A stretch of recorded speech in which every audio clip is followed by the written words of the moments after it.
out to get a pack of cigarettes, but I left my wallet at home. Yeah, that's me.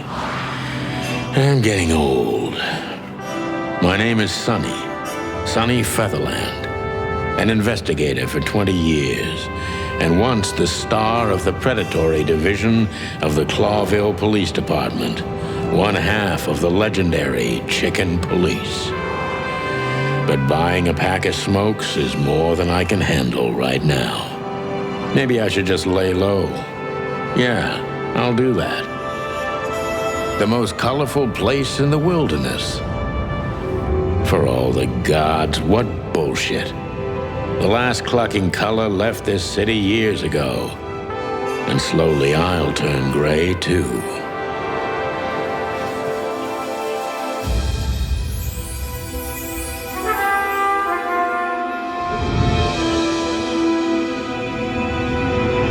Still, what do I expect?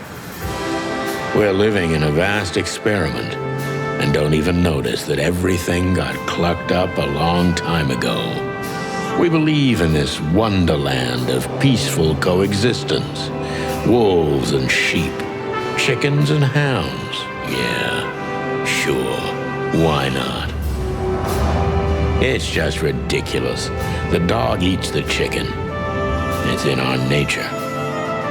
I'm not propping up the illusion anymore. 121 days, and it's over.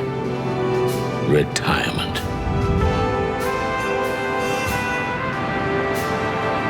What could possibly go wrong?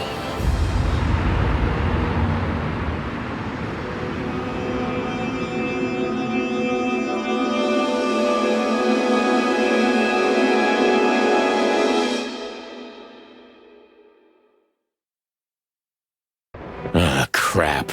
My office lock is a piece of shit if a dame can pick it. She stood in the darkness. The light painted stripes on her body. It whispered secret little things that were never there in the first place. But she was no zebra. Reality was just a light switch away. Elizabeth or Charlotte? I was sure she'd have a sophisticated-sounding name. She had a bygone look in her eyes. Older than this ancient building, and perhaps the whole city itself. Or maybe I'm just drunk. But she was the first womanly thing in my place for a long time, so I had to give her a chance.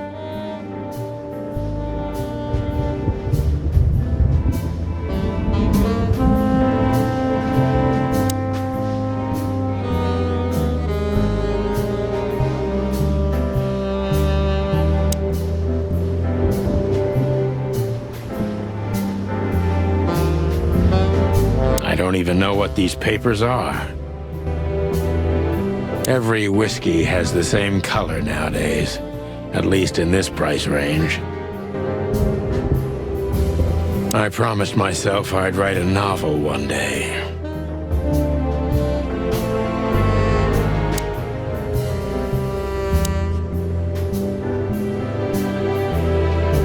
Books I'm never gonna read. Maybe nobody ever has. I don't even know where the key is. Whatever's inside is gonna stay there forever.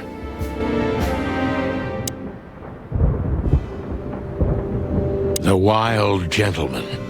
Those guys rebuilt the city after the Great Fire of 867. My heroes when I was a little chick.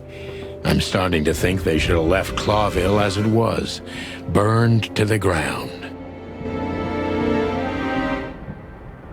We used to be star cops a few years ago. Tabloid press, radio interviews, and even a book series. I don't miss those days. Of course, Marty, my old partner, would disagree. He just loved the spotlight. This is one of the most beautiful memories from my old life, before Molly left me and took our daughter. The good things in life don't last long. The best ones always leave first. I saw that in the window of a shoe store. I never understood it, or what it had to do with shoes. M.B. Davis, the eternal king of jazz. The photo is from the days of jazz prohibition. I only heard the old man live one time, but I'll never forget that night. And not only because I woke up at the harbor without my gun, my badge, and my pants.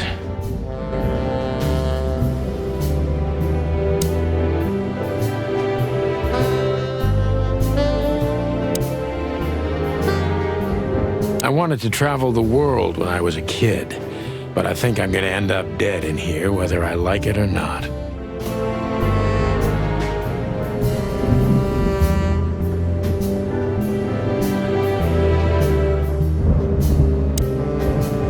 My wallet and my badge. The wallet is real, the badge ain't. Chief Bloodboil took mine, so I got this one out of a pack of cornflakes, just in case. My last cigarette. You're lucky I don't have a light, pal. She doesn't seem so dangerous that I need to grab my gun, but you never know.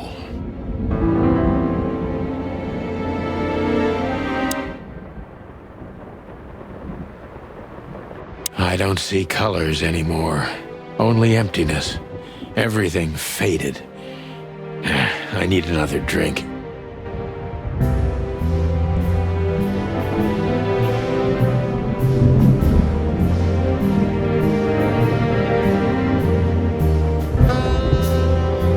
Murky brown swill. I should improve my standards.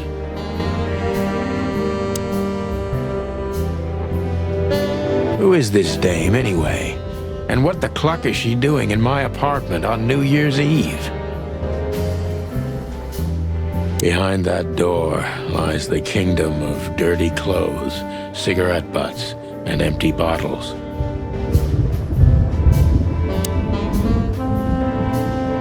Let me introduce myself. My name is Deborah, Miss Deborah Ibanez.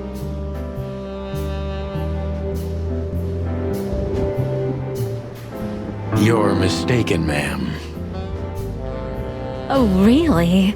Please enlighten me, Mr. Featherland. I'm not a private eye. I'd recommend Mr. Philmar Lowe instead of me. He's a nice guy. Believe me, Mr. Featherland, it's not an accident I came to you. Look, miss, I work for the police, and I'm currently on leave. I couldn't accept private commissions even if I wanted to. Not even from a classy dame like you. Am I that easy to read? That's my job. But tell me, since you've invited yourself in, would you like a drink? I don't usually drink. Well, I've gotta have one, and it'd be rude of me to drink alone. So, maybe some sherry? If you insist. But bourbon, please. Thank the wild ones. That's all I have. What a coincidence. So come on, spill it from the beginning.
ironic, but ever since I've been on furlough, with only my fake badge sitting in my cabinet, I feel more like a cop than I ever had before.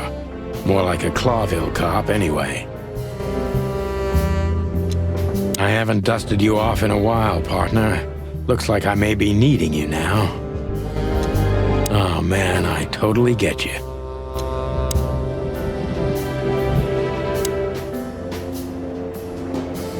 That's better. Now, if I understand correctly, your mistress is receiving threats. What kind of threats, exactly? It's a very strange matter. First, there were letters. Then it came printed on a wine bottle's label, sent as a gift. Then carved into a brick, thrown through the window. And finally, they painted it on the wall of the house in giant red letters. I think it's time to dig a little deeper. If you don't mind, I'd like to ask you some routine questions.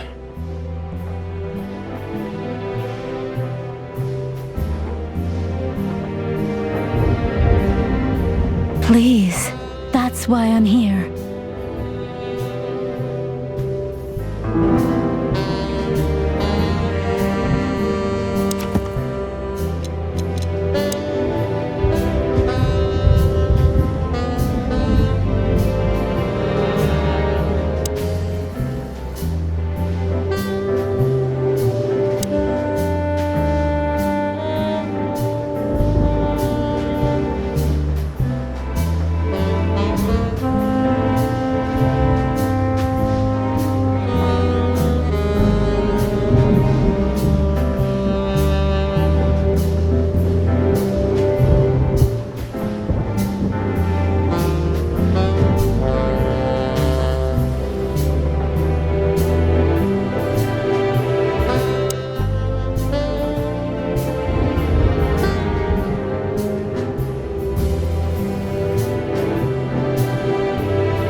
I must be cautious and smart. This dame seems shy, which I can use to my advantage. But I must be careful about what I say to her, or I could scare her off. Let's start gently, and when the time comes, we can go in hard.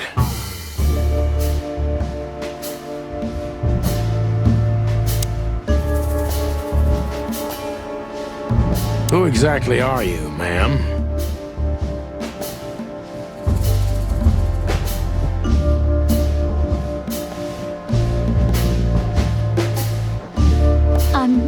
I'm not somebody important, Mr. Featherland. You're important enough to deal with such a delicate matter, right? I carry out the wishes of my employer, nothing more. This means simple paperwork, most of the time.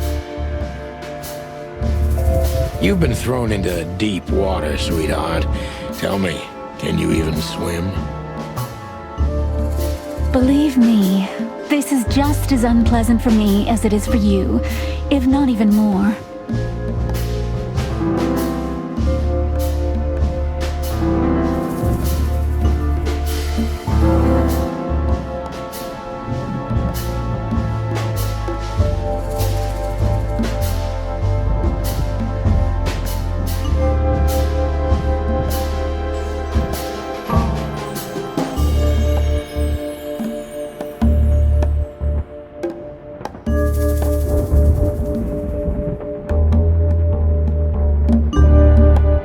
Tell me, which part of the city do you live in? Calavera Hills? Flowerville, maybe? Look, I don't want to answer that. I'm here on behalf of my employer, and not on personal business. Fair point, Deborah. Let's try a different approach.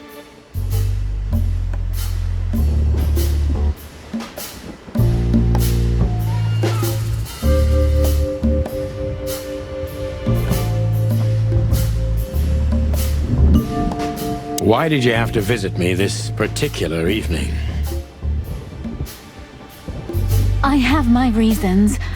I may look like a silly little fawn, and maybe I am, but I still have common sense. I don't doubt that for a second, Miss Ibanez. This day is essential to my mistress, and she thought it's also important to you. A message in itself, for sure. But to be honest, even you are. You know what? I'll just take that as a compliment, even if it wasn't meant as such.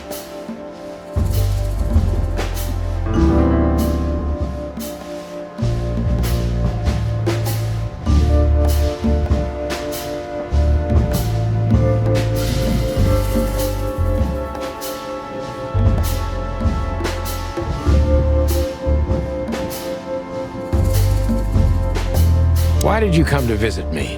Why not your employer herself? My employer is Miss Natasha Katsenko. She hasn't been leaving her home lately, only if she really has to. How so? Miss Natasha is afraid. She's scared because of those unwanted messages, and everyone knows who she is. So she's that kind of woman. I don't know what you mean. Of course you do, Deborah. Thank you, by the way. We're finally getting somewhere. We avoided the point long enough. Deborah's hiding something, no question. Let's focus on that.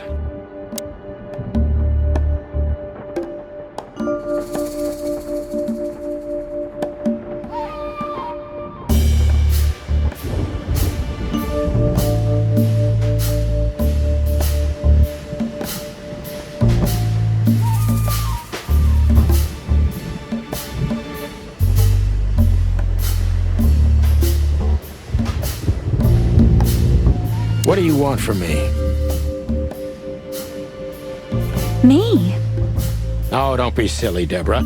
I mean your employer. I was just talking to myself, out loud. Well, Miss Katsenko thinks you're a great detective, and you're also reliable. That's why I came. Did she also give you the lockpick? Please, could you let this go? I'm really embarrassed. Sorry, sweetheart, I'm just teasing you. As soon as I saw you, you were forgiven. That's very nice of you. It has nothing to do with being nice, Deborah, but you're welcome.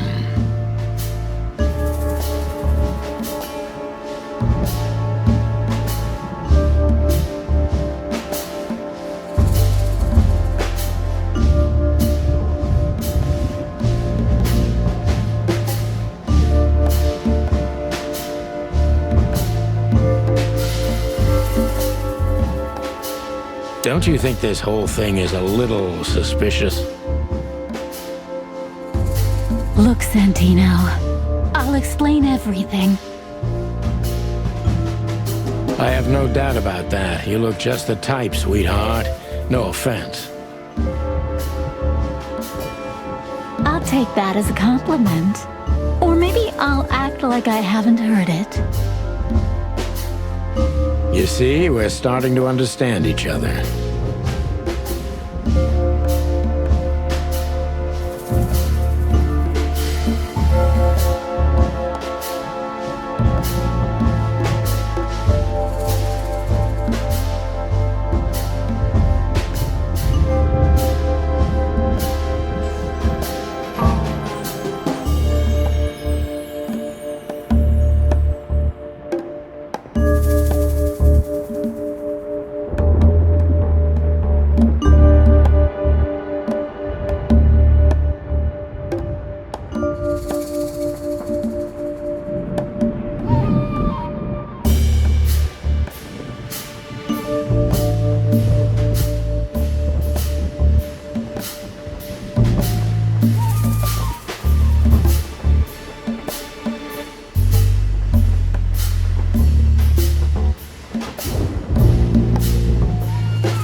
Tell me, Deborah, why should I believe you at all? Because my mistress trusts you. Should that be enough? If you really like what she thinks you are, then yes. Damn, what can I say to that? Look, I didn't mean to back you up against the wall. You have a way with words, sweetheart. Did you ever want to be a cop? No, not for the world. Heh, smart answer.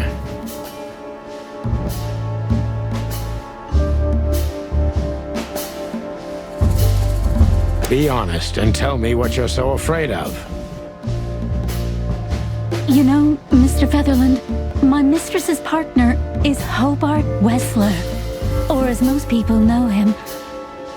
Ibn Wessler, the Kingpin.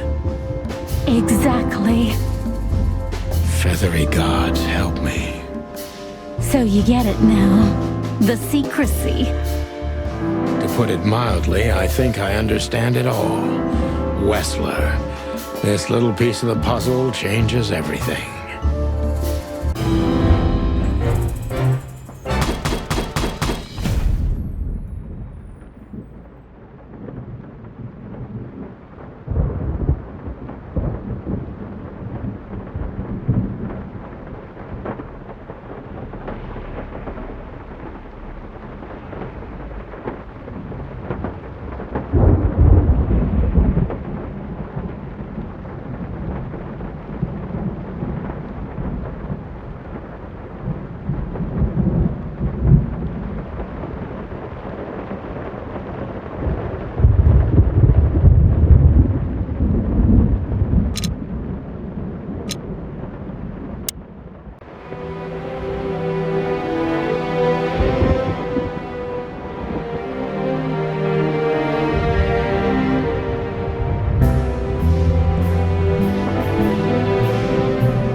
I can't even remember the...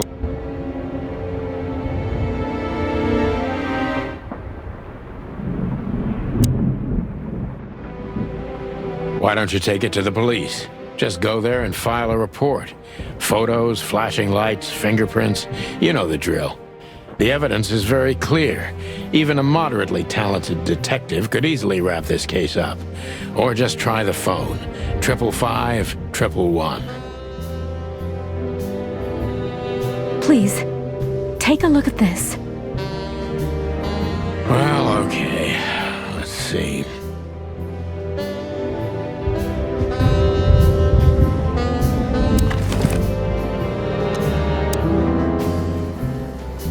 I know Molly very well.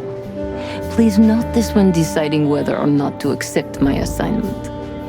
Miss Ibanez is a trusted friend. Treat her as gentleman. N.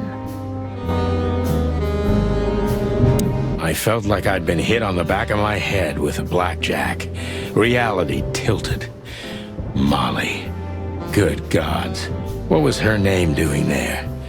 I glanced at the opposite wall with the well-worn picture frames. Like an eternally dark hole in the wall. A missing piece. She was wearing a light silk dress and singing a lullaby. The waves caressing her beautiful long legs. Why Molly? Why now? Mr. Featherland? Santino, are you all right? What the hell is this supposed to mean? I don't know anything, Mr. Santino. My mistress told me to give this to you. She said you'd understand. Don't you? Oh, of course I understand, Miss Ibanez. I get it very well. But this case is becoming more and more confusing. It's starting to look like blackmail. Blackmail? Don't play innocent with me. But All right. When can I visit? visit? Me? Not you. Miss Katsenko. Oh, yes. You can find her at the Tsar Club. Didn't you tell me she's not the social kind? That she's especially unsociable? Or does she only like loud and crowded clubs? No, she's really not like that. But she owns the place. Judging by the flyer, it must be a very busy club, especially on New Year's Eve, right? I'm sure you'll have no trouble finding Miss Katsenko, but there's one small problem, Mr. Featherland. Let me guess. Mr. Wessler better not know about my visit. Exactly. How did you know? 20 years experience, ma'am. Oh, and please, call me Sonny. It was a pleasure to meet you, Sonny. I'll talk about the rest with Ms. Katsenko in person. A good friend of mine would be happy to take you home if you'd like. I'd appreciate that, Sonny.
Maybe I'm really gonna write that novel.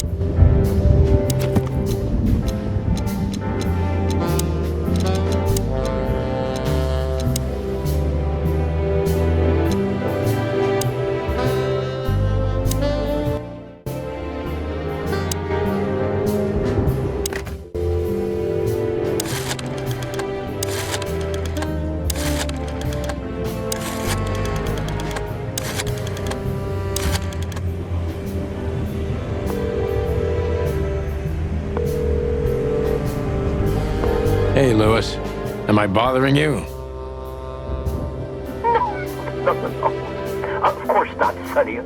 Old friend, what's up? Could you come over? I've got a favor to ask if you're not busy. For you, anything. Just a minute.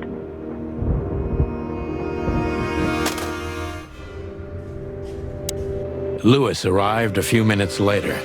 He lived in the rooms above, so it wasn't difficult getting here, not to mention that he's a rabbit. It was a quick hop. The Atlas Hotel was his inheritance. It was once a well-renowned place, but not anymore. The last economic crisis ruined it, and now, besides me, he was the only resident of this enormous place.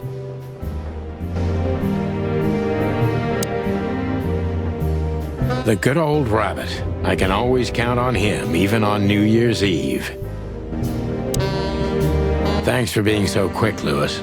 Can you drive Miss Ibanez home? I have some things to take care of.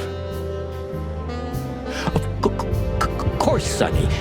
You know, anything for you. Thank you for being so considerate, Sonny. I appreciate it. Don't mention it. Goodbye, then. So long, Deborah. Before I visit the club, I have to take a detour. I've got a feeling that this case isn't going to be a one-man job. And there's only one bird in this city I can trust. My ex-partner, Marty. He's going to be at the station. I can only hope he'll be willing to talk to me.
It was New Year's Eve, and I was driving, half drunk, risking my whole life's work.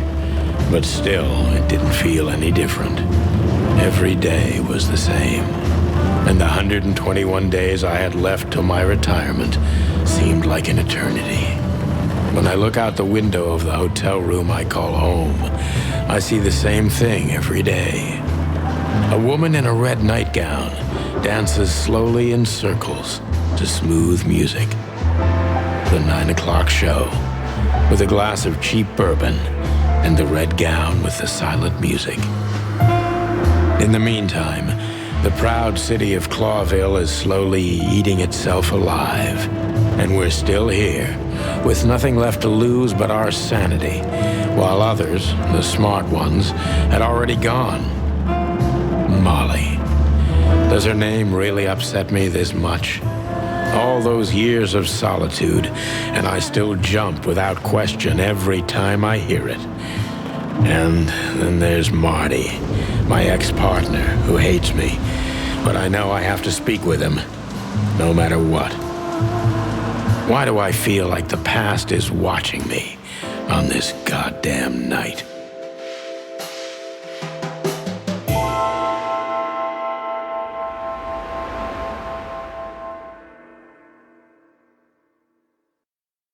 I knew where to find Marty. At the station, we'd always draw straws about holiday duty. Marty never joined in. He always took the New Year's Eve shift, even though he had someone to go home to. I understood. 10 years ago, we survived the night the press called the Bloody New Year. Forgotten by Clawville, but not by us. We both left parts of ourselves behind that night.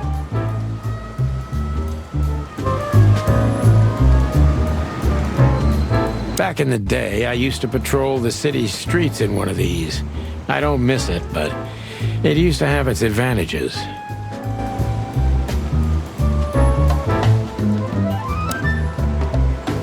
This happened when that old bloodhound, Bloodboil, was promoted to chief of police.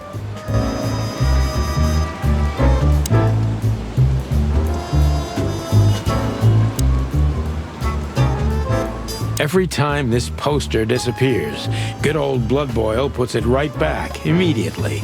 I tore it down at least 3 times already. Actually, it's a kind of passive-aggressive game for us with the chief.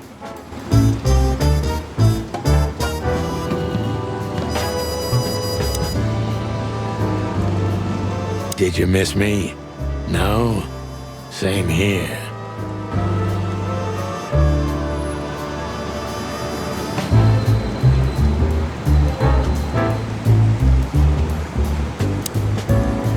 Phyllis and Royce. 2 hedgehogs with an arrogance typical of novice cops. They're as prickly as they look. Officious little shitheads, but harmless. Well, look at that. Hey, Sonny, what you scratching at over here? I heard the big boss threw you out. Tough luck, boys. I may not be on duty, but I'm still a cop, just like you. Well, more than you. Hey, you don't have to be so peckish, old bird. By the way, you're in luck. Bloodboil's not in tonight. Malloy is in charge. Oh, God. That clumsy buffalo is here tonight. If he doesn't end up in a cell again, he's lucky. You got it. You looking for Marty, eh? I see you're still the brains around here, Phyllis. Yeah, I'm looking for Marty. Birds of a feather flock together. I see you're still the funny guy around here. You'll find the giant feather duster at the shooting range. As always. Hey, Royce, I'm telling you this because maybe you'll be able to understand. If this prickly shithead makes another racist remark, I'll strangle him with his own raincoat. I'd love to see that. Hey, whose side are you on, you jerk?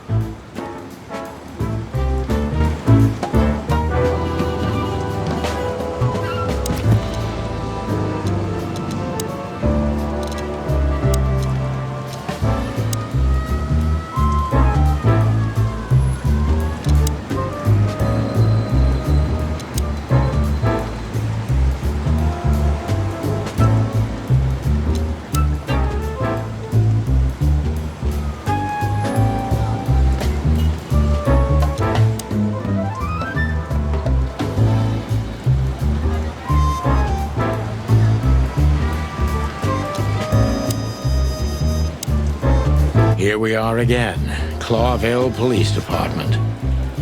I've never been good at history, but if I'm not mistaken, this place has been a church, a hospital, and even some insane cult's secret hideout over the years.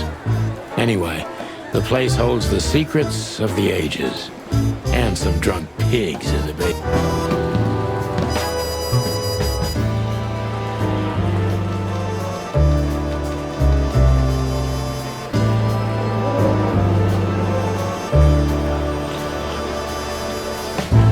Marty drinks this shit. I've never tried it, but I'm pretty sure it's gross and probably toxic. Honor, strength, unity. For the love of the wild gods, I'm gonna be sick. One of Bloodboil's favorites, mainly because he's a dog, of course. All it takes is one look, and my comb starts to tingle, which never means anything good.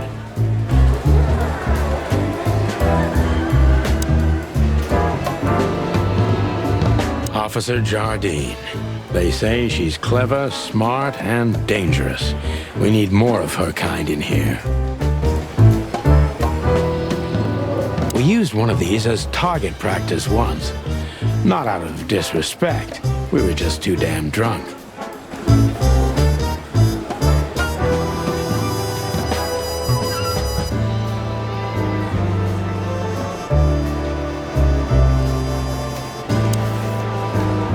Monica Rosen. Receptionist in theory, but in reality, she's doing literally everything around here. Like the beating heart of the PD. She's too good for this place, even for this city. Hey, Monica. Hey, Boss Bird. What are you doing here? Shouldn't you be celebrating somewhere? Every day's a holiday since I got out of here. I can tell. But what are you doing here? Are you here for a file? You know, I'm a little busy right now. Yeah, you could look after a few things for me, but first I'd like to talk to Mr. Big Beak McChicken himself. Those two prickly assholes told me he's emptying the magazines in the hole. Like always. And if he carries on like that, he's gonna use up all our ammo. So it would be nice if you drag him out of there. You know how this day is for him. For him? You know I didn't mean it like that. Yeah, I know. Okay, so just sign here and you're good to go. Thank you, darling. Don't mention it, Boss Bird.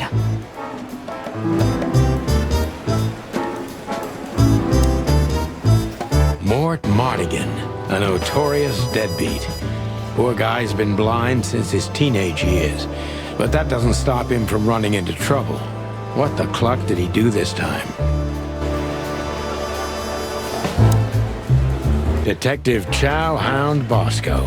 He thinks he's a real alpha, but nah, he's just a lapdog. Mort, you scabbiest beast. What the hell did you do?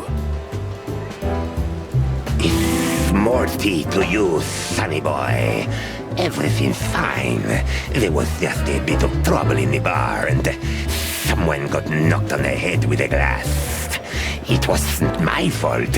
I'm as blind as a bat, am I right? Did that ever bother you, Morty? Listen, sonny boy. Go tell them to leave me alone, eh? It's New Year's Eve, after all, and I didn't even do anything wrong. Not that wrong. Where's your little lapdog to get you out of this mess? Is that little pimp of a midget still sniffing around you? Jesse is a good boy, sonny. And he's good to me, believe me. Oh, God, spare me the details. When will you finally realize that little shit's been using you? Oh, of course he's using me. What could a pretty boy like him want from this old monster, eh? Still, Sonny, I have no one else. Do you understand that, don't you? Even you deserve better, pal. By the way, you look horrible, even for yourself. Are you feeling okay? Well, I'm not what I used to be. But neither are you, judging from your voice. But I'm seeing a doctor, sonny boy. I really am. Are you? Don't need to, Mort. I'm fine. Anyway, if Bubo prescribed you something, don't even think about taking it. I don't talk to that insane owl. Damn right. Please, say something on my behalf, okay? I really don't have time for this detective buffalo shit. Hey, careful with that. Buffalo Malloy is the chief today. Like I care. I'll try to speak for you, but keep it down till then, okay? You don't need this shit, and I don't need it either. Sonny boy, you've always been a good friend. More like a clucking pigeon.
He's not a bad boy, by the way. Holy wild ones, look what the cat dragged in. Hello to you too, Bosco. I see you're busy, as always. I've been sniffing around one of the rundown joints. You know how it goes. And boom, this son of a lizard comes flying out the window. I didn't know the lizards could fly. So, Mort was being a bad boy again. Nothing unusual. And you? I'm still a cop for another 121 days, Bosco. It's as unpleasant to me as it is to you. All right. No need to bite. I wasn't trying to mess with you. You have Moses and Plato for that. And of course, Blood Boil. Let's hope I won't run into any of them tonight. Looking for Marty, eh? Ever since you left, he's kinda lost. He's trying to hide it, but he's not the same bird. Well, I don't think we'll have a teary reunion, thinking about how we parted. Let me give you some advice, Sonny. Let him rage. He'll be the same after that. Anyway, he was the one that shot you, right? You should be mad, not him. It's not that simple, Bosco, but we'll see how he reacts. Thanks anyway. No worries, pal.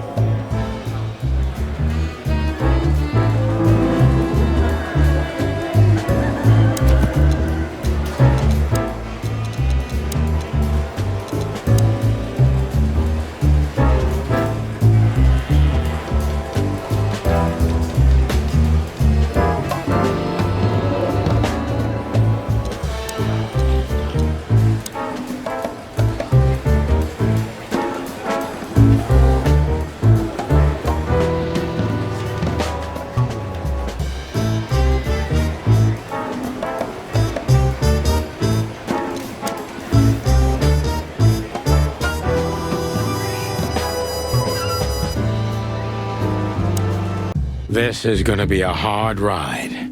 Last time we saw each other, he had a smoking gun in his hand, and I was bleeding. I don't know how we can get past that, but it's worth a try.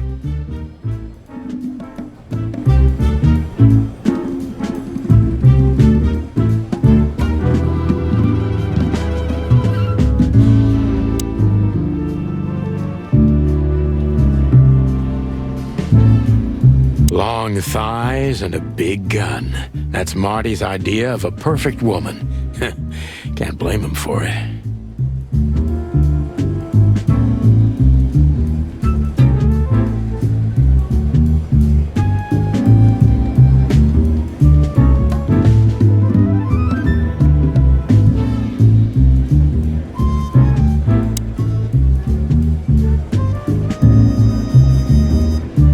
I was just about to go when you came in, so if you want shooting practice, maybe turn on the lights first.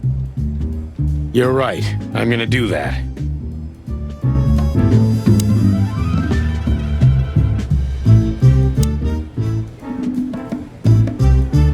I know her well. Marty calls her Susie, and I have to say, this little she-devil pulled us out of many tough situations over the years.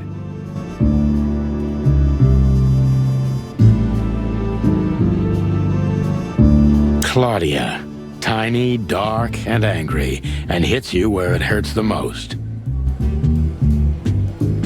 I believe this piece is forbidden. Cops can't use it, but this is Marty's personal collection, so it doesn't matter. At least nobody has ever complained. Her Majesty Big Bertha. Or rather, Big Bertha II, because there was one before her, a sawed-off little broad, but we lost her in a swamp. Marty cried for a week, but once he saw this giant lady here, the balance of the universe was restored.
Marty looks good.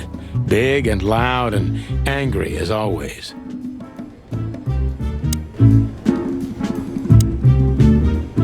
Hey, Marty. Oh, well, look who's here. Hello, Boss Bird. Were you lost? This is the PD building, you know. Cut the shit, Marty. We're better than this. Well, at least you are. Better than anyone, huh? Marty, come on, let's forget that. What's past is past.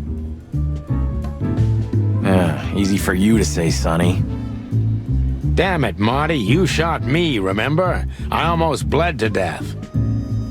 Hell yeah, I remember. Unfortunately, my aim wasn't good enough. I need your help, okay? That's what you want to hear. Well, it's a start. Okay, I've said it. I won't do it again. Yeah, right. So, are you in? Just for tonight. Small case. We'll wrap it up in no time. What kind of case? A personal one. How personal? Very. The kind of case where if you come with me right now, you're not on duty anymore. Ooh, damn, Sonny, stop it right there. I'm in. That's it? Do you know how boring life is here without your stupid, reckless shit? Soon enough, I'll shoot all the ammo in here out of boredom. Right, so, tell me, what's it about? I'll tell you in the car. Ooh, can I bring Bertha? Ah, for the love of... Marty, this is a routine case. You can't bring your shotgun, okay? Bertha stays. Okay. But at least Susie can come, right? All right, Susie can come. That's what I want to hear.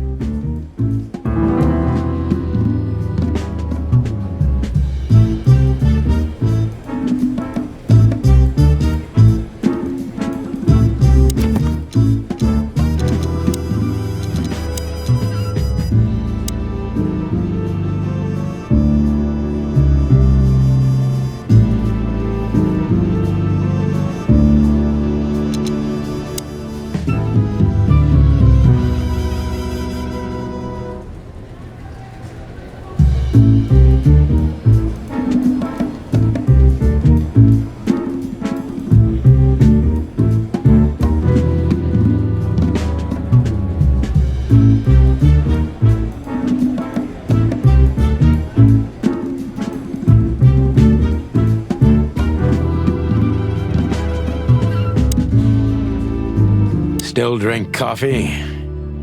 Yeah, my only poison. Except for guns, of course. And women. We could visit our old haunt. What do you think? Oh, a nice cup of Zips coffee and the hot dog. I'm in. Oh, and maybe we'll get into a little fight too, huh? If it comes to that, I'm leaving you without a blink.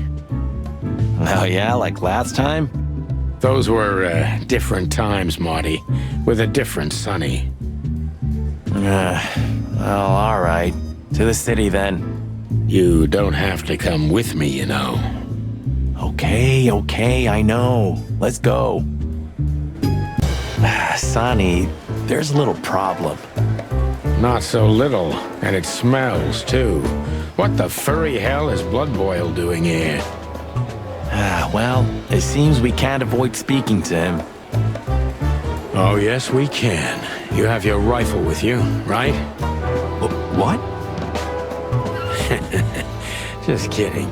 Sort of.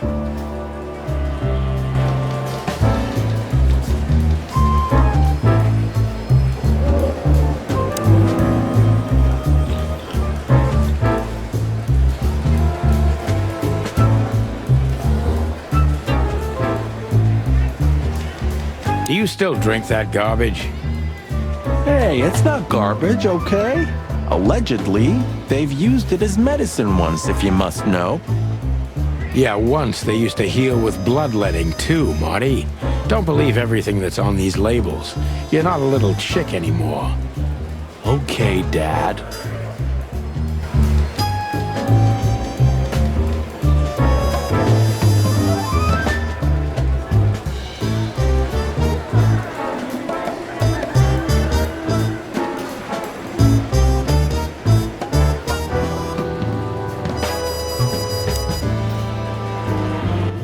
I gotta say, good old Bosco looks like shit. Yeah, like a beaten dog. Well, you, on the other hand, you just got older. Way older. Shut the clock up, Marty. I see you're swamped, buddy. I've sent the old lizard away. I don't need him to foul the air anymore. I hate his kind anyway. Well, because he's a reptile. No, because he's a good-for-nothing piece of shit. Oh, yeah, that's true. And you letting off some steam? Something like that. We'll go and check out some seedy joint. We're cops after all, ain't we? And this is still Clawville. That's true, pal. Protect and serve. Yeesh, get a room, you two. Ah, shut up, Marty.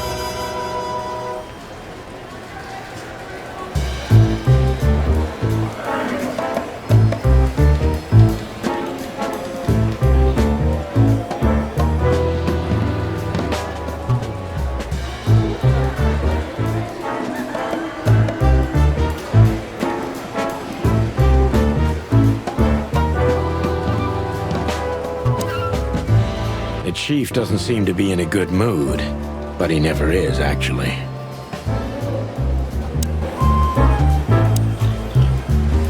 What a surprise. The two pigeons back together.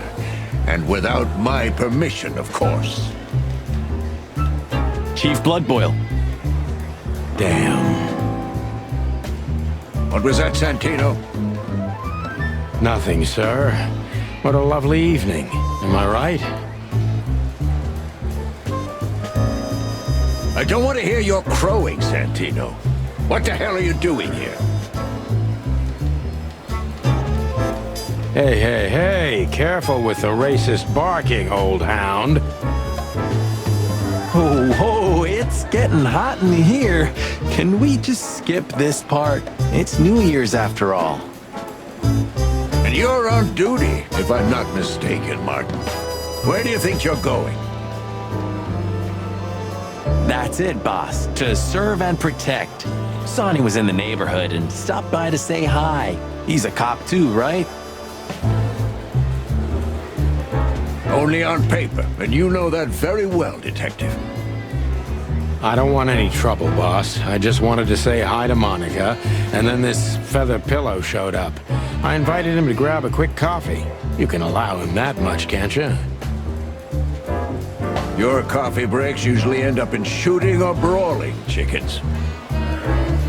Oh, just a coffee, boss. I swear. Oh, have a heart. It's New Year's Eve, and I haven't seen my old partner for so long. How touching. You shot him with a shotgun, if I remember. Family quarrel. For all the marrow bones of the world, get the hell out of my sight. Have a lovely evening, boss. You especially. Fuck off right now, Santino.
Maybe next time. I'm not in the mood to meet any of my ex-colleagues right now.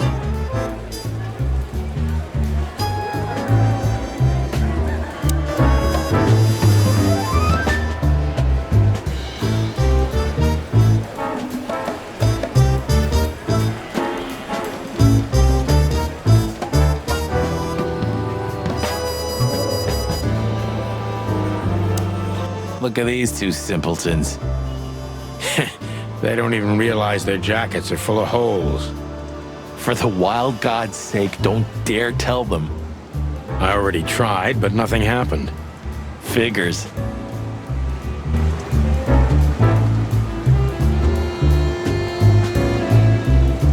We can't avoid speaking with the chief first, and it would be nice to say goodbye to Monica, too.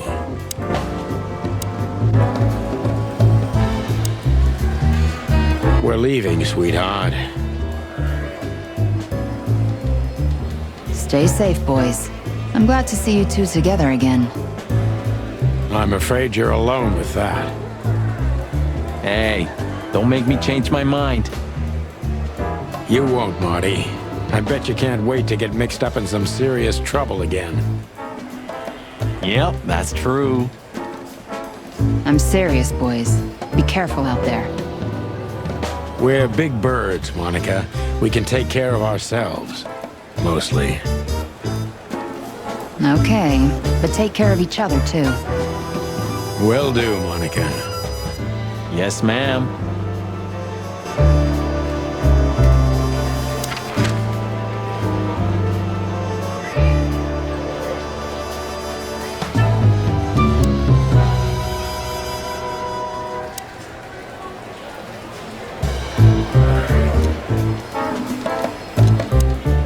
The hop dog was like the last warning. You can still turn back. My eyes lingered on the sign. An enormous dog. Like a neon god with limitless power over cheap hot dogs, plastic hamburgers, and watered-down coffee. The cold light called me, but I didn't want to get out of the car. If we went in, we were all gonna be pancakes, kept together by cold syrup. Marty's worried look shook me out of my reverie. Oh, cluck. Was I talking to myself again?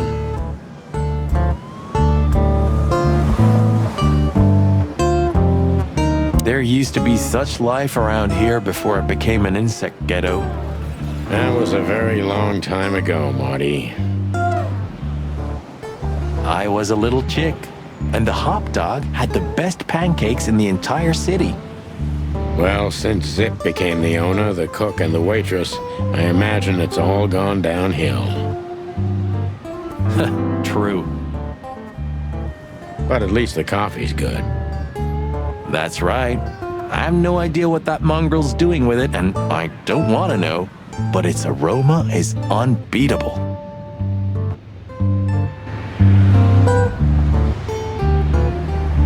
Peaceful, isn't it? Because the whole town's probably drunk by now. Maybe that's the only way it can bear itself. Doesn't it remind you of someone? Shut up, Marty. Got you there, old bird.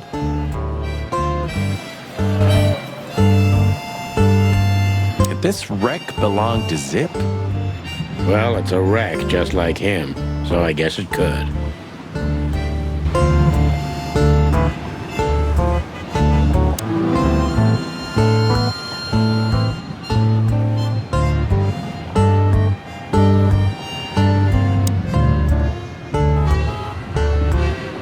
Are you sure that thing's a dog? I always wondered. The name Hop Dog is quite a giveaway. Don't you think so, Mr. Detective? Sometimes the most natural connections lead us astray. Who said that? A natural-born genius? Yeah, right.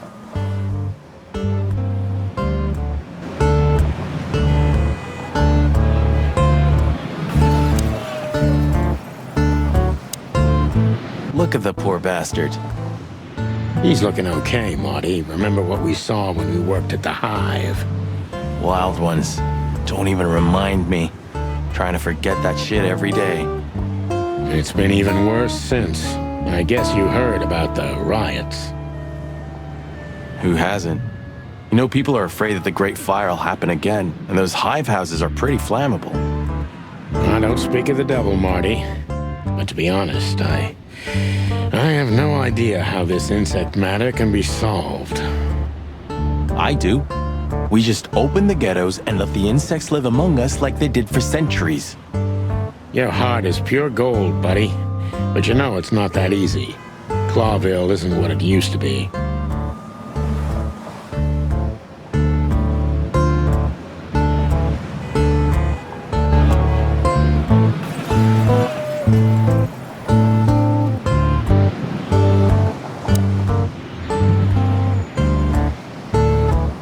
Of all that's furry. Is this still a thing? The situation's getting even worse, Marty. Have you heard how the young mothers of the Cobbler District are forced to make a living? I have no idea what goes on in the hive, Sonny. I don't think I want to know. But you're still gonna tell me, right? Prostitution is the lesser evil. What's worse is that some folks have to sell their kids when they're still larvae. Wait, what? Why? They pay a hefty sum for each of them downtown. They sell them as gourmet food in the most expensive restaurants. Oh, I'm gonna be sick. We made this city, Marty. Clawville didn't do this to itself. Don't ever forget that.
Hey, pal.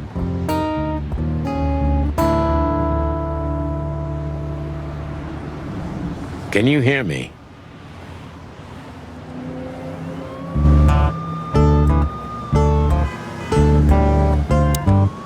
Ugh, the place is deserted. Poor Zip. You're right.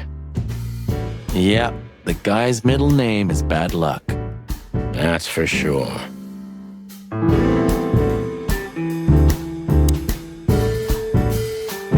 What insight? Well, that's a good question, pal.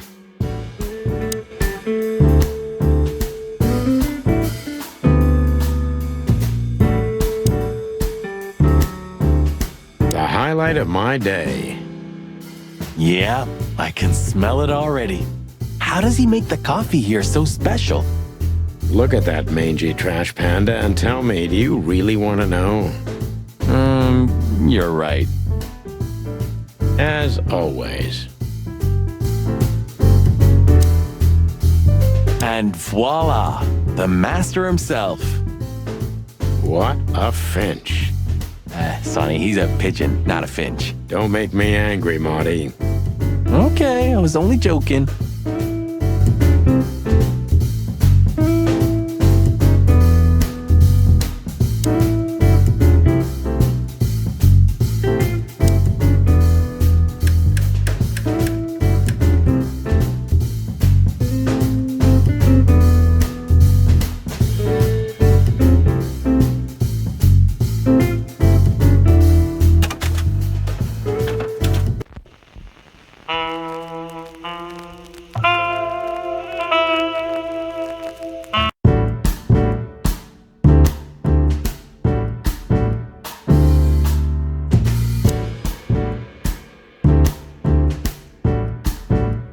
You still don't eat meat, old man?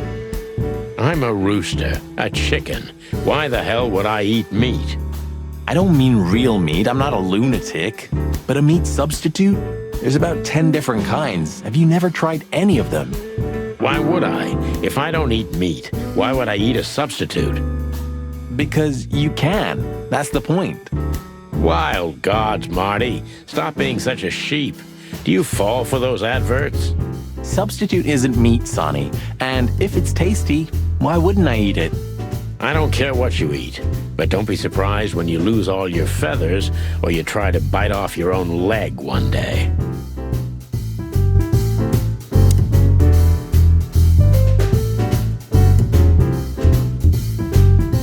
The door didn't look like this last time. Yeah, because last time you tore it out and beat that baboon with it. Oh yeah, I remember now. So that's why Zip remodeled the whole place. He had to. We didn't leave much of it standing. If I didn't know how nice we are, I'd almost hate ourselves. Welcome to the club, partner.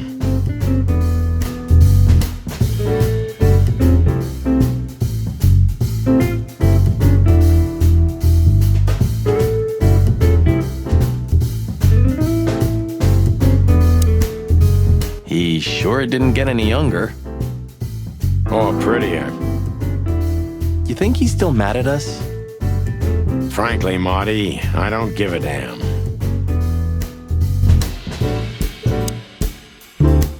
Hello, boys.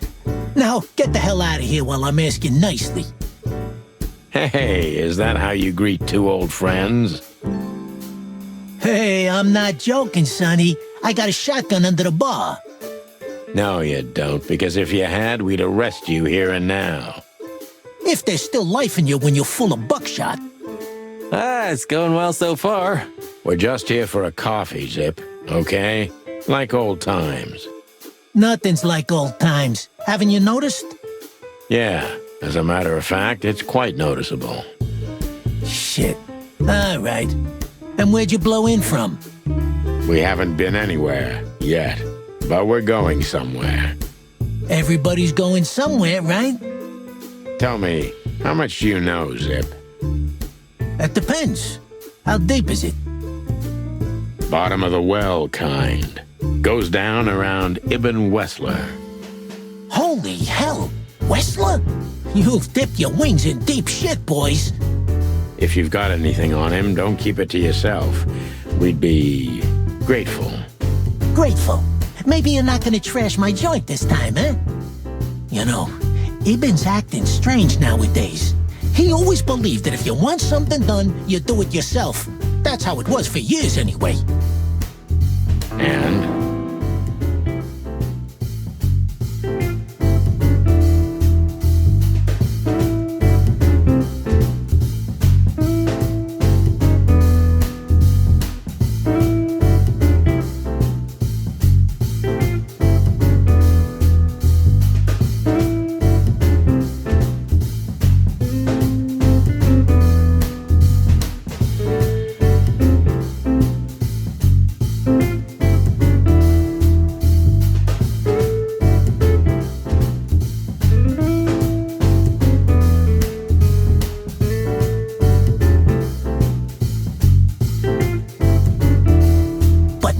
He left his real estate, the fish racing clubs, the casinos, and the bars to his right-hand man, Mongrel Mick. And ever since, he's been kinda weird. Bottomed out, brooding in the seediest joints of the city. Nobody ever knew him to be like this. Weird, huh?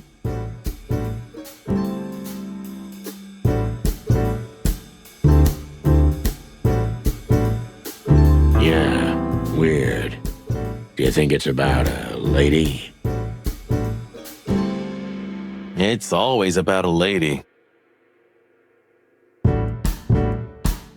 Well, there is a woman. I knew it. But not like you think. Is this gonna cost much? Only a favor, like the good old days. Okay, I'm in.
Have you ever been to that place?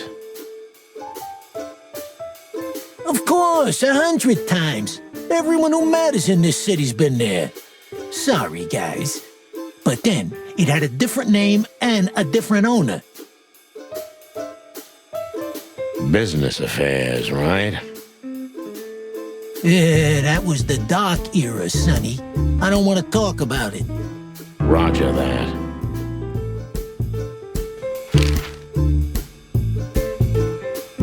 I've gotta say, you've revamped the joint pretty well. Yeah, after you trashed it, I had to. Look, I'm sorry, Zip. That Ocelot and his gorilla. Baboon, not gorilla. Whatever. Sonny, what's your beak? So you owe me one until about the end of time. But I'd settle for you washing up here for a few years after retirement, Sonny. Mind your tongue, furball.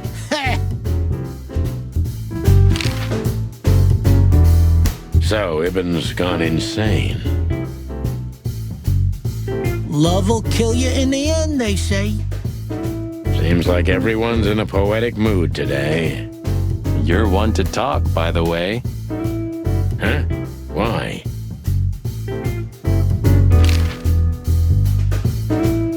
So, about that woman. Is she really that dangerous? What woman isn't, huh? No, Zip. I mean, really dangerous. She's got the most influential gangster of the city wrapped around her finger. She calls him her little furball. How dangerous do you think she is?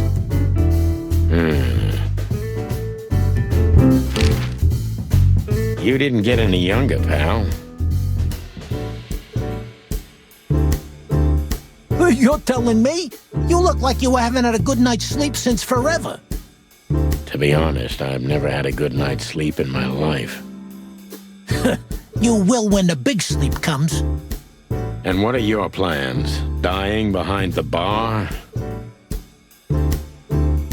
Of course. You got a better idea? A couple, yeah. But somehow this suits you. You know what? Your mother's a goat.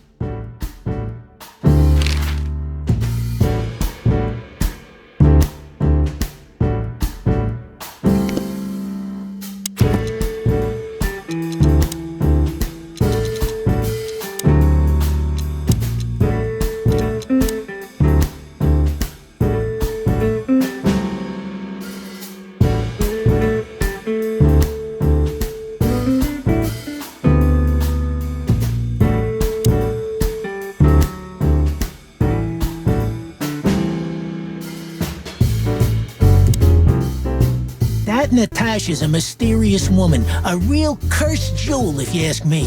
She came out of nowhere 2 or 3 years ago and landed on the stage of the Millions almost immediately. Is that so? Interesting. Yeah, she's got a fantastic voice, makes men go crazy. But we all know that's not what's important. Then suddenly, bam! She got the whole club, just like that. But we know exactly how it was. I can imagine, yeah. Since then, it operates under the name the Czar Club, right?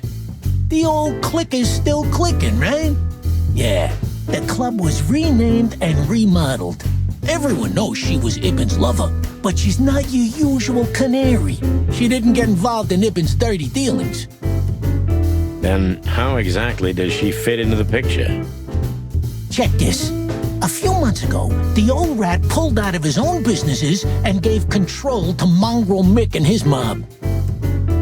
Mongrel Mick? Doesn't sound familiar. Mick the Marauder, ring a bell? Damn, that little monkey came this far? I think that little shit took advantage of Ibn not being himself. Which has something to do with this Natasha, right? That's my guess. Thanks for this straight dope, Zip. We owe you one. One? You owe me the price of a new coffee shop, remember? Okay. Whatever you need. Just call us. I cluckin' will. Thanks, pal. Hey, I'm not your pal, Marty.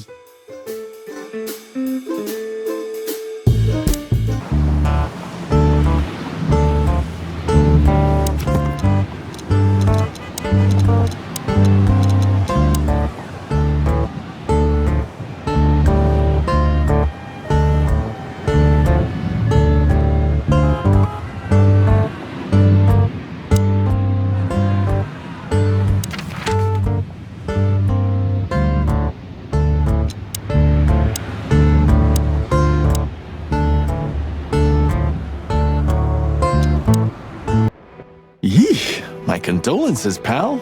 I see your cleaning lady died. Yeah, she set foot in the bedroom once. I haven't seen her since. I didn't dare to go after her. Oh, I wouldn't want to go in there either. But what's that smell? Cigarettes and whiskey. Yeah, with a hint of dirty laundry, but no, this is lavender? Ah, that. Now, that's got to be the Ibanez dame. You know, the broad who gave me the letter. And the job, obviously. Ah, pretty, huh? I can smell it. She's an exotic, too. An impala, maybe? Furry hell. That's why Chief Inspector Bloodboil hates you so much. He's jealous because your nose is better than a clucking bloodhound. The bitter old dog. He just hates all foul. Ah, true. Except for Monica. Monica's a fairy, not a bird. So, what now? Well, let's gather my stuff and head to the club. We gotta find out who this Natasha is and what she wants from us. I mean, what she really wants. After you, Boss Bird. I wouldn't like to touch anything in here anyway. If it's okay, I'll just stand around and stare out the window. Sure, just do it quietly.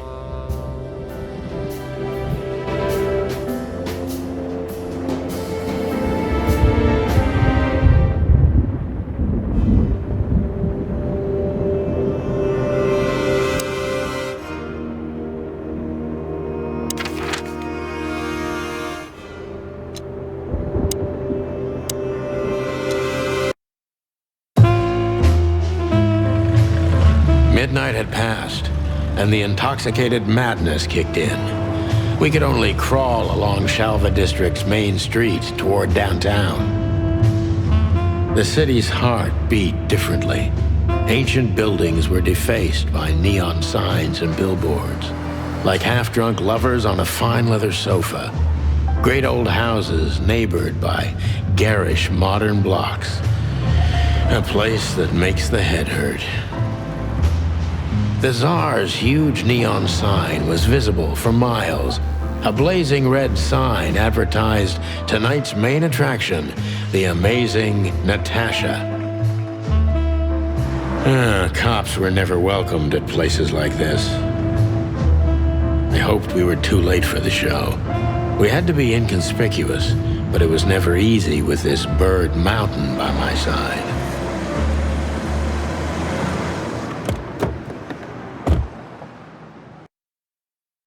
Ah, so this is the famous Tsar Club. More like infamous, Marty. It's not for our kind, that's for sure. And I don't mean that they don't like foul here. Well, at least we don't have to be afraid that they see you as a detective, Boss Bird.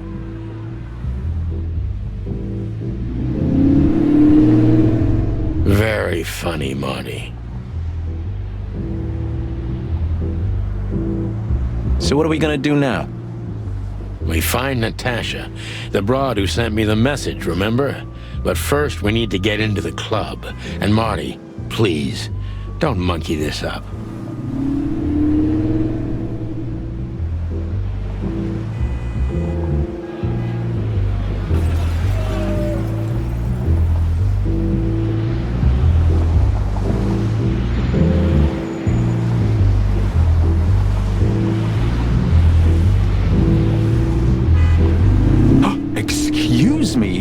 on behalf of the well-respected and noble primate community of Clawville.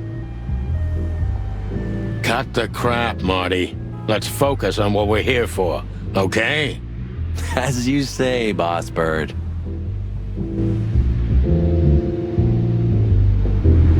Whoa, look at that. Isn't that the new... It is, Marty. A brand new 942 Silver Hawk. Haven't seen such beauty since I left Averia. Of all that's furry, whose is it? Maybe it's Ibn Wessler's. I guess he's no paper tiger. Yeah, he sounds like a fellow who drives around in one of these. Lucky bastard. Do you remember when the Clawville Chronicle was a really high-quality newspaper? You mean when they wrote something about us daily? Yeah. What exactly happened to them? Well, they got bored with us, Marty. And to be honest, so did I. But still, here we are working together again. Funny, huh? Yeah, hilarious. Huh, I like this. Why's that? I don't know. 'Cause it's moving, I guess. You're a simple bird, aren't you? Yes, I am.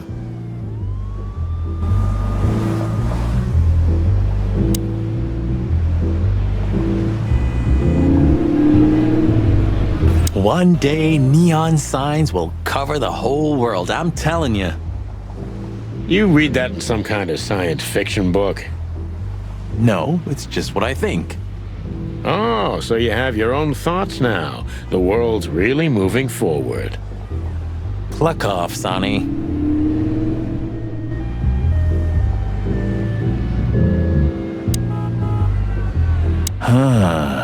You know, seeing this, I can't wait for the show.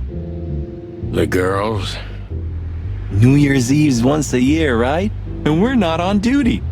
Have I asked how Laura's doing? Whoa, hey, I was just kidding, okay? My relationship with Laura is unwavering, like the rhino beauty on this picture. Interesting taste you've got. Feathers, scales, or dermal armor, a lady's a lady, my friend. Thank the wild gods for self-sacrificing gentlemen like you.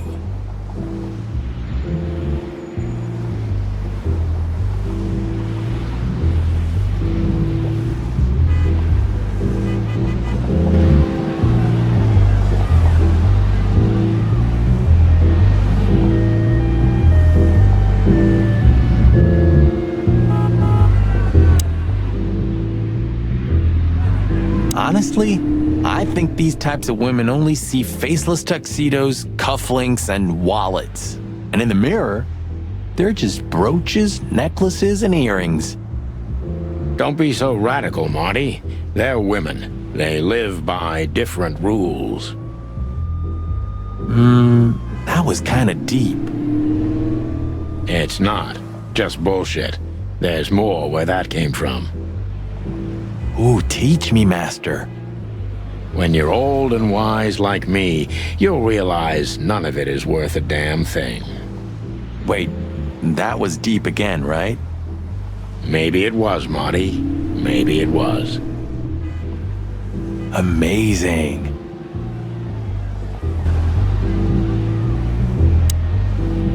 Hey, that's your old friend, right? Wait, what was his name? Lawrence? Lamar? No, Liam. Lewis. Yes, it's him. To be honest, Sonny, I always thought that guy's not all there in the head. Nobody's perfectly sane in Clawville, Marty. But if not for this old rabbit, I wouldn't be here today. I'll never forget that. Should I thank him for that? Or kill him for it. You're reading my mind, boss.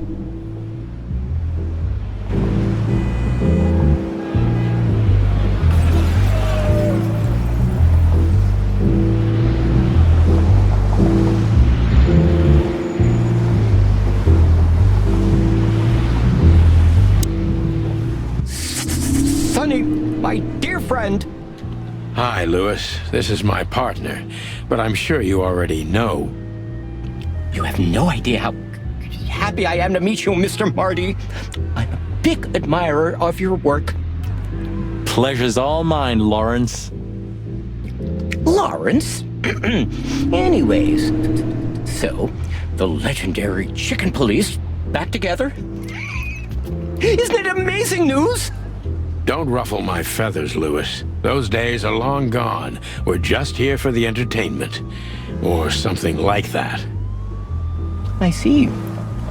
That's a shame.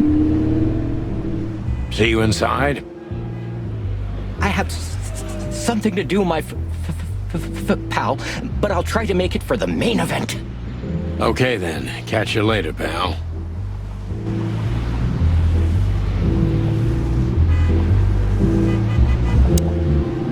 Jeez, look at that guy. That's not a guy. That's a demon.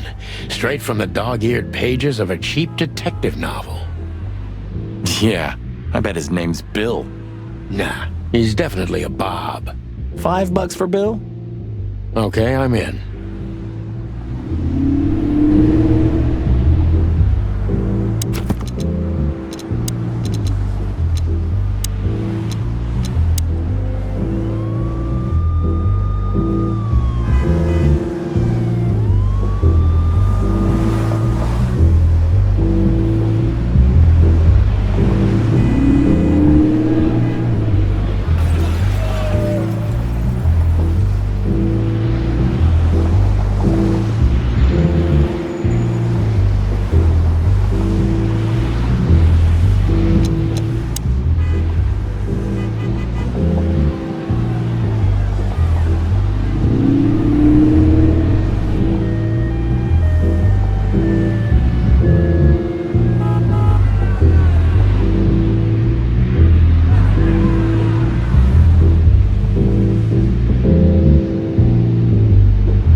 Howdy, pal.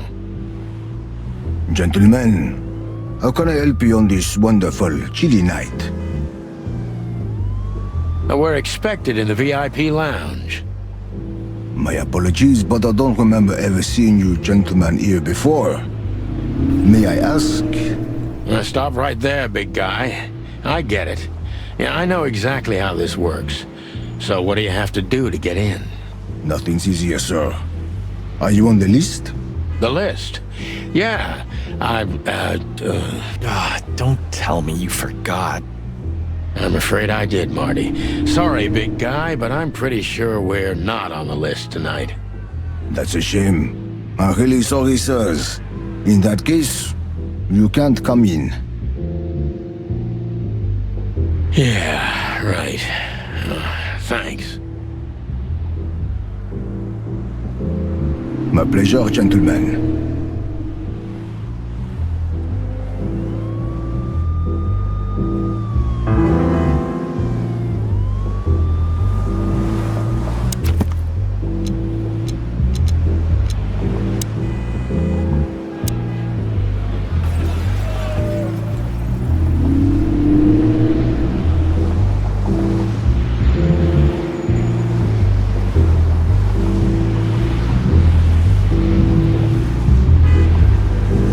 What can you tell me about the first lady of the place, big guy? You mean Miss Natasha Katsenko, sir? You're right on point, pal. Nothing you don't know already, sir. Just try me. Well, she owns the place. And, that's it? Well, that's, unbelievable. Pardon, monsieur, but I'm not permitted to say anything more. Say, big guy, you know Mr. Lewis Hayworth? But of course, Mr. Hayworth is an impeccable gentleman, and also a frequent visitor of the club. Is that so? Good to know. And? I'm afraid that is all, monsieur. Look, I really don't want any trouble, but It is even more inconvenient for me, sir, but this place doesn't like coppers. Forgive this slang. I can't let just anybody in, and there are some I am strictly forbidden to. Please, you have to understand. Listen here, you cow. Do you have any idea who we are? You ever read the papers? Of course, I know who you are, sir. I read the news and more, and I must admit it's an honor to meet you in person, Mr. Santino Featherland and Mr. Marty Machikin. The Bell of the Pantheress is one of my favorite books. oh my god, not the books again. So it would be terribly inconvenient for me if I had to use force on you, gentlemen. What did you just say? Relax, Marty. This guy has chicks like you for breakfast. And thanks for the information, pal. Have a nice night. Thank you for understanding, gentlemen, and forgive me for my austere composition. No problem, Shakespeare.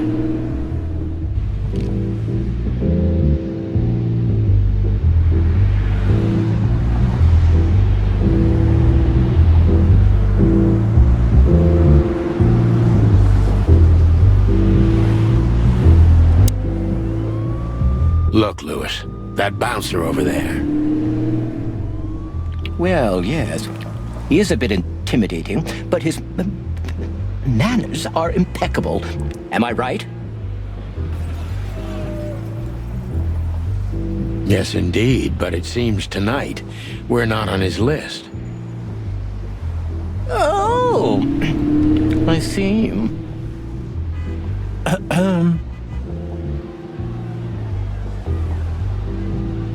Oh, I get it.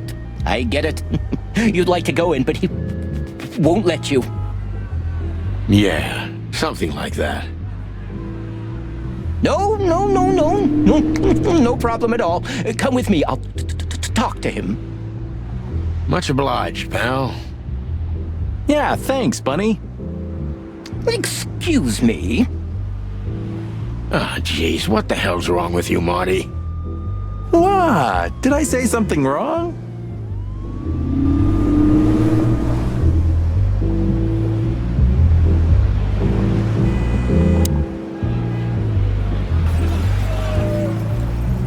Sir, how'd you do?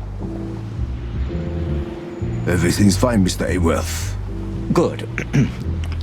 Look, this noble pair of pigeons are my friends.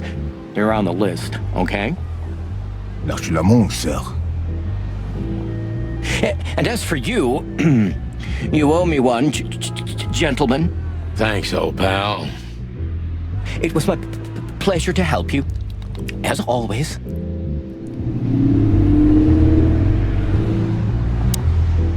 The jazz overwhelmed us. There was no band in sight, yet the music seeped from the walls like years of cigarette smoke and the smell of spilt whiskey.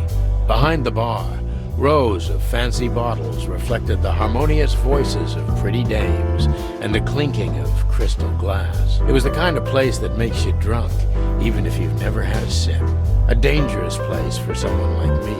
No matter how alien I felt, it was strangely like coming home. Welcome to the Tsar. Here we are. Mother of... I take you to the nicest places, eh, sweetheart? Oh, does it mean you're buying, honey? Don't even think about it. Ah, men these days. So, we're here to find a dame called Natasha. I have a hunch she won't be hard to find. Let's mingle and try to avoid suspicion. Just like always. No, Marty, not like always. This time it's for real.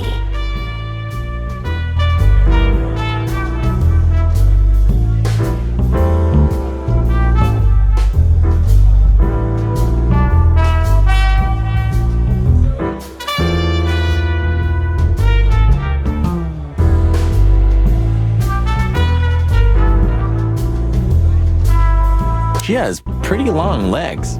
I mean, pretty and long legs for a squirrel, but I don't want to be prejudiced. We're not here to stare at pretty squirrels. We're here to investigate, remember?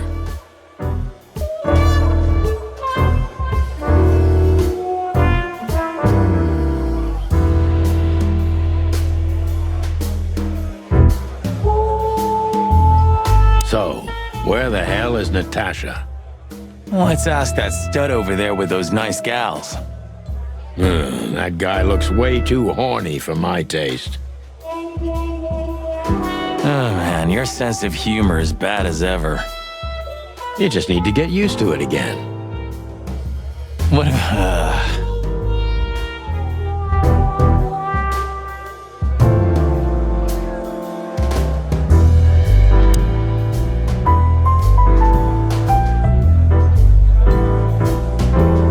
I was hoping to have missed the main event.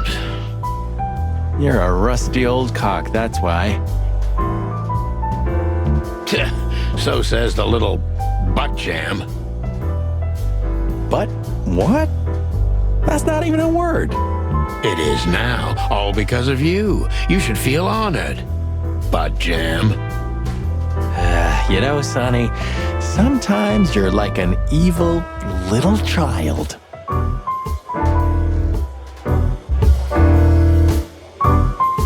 What is it, butt jam? Nothing, old fart.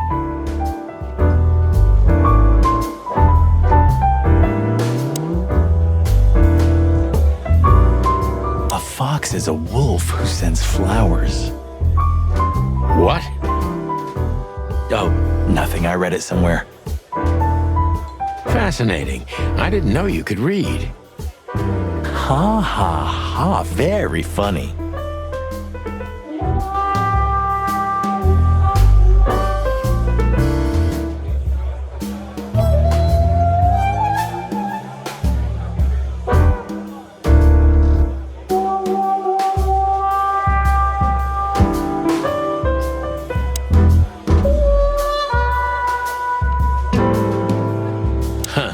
Another Lupus movie. Jeez.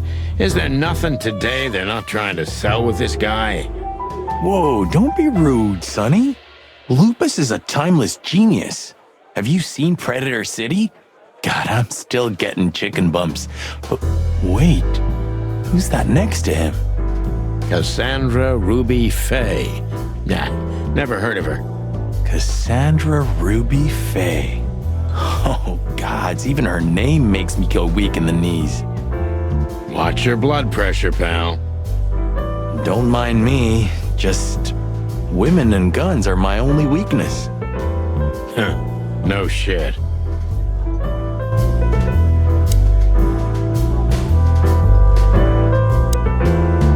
You think this is one of those movies where the femme fatale gets everything in the end and the poor detective's left stranded? Yep, just like life.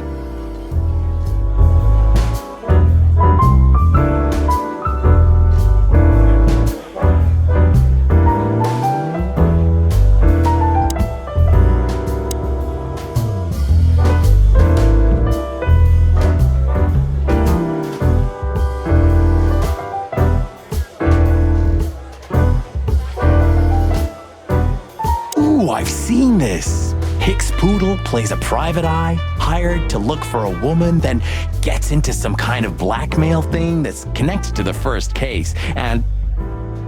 Hey, Marty? What, yeah? I don't give a shit.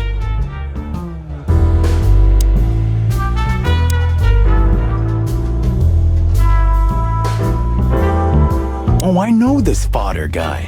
He was kinda good in Death of the Horse. You've seen every clucking movie. You know, Laura and I go to the movies a lot. When was the last time you went? Exactly 12 years ago. Whoa, you remember that precisely? Let me guess. Molly? Yep, our very first date. I see. What did you watch? I don't remember. I just remember her. Nothing else. You're a clucking poet. I mean it.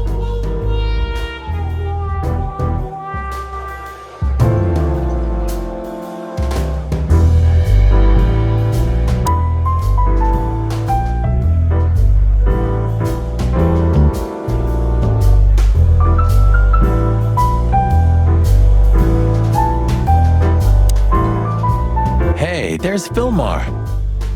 Who? Oh, yes. Philmar. Because that's what he calls himself, right? You know him well? We had some seriously wild cases together, yes. Mainly in Averia, way before Clawville. Another place and another life. Sounds good. Like the blurb of some cheap pulp fiction book. Yeah, it was the exact opposite. But the old bird's worth saying hi to.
Well, if it isn't the great detective, Marlowe. Blow me, Sonny. You know I don't use that name anymore. Okay, Mr. Dumbass alias Phil Marlowe. So says someone who tried to go undercover with the Feather Pillow Mafia as a turkey. Right, Mr. Turk Cayman? Hey, that was a long time ago. I was young. And I stick to my principles and my stupidity. Phil Marlowe, and that's that. Don't rile me up, you old fart. Okay, fair enough. Sorry, I'm a little clucked tonight. I know the feeling, pal. By the way, what are you two doing here? You stick out a bit. Are you here for a good old-fashioned beating? We stick out? Man, you look terrible. Like someone who sat on an electric pole. Don't even ask. I feel exactly like that. You want a case?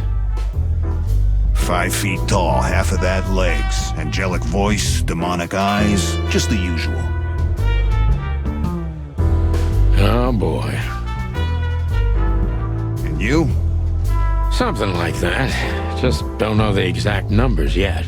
A dame named Natasha. She called us here. If I'm not mistaken, the joint is hers. Yeah, she owns the joint, amongst others. Well, good luck, guys. That broad has a reputation. She's not the kind to toy with, if you know what I mean. Any useful information? For free? Stop clucking around, Philmar. All right, but just because of the old days. Look for me after you've talked to her. You wouldn't understand what I have to say about her before then. Don't leave unless you're thrown out, in which case, you know the drill. We don't know each other, I'll deny you in a blink. Good to see you too, old pal. We'll be back.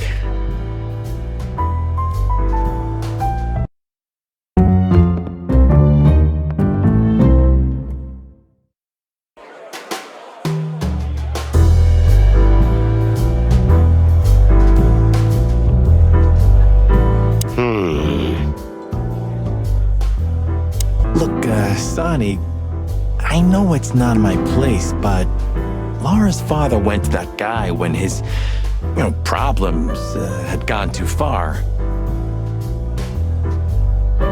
You're treading on thin ice, Marty. No, I just... Look, fellas at the station are talking, All kinds of things. Moses, Plato, Bosco, and the others. Talking, eh? About what? About why Blood Boil took my badge? About what an untrustworthy alcoholic wreck I am? Look, I'm sorry, it doesn't matter. Good, and let it stay that way. At least we're cracking this one together, yeah? Sure, Marty.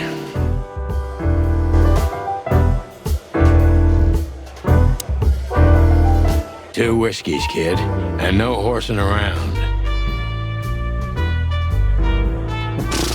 I've never heard that one before. Sonny, you gotta drive, Yeah, you're right, Marty. Hey, Longface, give me a glass of tap water too, okay? Yes, sir. Coming right up. That wasn't exactly what I meant.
Come to daddy, darling. Calling booze darling, it's kind of weird, don't you think? Says someone who calls his gun collection his harem. Touché. I'll shut it. Good birdie.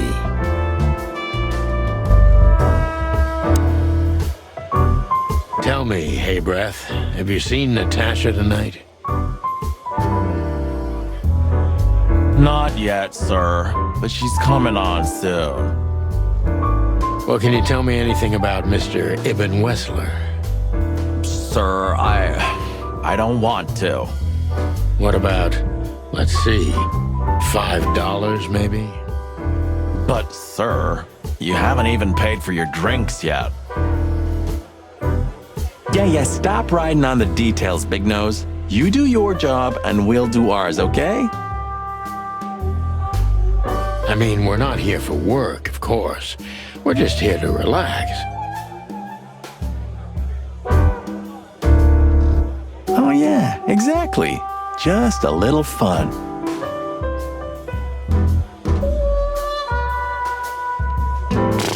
Of course, gentlemen.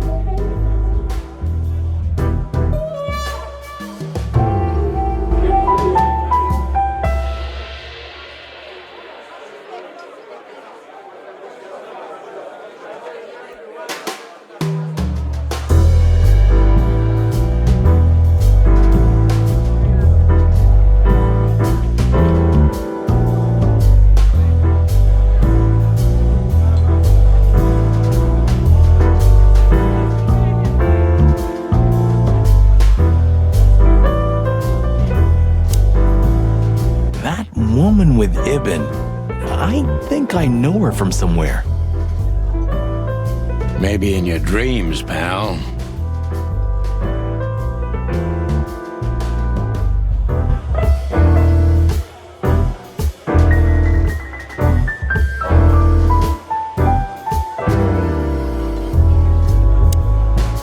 This guy is certainly not a gangster henchman. Of course he's not. Isn't that... Yes, it is. The great Ibn Wessler, in the flesh. So much for our incognito. You think he noticed us? Only if he's not entirely blind. Great. Just act nonchalant, my friend.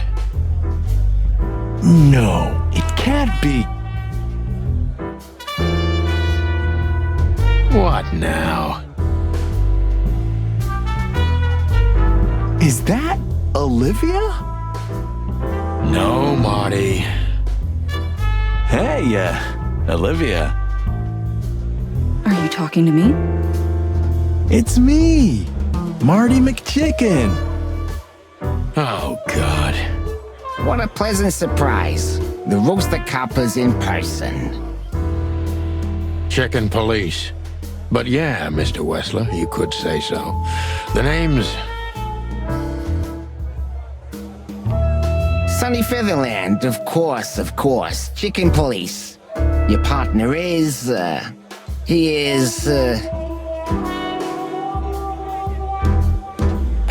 Marty McChicken. Sir, I just introduced myself to your lady companion seconds ago. Oh yeah. I'm so happy to see you. Hello, boys. So, to what do we owe this pleasure, gentlemen? Yeah, so, we were, just in the neighborhood, and... Cut the crap, Marty. All right, we're here for your sweetheart, Natasha. Oh, I see. No big deal. Just a blackmail thing. You know, horrifying threats written on the wall with blood-red paint. The usual stuff. You must be familiar with this kind of thing. Oh yeah, indeed. It's, nasty business. But I didn't know Natasha hired a detective because of this simple matter. But to be honest, I understand. I would have taken matters into my own hands, you see. But I'm kind of busy.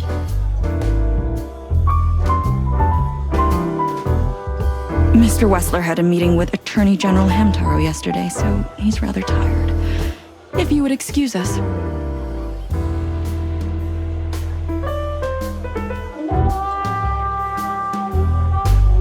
Oh, dear Olivia, it's okay. These gentlemen are just doing their job, right? And if I've heard correctly, they're notoriously thorough. So, how can I help you? We've got a few questions, if you don't mind. I'm at your service.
Just one more thing, Philmar.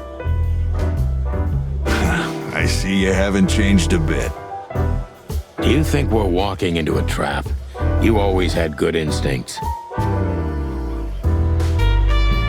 You know, I couldn't figure out this Natasha woman, even when I worked for her.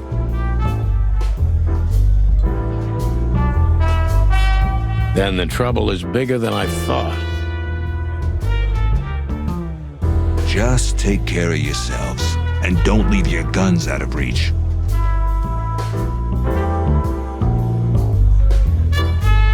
Oh, that's never happened. Yeah, this crazy cock even sleeps with his. You're welcome to the club, Brother Bird. Take care, Phil. You too, old fart.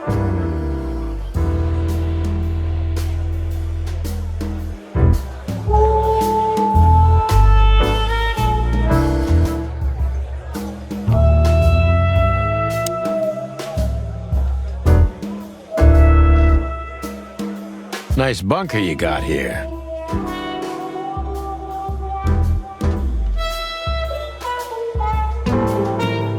Well, thank you, but it's not mine. Not anymore. But I'm sure you already know that. Listen, detective. If you want to know something, please ask straight, huh?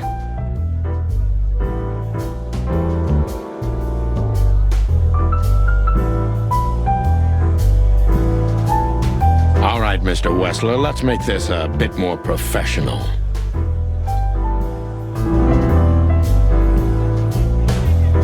I'm not as exciting as people tend to believe. I grew up in a poor family of many siblings. I'm the only one still alive, unfortunately. My career started with a shoe store, and now, here I am. I wouldn't call that an average life. Shoe store owner to mob boss.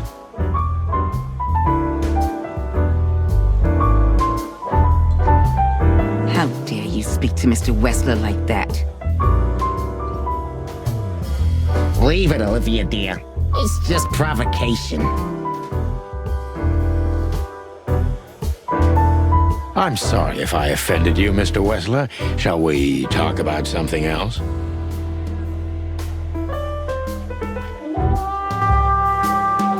Everybody knows Mr. Hayworth. He's an antique piece of furniture in this city, so to speak. Only a bit worn out. It's not my fault that he's so much in debt, detective, but the name of his family still rings quite loud in Clawville. Is that still worth anything? The name is just their name, of course, but the man behind the name is another matter, Mr. Featherland. You're a pragmatic rat. Thank you.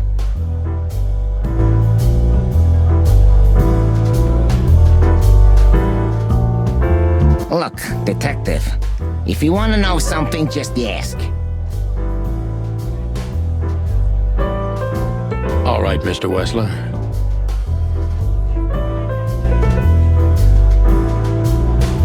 Has your assistant been working for you long? Are you talking about me? Yes, I'm talking about you, ma'am. Let me answer your question then. I've been in Mr. Wessler's employment for 6 months. Why do you ask?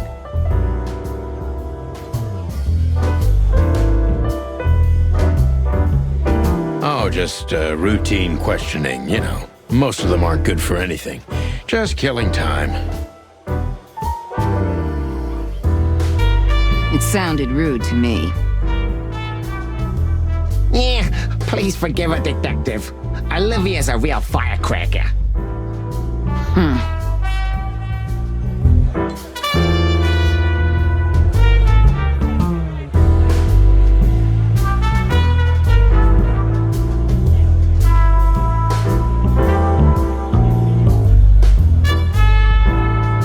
Wessler is a tricky guy.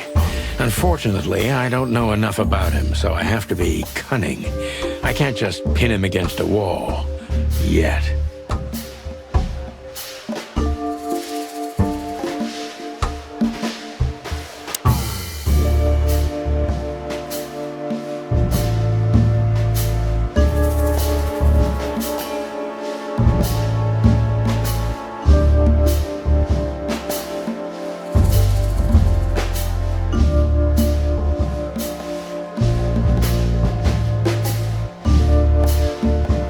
How did you feel when you heard about the blackmail? Honestly, I found it ridiculous. And now? Now I'm kinda interested. But I wouldn't call it blackmail yet. They're just empty threats. There were no demands. Good point. Thank you. Are we done? No, not quite. I'm sorry to hear that.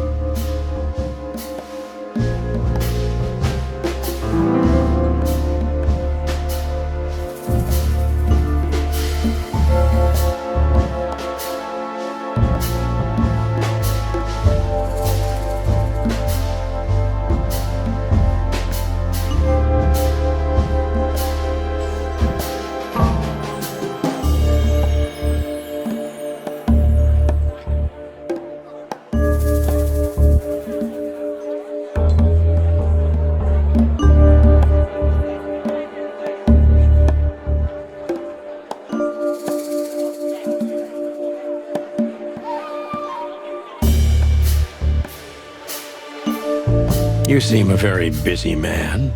May I ask what you do? It's, uninteresting. Would you elaborate? I got a small share in the meat substitute business. If the new product works, maybe we can make your job easier. You mean reduce predation in Clawville? There are such plans. If you're interested, talk to Olivia, my assistant. She's an expert in what she does, unlike me. Thank you. That's it for now.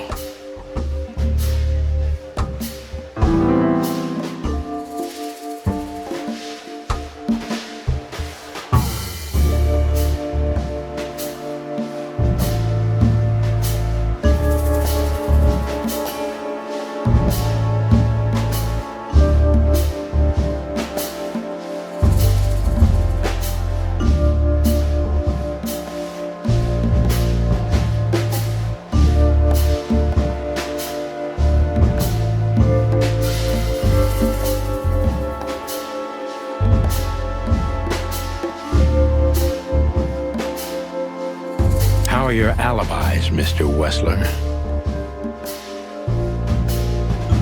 Am I a suspect? That was fast. But thank you for asking. They're solid. Just ask Olivia. She can enlighten you in this matter too, if you're curious. No need. And no, you're not a suspect. Yet. No more than everyone else in Clawville. That's, reassuring. Wessler is tougher than I thought. And he's secretive. It's time to gently beat around the bush.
Were there any similar incidents in Natasha's past?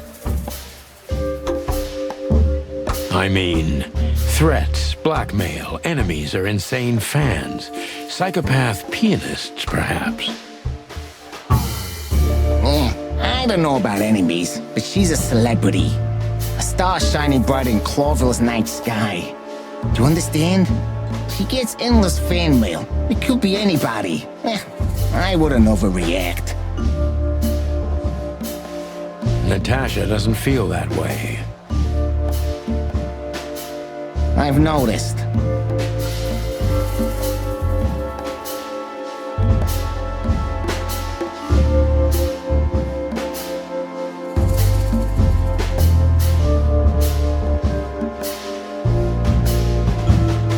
Do you think one of her fans is the culprit? Someone who can't take rejection, maybe. Why not? It's quite common. It's a typical motive, indeed. Any ideas who it could be? Yeah. Attorney General Hamtaro is obsessed with Natasha. But he's, more like the kiss on the hand, flowers bowing type. Throwing bricks through the window is not his style. I can't think of anybody else. Or rather, I can think of everybody else. About half the city, actually. I get it.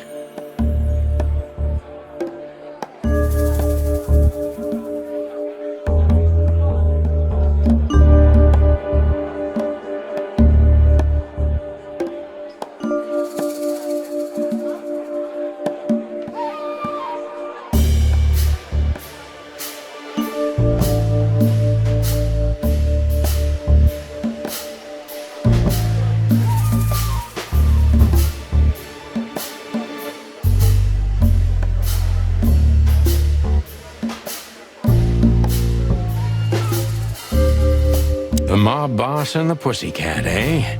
How did you even meet? Huh?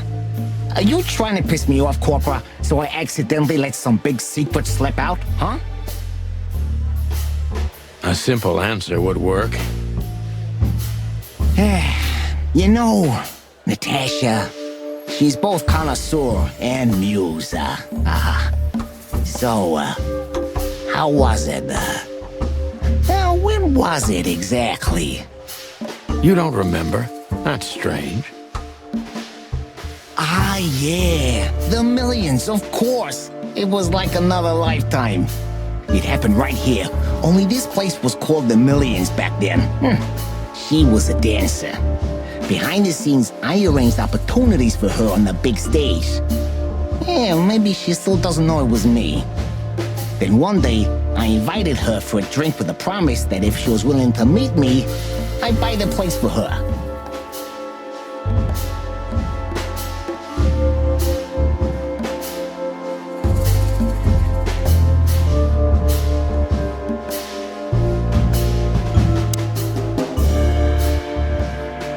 I guess she was willing. The next day, she had the club in her name. Well, that is romantic. There are many kinds of romance, Birdman. There's cheap and there's expensive. You get what you can afford.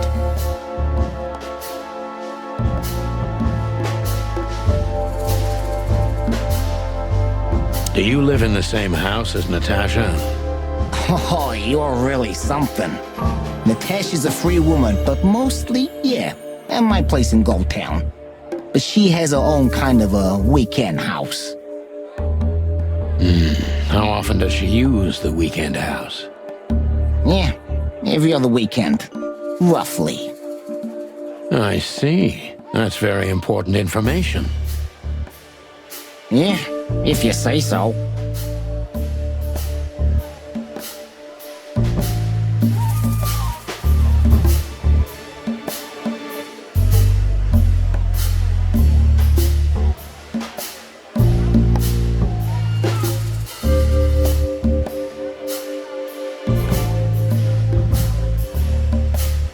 So Natasha feels like she's in grave danger, yet she's still going out alone. Yeah, I know what you're getting at.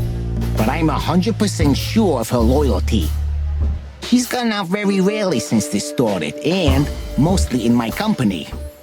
Yeah, you know, I'm not sure if you do, but in our social circles, Banquets and dinners are frequent. Illegal gambling nights. You got me there. Yeah, you're right. Natasha is crazy about the roulette wheel. Always putting it all on the red, right? Yeah, you're a real rotten bastard, Sonny. Although, yeah, always on the red. You're right. So, can we meet your lady? I don't see why not. But first, please, listen to her sing. She's on soon.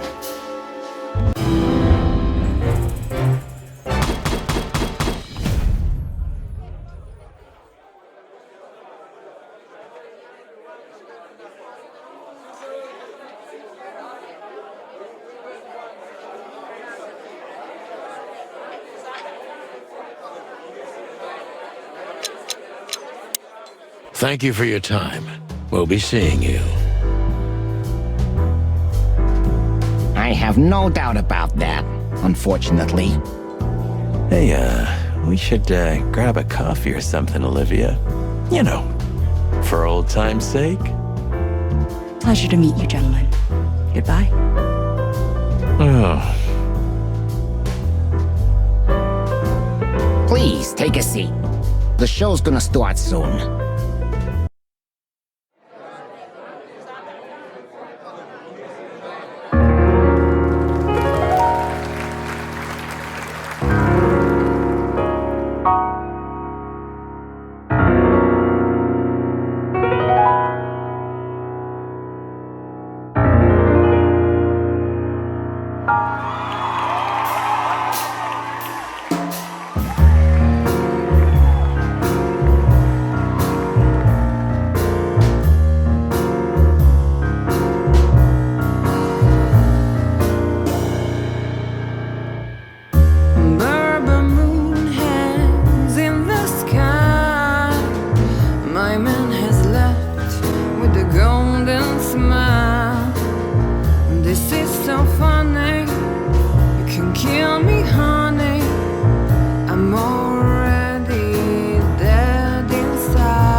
Sonny. Say, Chloe's still lying in my bed, and it's dead.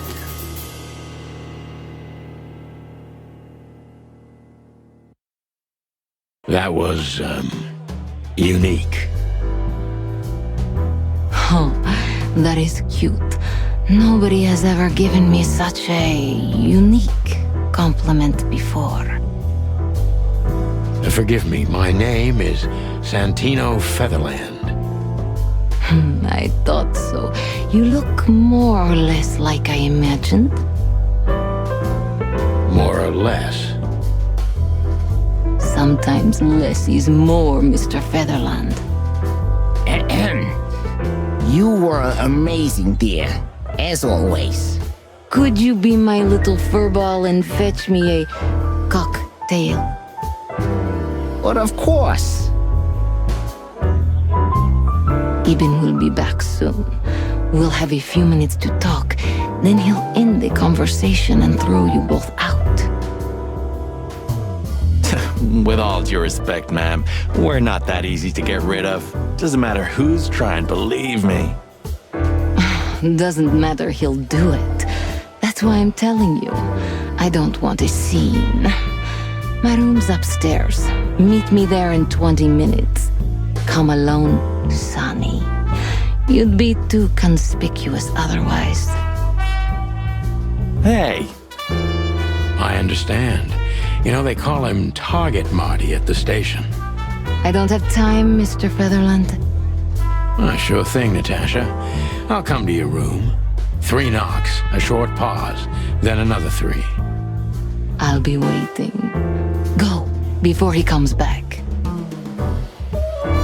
I knew she was trouble the first time I saw her. She wore danger like a perfume. It was simply part of her being, and it attracted me, like light attracts the moth people. I wanted to be the microphone as she whispers her melodies, or the pillow she rests her feet on while reading some cheap romance. I wanted to be her nightdress, barely touching, barely covering her marble skin. But I was a cop, and a lifetime wouldn't be enough to rid myself of what a woman like her hides under her makeup. Keep your distance, Sonny. Just keep your distance.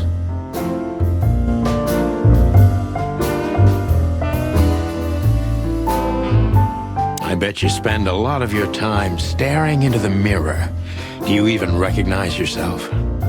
Maybe you were trying to be rude, but, you know, that's a very good question.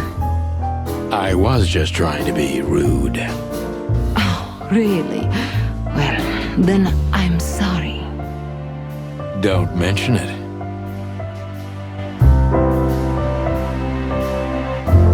You got a beautiful place here, Natasha. A peaceful little island on the ocean of madness, with very classy furniture. Ibn likes me surrounded by elegant things, you know? You're an elegant thing yourself, sweetheart. Oh, that's charming. Thank you, detective.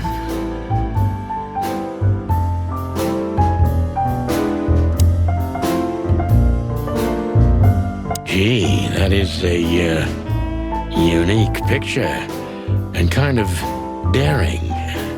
I admit I've never seen anything quite like it before. Yes, I admit it's a little daring.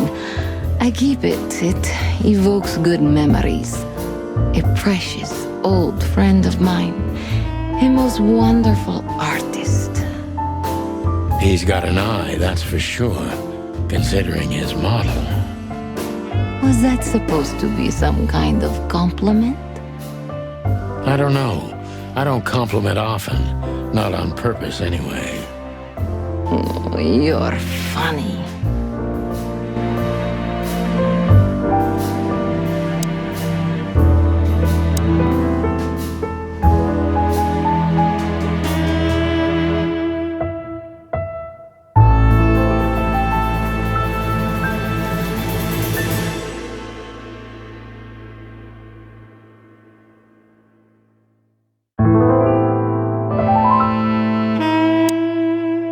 This woman's aware of her charm, and she knows how to use it.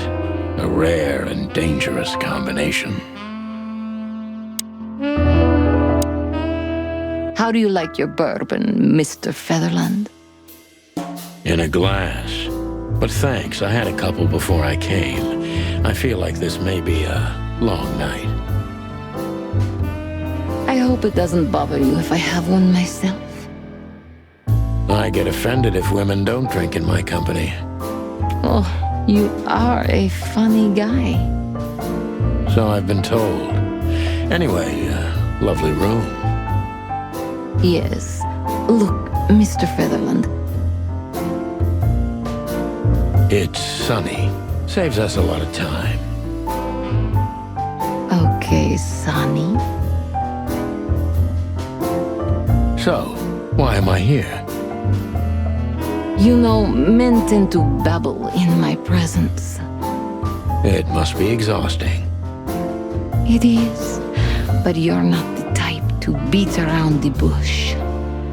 Is it too banal if I tell you it's an occupational hazard? Terribly. So can I start the unpleasant questions? I've asked you here so you can do what you do best. Really? I thought you asked because you wanted me to investigate for you. But if you'd rather be drinking... You do have a sense of humor. How reassuring. Only if I'm a bit hungover. That's usually quite common. Oh, please drop the act about being the alcoholic, heartbroken ex-cop, Sonny. It would undoubtedly suit you, but I've seen you scanning my room. From the second you set foot in here, you started working, and everything I say gets sorted in your brain. Am I right? That's a bit of an exaggeration, but yeah, it's something like that. Well then, Sonny, come at me. Oh, that's something I don't hear often. With pleasure.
Natasha is a confident woman.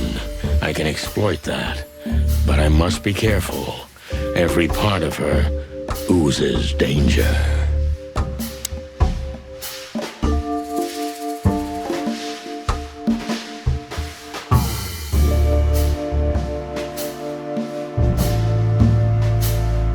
That was a remarkable performance. I'm glad you enjoyed it. Do you perform here frequently? You're also the owner, if I'm not mistaken.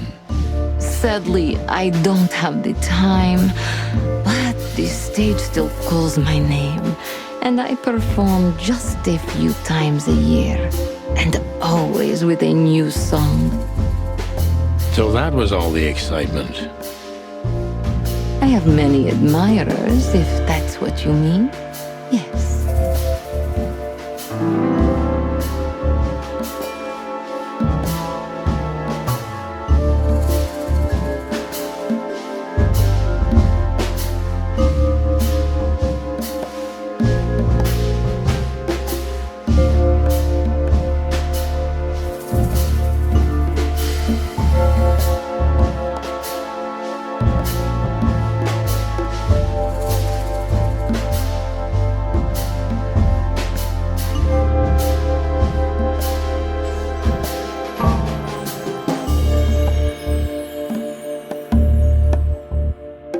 The place is very elegant, and so's your room.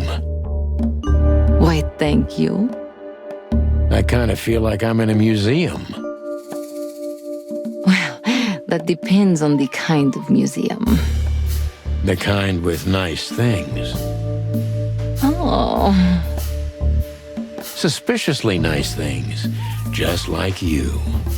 Do you think I'm suspicious? We'll see about that. Try me.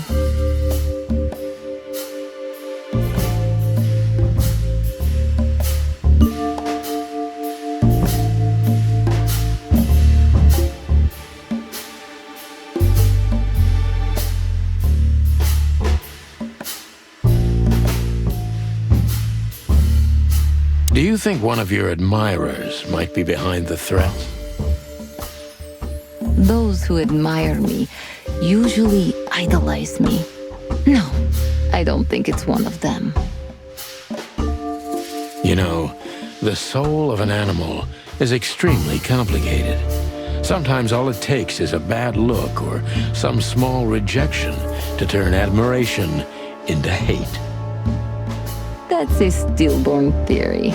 No one hates me if they once loved me, Mr. Detective.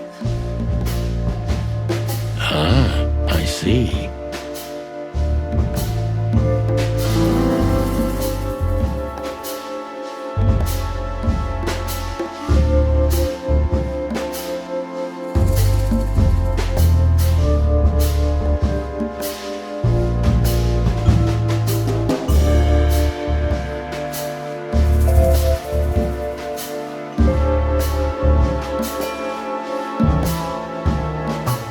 Do you have any material evidence concerning the threats? You may think I'm irresponsible, but I didn't keep any of it. I simply couldn't bear to look at them. Didn't you think maybe the police would need it? I didn't think I needed the police. Moreover, do you think the girlfriend of Ibn Wessler could ever turn to the cops? I see. So, what about me? How do I come into the picture? It sounds ridiculous, but you're my last hope. That does sound ridiculous, but I accept. My ego and old habit. You can't do anything else, can you? Something like that.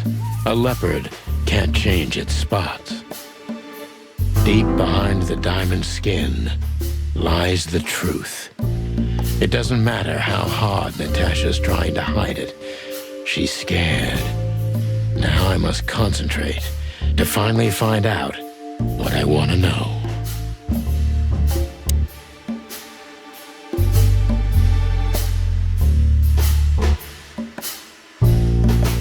What was in those threats, exactly?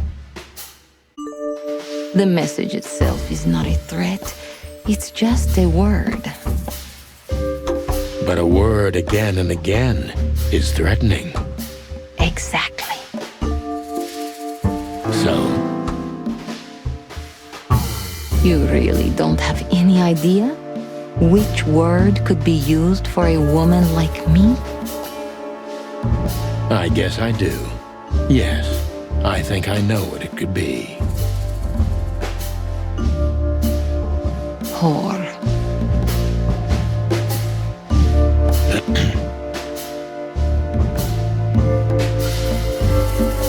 Cat got your tongue? Am I right? You heard it. I said what you were thinking. And yes, that was in the message. That was printed on the paper and painted on my wall in giant red letters. Well, thank you for your honesty.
What about Fillmore? Is he here because of you? Mr. Lowe helped me before, and yes, he was the first I approached. You've managed to curb my enthusiasm a little. Doesn't keeping 2 irons in the fire give me a better chance? But you don't have to worry. He didn't find anything. And he's not interested anymore, no matter how much I offer to pay him. Why? You'll have to ask him. I think I'll do that.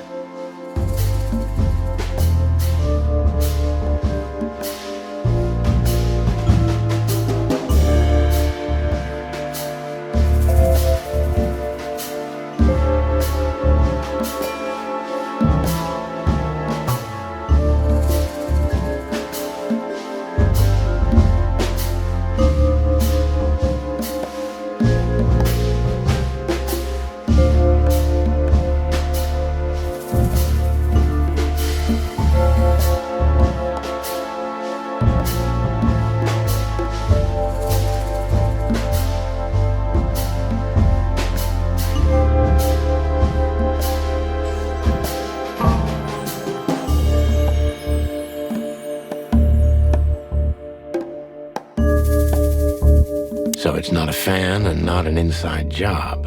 Who do you suspect? Aren't you supposed to know that? Usually, yes. But I've got nothing to go on. And you don't have a hunch. Maybe I do.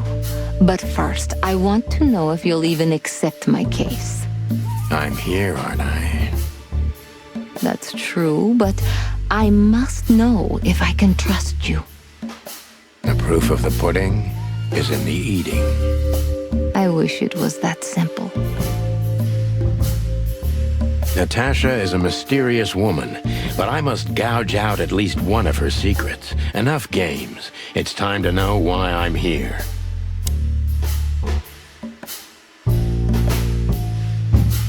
Let's stop beating about the bush. How do you know? I'm prepared for that question, but it's still not easy. You knew very well that if you threw in the name of my wife, I'd come to you no matter how vague and suspicious the case was. I just want to know if you're simply a manipulator or you're really that desperate. I really know her. I'm not lying. Oh, really? How? Were you a nurse, too? Forgive me, but I don't think so. Don't be rude and so cynical, Sonny. I'm sorry, but that's me when feline claws are at my throat. Molly is an old and good friend of mine. She has nothing to do with this, but I knew that if I didn't mention it to you, you wouldn't have come. Yeah, Natasha, you're right there. I knew you were a decent fowl, that you would help me. That's what you're famous for. Don't go there. Flattery doesn't work. Look, forgive me. I shouldn't have brought your wife into this. You're right, you shouldn't have. But to be honest, I don't think she's my wife anymore. On paper she is, but I haven't seen her in years. I'm sorry, I didn't know. Really?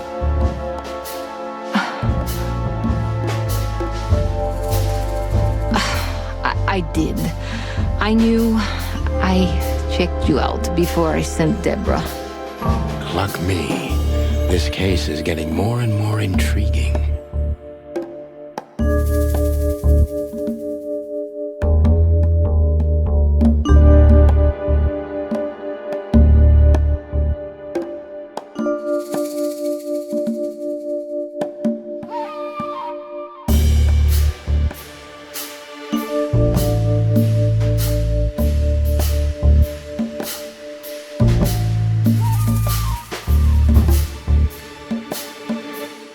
What exactly do you want from me?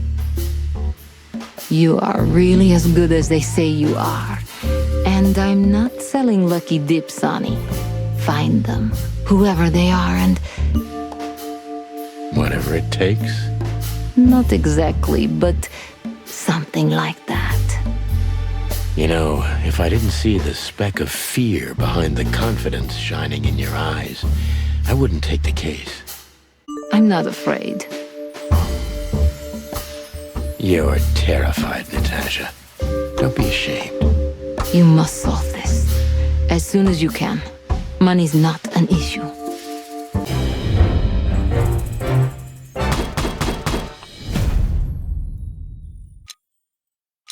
Natasha is a That was a remarkable... I have many...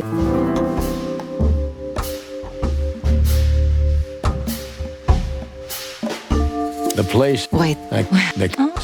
Well, Try. do you think one of... Huh? Do you have any... something like deep... What was in... The... But... You... Cat...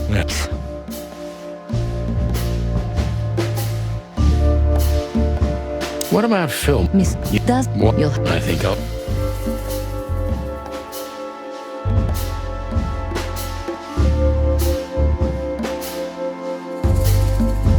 A dark shadow from the past. An ex-lover. A husband, maybe. I'm surprised you asked that just now. Well, I have my habits. Some call my methods peculiar. What a curious way to put it. I'm a curious kind of fellow. So?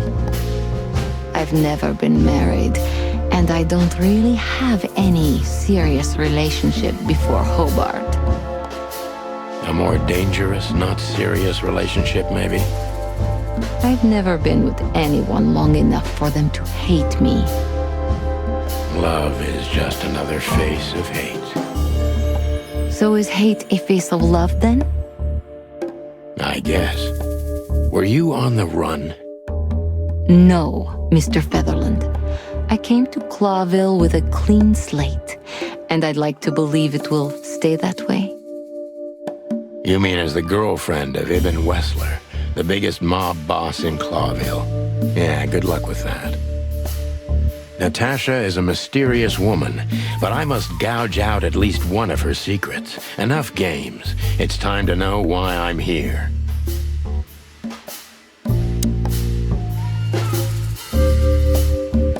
Let's stop beating about the bush. How do you know Mom? Luck me.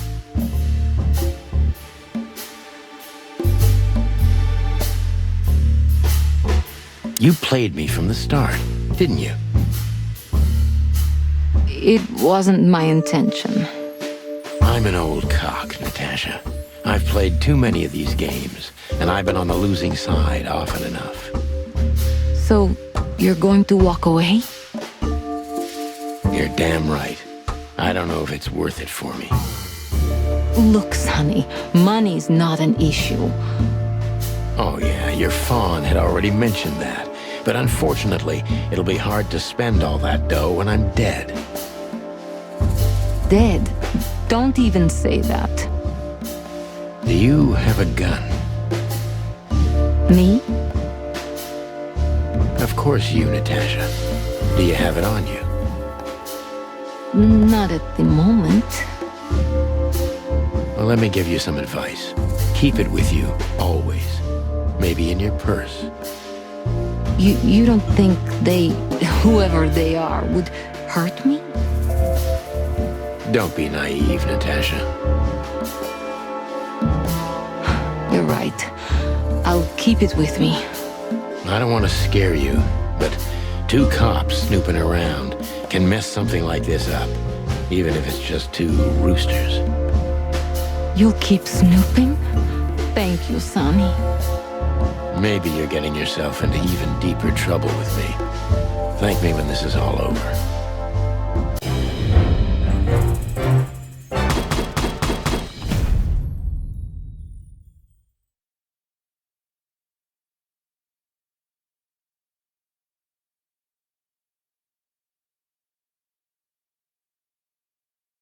Natasha is a...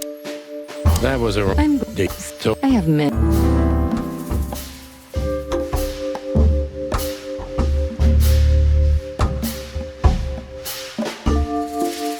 The place is very... Wait... I can't... suspicion. Do you Well, try me?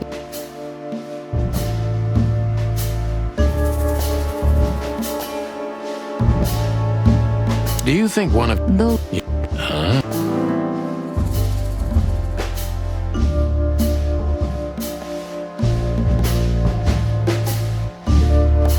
Do you have any You didn't you? it. That does You got something like deep.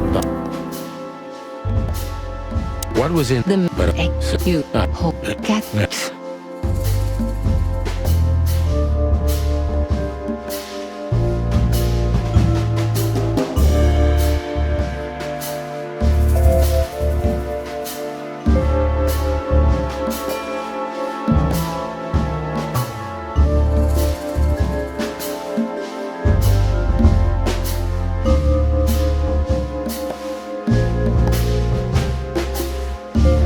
No one's ever seen the culprit? Not even a shadow? That's one of the most curious things.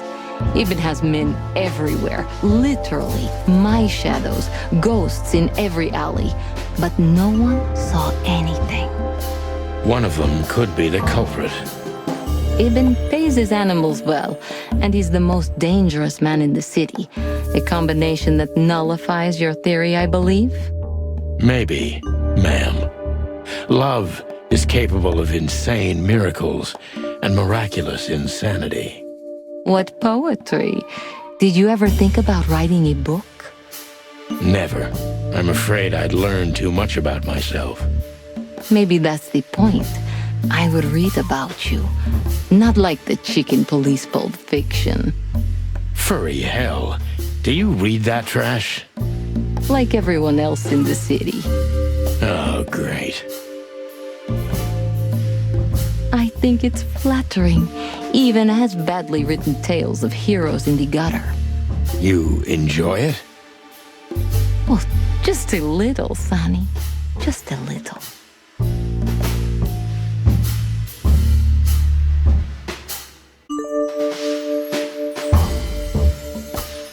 A dark shadow? I've never. A more I've never. So is.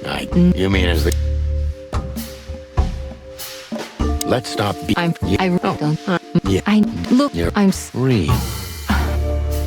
Luck me.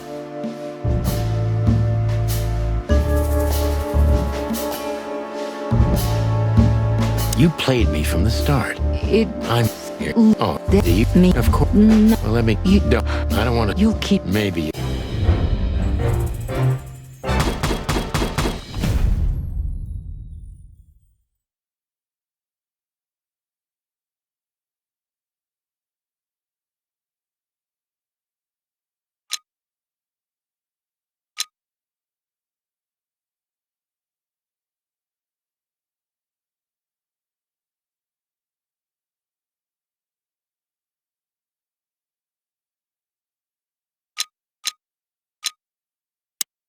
Just one more thing, Sonny.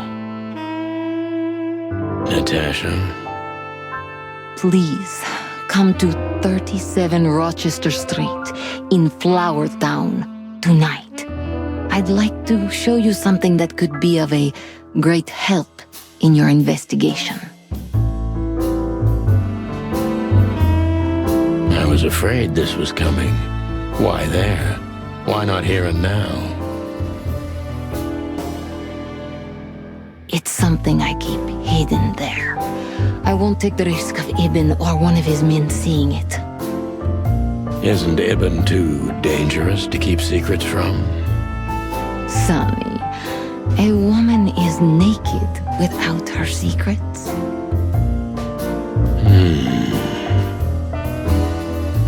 I knew you would understand. Oh yeah, I understand everything. So, when do we meet? The night is almost over.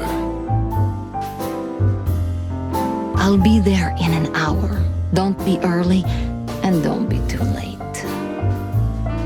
Look, Natasha, you know...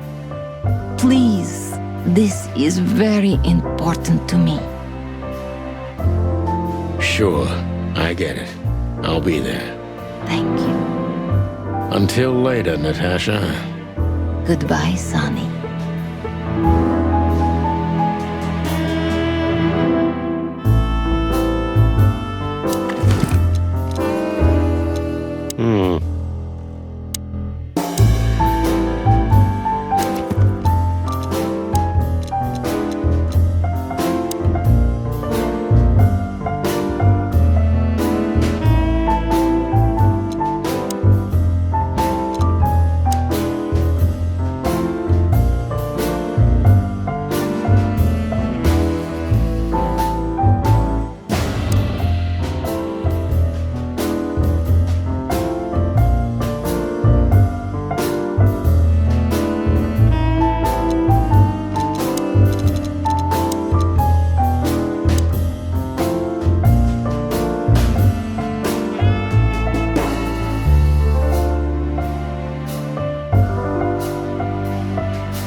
Well? Weren't you supposed to be waiting in the car? I was bored to tears, Sonny. I also thought maybe something happened to you. You thought Natasha had eaten me alive, huh? Well, who knows? You're such a fragile little thing. I'm too old for this, Marty. Then next time, leave the dangerous predators to me. I didn't mean that, Marty. I meant you. Oh.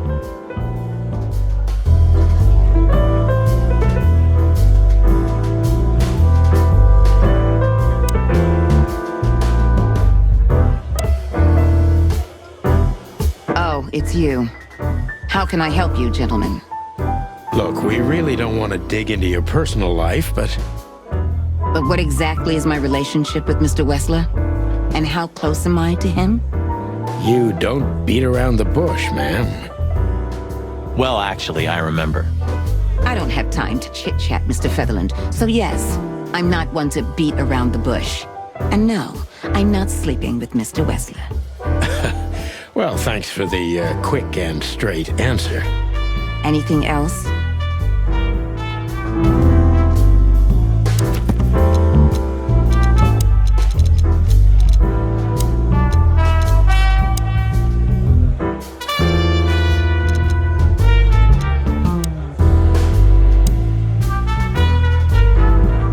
Do you come here often, Olivia?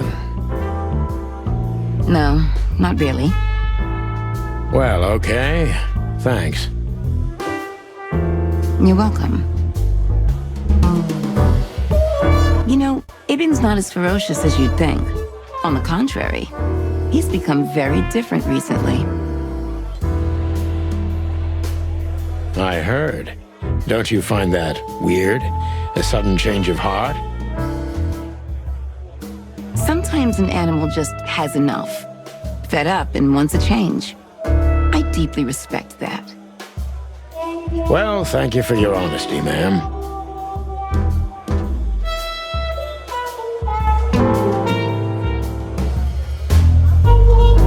What's your relationship with Miss Natasha Kutsenko? We've talked a bit, that's all. There's no tension between you? You know, the pretty secretary.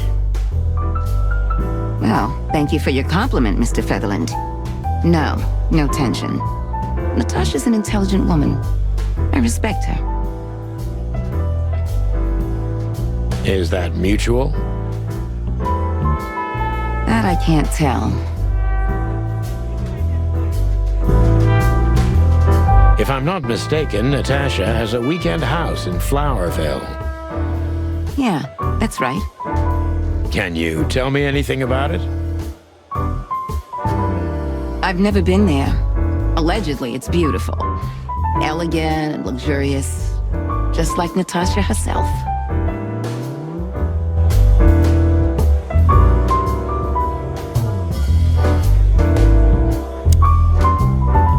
Excuse me, pal. My name is Santino Featherland. Gabriel, what do you want, chickens?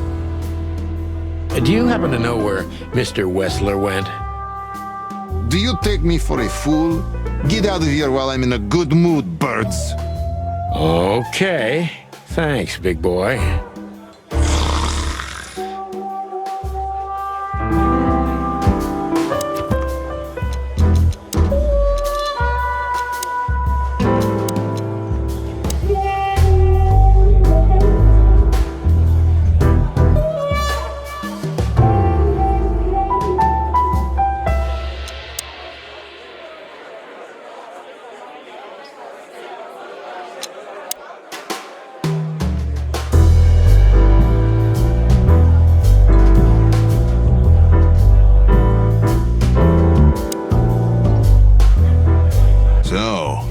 Have you talked to Natasha? In fact, yes. She was, kind of mysterious. I bet she was. You know, I've never abandoned a case before. Not voluntarily, anyway. But that woman... You're, too old for this shit, huh? As you say, pal. That's exactly how I felt, too. Before you leave, take this and examine it closely. What is it? The reason I've decided all of this is not worth it for me. Wow, that sounds encouraging. Take care of yourselves, guys. This case, maybe it goes deeper than you'd think. Oh, that makes my feathers stand on end. Ah, old croakers. You're safe while I'm here.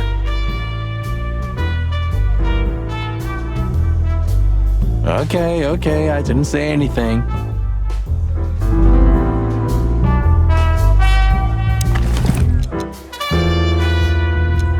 We stepped into it, didn't we?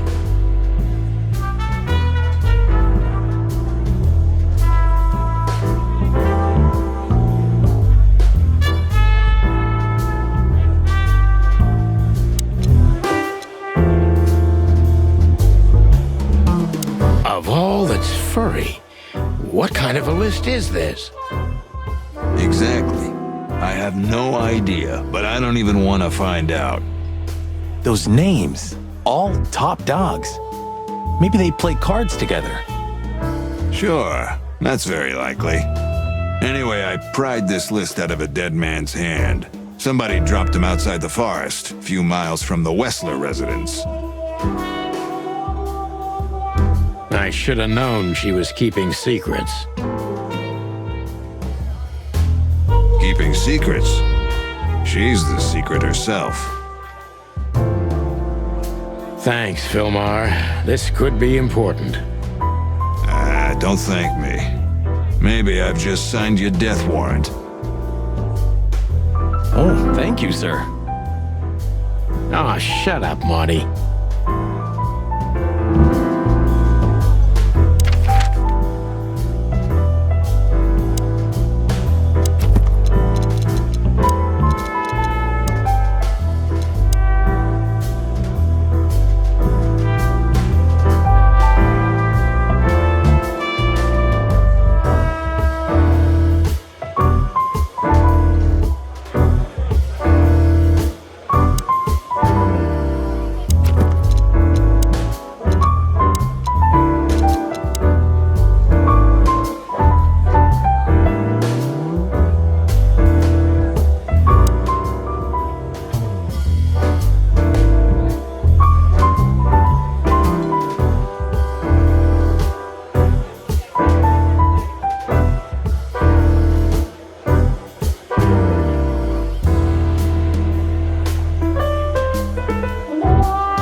A nice cup of coffee a la Zip, huh?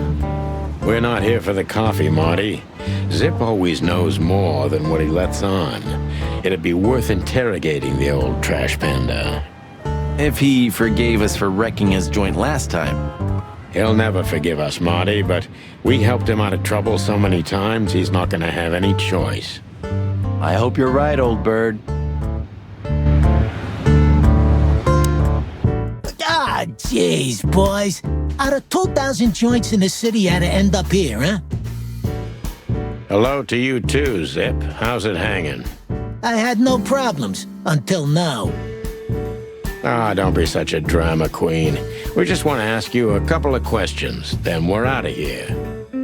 And we won't even trash your place this time. What do you say? I say let's get it over with very, very quickly, chickens. Relax, pal. We'll be as fast as a hummingbird. I'm not your pal, and you're as far from a hummingbird as I'm from a polar bear. Oh, come on, Zip. Don't be so hard on yourself.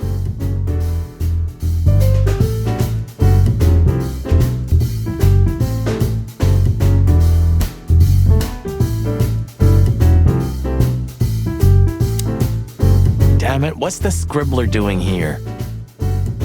Sniffing some juicy story? I think I still owe him a great big left hook. What did he do this time? Oh, nothing. Just since I first met him, I wanted to punch him in the face. I can understand that.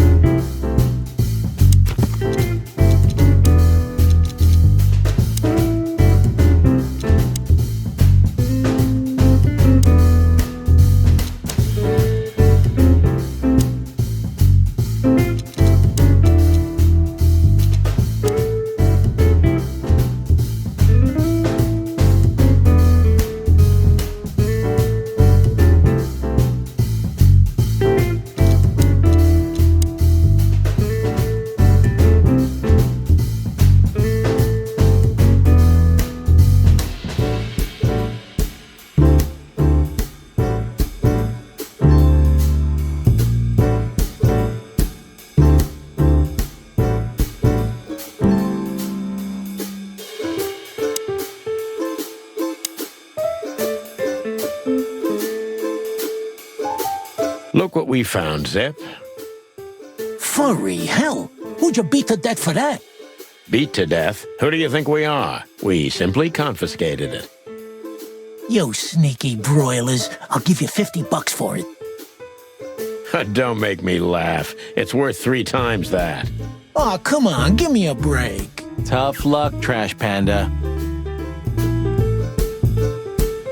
We also ran into Filmar. Filmar? Who's that? A grumpy old raggedy-ass hawk. His manners are even worse than mine. Ring a bell? You mean Marlowe? Was Marlowe. Now he goes by Filmar Lowe. Oh, I see. So that means he's still alive? I'm almost not surprised. The old guy has a reputation of being indestructible, huh? He is. And he gave us something that could mean something.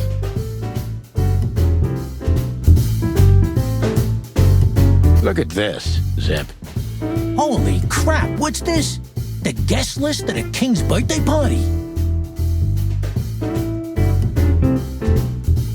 Hey, that's not even a bad guess. What do you make of it? This piece of paper's from so high up where I've never been myself, boys, so don't ask me. We spoke to Natasha. She's scared. Well, it's not good life insurance to be the girl of the most powerful gangster in the city. It's not about that. Someone's been writing offensive messages to her. She feels threatened.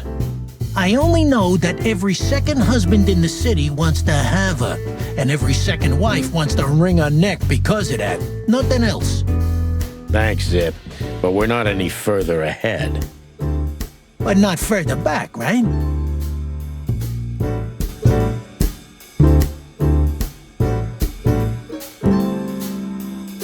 So, out with it. Stop winding me up. I'm almost consumed by all this excitement. We've just come from the Tsar Club, Zip. Who do you think we met? If I can guess one, I'd say, was it His Majesty Hobart Ibn Wessler, the Rat Prime himself? That on, pal. What a surprise.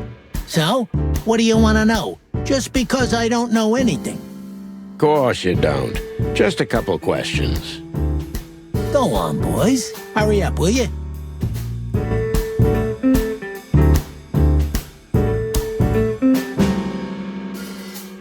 Hello, Timothy. Scribblers don't celebrate New Year's. Hello, boys. What a pleasure to see you.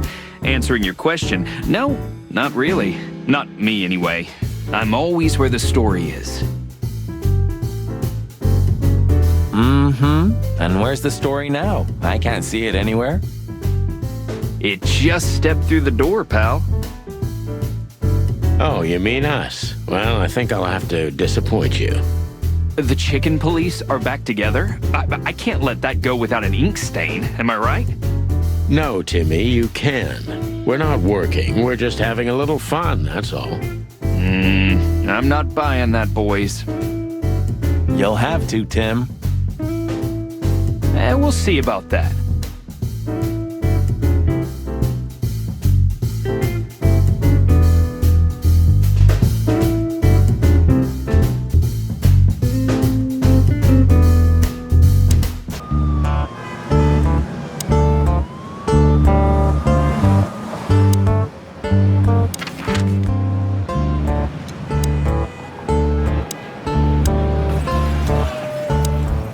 I don't know, Sonny.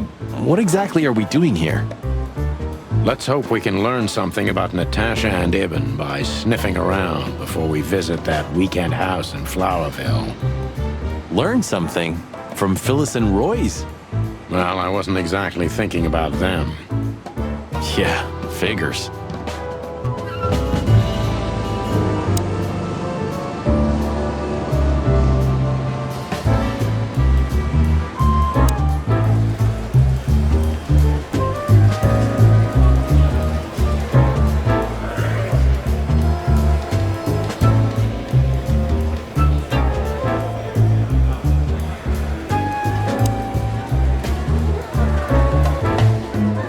Big guy. Hey, Cox, what's up? Back here so soon? Did you get nostalgic all of a sudden, Sonny? I'd rather be anywhere else than here, Bosco, but we're sniffing around on a case. Hoo-hoo. Are you trespassing again? Who?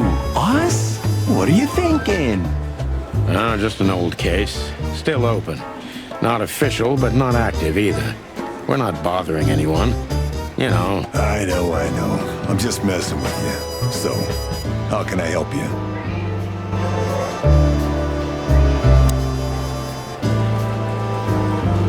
Do you still remember Philmar? Do you mean Philip? Of course I remember. He's got quite the reputation with that Philmar alias. We just met him. Small world, huh? Do you know what he's up to these days? Yeah, as far as I know, he's investigating petty blackmail cases and sneaking after poor bastards cheating on their wives. Anything else? Did he get mixed up in something that stirred up a storm recently? Yeah, I don't know about that. We haven't seen him at the PD for a while. He's usually a frequent visitor. Why? Did he run into some fishy business again? Possible, Bosco. But I'm not sure he'd want to make the same mistake. Wise decision. Listen, Bosco, what do you make of this list? Maybe it's the guest list of some fancy ball. These are some rather influential names, the ones I recognize anyway. Movie stars, politicians, a few names from the Council of 12 even, if I'm not mistaken. You're not. Are you blackmailing them? Because if you are, I'll gladly accept a nice big juicy bone in exchange for my silence. Stop screwing around, Bosco. It has nothing to do with our case. Which is what, exactly? We're still not gonna tell you. Listen, Bosco, what have you heard about that singer, Natasha Katsenko? You mean that little bimbo fooling around with Ibn Wessler?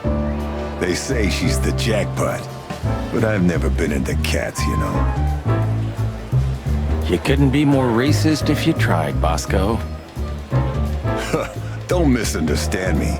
I don't have a problem with cats at all. I'm simply allergic to them. I can't stand being around them. I don't even take cases with cats. Good for you. I should have used that excuse myself. Why? Is your investigation related to her? What? No, of course not. We just came from her show. That's why I asked. And what's she like? Well, I guess your cat allergy would go away for the rest of your life if you met her. Really? Maybe I'll have a go and see for myself one day.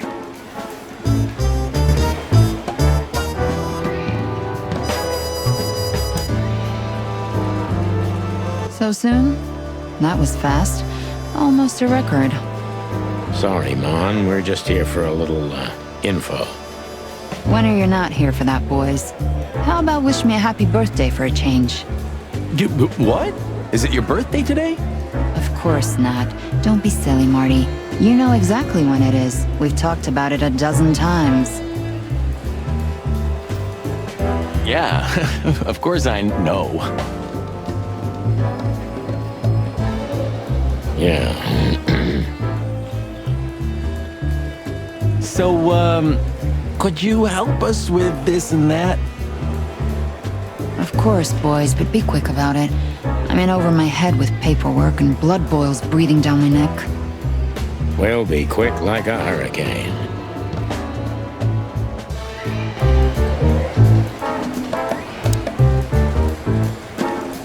Guess who we met today in person, Mon? King Hector III? Even better. The one who commands the king. Wait a minute. Hobart Wessler? Damn right. Hobart Ibn Wessler in the flesh. Wow. And you're still alive. That's quite an accomplishment. But seriously, have you heard that he wants to get out of the black market business? Allegedly, he's trying to clear his name with some kind of new meat substitute. His name's gonna be rather difficult to clear. It's a heroic and impossible venture. I haven't heard about it, but it's an interesting addition to what I know. Which is? Ibn's been acting very strange lately, and he left most of his business dealings to one of his goons, Mickey. Also known as the Butcher, the Mongrel, and the Slayer. Yeah, we once had the pleasure of meeting him. That's all I know, boys. I know it's not very much, but it's something, I guess. I'll keep my ears open. Thanks, Mon. Listen, Mon, a reliable old friend shoved this into my hand. Could you take a quick glance at it? Quite an imposing list. What could those numbers mean? It could be a date even, but no, this is something else. That's what we were thinking too, and we got nowhere. But you see a lot of documents. So, is there anything familiar about this? Unfortunately not, boys. The names are imposing indeed, but based on this, it could be almost anything. The richest of the rich get together on all kinds of excuses. It must be a secret cult. It could be, of course, but also anything else. I'm sorry I couldn't help you more. Ah, don't mention it, Mon. Thanks for your time. Or, wait a minute. There is something. Stop teasing us, Mon. I'm sure you've noticed that all the names in the list are men, right? Yeah, of course we noticed.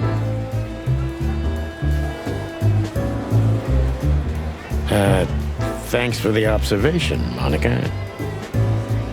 Don't mention it. I'm just a receptionist. We saw a pretty good show at the Tsar Club tonight.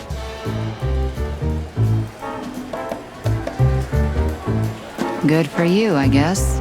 Natasha? Natasha.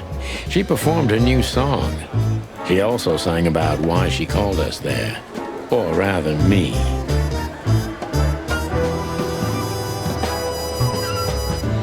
And? That's confidential, Dollface. Anyway, I can't help wondering about that woman. Her past is a mystery.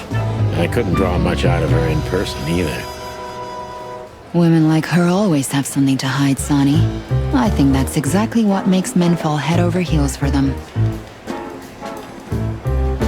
I know another broad who's all mysterious. Oh yeah? What's her name? I'll look her up if we have a file on her. Marty, shut up. Oh, you mean me, right? All mysterious, full of secrets, and grace. I didn't even hear that, Marty.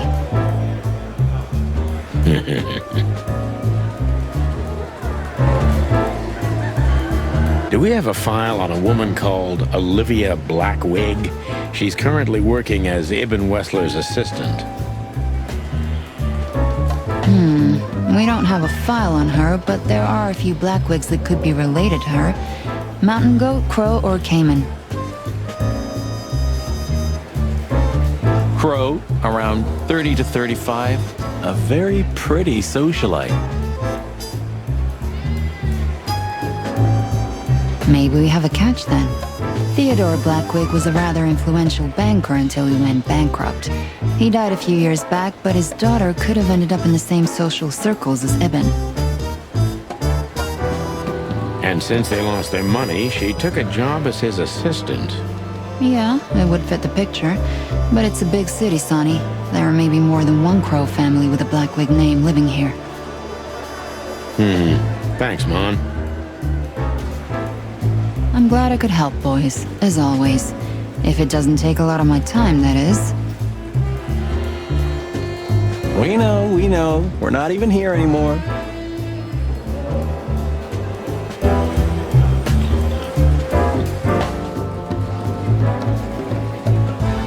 Do we have a file on a woman called Olivia Blackwig?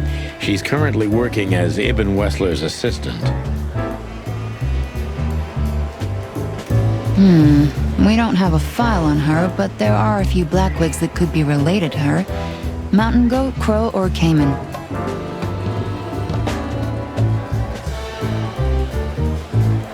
Crow, around 30 to 35. A very pretty socialite.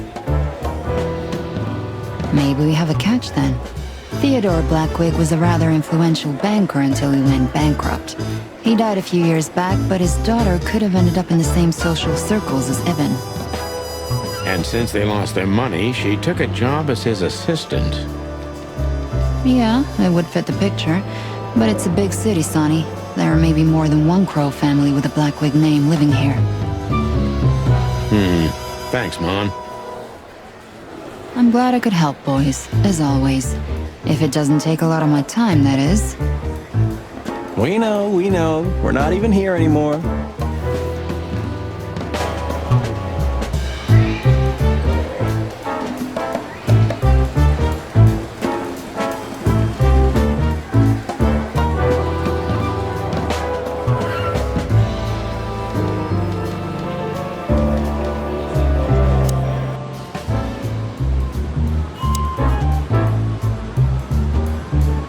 How's it going tonight, boys? Uneventful so far, Sonny. But now that you're rolling together again, I suppose we'll have some excitement to look forward to. What do you mean? Are you kidding? Last time you shot up a theater, and, if I remember correctly, each other.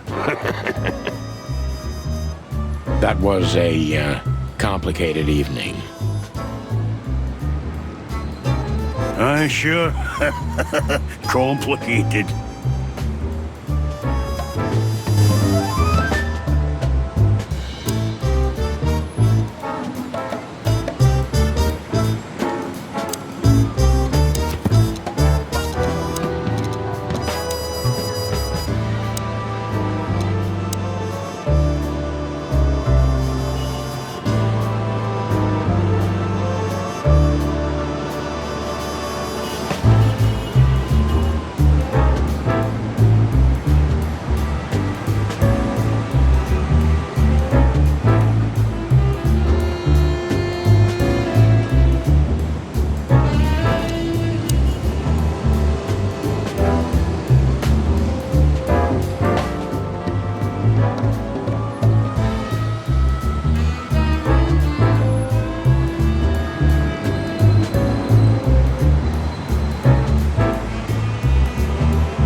if there's one thing I'd learned during 20 years of detective work, it's that if someone wants to meet you at a remote location at night, you should bring an army for backup.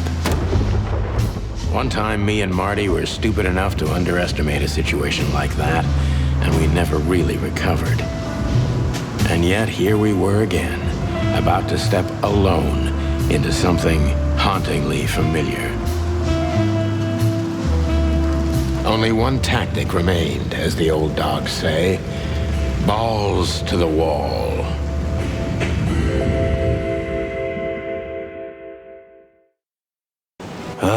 This place gives me the creeps.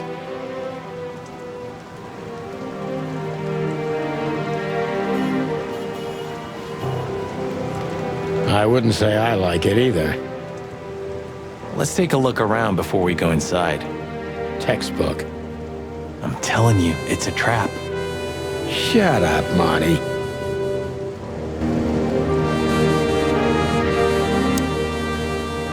Damn. It's not a good sign. Maybe she just lost it when she hurried into the house. Yeah, right. Do you think it belongs to Natasha? No idea. Do you think I measured her feet when I was in her room? Not sure I want to know, but I wouldn't be surprised.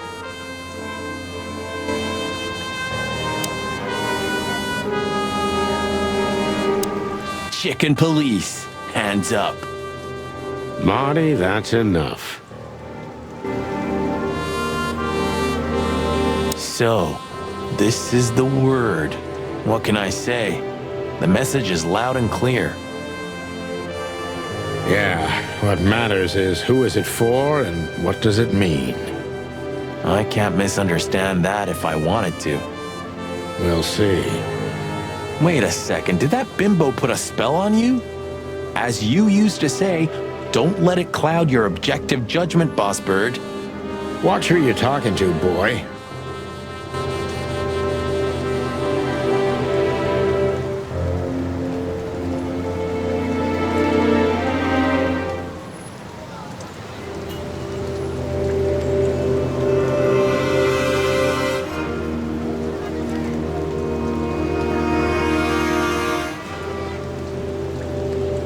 Marty, before we enter, did you bring Big Bertha?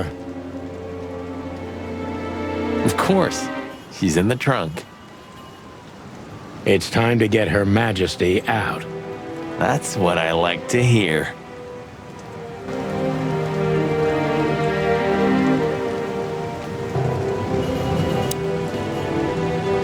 Let's go. Hello, my beauty. Just don't point it at me. Aw, scared? Take it easy. I swore I'm not gonna shoot you again. Very gallant of you, partner. Why, are you still pissed at me? I'm happy to remind you why you got shot the first time. I get it. Just shut the fuck up already.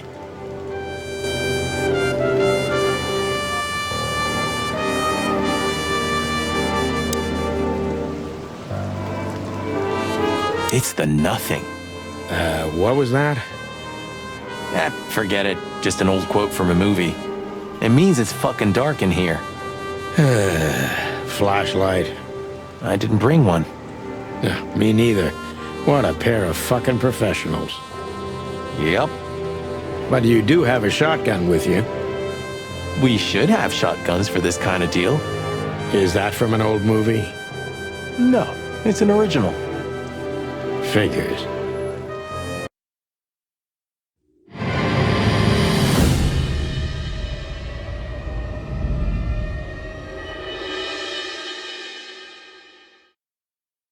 She was lying on the floor as if she was sleeping. She looked peaceful, almost. The large pool of blood ruined the picture. Poor, delicate Deborah. Maybe you were too pure and innocent for this city, but in the end, its filth pulled you under. You know, no animal can swim in high heels. Wild gods. Fuck even. Yeah, it's her. Deborah. The girl who came to my office. I figured, but what the hell happened? Was it Natasha? Is this what you wanted us to see? No. I mean, I don't think so, Marty. She seemed very attached to the girl, and I believed her. Furthermore, she has no motive to kill her. Natasha meant some object. Something maybe the killer wanted, too. And the poor girl was trying to protect it. Did she seem that kind of girl? She risked a lot simply by coming to see me. She would have done it for her mistress. Why is she naked? Was it sexual? I mean, there's no sign of struggle. She seems untouched. Maybe she knew her assailant. Was it a lover? This looks premeditated. So far, the messages have appeared in weird places, but this is a new level. It's no longer just about empty threats. Well, maybe Natasha's on her way here right now. Or she was already here and something happened to her, too. Kidnapped, or worse. Those are possibilities, but we can't wait. We don't have time for guessing. Search the house. Search everything. The room's not trashed. Whoever did this wasn't looking for the same thing we are. Or they knew exactly where to find it. Wait, what are we looking for exactly? I have no idea, but it's something important. Things like that have a way of getting noticed when you come across them. Amen to that.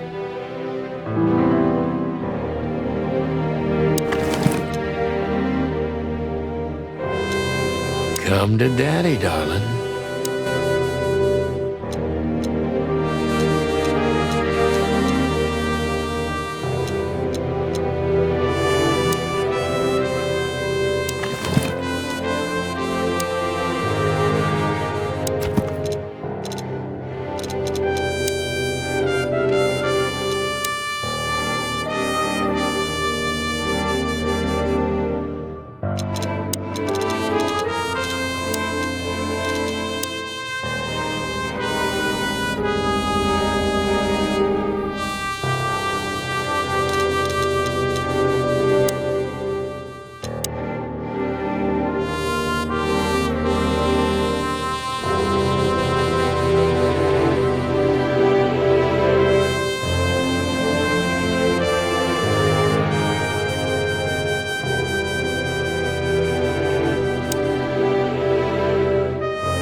We should call the department.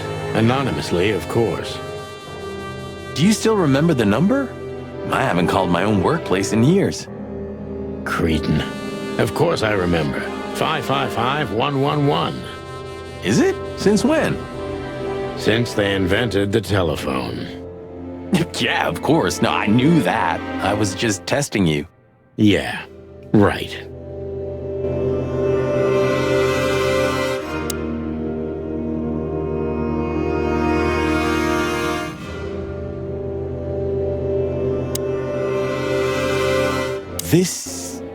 What is this exactly? A human. Mythical creature. Quite the cult in Iveria. The whole country's full of these statues.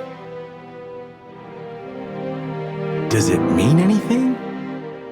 They say humans are the keepers of secrets and the messengers of chaos and destruction.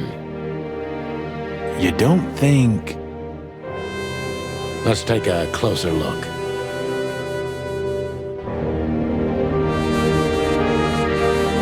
Damn, just like in the adventure books. Rich animals are all insane. You have a point.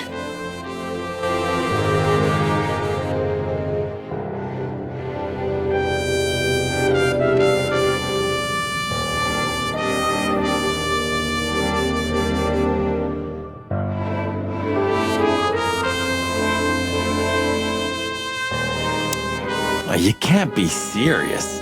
Is this some kind of... Yeah, it's a riddle, Marty.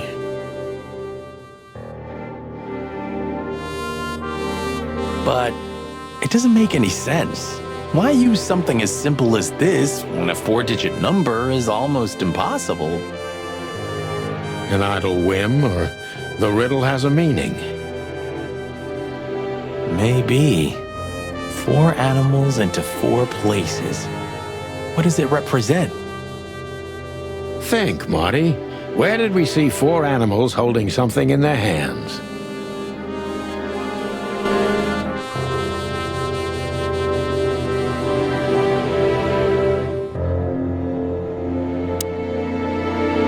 It's an exceptionally beautiful piece. What does it depict, I wonder? I have no idea, Sonny. It's so art, I'm scared to have an opinion.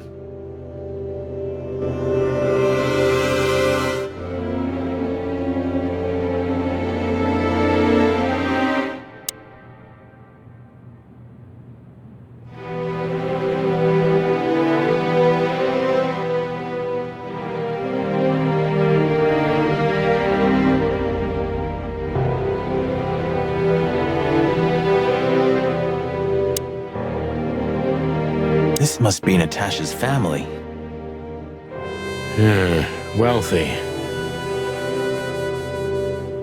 Do you think she's from the Stavonian Tsar's family? Oh, nobody could have survived that massacre, but I'm sure this family was also close to the fire. What is she doing here anyway? What, an alias? Keeping secrets, and now this case? Do you think it's all connected somehow? Let's not draw hasty conclusions, Marty.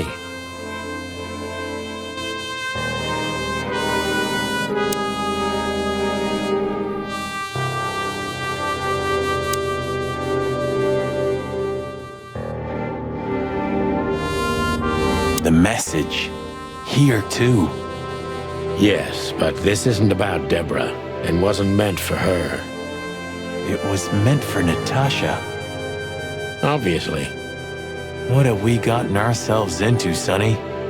I don't know, Marty, but let's get ourselves out of it as soon as possible. Anything interesting in there? Yeah, I think there is.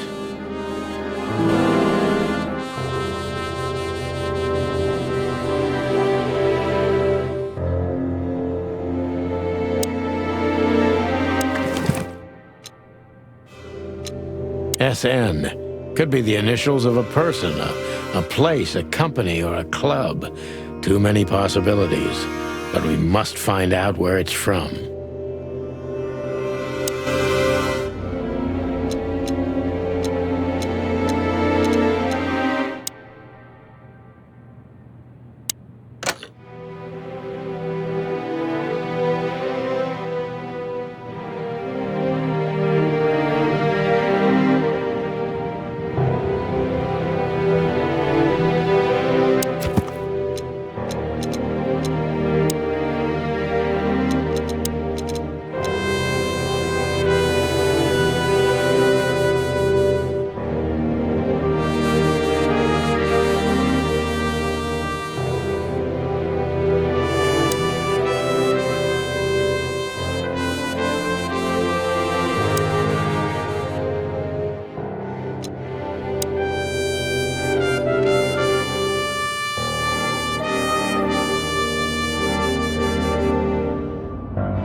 Corvo PD, how can I help you?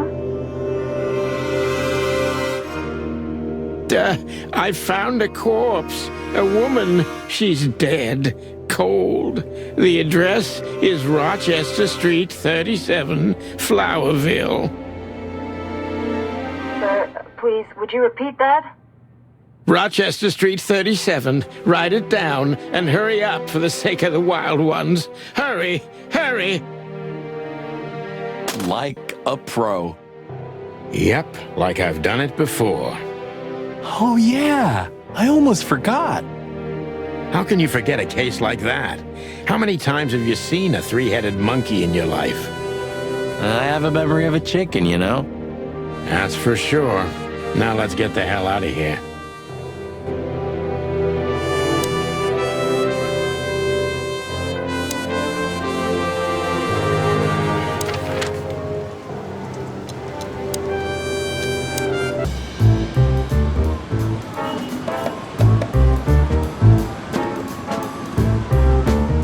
Honor, strength, and unity.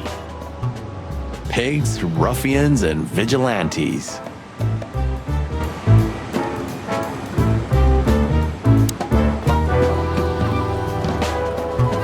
Join the force. Get bribed. Get...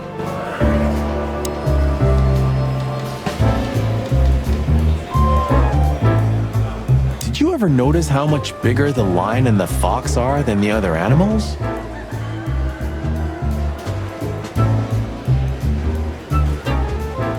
You know, maybe all animals are equal, but some animals are more equal than others.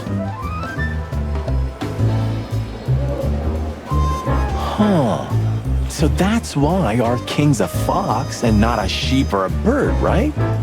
It's maybe a little late, but you're starting to get it, Detective.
Hello there.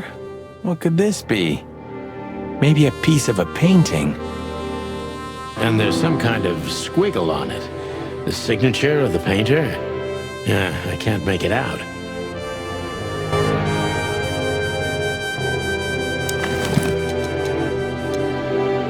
It's a piece of a painting. Judging by how well it was hidden, I'm sure this is what Natasha wanted to show us.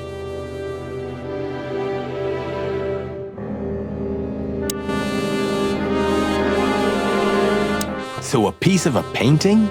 That's it? And what's that smear on it? It's too illegible to be a signature. It could be anything. Well, maybe Natasha can help us. After all, this is what she wanted to show us, isn't it? Well, that's if we find her. She should be here by now. True. Well, then what's next? How about we peck around town some more? We could do that, but I think we should gather what we know and try to figure out where we can go from here. Bourbon in my office.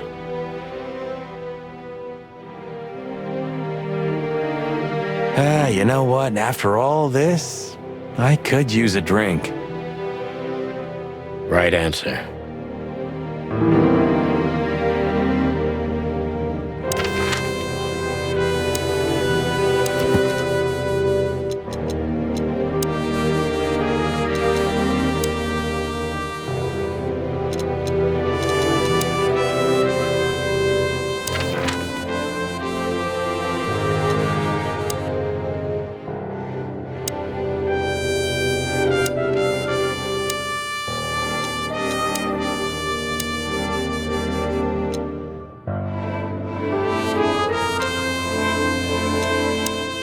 Should we say hi to the old beaver? Sure. Mullen is an old friend, so he certainly deserves a hello, and we do need information. Few people know as much about Clawville as the old wood chomper, an encyclopedia in the flesh. Yeah, he always has something.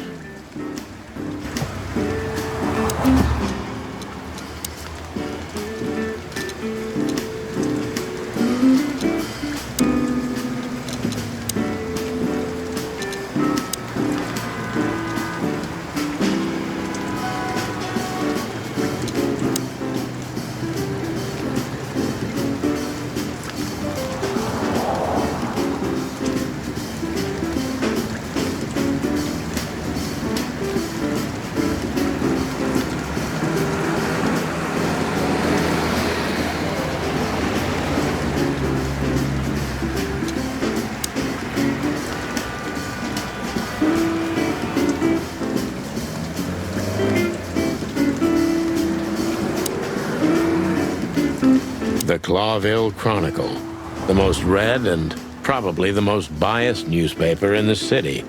It's supposed to be a royalist rag, but the separatist overtones are getting stronger and stronger every day.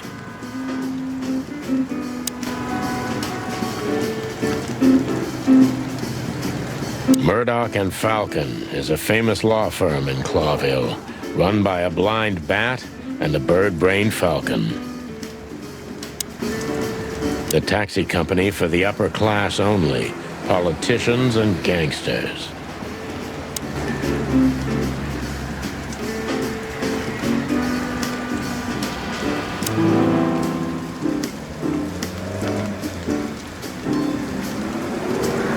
Some things are indestructible, right?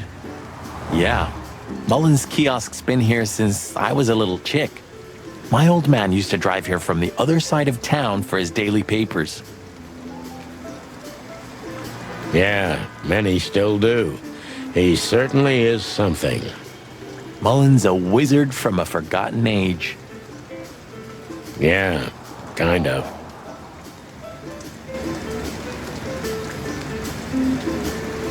Chandler's used to be quite a prestigious cafe.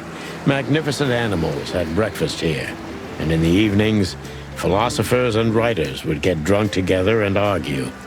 The place is now just a second-hand bookshop, just a shadow of its former self, like so many things in this city, like me.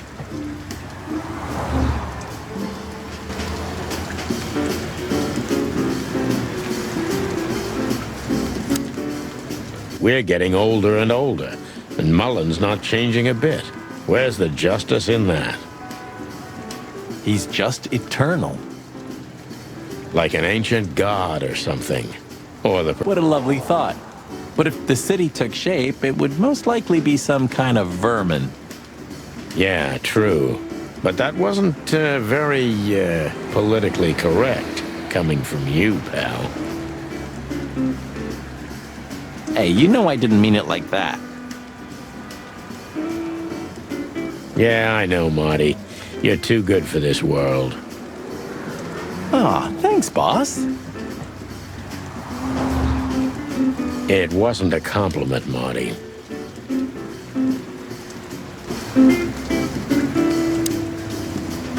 Hey, Hercule. What's up, old friend? Hello, me lads. It's good to see you. What are you doing around here where you never see a cat go by? We're working, Uncle Mullen. just like you. But I'm afraid we're also walking a little bit outside the law. But it's New Year's Eve. Couldn't it wait a bit? Whatever the case is, it can't be that serious. I'm afraid it is. Maybe you can help us with a few things. After all, you know everyone in the city.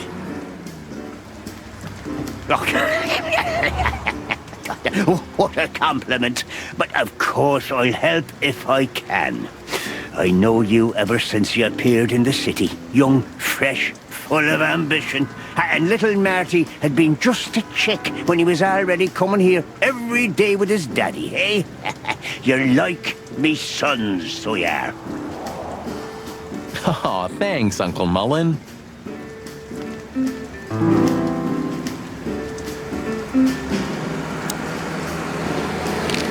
Eben's a ruthless gangster, that's for sure. But he's not bloodthirsty or stupid. You're not in danger until you're in his way. And that's not so easy to manage as the whole city's in his hands. How come they never tried to approach you, Uncle?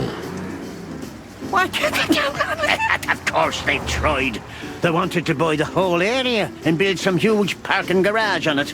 Mongrel Mick, Ibben's #1 thug, came here and threatened me more than once. If I hadn't dug me heels in, the others would have sold up. The lawyers behind me, even Biff, the owner of Chandler's. But I told them, over my cold dead carcass. Oh, looks like it worked. I'm too much for him, lads. Or I'm just too famous around here to get rid of. We could say Ibben's almost almighty, but he avoids scandal like rats avoid fire. That's a good one. I'm a poor nobody, my lads, but my name still carries meaning. This place has always belonged to my family. If my dead body had been found here or in the Times, it would have caused a scandal, even without any evidence. So, he usually listens to reason. When I talked to him tonight, he seemed confused, dissolute, and impetuous to me. That's uncharacteristic. Are you sure it was him? Are you joking? Ibn Wessler's not usually confused with anyone else. Of course I'm joking. Beaver humor, you know? Nobody gets it. Not even the beavers. Good one again. Hey, Martin, my lad, what's up? How's that beautiful wife of yours? Laura's perfectly fine, thank you.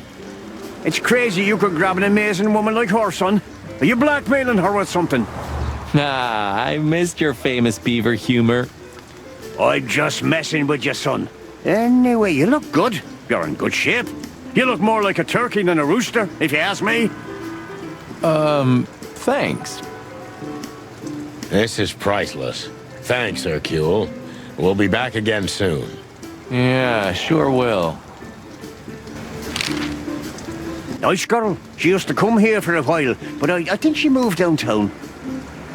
Yeah, she's the poster girl for workaholism. She lives in an apartment across from the PD, but sleeps at the station, if she sleeps at all. Some animals just race and race through the years of their life until someone stops them and makes them wind down. Is there someone like that waiting for everyone? Indeed there is, somewhere. Usually not where we're looking for them. Yeah, right.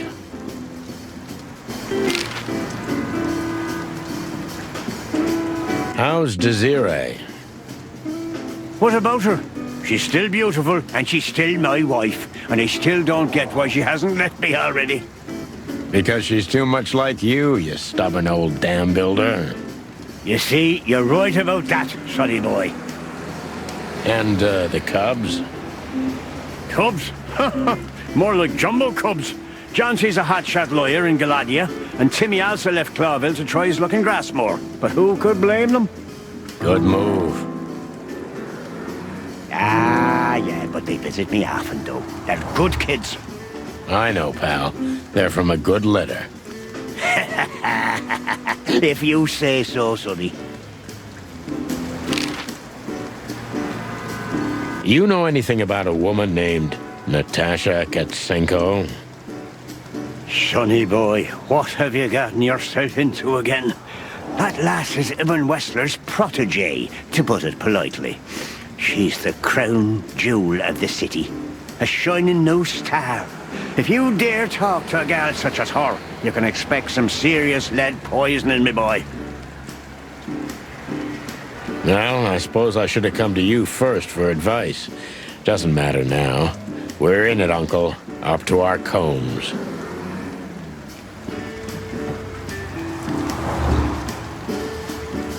If you'll accept the advice of an old shaggy beaver, get to the end of it as quickly as you can, and try to make it out with all your feathers.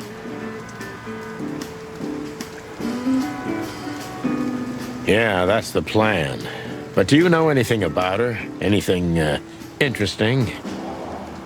As I've heard, Natasha is quite a mysterious lass. She came from the Stavonian Tsardom and fled to Clawville, but from what? No one knows. Some years of her life are shrouded in mystery, and that rarely means good. You're right about that. So, that's your advice? Be careful? At least, sonny boy. And one more thing. What's that? Never fall in love with a woman like her. Thanks, Hercule. I wasn't planning to. Nobody plans to, sonny. Just take care of each other, okay? And always carry a good gun in your pocket. Oh, I always have one in every pocket, old-timer. I know, Martin. I know.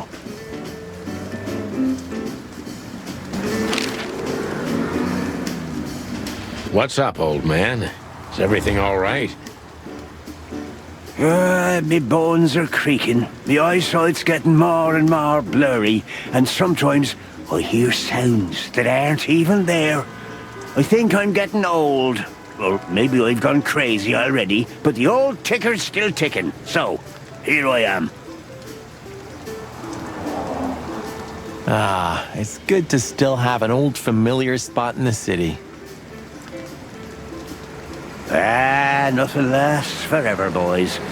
So, what is this dirt you've ended up in again, eh? Just a simple case, strumming personal strings. That's why I couldn't refuse it. You know the tune. Well, same old song, eh? Yeah, it's a classic.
Phyllis and Roy's are nowhere to be seen. Praise the great wild ones. Well, let's hope this is a good omen. Maybe, finally, the pincushions have started to do something with themselves. And maybe it's not a coincidence, since we've just found a dead body, Marty. Yeah. What can I say? The night's starting to get off, huh? Just like the good old days. Let's just hope there won't be any more surprises tonight. You don't believe that, do you, boss?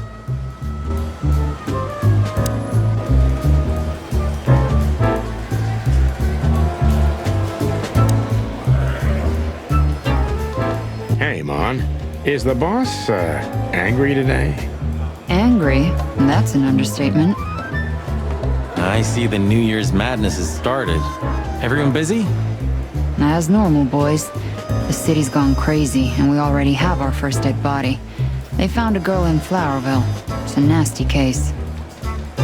What do we know about it? Sonny, you know I can't tell you. Oh, come on, Mon. I only have 120 days left. We could pretend these are my last beautiful days. On my feathers, Sonny, stop that. It's so not your style. He's been like this all day. Shut up, Marty. Come on, Mon. All right. Though I don't know much. The girl was found inside a house. I won't tell you the address. I have a hunch you already know. Why do you think that? Never mind. Anyway, she was naked, but there wasn't any sign of a struggle. There was a message written on the wall and on her back, too. That's all? That's all. Thanks, Mon. You're not gonna ask what the message was? Oh yeah. What was it? You already know, don't you?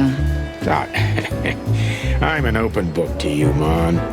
One I've read too many times.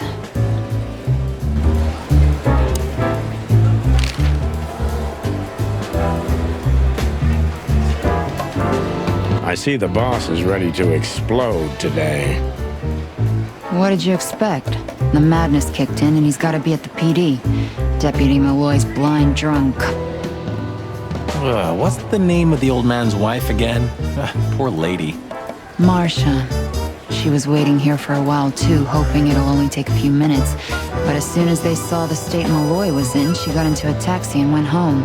So that's why the old hound's so angry. Please, boys, don't make him more so, all right? Unfortunately, I can't promise that, doll. As usual. Look what we found, Mon. Does this mean anything to you? It's beautiful. Embossed, gilded. These are rare. But I've never seen anything like this one before. Where's it from? I'm afraid that's a secret, at least for now. You haven't taken vital evidence from a crime scene, I hope. Oh, what are you thinking? On my feathers.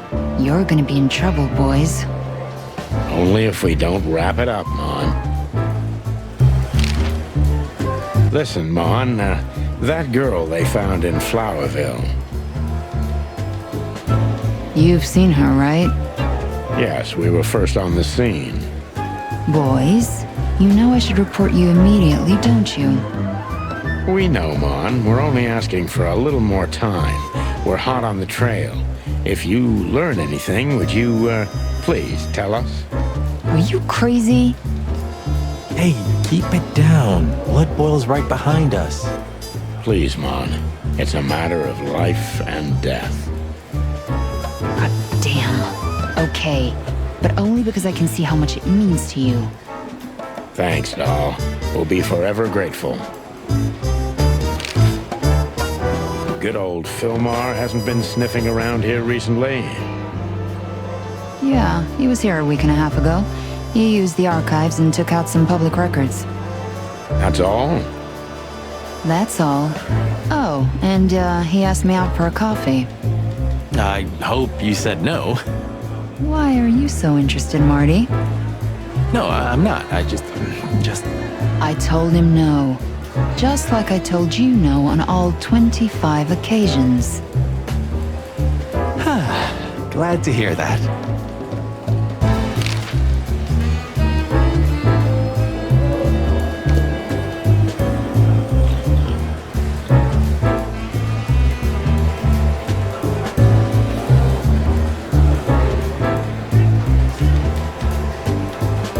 Officer Barkman, one of Blood Boil's little protégés. Shouting in 3, 2, 1. And action. Martin, what the hell do you think you're doing? We're just patrolling, sir. At the station? No, we're here for something else, sir. You missed me, huh? No, sir. I mean, yes, sir. I mean... Why are you grinning, Santino? I can't grin, sir. I have a beak. Don't be cute. I can see it in your eyes. Should I close them, sir? Don't you peck at me, chicken, you hear? We're not even here anymore, Chief. We just quickly stopped by for something. Get out of my sight. Yes, sir.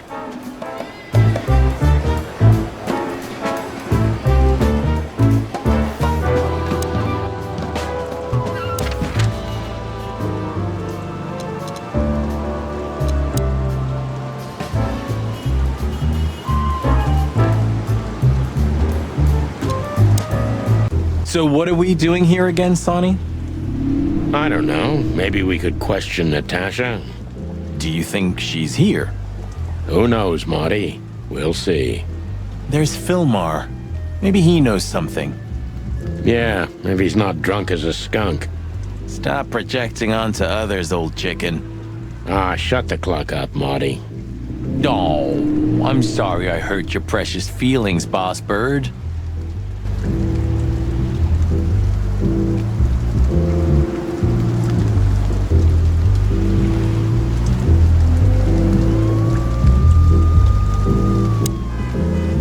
Hey, old bird. What are you waiting for out here in the rain? Is that you, boys? I'm a little, tired. I can see that, pal. Oh, it's alright. I just can't find my car. I don't see very well in the rain. My eyesight's pretty bad. I should wear glasses. Imagine that. A hawk wearing glasses. Yeah, it's funny. There ain't nothing funny about it, Snowflake. Whoa, all right. Sorry. Have you seen Natasha or Ibn since we left? Ibn? He scuppered off a long time ago. Natasha? I haven't seen her. Thanks anyway, pal. Good luck with finding your car. You want some help? Could it be that I didn't come here by car? What do you think, Sonny? Old friend? Well, I wouldn't know that, Phil, but you take care, all right? Ah, you're telling me? Oh, that's funny.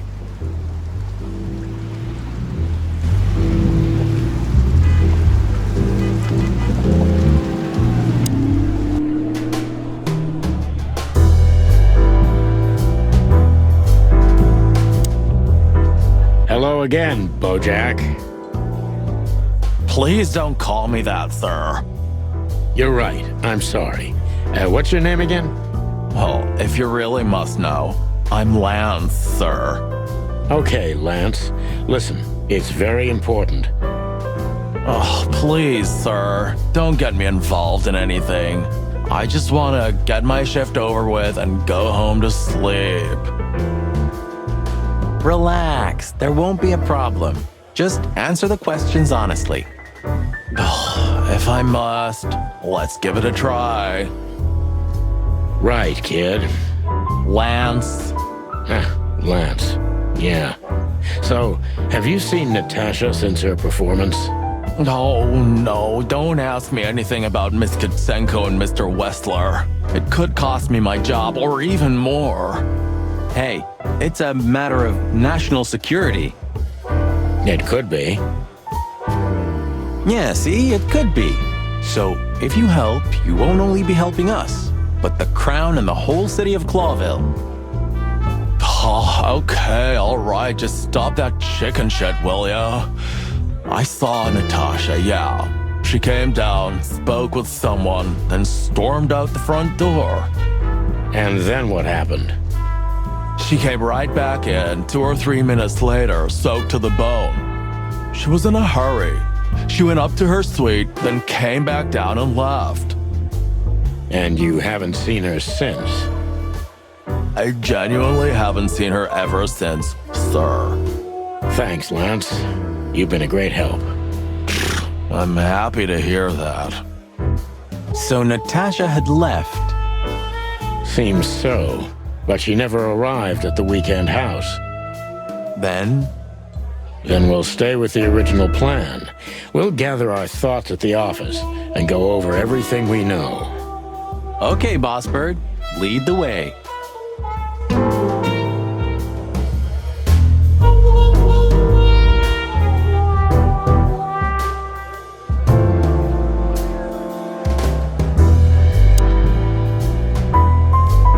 So we meet again. How unpleasant. I'm sorry, Olivia. We won't keep you long. Perhaps you could tell us if you've seen Natasha. She hired you and you already lost sight of her? That's unfortunate. We should have met her, but she didn't show up.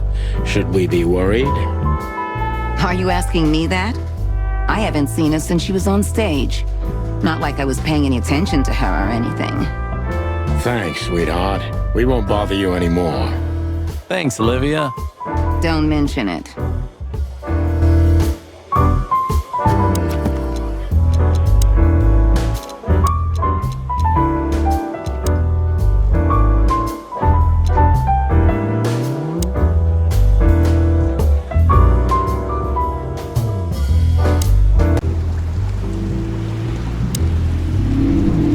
Hey, boys, tell me, is Natasha still inside? I can't give you any information about that, gentlemen. I'm sorry. Ah, the regulations. I know. We've gotten used to it. I am glad to hear that. And your boss, Wessler? Can we find him in the VIP lounge? I'm afraid I can't tell you that either. But we can take a look for ourselves, right? No problem, gentlemen. Thanks, Wooly. Your friend's not the talkative type, is he? He understands what we're saying, right? Don't anger me, chicken, or I'll tear out your throat before you could say hemp seed. Ha! Just try, Fleabag. Hey, folks, relax. The night's still young. We'll have plenty of time to tear each other's throats out, but right now we're busy. Ha! You're right. Bye, guys. Goodbye, gentlemen.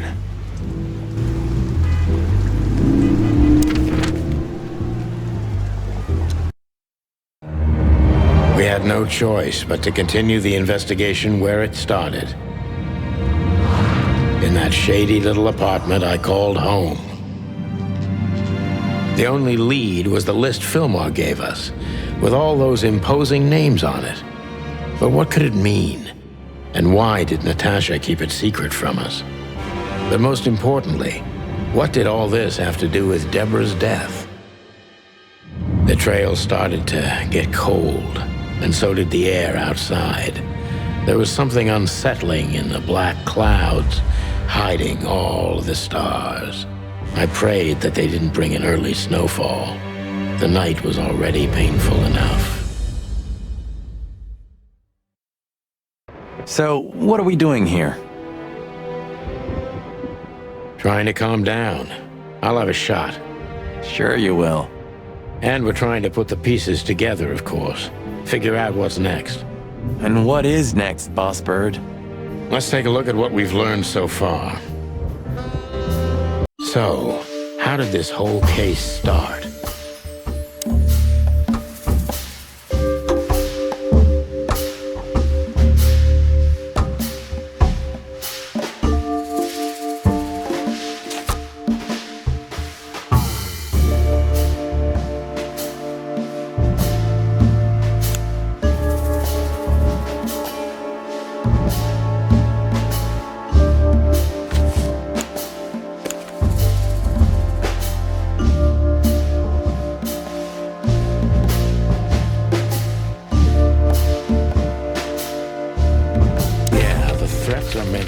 Natasha, no doubt about that.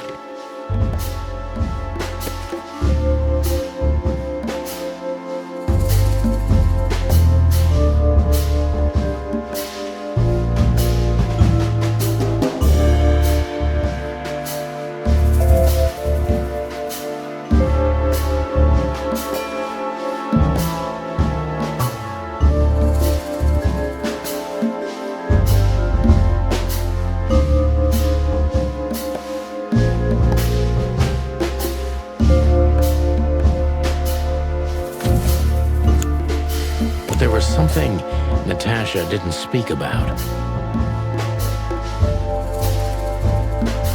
Natasha is terrified, and she's in real danger.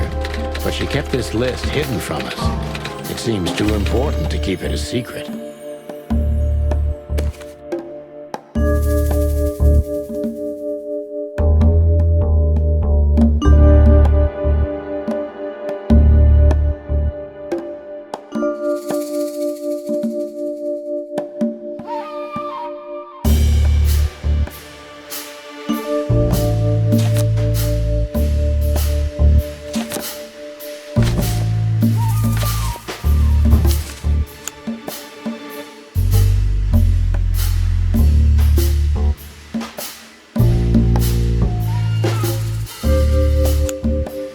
What could we do with this list?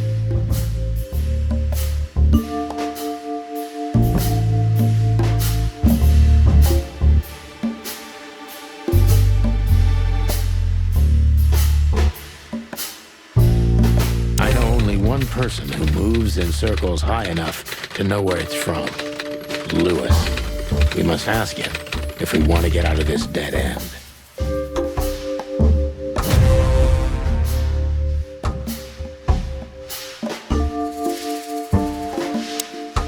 So, the card is, maybe a dead end. The piece of painting, too. But the list Philmar gave us... Exactly. Full of those imposing names. And I only know one person who moves in similar circles. Lamar! Yes, Marty. It's Lewis. Exactly. Of course, it's Lewis. But where do we find the Bunny Man? Well, since he owns this building, I'm hoping he's here. It's worth a call. You know his number? By heart. 555-932. I wrote it down in my notebook as well. Oh, you are a professional, Boss Bird.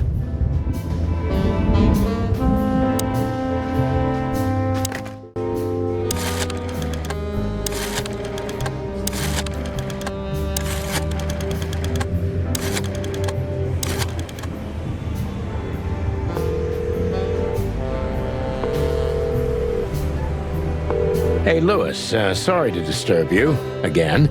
Could you come over to my place? I have a question for you. It's very important. It's about a case. A real case? With the chicken police? Of course, Sonny. I'll be over in a few minutes. Thanks, pal. I owe you one. One? Just another second.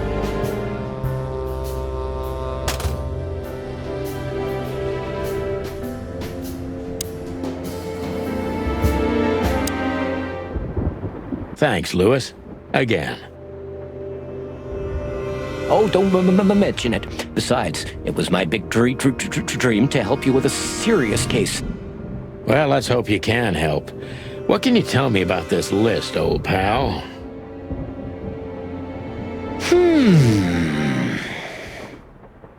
Well, these names. I know half of them personally. Maybe... I knew it. But I have no idea what kind of list this is. Here we go. But these are all members of the upper class. Politicians, business people. Oh my. Even the commander of the Royal Guard. Damn. But I really don't know what it means. So, is it a dead end? I'm afraid so.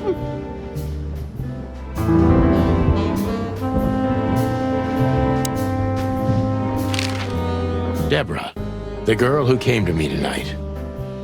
Yes, she's a very lovely young lady. Where did you take her after you two left? Where she asked me to Flowerville. Flowerville? Rochester Street 37? Yes, exactly. Why? Luck. Did something happen? Nothing good, Lewis. Nothing good.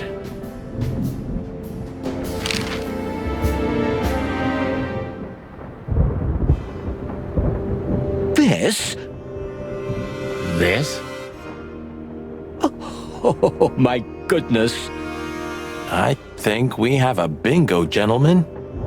You see, I also have one of these. A card? Like this? Really? Yes. It's a membership card to a very exclusive club. How exclusive? Very. That's what I'm talking about. What does SN mean, Lewis? It's the sweltering Nile. But that's a... Well, yes, it's a brothel, but it's not like that. It's something completely different. Calm down, Lewis. We're not going to tell anybody. Thank you so much. It is rather embarrassing. Listen, Lewis, how do we get in? You want to get in? Well, if you show them this card, they'll surely let you in, but it will be obvious you're not regulars there. We're used to that. So, are we going to a luxury brothel? Correct, Marty. Thanks for the help, Lewis. I owe you one. For the third time today, I think.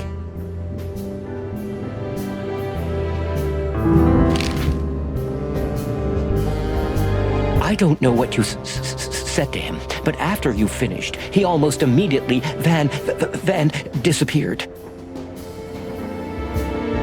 Really? That's suspicious. Or he had business elsewhere. It's New Year's Eve. Everybody's going somewhere.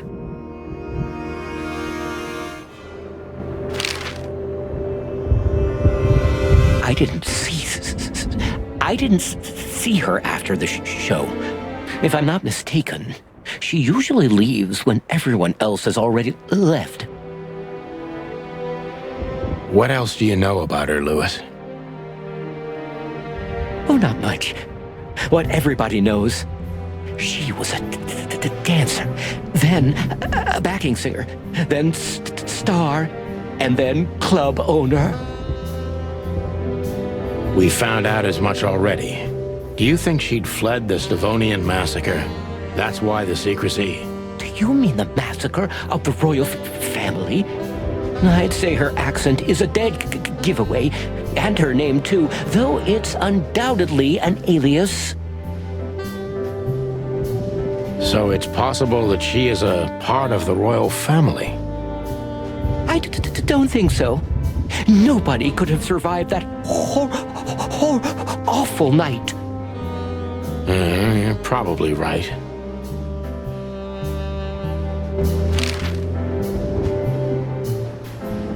What should we know about the place, Lewis? Besides what they're dealing in there? No, it's an elegant and exclusive place. Not everybody visits them for that, you know. Some animals just go for company. I see. I guess it's mostly visited by the upper class. Mostly, yes. The wealthy who have a taste. Yes, of course.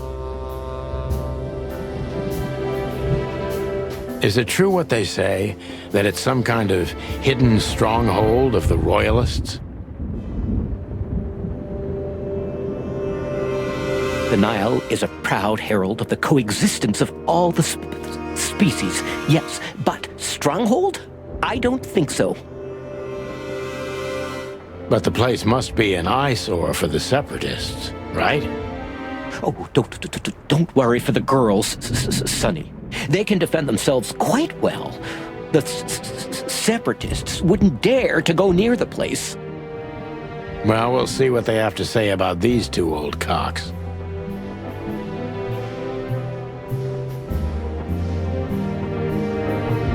That was a little bit, equivocal.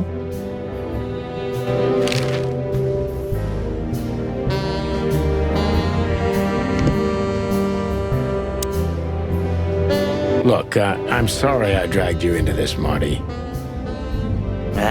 Don't be. I would have been bored to death, still be on that shooting range. And Laura, what about her? She's used to it. Every New Year's the same.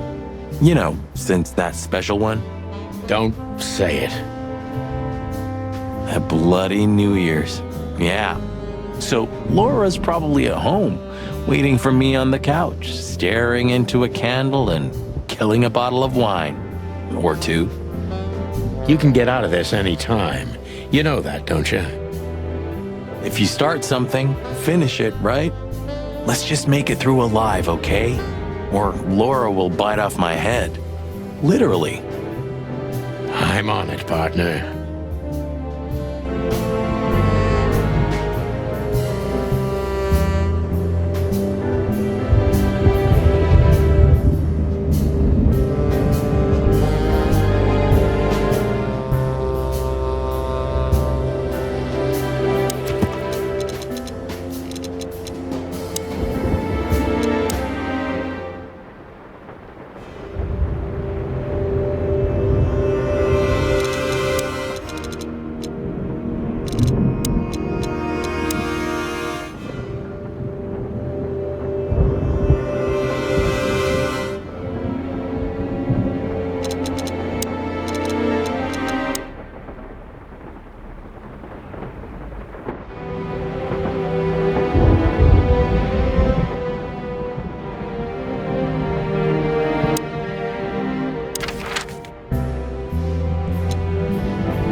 To Marty's delight, we were heading toward the most exclusive brothel in Clawville. The Separatists and those opposing the monarchy hated the place, just like they hated everything that supported interracial relations and peaceful coexistence of all species. So the place wasn't just a brothel, it was a symbol. But just like a brothel is not a worthy symbol, Clawville failed to turn out the way it was intended. Well, here we are. The kingdom of long legs, silky skin, and fluttering lashes. We've arrived. Calm down, Marty. Watch your blood pressure.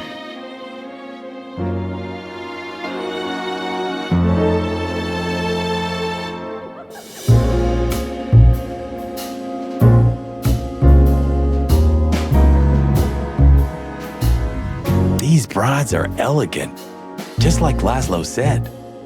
Louis. What do you think could be the old rabbit's type? Fluffy tails, furry ears, a raspy tongue?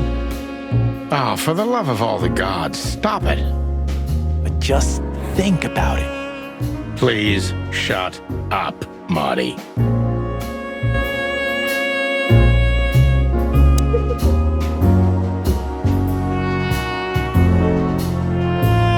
That woman, she's familiar.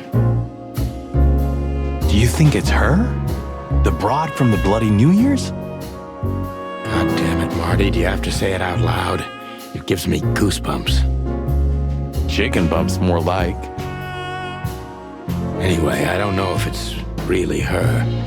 I always get confused by the exotic ones, but yeah, maybe. Honestly, it gives me the creeps. Yeah, me too.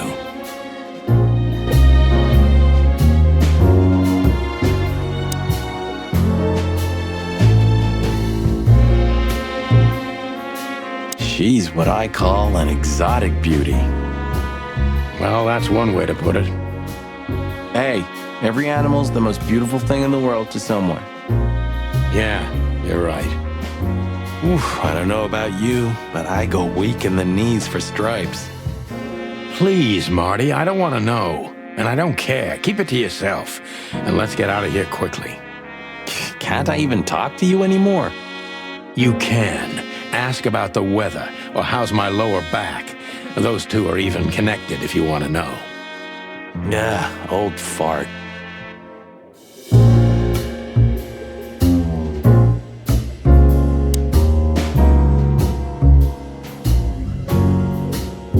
I don't even know. Good gods! Hey, keep it down, Marty. I see it now. Of all that's furry. Yes, it's very furry. Or more like, shaggy.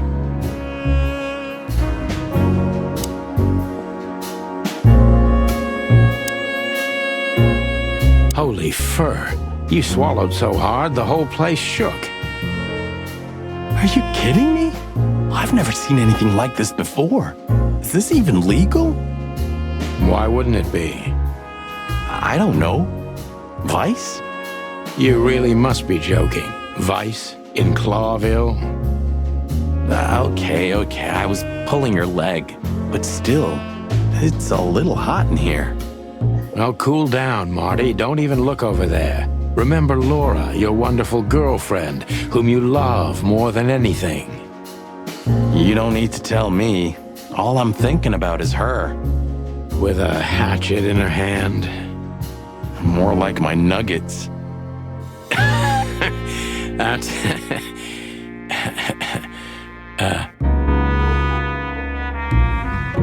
Laura. That's it, Marty. Just slowly turn away from the pictures. Laura. That's it, Marty. Just slowly turn away from the pictures.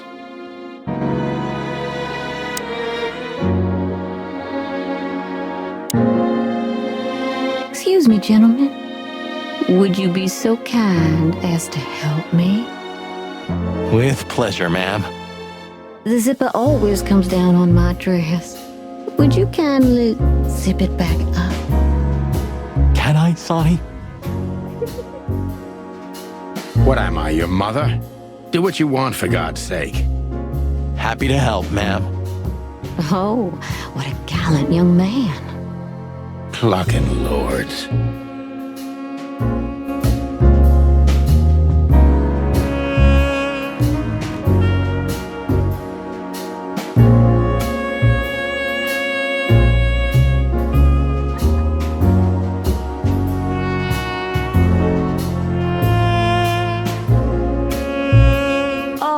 Thank you, honey. Marty, ma'am. Marty McChicken.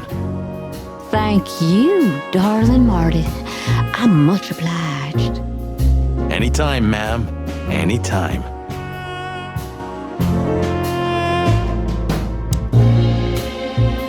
May I invite you gentlemen for a drink, perhaps? No, thank you. We're in a hurry. Oh.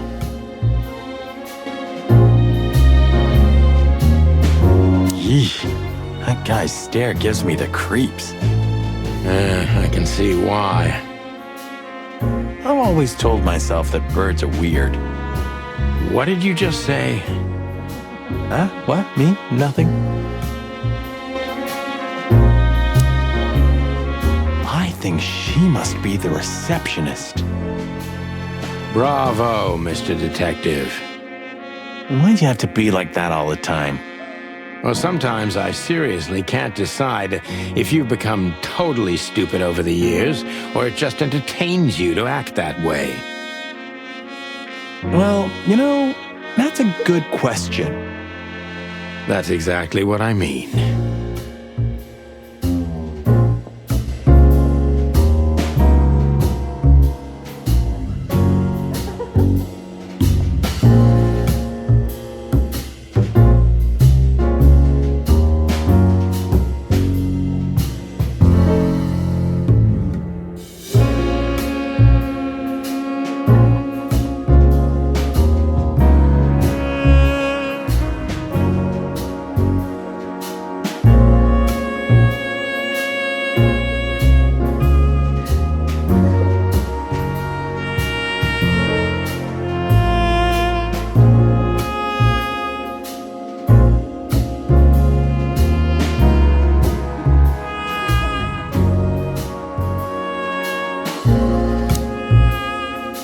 My name is Day-Night Diamond. Welcome to the sweltering Nile, gentlemen. Miss Diamond, I'm Sonny, and this is my partner, Marty. If I may, miss, you have a beautiful name and exceptionally wonderful stripes. Marty, not now. Oh, thank you very much. Please excuse him. He doesn't visit places like this very often. Me neither, to be honest. Oh, nothing to worry about, gentlemen. There's a first time for everyone. You're absolutely right. We're just interested in a certain lady called Deborah. Deborah? We don't have any employees by that name right now, but if you want, any of our girls would love to be Deborah for a night. No. Excuse me, you misunderstand. She doesn't work here. I'm afraid I don't follow. It's kind of confusing, but let me try to explain. Please, I'm at your service. I'll gladly answer any of your questions. You hear that, Sonny? Any questions? Shut up, Marty.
I wouldn't want to offend you, far from it, but it's evident you're from the police, even without this. Is it that obvious? No, it isn't, but, you know, here in the Nile, we have a keen eye for this kind of thing. Right. I understand, ma'am. Do you know a gentleman named Louis C. Hayworth? Of course I do. Mr. Hayworth is a regular guest at our establishment. I see. How regular, if I may ask? I can't give you any information about that. House policy.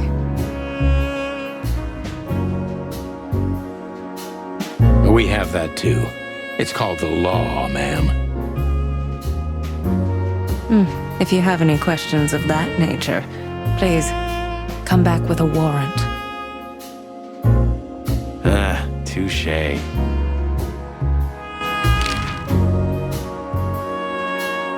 Does this list mean anything to you? This? I'm not sure. No, nothing. Don't you see some familiar names on there? I do, but everybody knows those animals. Personally, I have no contact with any of them. I see. Oh, thank you.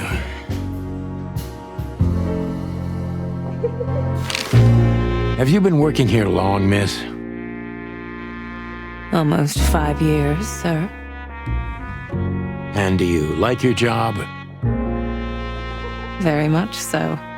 I think it's only worth doing anything if you honestly enjoy it. You hear that, Sonny?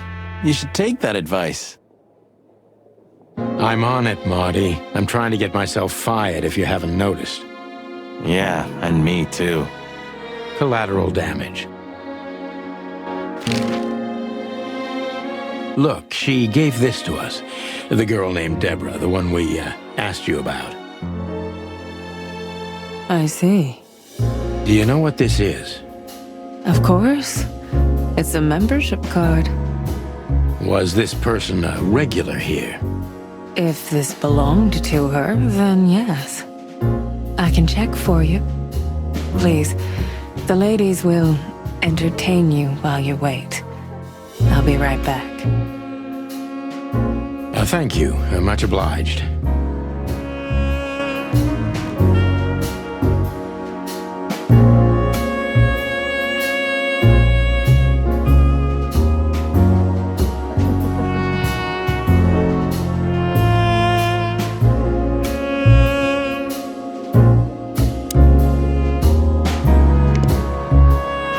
Beauty is relative.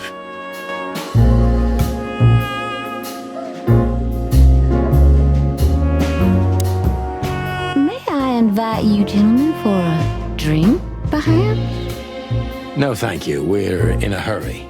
Oh. I apologize for the wait.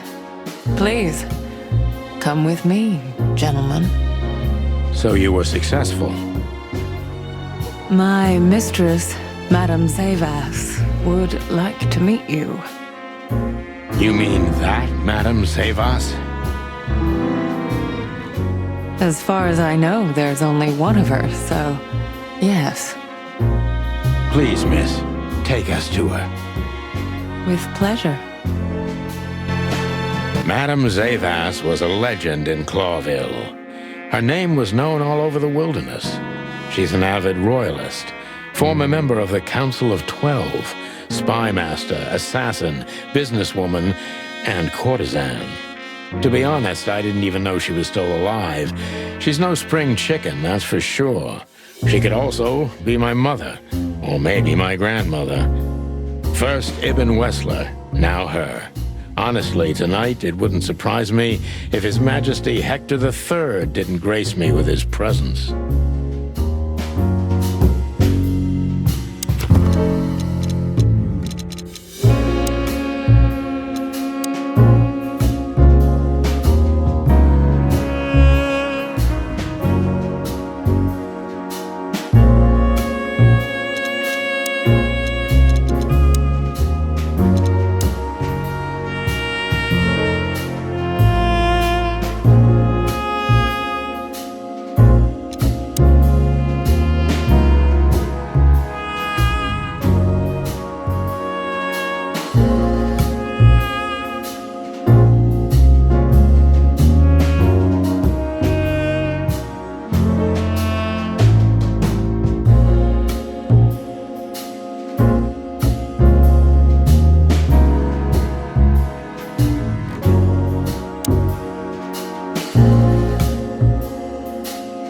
Interesting pieces.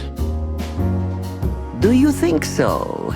It's the art of my people. Crocodiles?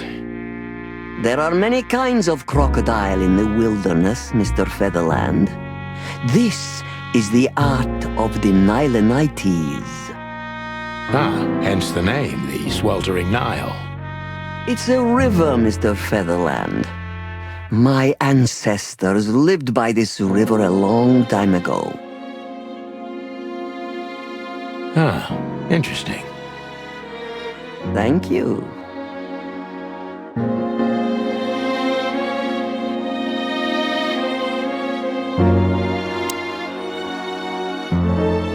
Is that the time already? Have you noticed your clock's not working? How observant you are. That clock isn't meant to show the time, it's a decoration. A memento. It's beautiful. Indeed.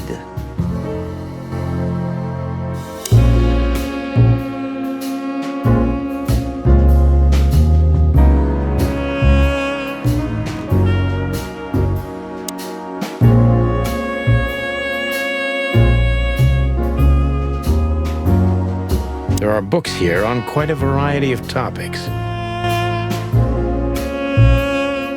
There are books here on quite a variety. There are books here on...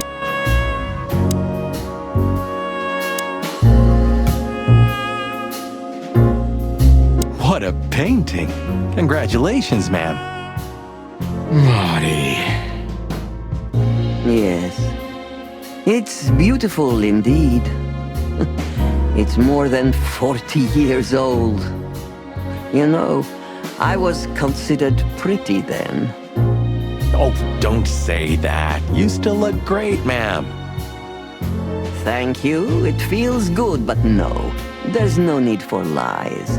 Those days are long gone. Every age has its truth and its beauty.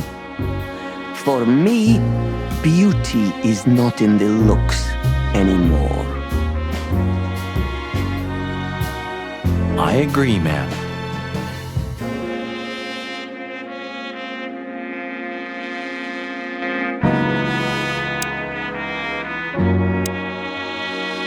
So she is the legendary Madame Zavas.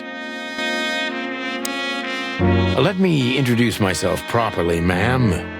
Mr. Santino, I know who you are. And I also know your partner. The legend of the Chicken Police is always one step ahead of the Chicken Police. Thank you. That's flattering.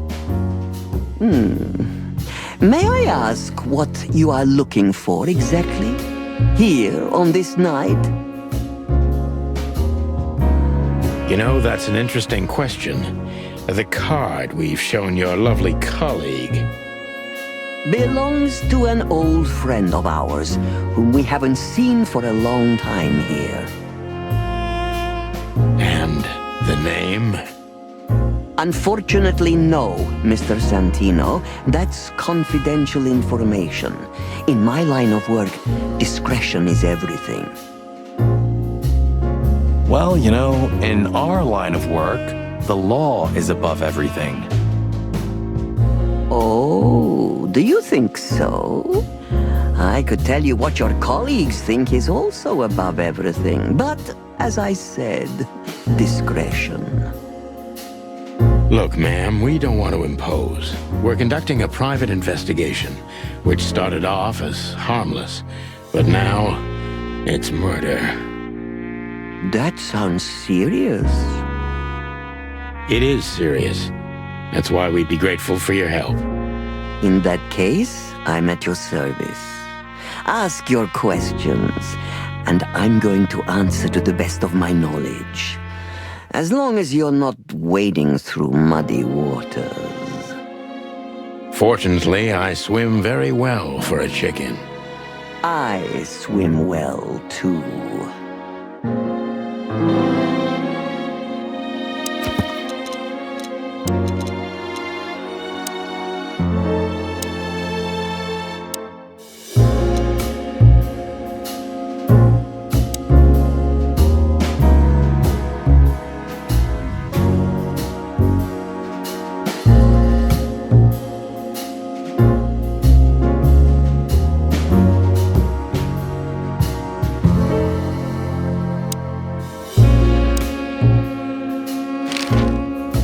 As I was saying, it belongs to us. Only our most valuable guests have one of these. And our employees, of course. The employees, too. Good to know. Can you tell me if this card belonged to a guest or an employee? No. I thought so. Yes, thank you. Louis Hayworth is a good friend of mine.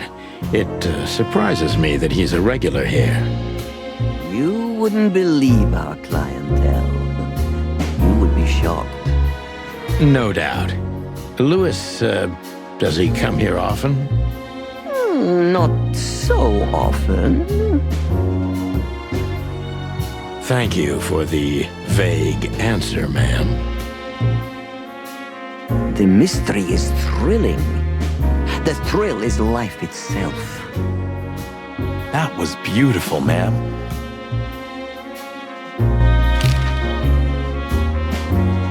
Tell me, have you ever seen this list? I have. Am I right to assume it has something to do with the sweltering Nile? It does, yes, but I can't tell you more about it. No. Discretion is key. Absolutely. Do you know Natasha Katsenko personally? Yes, I do. Tell me about her. Warm-hearted, protective, quick-tempered, fierce. Yes, fierce. Thank you. Very useful.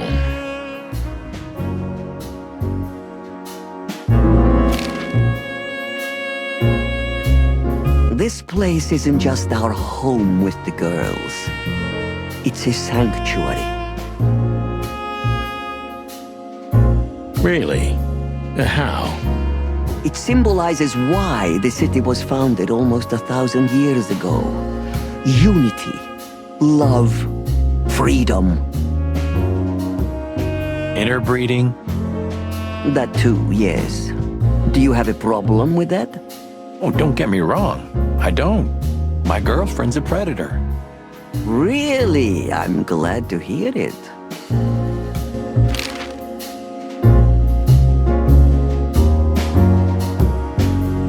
Deceit is everything to Zavas. She used to be a spy, so I'm going to take her every word with a grain of salt.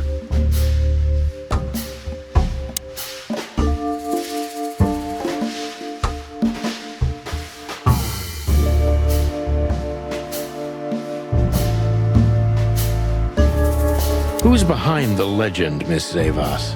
Who are you, really? Just an animal raised to survive, Mr. Featherland. And because I've been taught, I know how to survive. I always was what I had to be. And you managed to dodge my question. Clever. Well, you see, this is one of the typical elements of survival. The way of dodging a delicate question and still making the questioner believe he got the answer. But you're too cunning and experienced, aren't you? You're not an easy one to fool. I'm trying to maintain appearances, ma'am. You should. Appearances, most of the time, are stronger and more dangerous than the truth.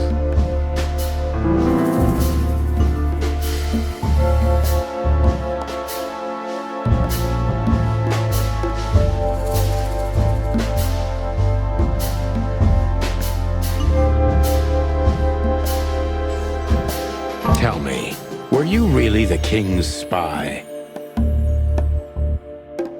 If that's such an open secret, then I haven't been doing my job very well, isn't that right? Yes, I was a spy. But that's such a blunt way of putting it. I always say I used to undertake confidential, generally political assignments of a delicate nature for the king that were in the interests of national security. Put that way, it sounds rather romantic. Don't believe the cheap fiction, Mr. Featherland. Espionage is anything but romantic. I believe you, madam. If you must know, I only did it because I believed I could protect those that I serve. Weapons have only one use in this world: to keep the peace. Yes, I always thought about myself and my craft that way. Thank you for your honesty, ma'am.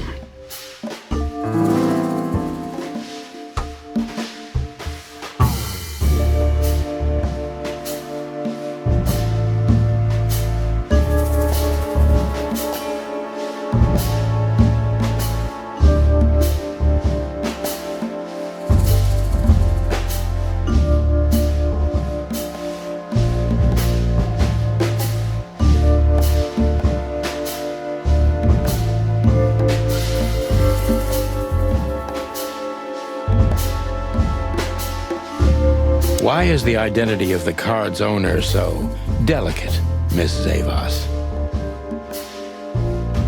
You know, in my line of work, discretion is above everything. Yes. But of course, I have my own interest, like everybody else. You mean every secret has its price? Precisely, Mr. Featherland. But the price is not always measured in money. Information. The most valuable thing for a spy. I'm not a spy, Mr. Featherland, but in a way, you're right. A secret is such a valuable thing that I only exchange one secret for another.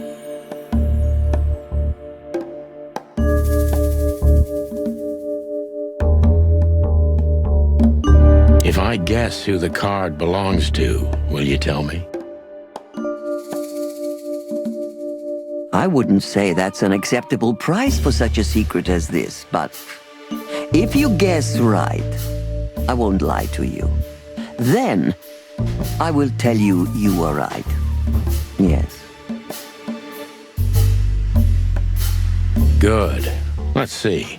The answer to my question. Natasha Katsenko. Well, Mr. Featherland, it seems the gossip about you is right. What gave it away? It couldn't have been easier. There's a beautiful woman with a mysterious past, trying to keep it a secret, while someone's threatening her with the exact same thing, leaving rather unmistakable messages behind.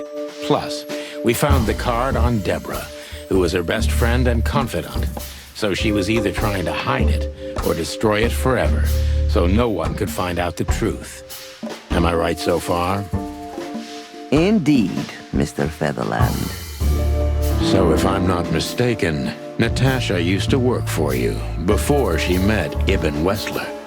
He fell in love with her, gave her a job at the Millions Club.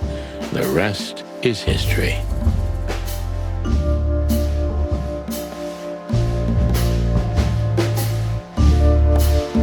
You have talent, Mr. Featherland. I'm really sorry you're not working for the government. I am working for the government. I'm a cop. Are you sure, Mr. Featherland? Touché. Indeed. Natasha used to work here. We can put it that way, but you know, this isn't just a workplace. She also lived here. She was part of our family, and we still love her very much. Right. That puts everything in a different light. Zavos is a true survivor, always was. And she's proud of that, even to this day.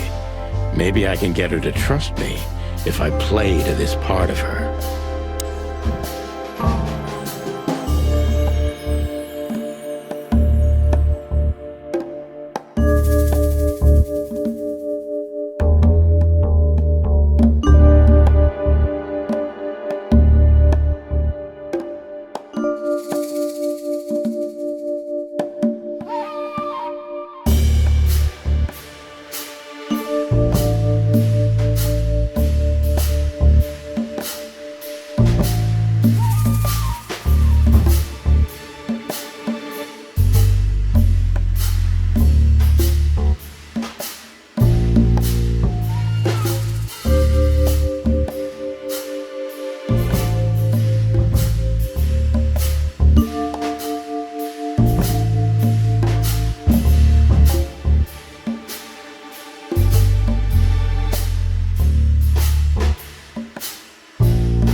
Why did you take her in? Maybe you saw yourself in Natasha. She was only 17 when she knocked on the rear entrance of the brothel on an unusually cold, rainy night. I opened the door myself. Was Natasha alone? Yes, completely alone. Her left arm was slashed with an ugly wound, and she was frozen to the bone, barefoot, only a thin nightgown on her. Did she tell you what happened to her? After I brought her into the house, warmed her up, and changed her into new clothes, that was the first thing I asked. But no, she didn't tell me. We became very good friends, but I still don't know what happened to her and where she came from, or how she knew about this place and the rear entrance. And you weren't bothered by all those secrets? That would have been very hypocritical of me, don't you think? No, it didn't bother me. I make a living out of secrets, Mr. Featherland. I see.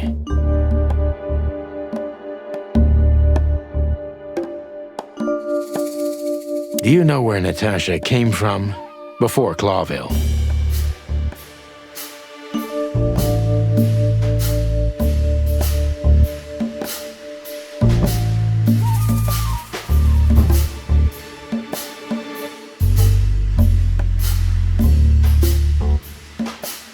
Naturally.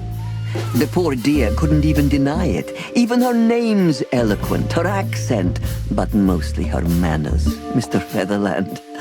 She's from Stovos, and she belonged to the upper class of Stavonian social circles.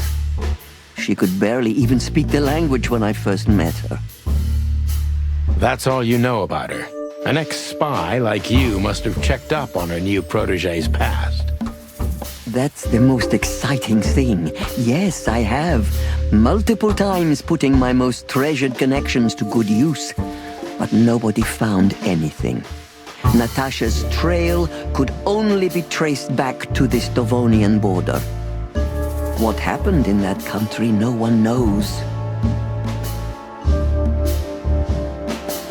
It's rather curious, don't you think?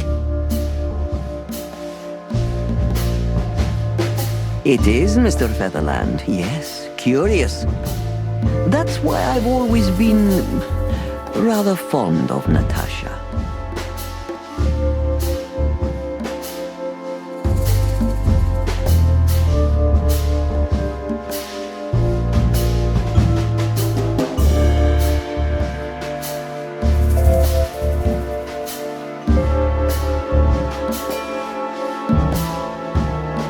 Did it touch you deeply when she left you? Indeed, it did. Zavos is protective. It seems she's dedicating her whole life to her proteges. If I concentrate on that, maybe she'll open up to me.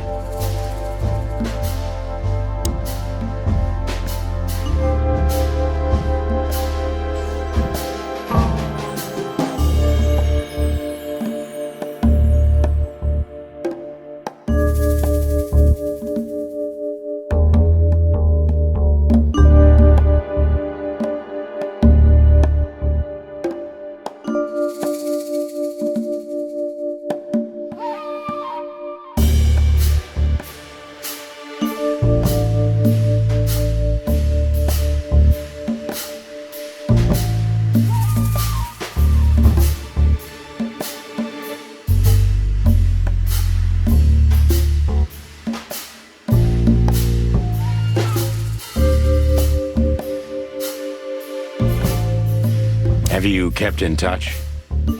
Only occasionally, Mr. Featherland. She writes to me every few weeks, and very rarely we talk on the phone.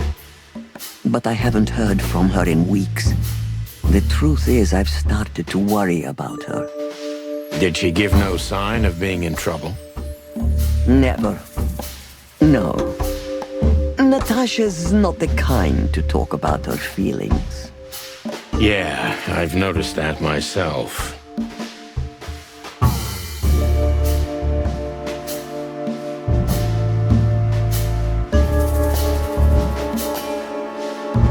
When was the last time you saw her, Madame Zavas?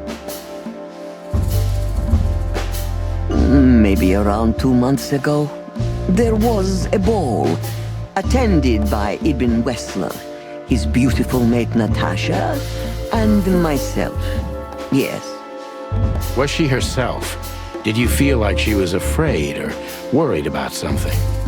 On the contrary, she was unrestrained, free, radiant. She was in love. Yes, in her own unique way. What do you mean? You know Natasha loves on a different level than most Clawville women. Or most women in the wilderness, in fact. Maybe it's because of the Stovonian origins. Perhaps it's something else.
So you didn't notice anything strange about her?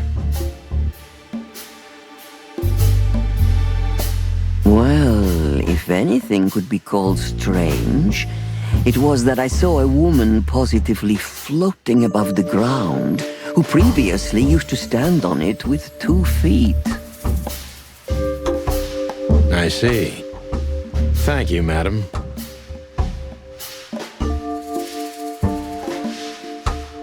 How did you feel when you learned Natasha was going to leave?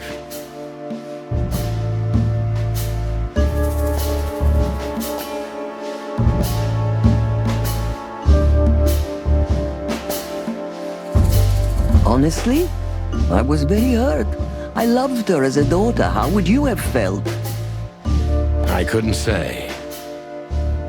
And I still couldn't stop her, and you know why? Of course I do, because you loved her. You've been in my shoes before, am I right, Detective? Yes, I can feel you have. This isn't about me, madam. Please stop changing the subject. I have felt betrayed on a certain level. Yes, and offended, and alone. Even amongst all my friends. Were you disappointed in her? Only in myself, Mr. Featherland.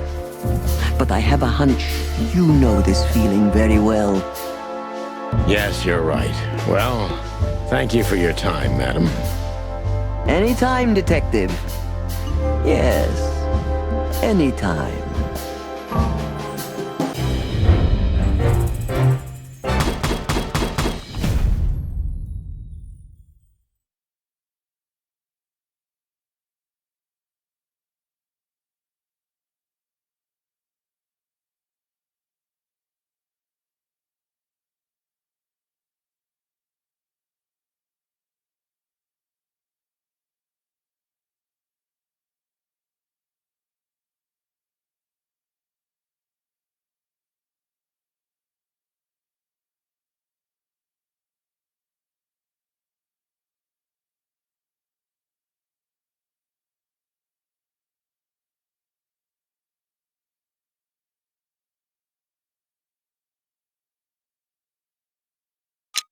Deceit. Who's behind you sure? Tell me. Thank you.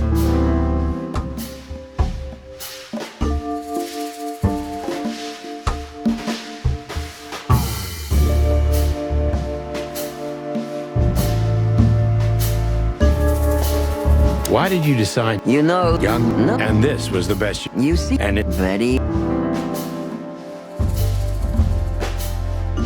If I get good, it could. You I do right.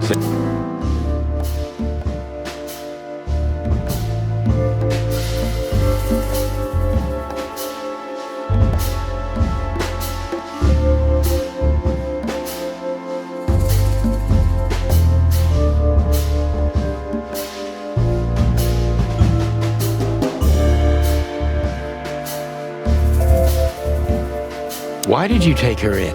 What did you? And that I see. Do you know where Natasha? That it did it indeed.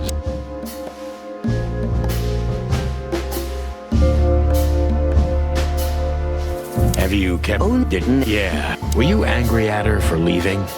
Afraid she might blab. Wouldn't you like to hear? I'm not saying. Maybe. Of course. Don't. How did you feel? This isn't. I have. Were you? Only. Yes. Anytime.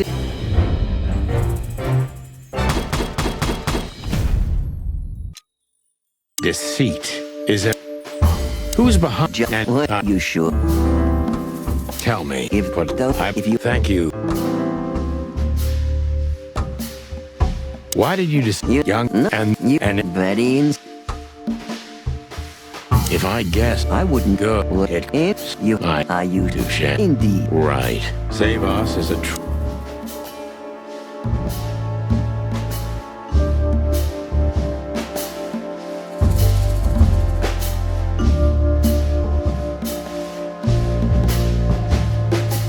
Why did you take what did you and that I see. Do you know where that it did it? Indeed.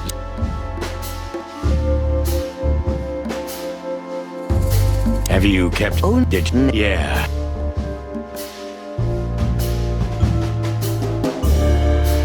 When was the last? Was she? What do you? You know. So you didn't? Well, I see. How did you? Of course. You. This isn't about. I have. Were you just? Only. Yes, you're. Anytime to.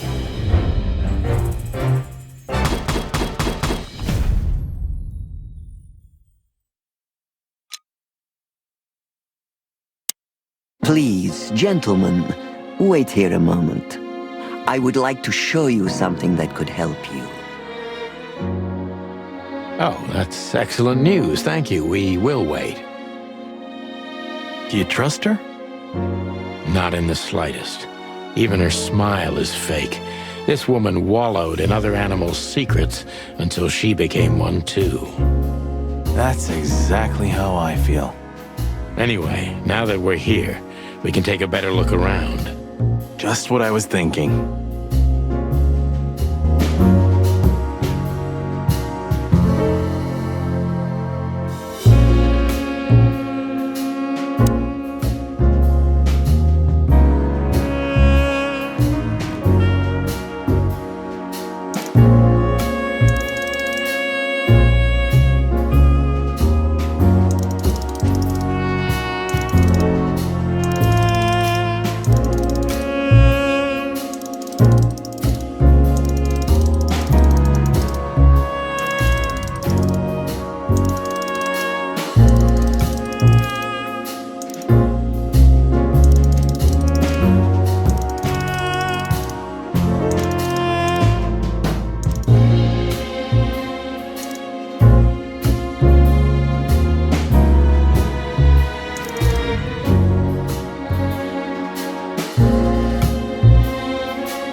Beautiful pieces for sure.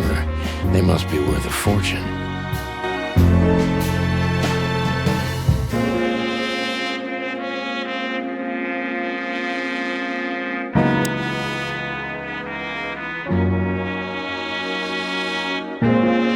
Yes, this is the Zevas from the legends.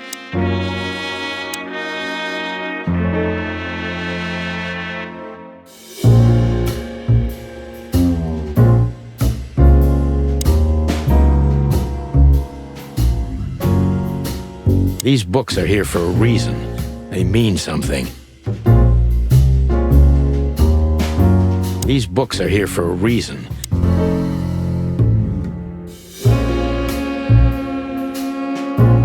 These books are here for a reason.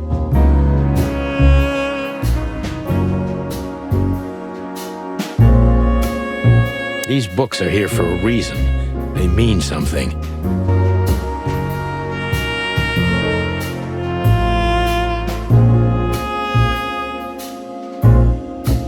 These books are here for a reason.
These books are here for a reason.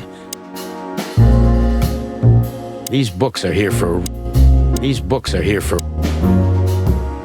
These books are here for...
Hidden door.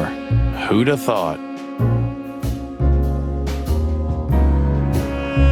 She is a legendary ex-spy.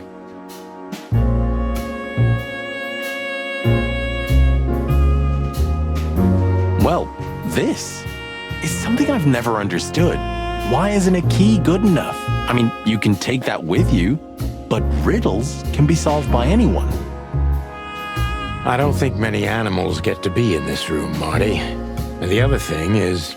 Maybe she wanted us to find it. Exactly what I'm thinking. Who knows? Anyway, we're going in.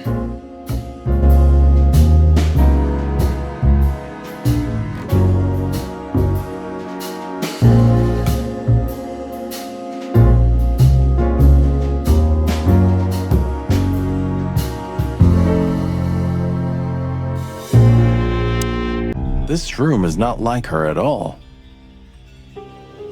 The other must have been for show. Marty, this is the reality. We're talking about a professional spy. A former spy. Still, if anyone knows how to mask her real face, it's her. But you think this is who she really is? Cold, dark, and tiny. And full of secrets.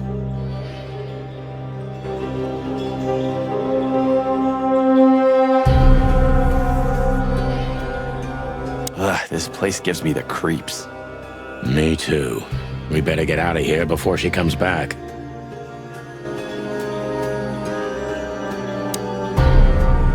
So the rumors are true. Military intelligence. This dame's really something. I'm starting to think the whole brothel is just a cover. Makes sense. You think she's still working for Royal Intelligence? Well, based on what she told us, she's a committed royalist.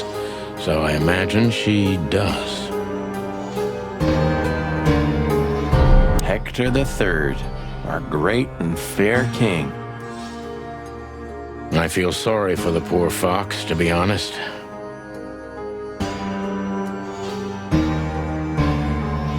I don't.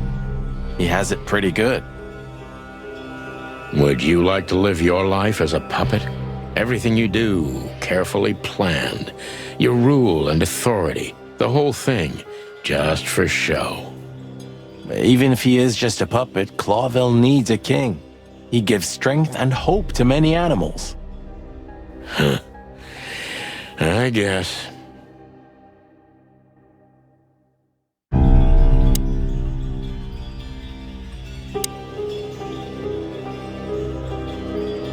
Somebody started typing a letter but left it unfinished.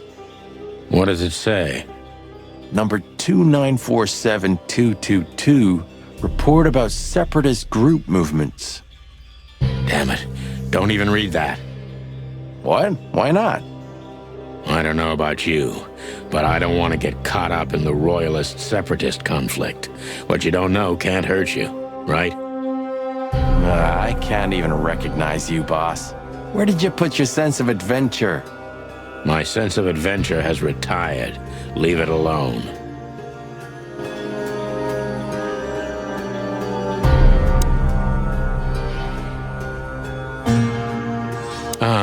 Names, numbers, dates. Oh, furry gods. Do you think they all belong to the brothel? Hell no. Half of it is a matter of national security. What did we step into? You know what? I don't care, Marty. I'm too old for conspiracies. The only thing that matters to me is to find out what the furry hell we're doing here. And what it has to do with Natasha. Sure.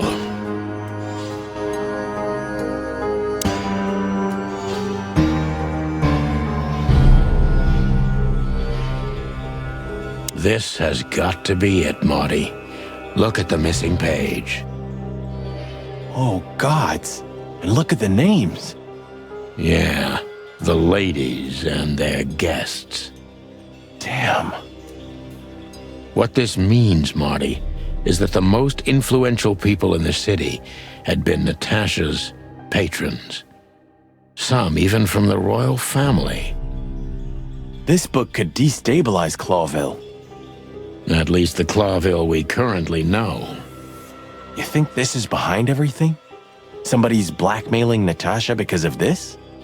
That could easily be the case. But something still doesn't fit. That piece of a painting. Sonny? If there's even a small chance of... Sonny. What? There's another familiar name here. What are you talking about?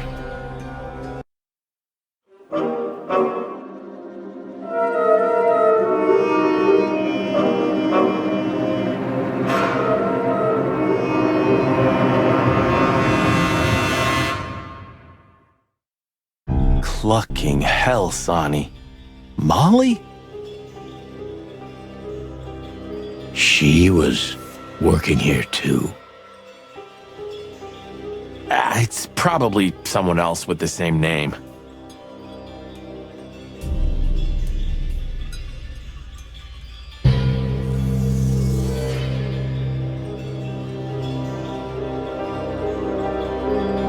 So that's why Natasha told me they'd known each other for a long time.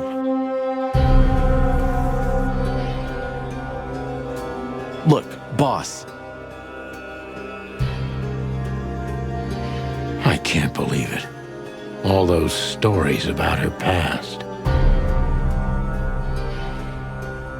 Listen, Bossbird, Molly loved you, right? Isn't that what matters?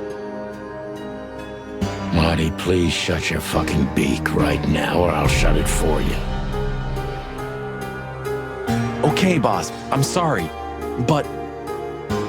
Just shut the cluck up.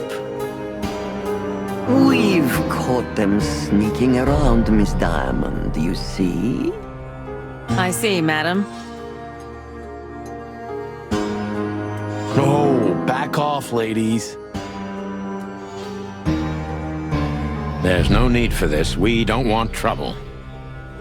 No, maybe you don't. Unfortunately, trouble has found you, gentlemen.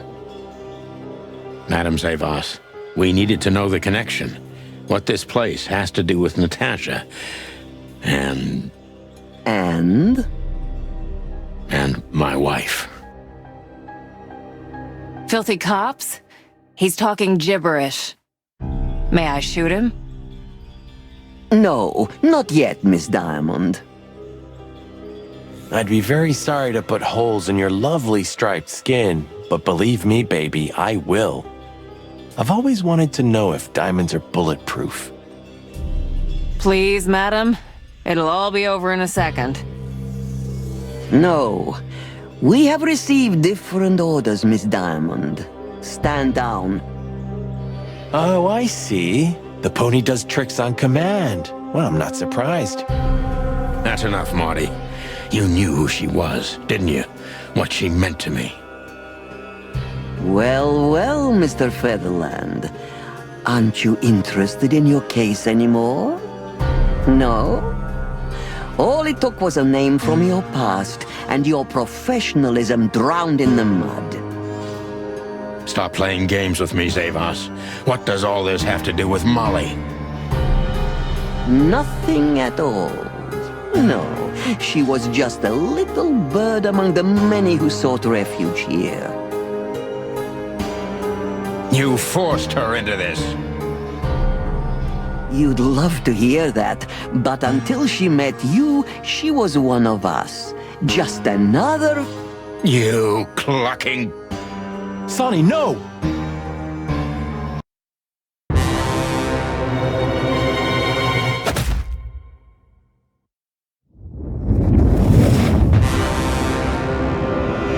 I think I was dreaming.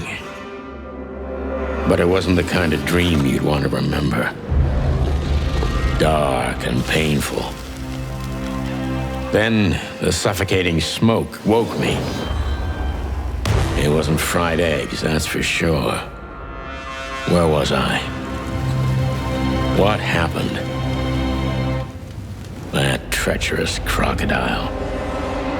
Then I saw Marty, who looked as horrible as I felt. Well, I've always wanted a romantic sea voyage. God damn it. I knew I shouldn't have gone along with this. Marty, I told you you could get out any time. And you knew damn well that I wouldn't. That I would never leave you in deep shit once I've joined you. You knew it, and you still asked me to do it. Marty, listen. You're a selfish bastard, Sonny, and you drag everyone around you down with you. How long was it till retirement? 120 days? 121. But you just couldn't sit still on your ass, could you? Well, take a good look around, Boss Bird. This is you. And this is what follows you. Just this clucking misery. And dead bodies. Do you understand? You have nothing else to offer but suffering. Marty. And feeling sorry for yourself. Oh, you're great at that. I can't believe this shit. We're gonna die here on a goddamn blazing ship like roast chicken. Well, it's dramatic at least, just like you like it. Marty. What? I've almost managed to untie the knot. But if you keep thrashing around like that, we're really gonna die here. Ah, for cluck's sake. Fine. Work your magic. Until then, I'm gonna say all the prayers I know. You better.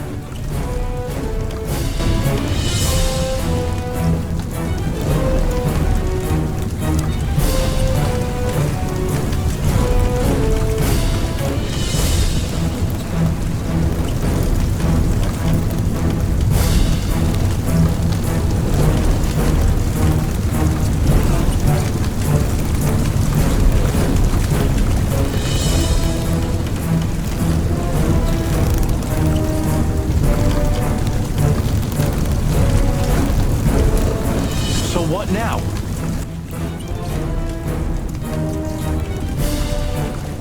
Now we run and swim. I can't swim. Well, you better learn fast or you'll die. I'm not gonna drag your fat ass to the shore if that's what you're hoping. I shouldn't have brought this many guns with me. Throw them away then. Never. Then they'll drag you down into the deep. Ah, I don't care. I always thought your gun mania would be your undoing. Cluck you, Sonny. We have to survive this first. Well, after you, Boss Bird.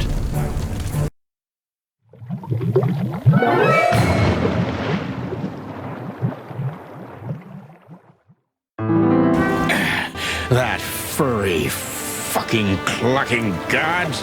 Damn. Yeah. Listen, Marty. What? What you said on the ship. What about it? You were right. I knew this would happen. Or something like it. I dragged you into this deliberately. Because I'm not enough on my own. Sonny, cut the crap. No, I'm serious. I knew I couldn't do this alone. I needed you to, well, to look out for me. I don't need this, all right? Stop playing the wounded soul. I don't fucking care. Fair enough. You're right. Hell yeah, I'm fucking right. I'll, shut up now. Good.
You've seen better days too, haven't you?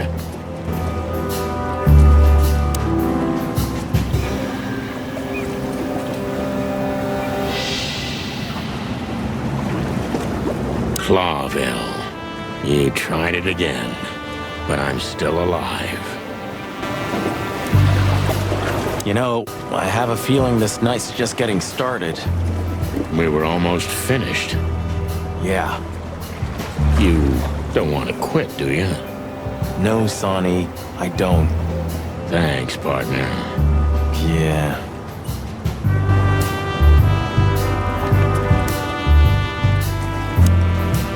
Cluck me. That's old Captain Marsh. I thought he died 50 years ago. I think I must have hit my head pretty badly. Say, isn't that Captain Marsh? You see him too? Oh, thank the gods. Ho, ho, ho, lads. What the hairy devil are you doing out here? Isn't it a bit cold for a swim?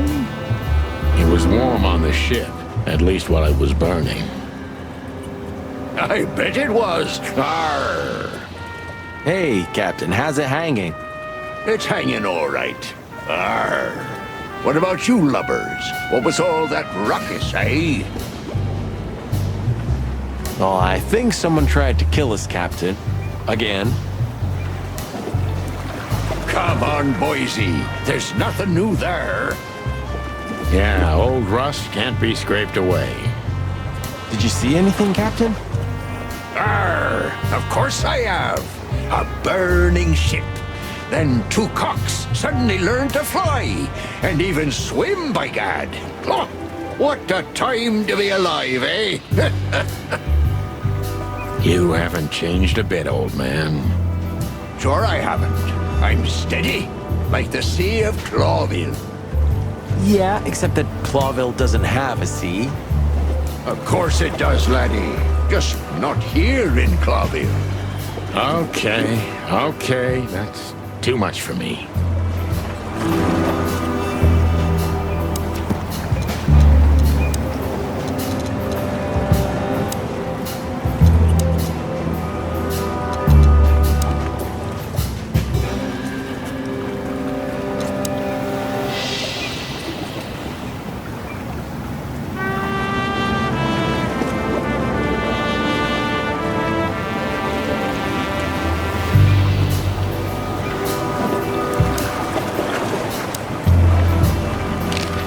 Tell me, Captain, do you hang out here all the time? This behind me is me ship, lads. Or at least, it's a ship I'm living in at the moment. It's not mine, you know. And what do you do? I stand here and watch the sea. The sea? You mean the River Times? River? Arr, that was a good one, boy. Okay.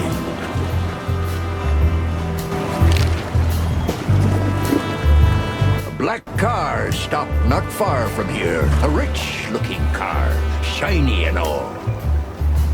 Yeah? What else? Two big lads stepped out of it. One of them was looking like some kind of cow. The other was a cat, a big cat. They were fancy looking at the ship. I don't blame them. It's not something you see every day. I swear on all the saints of the sea. Arr! Just a wild guess. Was it a ram and a bobcat? Arr, exactly. Are you friends of theirs? Well, an acquaintance. It's the bouncer of the Tsar Club, and the goon that was hanging around Ibn. Plumey gods! Zavas answers to Ibn too. Or at least they're connected. Yeah. Oh, arr. That sounds exciting. Easy, old-timer.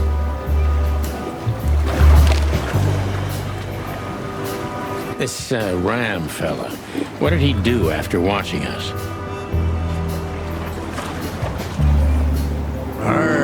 Nothing at all, laddie. When that lovely ship started to sink, they got into their pretty car and got away like bats out of hell. So they didn't see us swimming to shore? I wouldn't know that. What now? I don't know. We can't go to the station, that's for sure. Well, we agree on that. I think I broke a rib or two. My sight's getting blurry. Pluck me. You know what this means? No. I'd rather go blind than go to Bubo's. We have to, pal. I'm not your pal, especially after tonight. Come on, we got no choice. Well, we survived the burning ship. I guess we'll survive the madman too. Don't be so optimistic.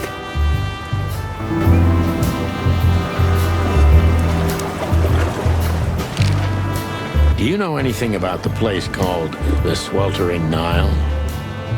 Of course I do, me boys. But they don't really tolerate folks like me there. Not surprised. Have you heard anything unusual about it? Sure I have. They have the most beautiful wenches there, laddie. Like sirens of the sea. And they're willing to do anything for you. If only I were a spring chicken like ye are, I'd be already running over there. Well, actually, Captain, that's where we came from. On a burning ship? Bloody hell! You know how to live, lads. We're doing our best, Captain. Hey, you be! Arr!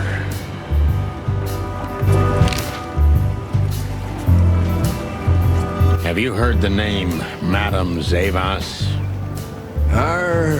When I was young like ye, they were talking about a gorgeous crocodile with that name. Aye, beautiful and deadly. Just how I like my women. Ah, me too. It's her, yeah. Less beautiful now, but just as deadly. She has something to do with the burning ship, eh? You're, quite the detective. So I've been told.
Bubo used to work at the PD as a coroner and pathologist.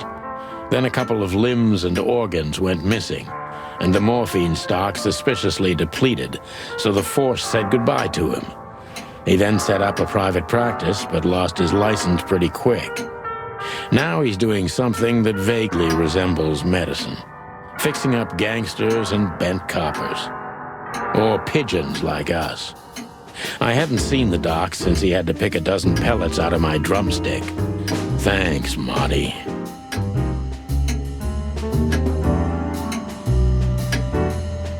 Well, well. Look who the cat dragged in. The one and only chicken coppers in the rotting flesh. Good evening to you too, old owl. Aw. Has he shot you again?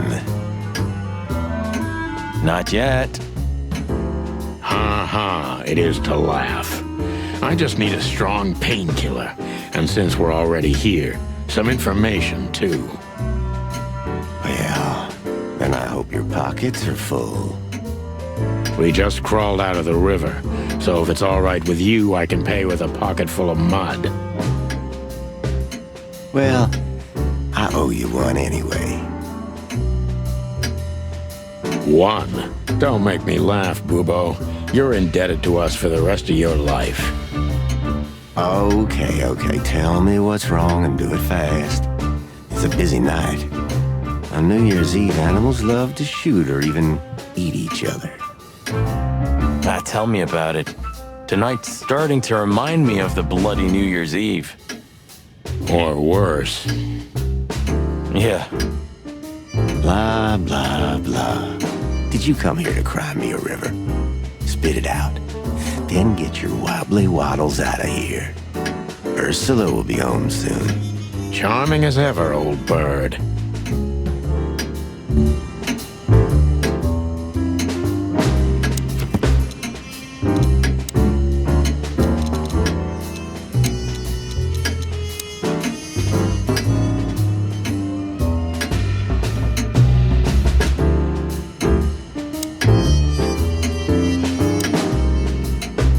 Who's that?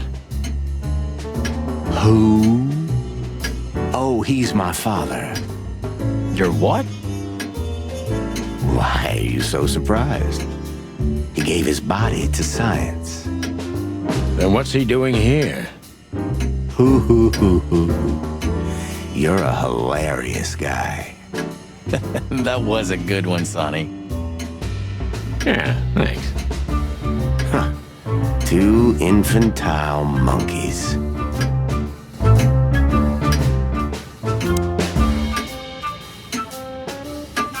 Eesh, like in the cave of the vampire bat in those horror movies. You're right. I think all of these are illegal, or worse. Occult magic. Demonology. Perverse desires. Unholy dealings. Would you two shut the cluck up?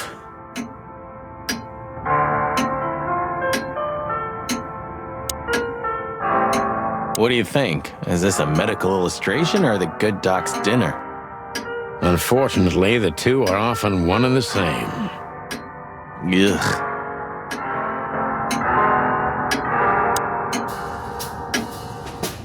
This is just for decoration, right? Somehow I can't picture you playing the classics. It's Ursula's, not mine. She plays beautifully. I can imagine. Hey, shut your beak or I'm gonna sew it shut for you. All right, calm down.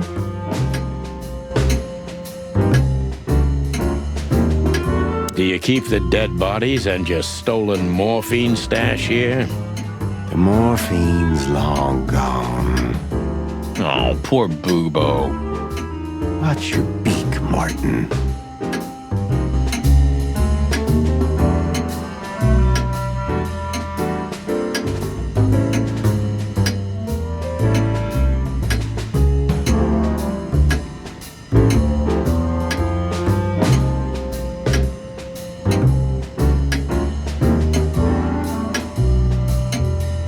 Oh, yuck. It's soaked with blood.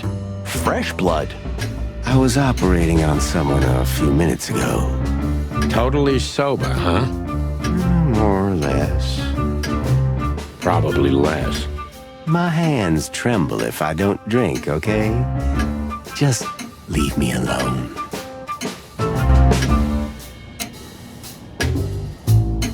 Spit it out. What do you want from me? I have a busy night. Busy? I had to patch up two muscleheads a few minutes ago. Of course, they ran off and didn't pay. What muscleheads? Wait, let me guess. A ram and a bobcat.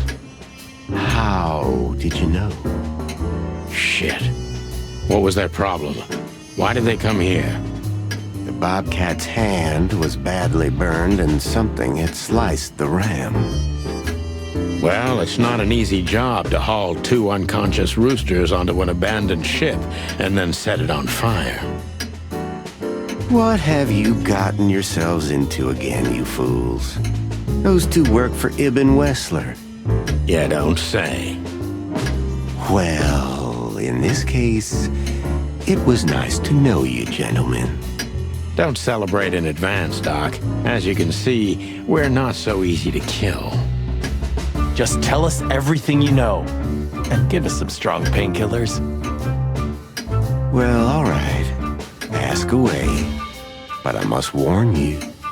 If Ursula comes home and sees you here, she'll either kick you out or maul you to death.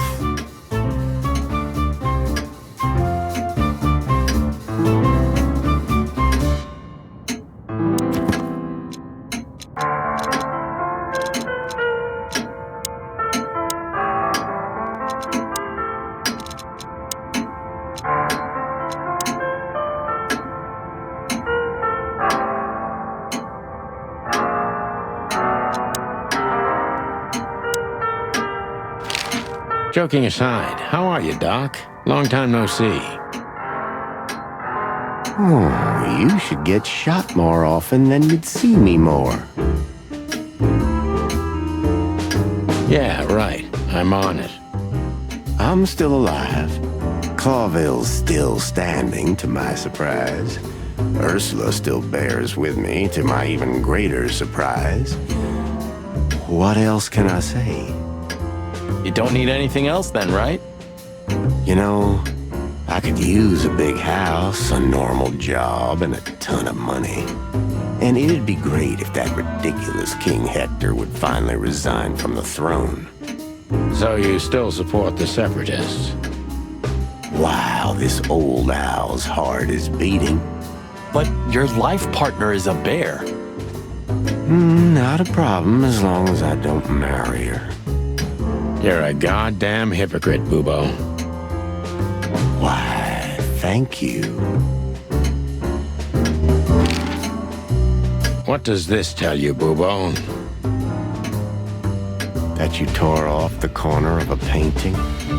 Not that. What do you make of it? That somewhere a painting is missing a corner. Don't cluck with me, old man. I'm not. I'm completely serious. Then, thanks for the help.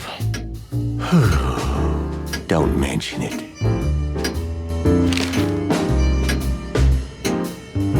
Love is still in the air, I see. I'm a prisoner, boys. Yeah, the prisoner of your stupidity. Easy for you to say. You can't get rid of a woman like her so easily. Why? Because she's a bear and weighs a ton? No. Because no matter how much I hate her, I still love her more than anything. Oh, touching. Hold your tongue, McChicken.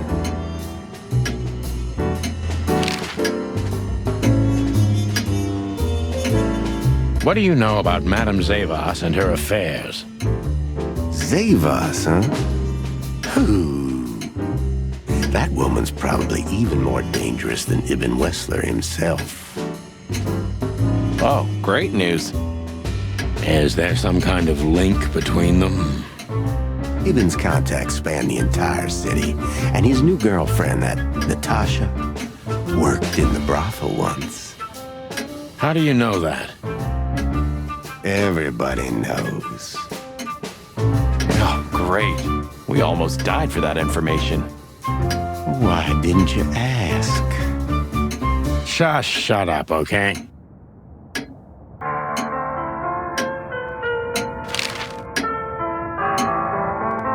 So that Ram and his partner, did they talk about something? About their plans, where they're going next? The Bobcat didn't say a word, he just growled. But the Ram couldn't shut up, and he talks like a butler or something. He's got a very strange vocabulary, I must say. What did they say, Bubo? Get to the point. After they've done the job killing you, I guess, they said they have to kill a rat, too. A rat? Figuratively. An informer. Someone who spilled the beans and hurt Mr. Wessler's interests. An informer? They called him a sneaky little bastard, too, if that helps. That's gotta be Zip. Of course, Zip. Damn it. Well, then that flea bag's done for. Hold your horses, Marty.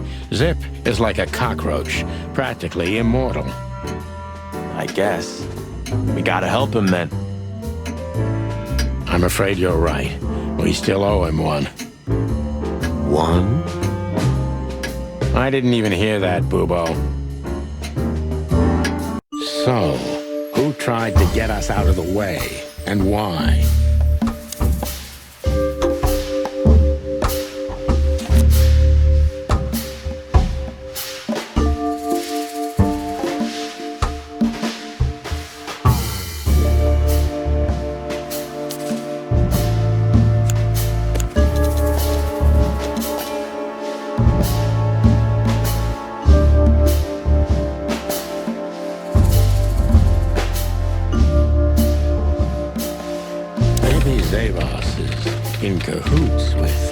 Wessler.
But why? Just because Natasha used to work at that place?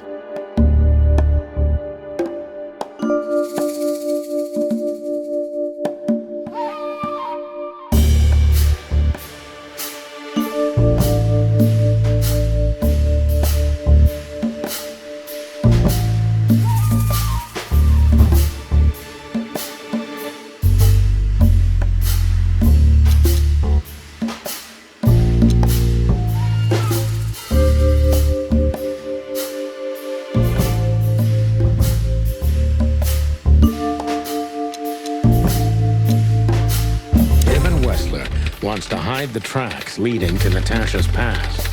Or maybe it was Natasha herself.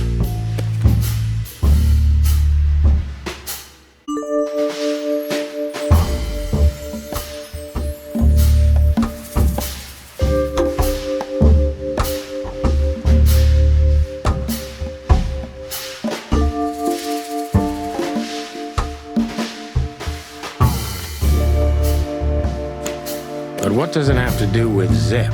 Why do they want to kill the raccoon?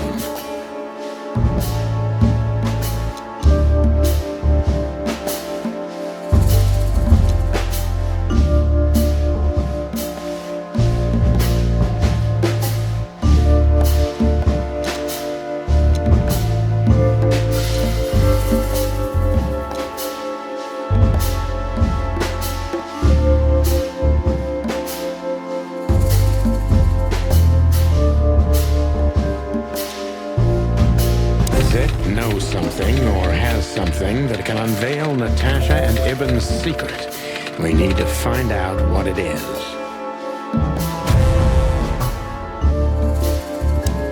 Sonny, there's something else. Your car is here behind the building. Ursula covered it with a tarp. What? Why? She saw it in front of the brothel. And she also saw the madam's girls trying to take it apart. Furry gods. What did she do to them? Well, a couple of dames with guns are not enough to scare my dear Ursula, that's for sure.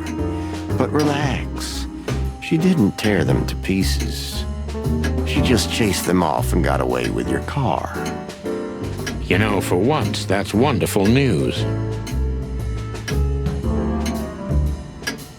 Yeah, I wore my legs down to get here. Warmest regards to Ursula when she gets back, Doc. She may have saved our lives. Of course I will. Now, cluck off, will you? Ah, you're the best, Bubo. I know. Will you kindly get lost?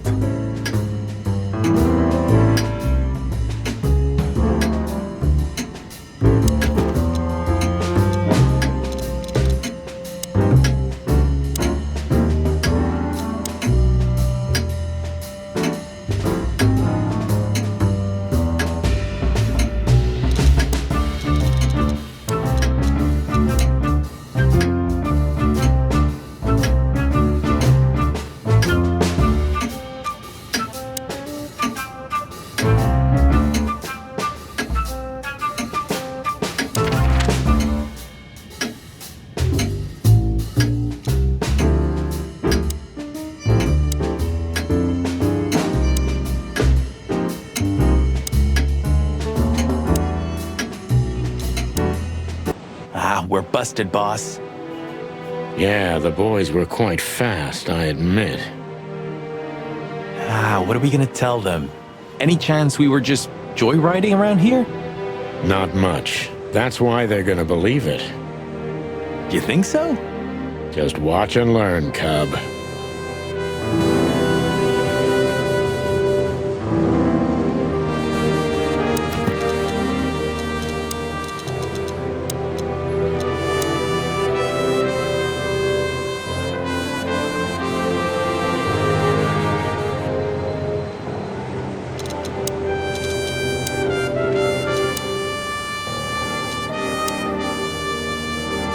Should we blow out the tires, boss? What the hell's gotten into you, Marty? Huh?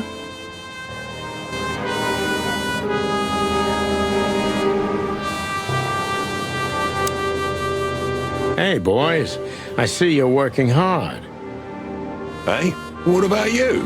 What the hell are you doing here? And we were just driving through when we saw the party. And who are you trying to feed that bullshit to? Yeah, we're not eating it, Sonny. This isn't your neighborhood. So, out with it. Why are you here? Pull back the spikes. What's going on? Just fill us in, Phyllis. Oh. Young girl, around 25 to 30 years old. Pretty? Some kind of dough or something? Impala, you moron. She was an Impala indeed, Phyllis. Wait, how do you know that, Marty? One of the officers mentioned it. Don't blow your top, okay? Carry on. We don't have all night. So, the girl was naked. There's no trace of predation. We don't even know how she died. It's the coroner's day off. Huh. Another thing that only happens in Clawville, huh? Which reminds me, what are you even doing here? We're securing the area. Yeah, I can see that. I beg your pardon, Marty. I said have a nice time doing nothing, boys. I mean, securing.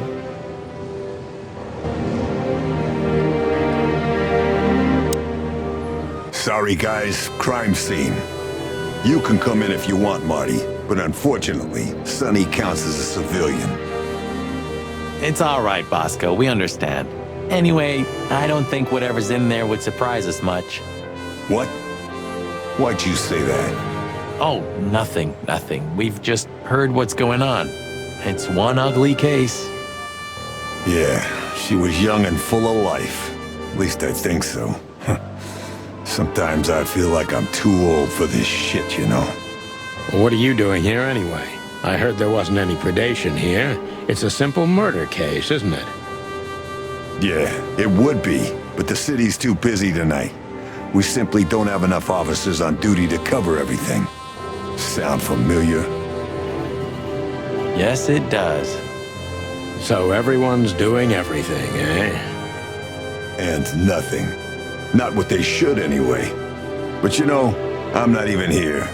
I just stepped in to take a look at the case for the boss. I'm already heading back to the PD. We just happen to be around here too, so we'll be on our way now. See you soon? Yeah, afraid so.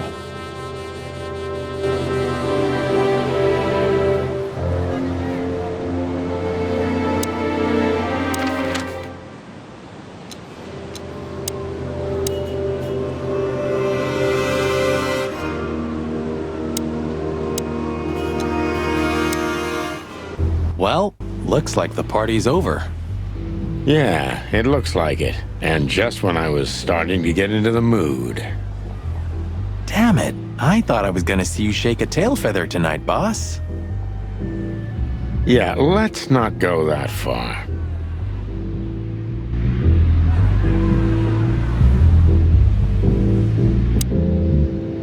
Hey, Lewis. Here again? I just left something here, Sonny, but nothing important. Are you sure everything's all right, Lewis? You seem, distracted. I'm fine, Sonny. Don't you worry about me. What are you doing here anyway? You look quite battered. Now we got both hot and cold tonight, literally and at the same time. But we're alive, and we're hoping maybe we can find Natasha here. I'm sorry, Sonny. I haven't seen her since her performance. Well, thanks. Keep your eyes open, all right? And my ears. I could already smell you boys. Ah, hello, Morty. What's up? Are you lost, old lizard? Me? Lost? No way. If I'm not mistaken, your rickety little shack isn't this way, Morty. It's miles away from here. Don't you worry about me, you overgrown eggs. I know where the road's taking me. Jeffy threw you out again, huh? Don't you worry about that either, pal. That little bastard. All right, listen, Mort. I'll talk to Lewis for you, okay? Luckily, he's right here. Don't bother because of me, sonny boy. It's nothing. I can walk. No worries. I just want your legend to live on, lizard wizard.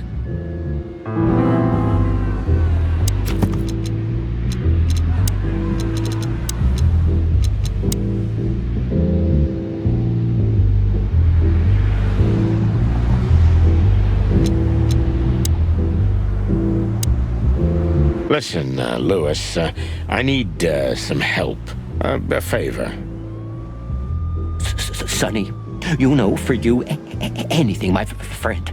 5 times a day, even. Okay, I deserve that. So, how can I assist you? Again? You know old Morty, right? Yes, I know him. Indeed. I know he's not a saint, and he doesn't smell like flowers. His manners are disgraceful. And he drinks a lot? He's friends with weirdos. And he's in and out of jail? So we know he's not an easy character, but he has nowhere to go. And he is an old friend. Or something like that. So, he needs a room, right? You guessed it, pal. Well, no problem, gentlemen. I can handle that. Thanks, Lewis. Again. I don't know how many times. Much obliged. Don't mention it. One day I'm gonna ask you for a favor in return. Anything, long ears.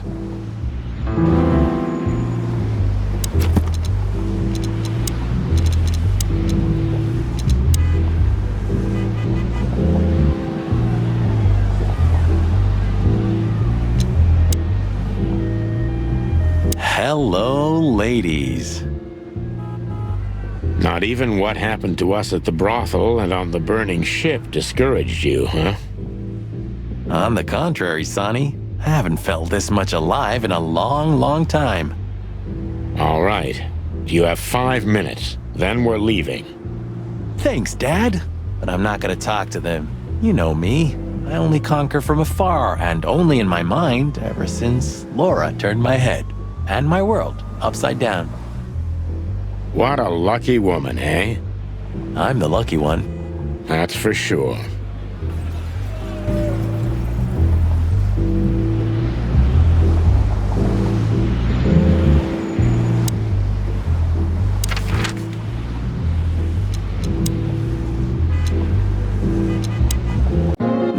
Sonny, you sure they'll welcome us here?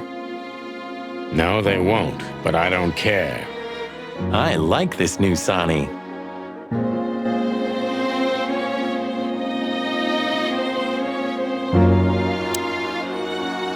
Hello, miss. Gentlemen, Don't worry, miss. We're not here to arrest you. Though I admit the temptation is high. I just was... We know, doll. You did what the madam told you to, right? Please, don't be embarrassed. It's not your fault. Hey, Marty, you're not going to propose to her, are you? Please, gentlemen, this is very embarrassing and unpleasant for me. What do you want here? Are you tempting fate? Do you want to die? If we wanted to die, we just had to let the ship burn. You know, the one you put us into. I had nothing to do with that. It was Ibn Wessler's goons. Wessler's goons? Did they knock us out too? No, that was us.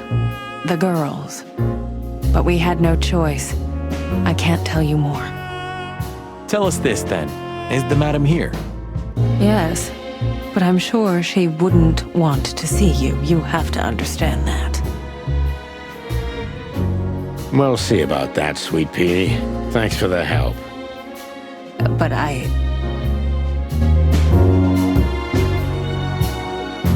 You think this is a good idea, Sonny?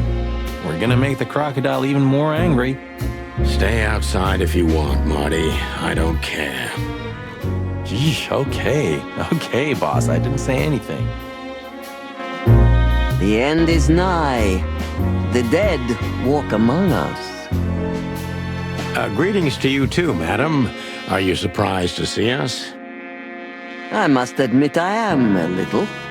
But I also must admit I'm relieved. Yes.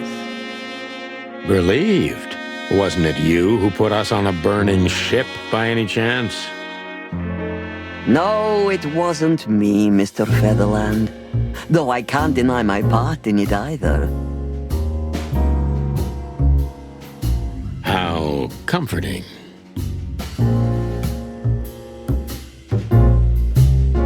Look, Mr. Featherland, your investigation clashed with my business and my personal interests. I couldn't let it slide.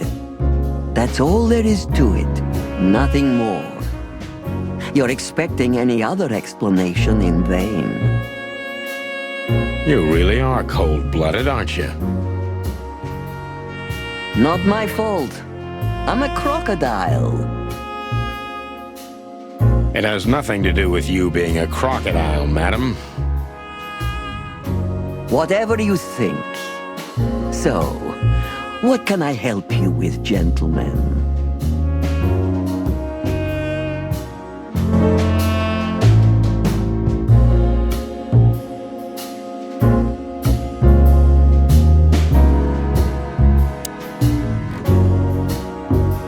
Before you alert your wildcats, we're not here to arrest you, ma'am. We're not even here to confront you with anything.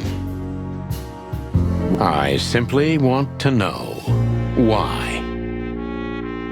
The answer's frustratingly simple, Mr. Featherland. You'll be disappointed. Try me. I have a contract with Mr. Wessler. And your investigation infringed certain terms of that contract. That's all. Contract, huh? Is Natasha the subject of this contract? You sold her to Ibn Wessler, right? That assumption is offensive. So? I'm not going to answer that, Mr. Featherland. No.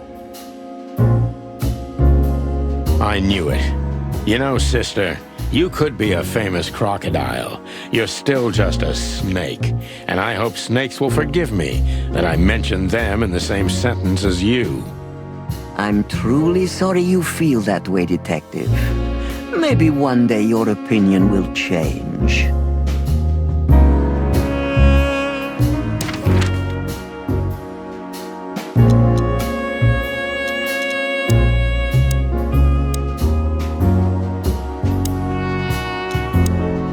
Damn, we're late.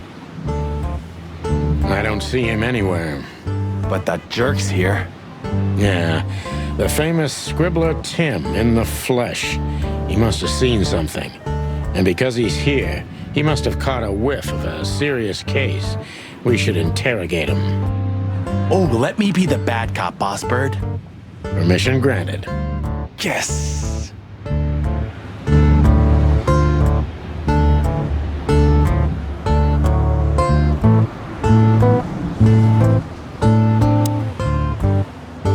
Hey, Timbo, my old pal. Hey! Hello, boys. What a lovely welcome. You're not scared to see us, are you? Who? Me? What are you thinking? I'm always glad to see you working. Especially together like this as the legendary Chicken Police. What the hell's going on here, Tim?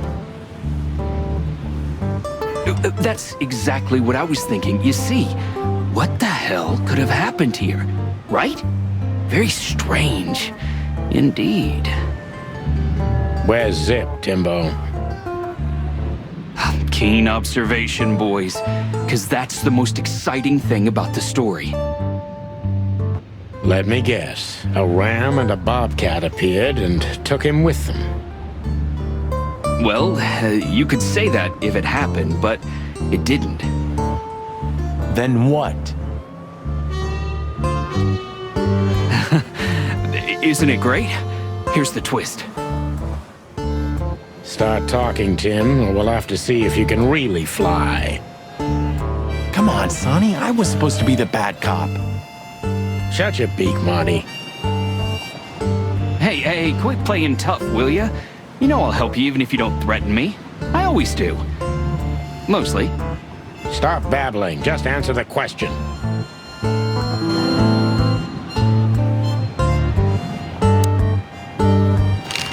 Have you seen anything weird around the river? You mean the smoke and burning ship? Exactly. Oh, no. I haven't seen that.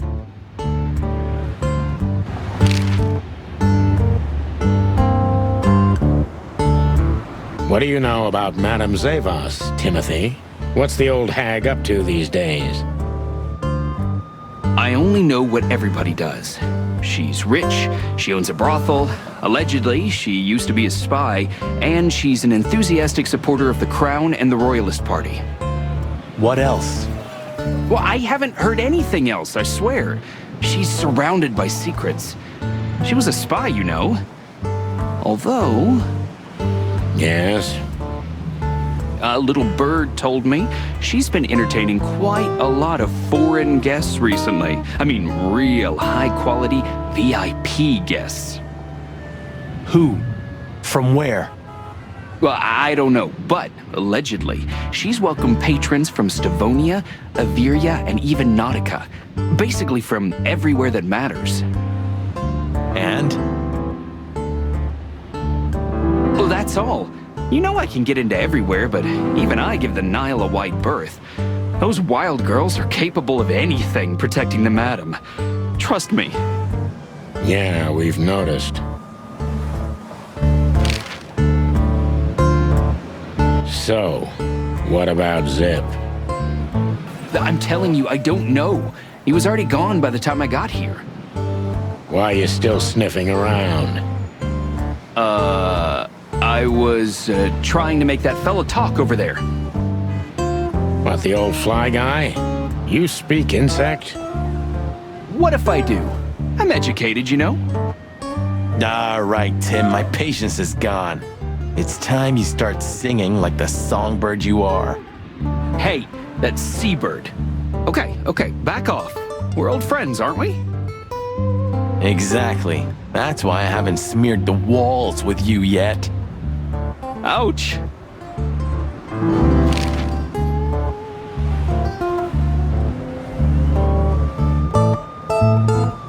Timbo's a douchebag, so it's not hard to draw the truth from him.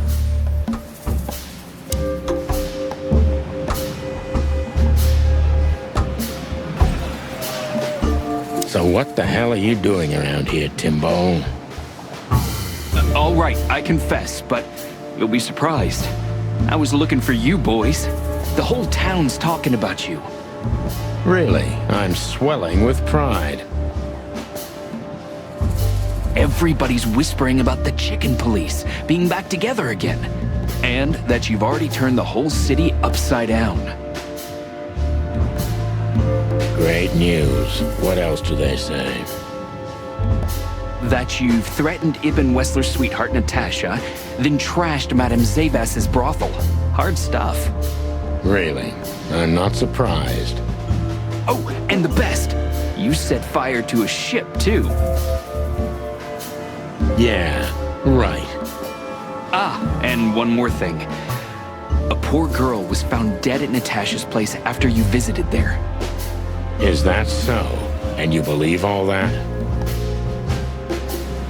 I'm a journalist, Sonny. It doesn't matter what I believe. Yeah, right.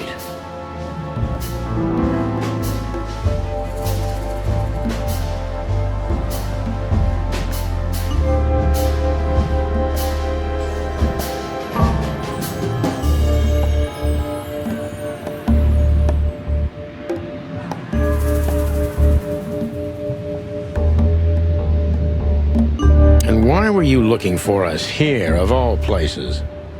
You offend me, Sonny. I'm your biggest fan.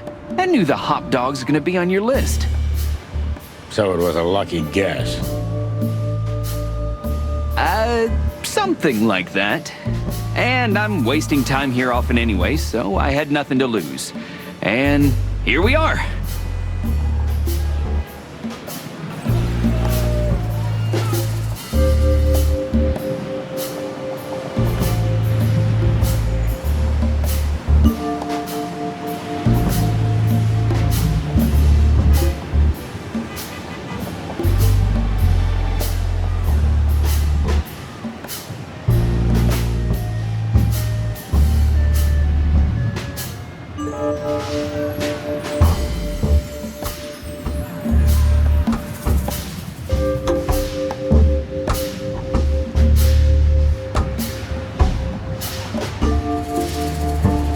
Out with it, Tim. Who squawked? Well, any decent journalist has connections everywhere, Sonny. So have I. So? You don't think I'm gonna betray my source? What do you take me for, a rat? Sorry, I mean...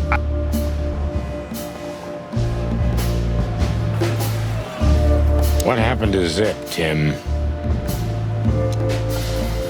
Okay. When I arrived here, the hop dog was already closed. Zip wanted to shoo me away, but I managed to persuade him to talk to me a little. We're old friends, Sonny, you know? And I have this personal charm. Yeah, right, the charm. Get to the point, Timbo. Okay. So, he was totally crazy. I've never seen him like that before. He was flustered, flailing, and talking absolute gibberish. He must have said something, since you're such great friends. He just said he'd go to the only place where there are even bigger scoundrels than those that are after him.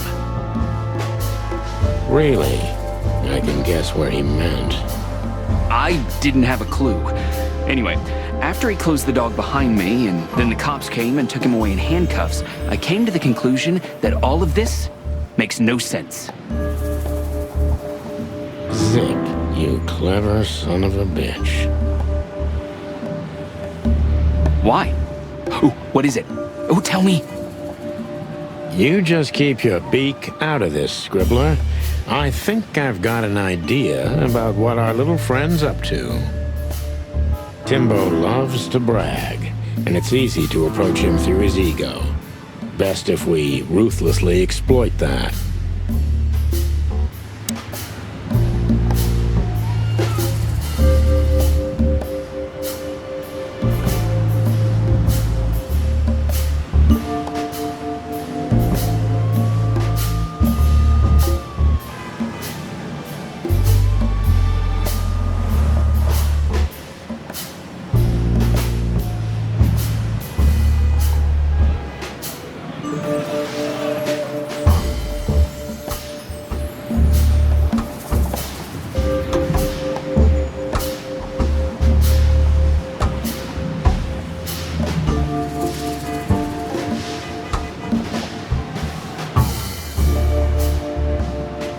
Working on a new front-page article, eh? Well, if a specific celebrity couple's willing to give me an interview, then maybe I am. Don't even dream about it, Timby.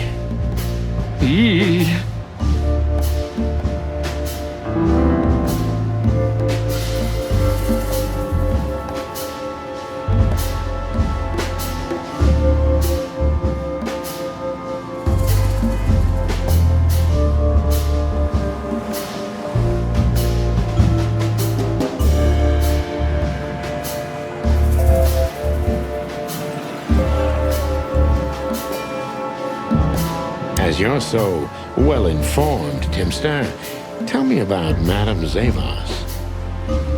Well, they say she's kinda angry because someone trashed her brothel.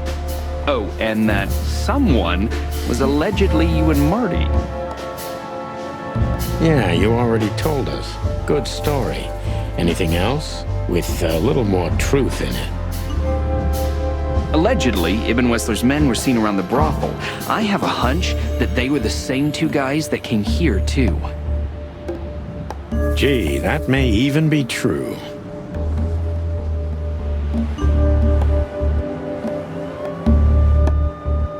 Timbo, you pay attention to everything. Did anyone else come here? Besides the coppers? Yeah, a ram and a bobcat, in fact. But you just told us it wasn't them. Wasn't them what? I didn't say they took Zip, because that's not how it happened. Don't make me mad, Tim. We're really not in the mood for this. Hey, I'm only telling you the truth. They stopped here in a fancy big car, looked around, then left. Zip was no longer here. Neither were the coppers, okay? Tiny Tim is a true fan of ours, and it's time to finally use that to our advantage.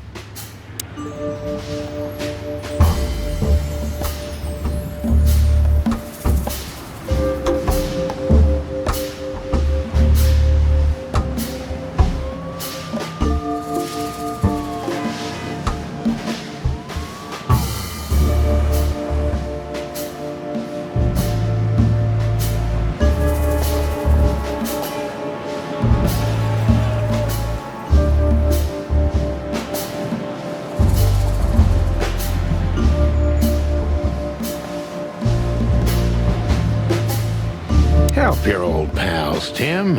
What was Zip doing before they took him away? Hey, you're trying to grease me up with all that sweet talk, Sonny honey. Of course not, Tim Tim. We're old pals. I'm sure we are, but I don't remember you telling me that without an ulterior motive. But you know what? I don't care. Feels good anyway. I'm glad to hear that. So... Zip was acting crazy. He was running around, knocking over everything and throwing things away. Then he suddenly disappeared into the kitchen. I guess that's when he made the call, because soon after that, the coppers arrived. And in between? Well, I didn't see him in between.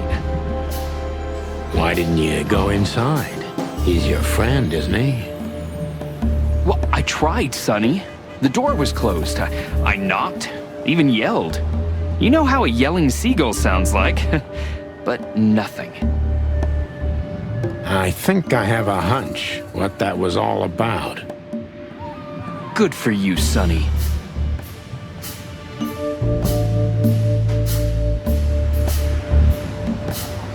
Zip was hiding something in the dog, right? What do you mean exactly? Well, you tell me. You're good old friends, aren't you? Well, that's right, Sonny, but Zip's not the kind to easily share his secrets. But now that you put it that way... That's more like it, Tim. Tell me, what do you know? I don't know what it could be exactly. I mean, maybe it's not even relevant, but I'm sure Zip was trying to get rid of something when I arrived here. What and where? I don't know, okay? I already told you too much. If Zip hears about me telling you all this, he's never gonna talk to me again. Tim, unless we find Zip, he's not gonna talk to anyone ever again. Not in this life, at least.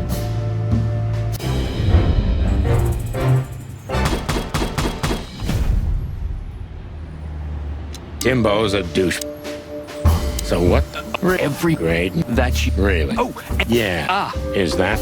Yeah.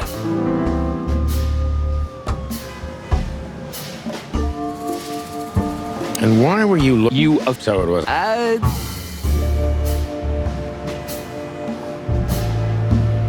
with it, Tim. Well, any... So... You don't think... What happened to... Okay. Yeah, really? Zip. Why? You just keep him...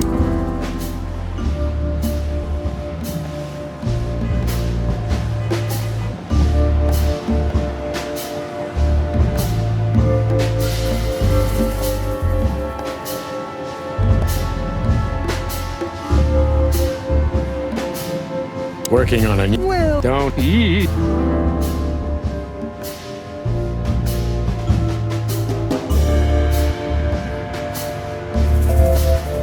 As yours? Well, yeah. allegedly. Gee. Timbo. But... Hey, Tiny.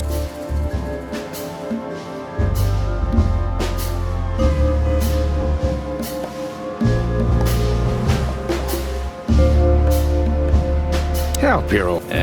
I'm... Why? Good for you. Zip with... well, I don't know. Tim.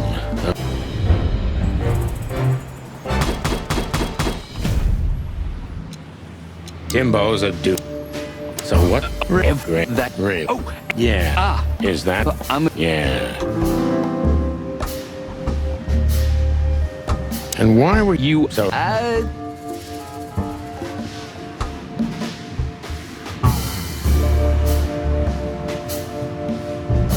Out with it. Well, any... You don't... What happened? Okay. Yeah. Really? Zip. Why? You just keep him...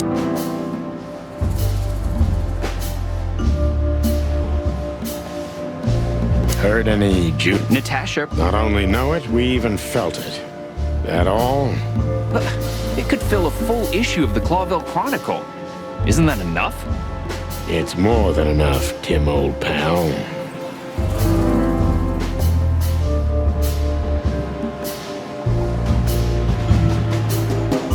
As yours? Well, yeah. Allegedly. Timbo. But hey, time.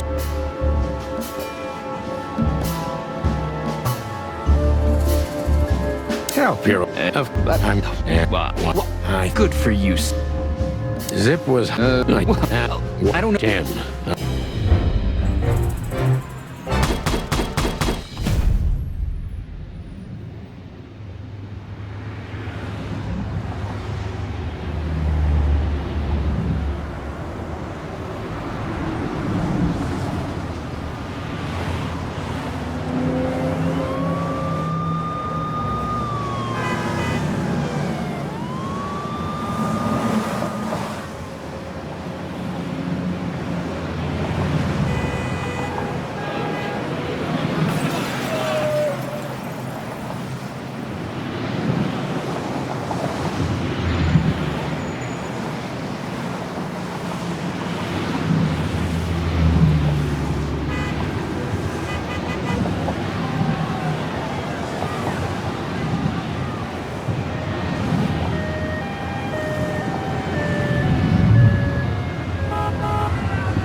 Look at this mess. Looks like he was in a real hurry, or was trying to erase his tracks. Because he was trying to hide something. But where? And most of all, what? Let's take a good look around.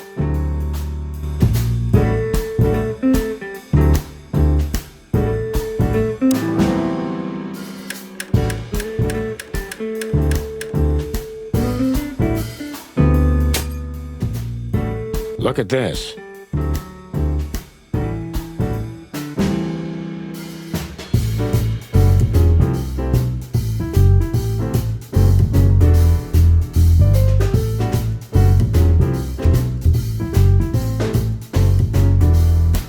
I'm looking, but what the hell could it be? No idea, Marty. Guess it's best if we ask the owner himself. Where do we find him? Well, Timbo told us he's with even worse bastards than the one chasing him. That's it. The Parliament. No, Marty, but close. Then, no way. Oh, yes, Marty. Zip is at the Clawville City Police Department. Could it be that simple? And that wild? Well, the cops took him. So it's obvious that he called the cops by himself to scare away Wessler's henchmen. Timbo was right. Doesn't he know half the police is in Wessler's pocket? He probably does, but this was his only chance. Then he really is in big trouble. So, to the PD then? No, I haven't got a better idea. Believe me, I'd love to have one.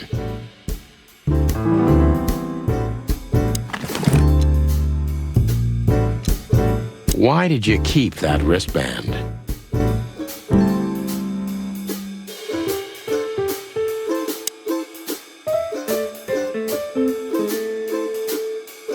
Ugh, I wouldn't dare touch that.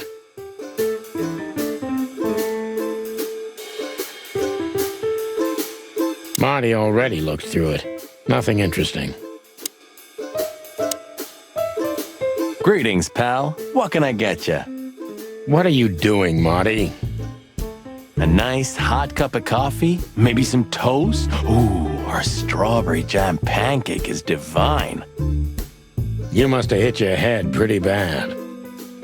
Yes, sir. One coffee and a turbo milkshake with extra vanilla and millet powder coming right up.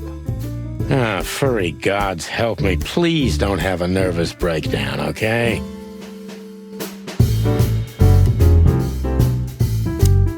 Have you found what you were looking for? No, Timbo, but we wouldn't tell you even if we did. Ah, but you have. You are an open book to me, Sonny. So, thanks for the intel. Be careful what you're writing, Timmy boy. I'm a cop for only the next 121 days. After that, I can gut you if I want, and get away with it. And when did you being a cop stop you? He has a point. Just keep a low profile, okay, Timster? Okay, I get it. My beak is sealed. Zoop.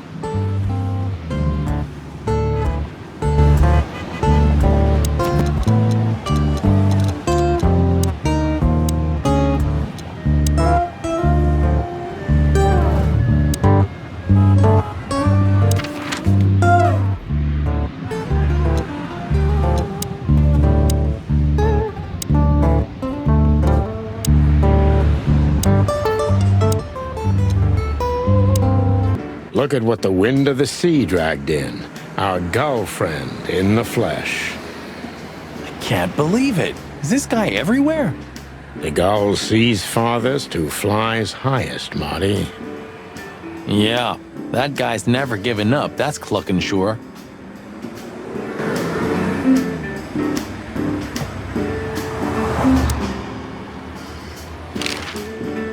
What a night we're having. We even ran into Bubo. And you're still alive? Give praise to the great wild ones, lads. We do. What's going on with the old owl? He didn't tell us much about himself. I hear the old owl's doing quite all right, since more and more cops step outside the line and more gangsters shoot themselves in the foot. Busy days, huh? Something's coming, lads. It's in the air, and I can feel it in me beaver bones, too. Clovel's boiling. Yeah, we feel it as well, Uncle Mullen.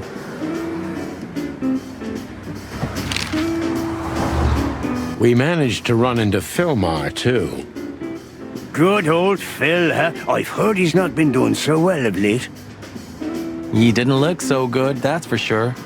At the age of the private eye is over, lads. Now animals either sue each other or turn to the local crime lords. Only jealous or betrayed housewives remain for private detectives. Phil would never admit to that. He's too much of a romantic. Are we still talking about Philmar?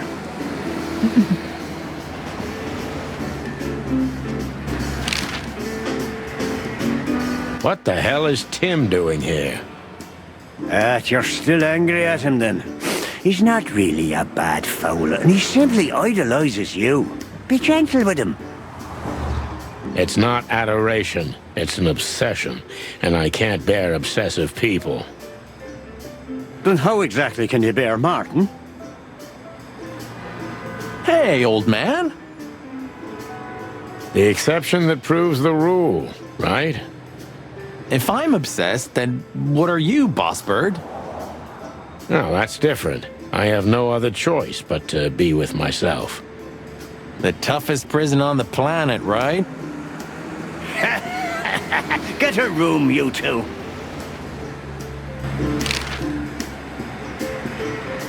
Listen, Hercule, what do you know about Madame Zavas? Why do I have the feeling you're not interested in her girls? Because you know us, Uncle. I hope you didn't mess with her. The old Cayman has a rather bad reputation, to put it mildly.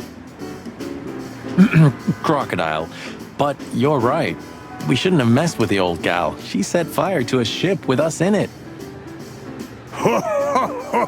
Boys, I've heard she loves drama, but that is a whole other level. Yeah, right. We barely got out alive. What else should I tell you about her then?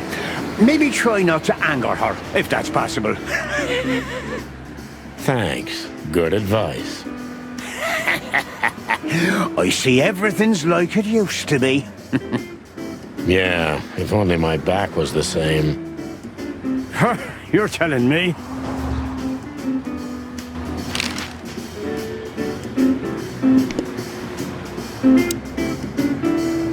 Hey there, Timster. Long time no see. Hey, boys. What a lovely surprise. Do you also have a deja vu, Sonny? It's like all of this had already happened, isn't it? Yeah, now that you mention it. I wasn't following you boys, I swear. We never said you were, Timbo. But what exactly are you doing here? It's a little far away from Roachtown. Okay, I confess. I was following you. But I simply had to know what this is all about and how it's gonna end. It's my job, after all. But you have to understand, pals. We're not your pals, Tim. And I'm telling you for the last time, get the clock off our backs, or it's gonna end up a lot different for you than you'd think. Ah, that's harsh. Even from you, Sonny. Did something happen? Did you get dragged into something personal? And on New Year's Eve again? Yeah, I mean, what's the chance of that? Bloody New Year's is back? Is there a connection between the two? What happens if it reappears again? Make him stop, Marty, or I'm gonna twist his beak off. Hey, okay, I get it. Yeah, my beak is sealed, and I'm gonna keep it low. Very good. You're not so stupid after all, Tim. You must have been just pretending. That's a good one, Sonny.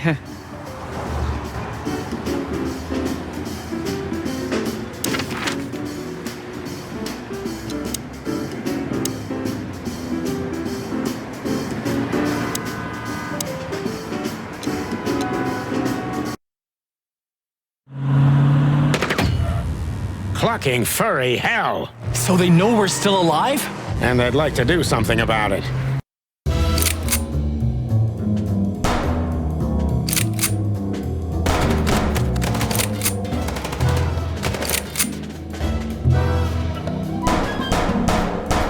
Concentrate, Marty, for the God's sake.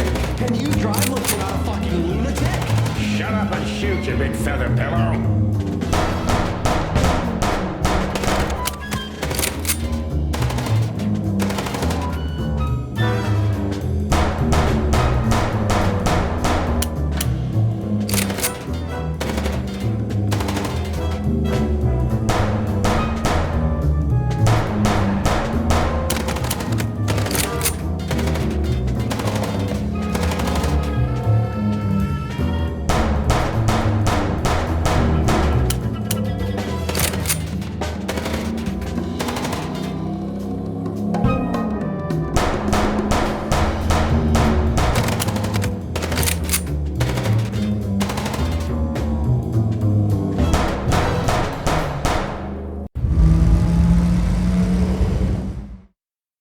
We could only hope we'd arrived in time. If they'd taken Zip to the interrogation room, the hole as we called it, and beaten the truth out of him, we'd lose the trail and end up in a dead end. It was time to be fast and ruthless. God damn it, Zip. Why couldn't you stay out of this?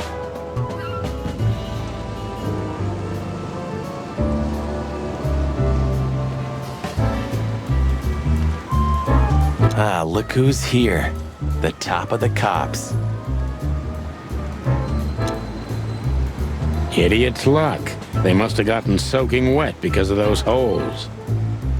Sometimes I wonder how these two are even still alive in a city like this. Wonders of the world, Marty.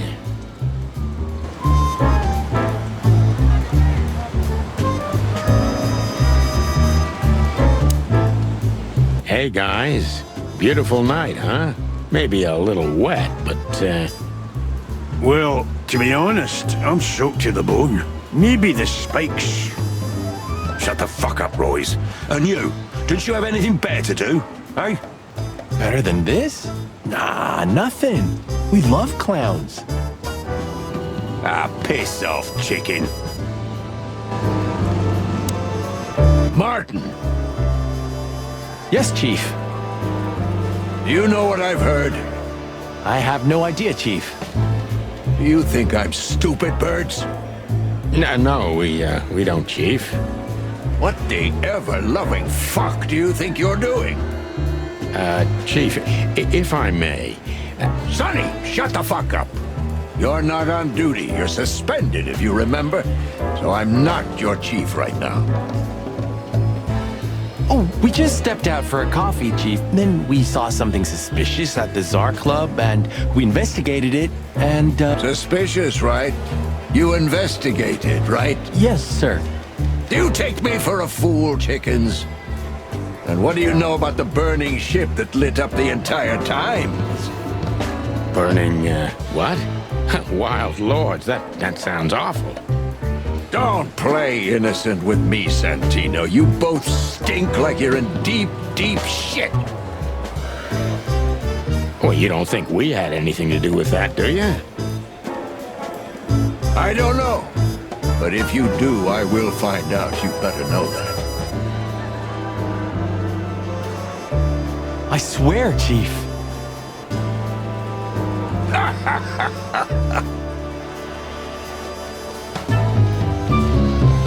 I've had enough of your swearing for a lifetime. Get the fuck out of my sight. Yes, sir. Have a beautiful day, Chief. Don't let me see you again, Santino. Or... I'll try not to be seen, Chief. I'm not your chief. Get lost.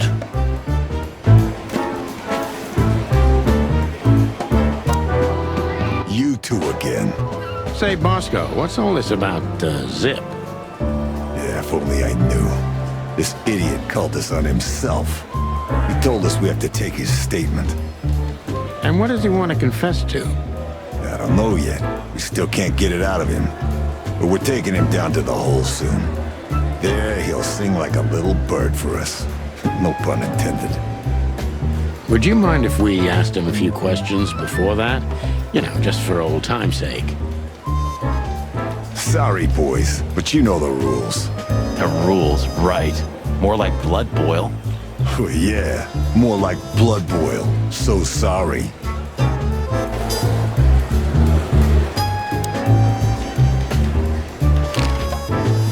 Do you know anything about a girl named Deborah Ibanez? You mean the Bambi whose body was found in Natasha Kutsenko's weekend house with huge red letters on her back? Don't call her a Bambi. So you knew her? Just fleetingly. Anyway, I don't even want to know. I don't know much about her. Moses and Plato are on that case. Thanks for the intel, Mon. Anything else worth mentioning? You were at the scene, right? We? Of course not. Sonny, you can't lie to me. You just can't. Is this some kind of interrogation? Just leave us alone, Monica. You're an open book for me, Sonny. Remember that. Guess who we had the chance to meet? Madame Zavas, the legend herself. So you're that lonely? I didn't think that was your thing, Sonny, but you know what's best for you. We were there to investigate. Of course. And were you successful? To be honest, they beat us and tried to burn us alive. Inside of a sinking ship. Wow. Busy night, right? Even for you. Yeah, so what do you know about the madam? Nothing much. She's not had any run-ins with the police recently. Of course, because half the PD goes to her. Well, I'm not gonna say anything about that. Look, Mon, we suspect Madame Zavas is in cahoots with Ibn Wessler. Any idea why? No, but those two mean trouble by themselves. I don't envy you boys. Seriously, any ideas? Get out while you can. Right about immediately. Well, you're kind of right. We can't, Mon. We gotta see this through to the end. Famous last words.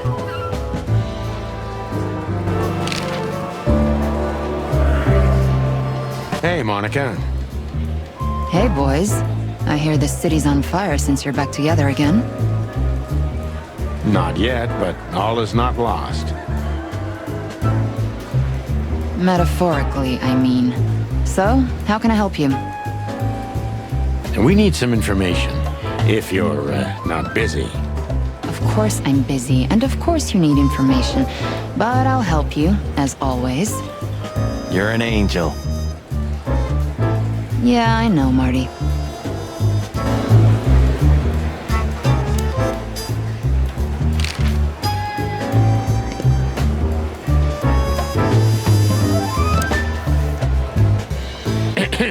A busy day, sir?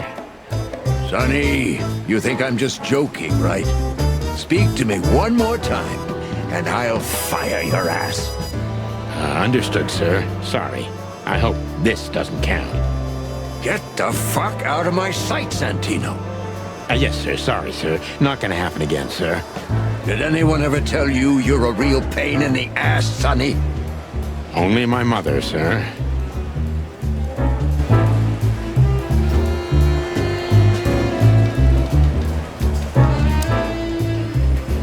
Sorry, boys. I can't let you do that.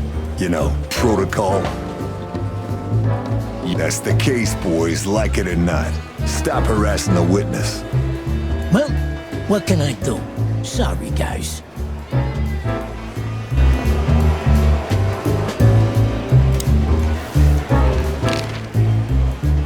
When did they bring in the trash panda?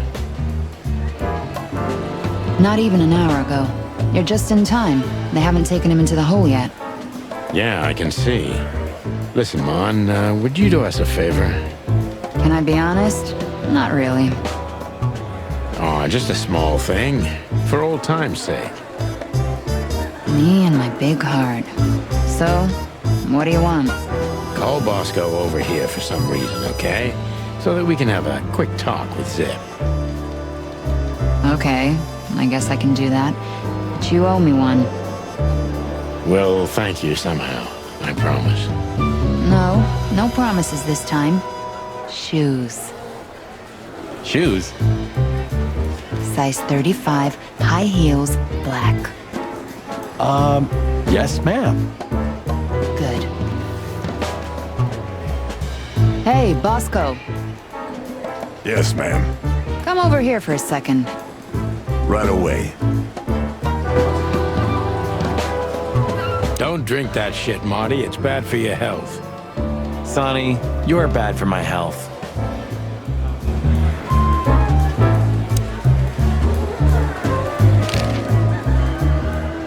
Bubo doesn't have a high opinion of you, Zip. How do you know him? You see these stitches? His weight. All of them. Ah, I see. My condolences. Yeah, he's a good friend of mine. But the word friend is misspelled in his dictionary. What do you think about this paper? I've seen better, Sonny boy, but that's not paper. Do you know what it is? At first glance, it's canvas. A piece of a painting. But it's too small and too blurry to make anything of it. So, still nothing. Well, thanks anyway, Zip. Anytime, boys. Are we done? Have you ever been to the Nile, Zip? Oh, I wish, man. But my kind can't get in there. Why, did you? Right in the madam's room if you're interested. Oh, so that's why you look like that. Bingo.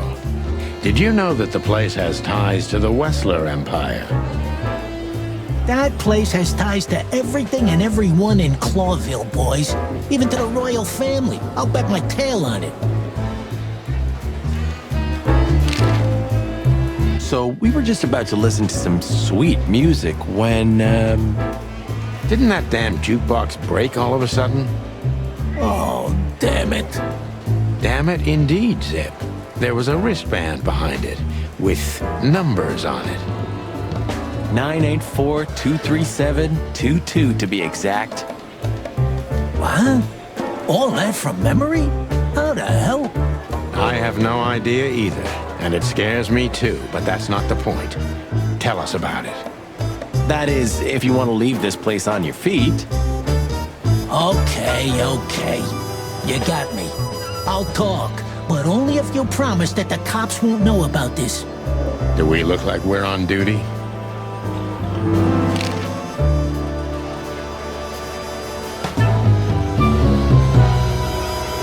Zip is a real opportunist. He's trying to turn everything to his advantage, but we're gonna turn the tables.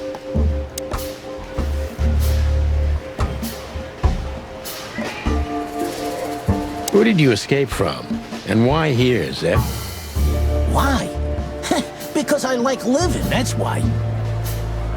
How did you know they were coming for you? I got a tip-off from a friend that I should pack my things and go if I want to live. But I had nowhere to run. Yeah, you know me. The hot dog's my everything. So you thought you'd be safe here? Of course. Ibben's people are everywhere, but, maybe it's harder to get rid of me at the PD. Well, I wouldn't be so sure about that.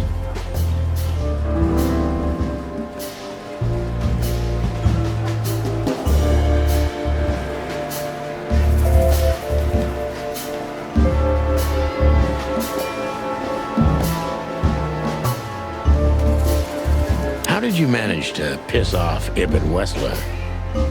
I don't know, all right? I don't have time for this. Sing like a bird, or I can't guarantee your safety. I did something for him, that's all, okay? A tiny little favor. You know how it goes, Sonny. Animals like Wessler make a living out of these kinds of favors. Tiny little favor, eh? Wessler's kind don't send assassins after someone for tiny little favors. You have no idea what's going on in his head nowadays, pal. Fella gone totally insane.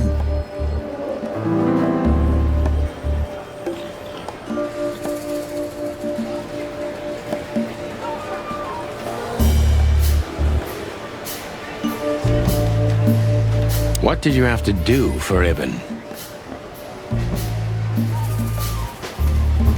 I never hurt anyone, all right? Let's make that clear right now. I never said you did. I just had to get rid of a package for the boss. That was the job. Quick, clean, simple, right? Yeah?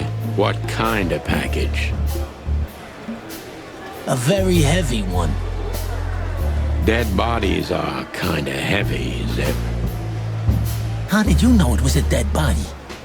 I didn't. I was bluffing, but thanks for the answer.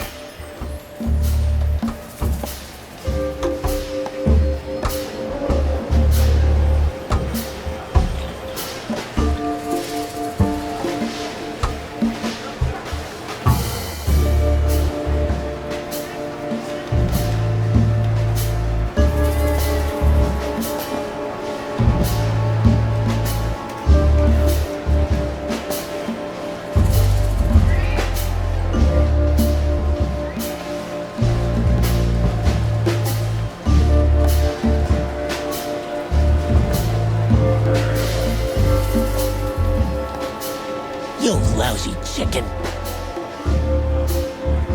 Zip's a secretive little specimen, but knowing his past, it's no surprise. I must take advantage of this and trap him with it.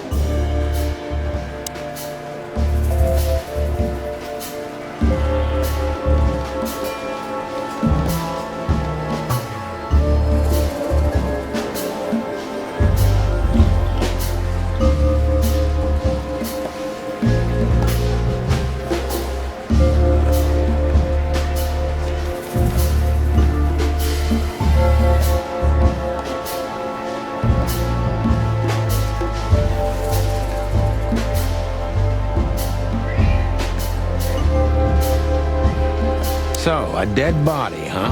What kind exactly? How should I know? What am I, a butcher? A zoologist? You still know something about it. It was wrapped up entirely, okay? I didn't see any of it. It was, I don't know, average. Like you and me. Scaly, hairy, furry, feathery, or bald? What kind exactly? Hey, I don't know, all right? I told you it was wrapped up.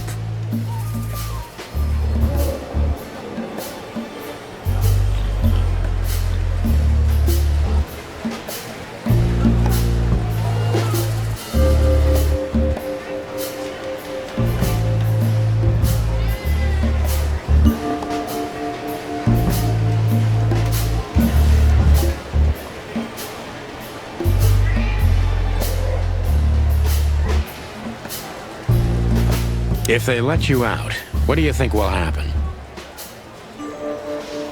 I don't know, okay? Maybe it was a stupid idea coming here, but this was my best stupid idea. Maybe I'll win a few days with it. Or a few hours, more likely. If you help us, maybe we can cover this whole mess up.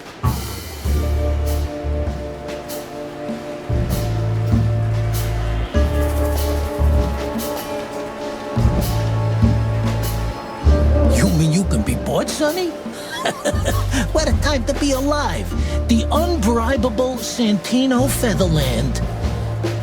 I'm suspended, Zip, and I'm talking chicken to raccoon.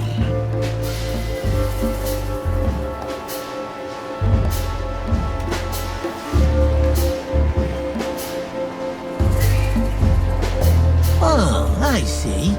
You're a foul.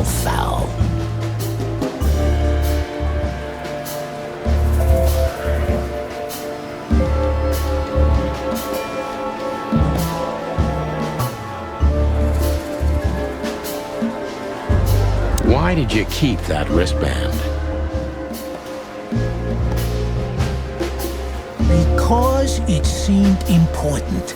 And because, you know me, I'm trying to turn every situation to my advantage. That's the way Zip works.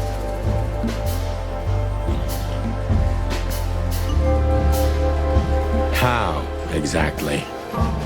Who knows? It seemed important. It just fell out of the body bag, and I thought, look, this shit seems important, so why not?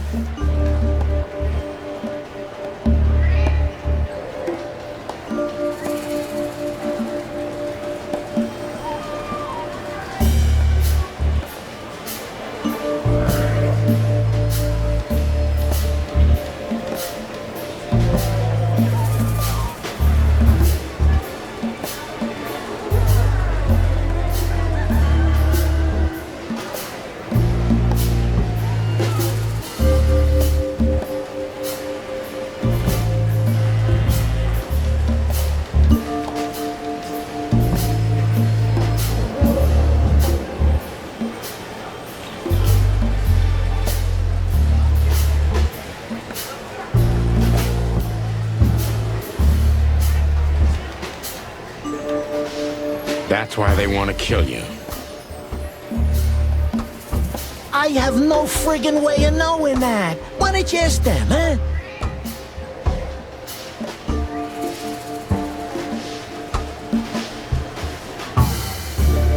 What happened to the body, Zip?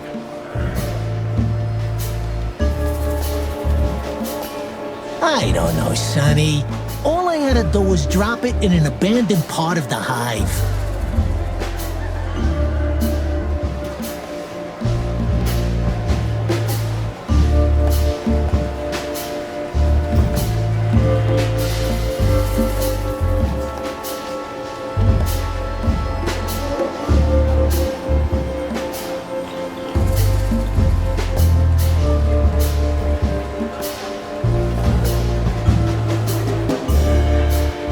Where starvation's most prevalent, I guess. Where insects fight for their survival, right? I couldn't have found a better way to get rid of a corpse myself. All that fresh meat must have been gone in a matter of minutes. Fuck, I don't know. I didn't stick around to see what happened.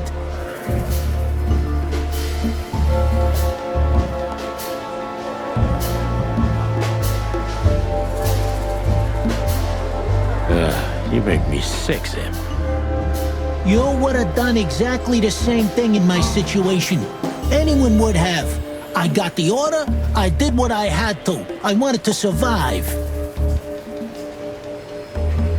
That's Ibn for you. Blackmail. Yeah, something like that.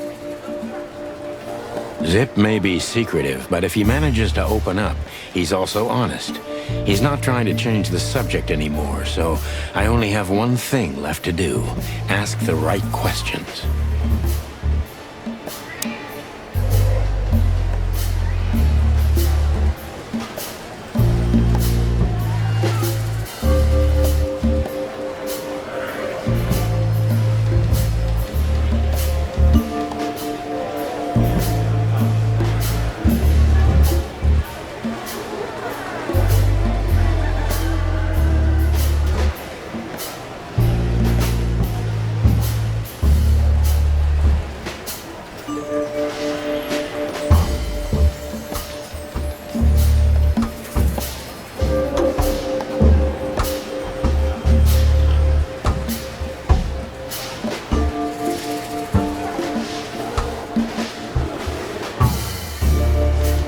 So, he wanted to blame it all on the insects. Why would he do that? They're easy prey. Yeah, I get it. Insanely simple, Sonny. Ibn Wessler's not the only one who takes advantage of the tensions, you know. It's the easiest method of sweeping things under the rug. I've heard that Wessler's trying to break into the substitute meat industry. Surprised? What do you think will happen if Wessler saves Roachtown from starvation with a new, cheap, and accessible faux meat product, eh? Boom! He's gonna be a hero. And maybe he'll get voted into the Council of 12. Clucking hell.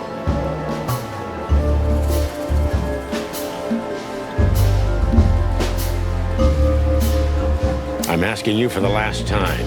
What's with the wristband?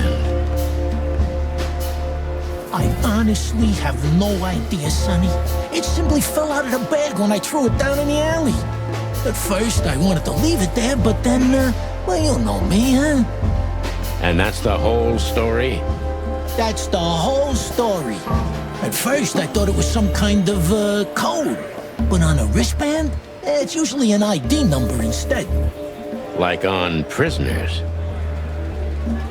Exactly. But I know from experience that prisoners don't get bands like this. Not in Clawville. It looks more like something from a hospital. Maybe you're right, Zip. While we're at it, was it Dr. Bubo who gave you the tip-off to get out of the hop dog? Yeah, it was. Why? Thanks, Zip. You've helped us put some vital pieces into place.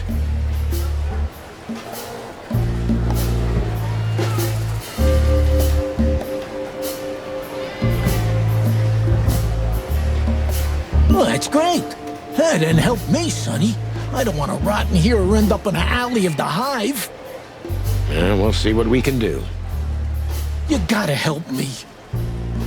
Be glad I'm not charging you as an accomplice to murder here and now. Just keep your head down. Understand? I will, Boss Bird. I will. That's more like it.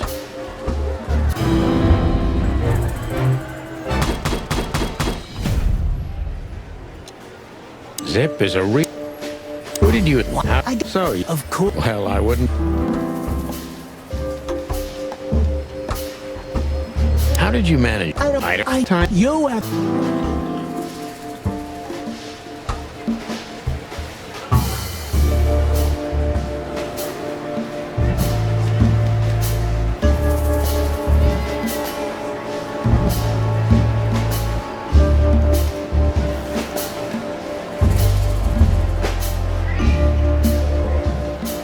What did you have to... I just... Yeah. A very... Dead body. How did you... I didn't. You lousy... Zips.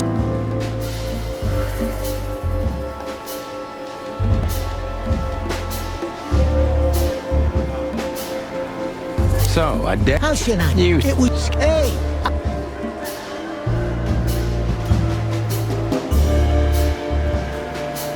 If they let you... I don't know. Or if you... You mean you... I'm Oh, I...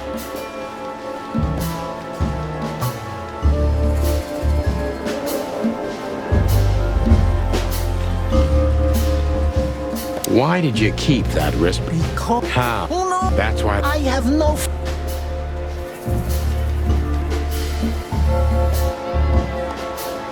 What happened?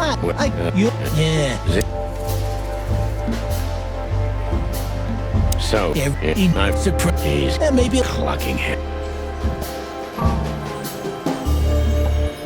I'm asking, and that's like, yeah. Well, that's good. Well, You got it. Be glad. That's more.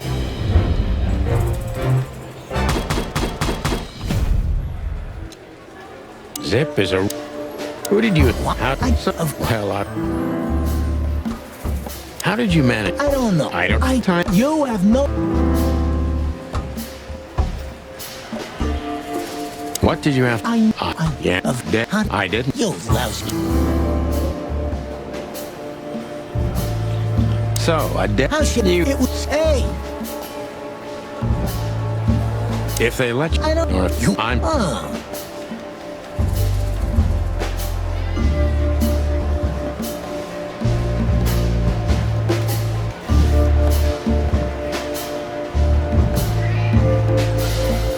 You wanted to blackmail Ibn, didn't you?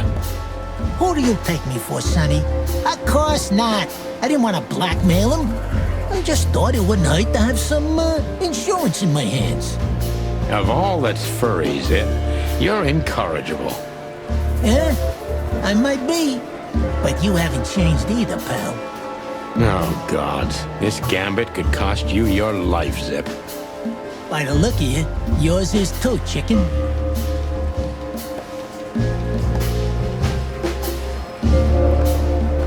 What happened to the... I don't... Where, you... yeah. Zip made...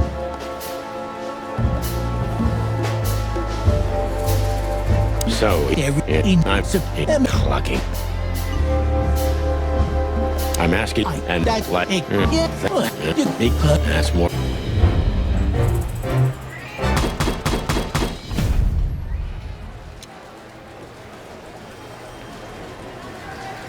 Zip is a Who did you... How... Well, How did you... I don't... You... What did you have? Yeah, dead body. How did you... I didn't. You lousy... Zip's a...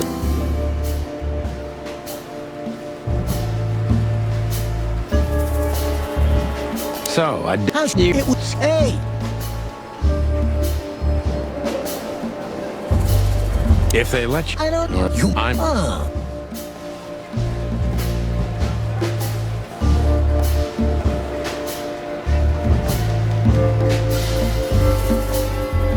How long do you think you'll be here under protection?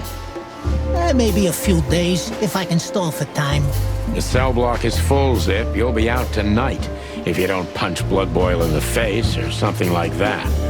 That's, not a bad idea. But I'd rather choose Bosco if it's possible. Makes sense, but you'll be making coffee with one hand. What happened to... I couldn't... You what? Yeah. Zip... So he... Yeah. I've heard the... Surprise. He's... Maybe he'll... Clucking him. I'm at... And that, like... yeah. That's more...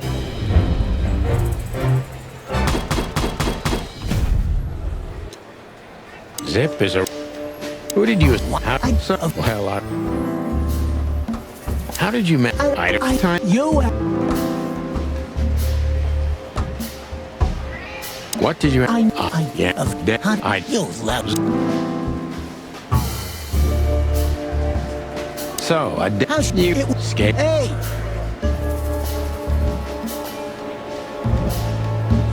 If they let you... Or if I'm...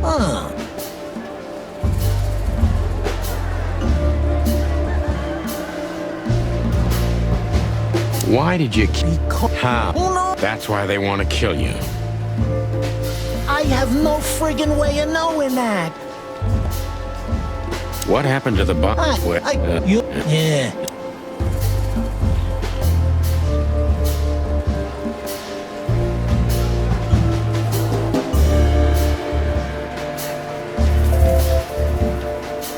What exactly did Ibn's men want with you?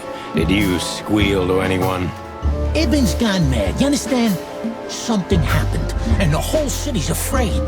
And I have a hunch it has something to do with the appearance of you guys, the chicken police. So, he's trying to tie up the loose ends before we can unravel the case. I'm thinking exactly that. Do you know what it means? Let me guess. Yeah, I'm in mortal danger because of you, Sonny. Stop being so dramatic, Zip. Did you tell anyone? Other than you, no one. I'm asking you for... and that... like... yeah, That's more...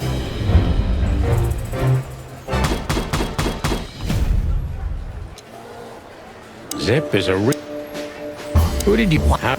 Well, How did you... You... What did you have to...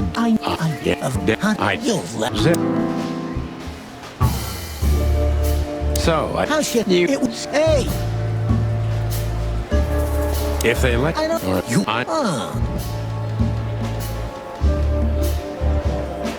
Why did you... That... I have...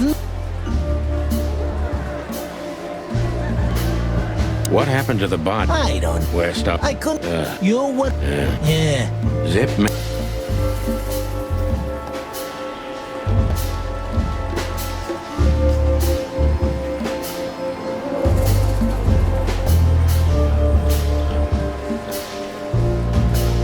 Who was the stiff, Zippy? I swear I don't know, Sonny.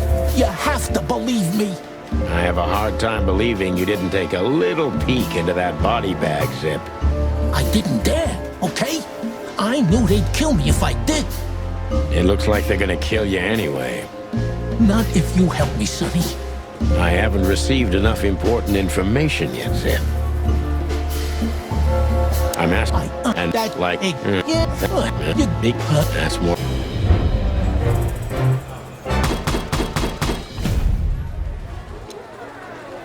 Zip is a real Who did you escape from? Why? How did you... I got it. So you... Of course. Well, I wouldn't...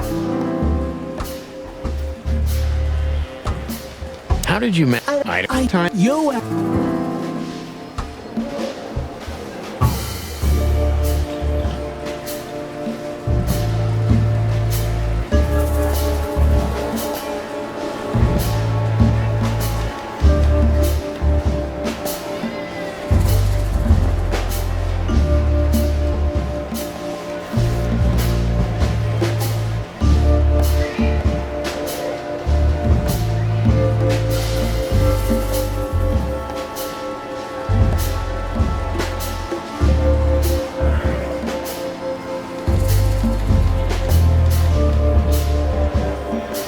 What did you have to... I never... I just... Yeah? A very... Dead body. How did you... I didn't. You lousy... Zip's a secretive little...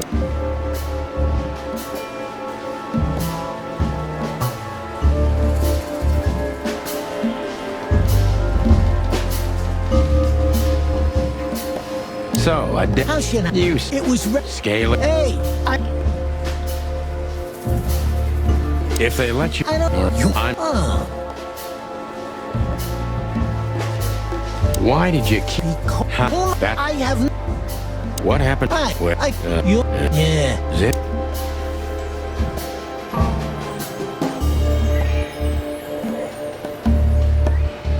So, he wanted to blame it all on the insects. Why would he do that? They're easy prey. Yeah, I'm clucking. I'm asking, and that like... That's more like it.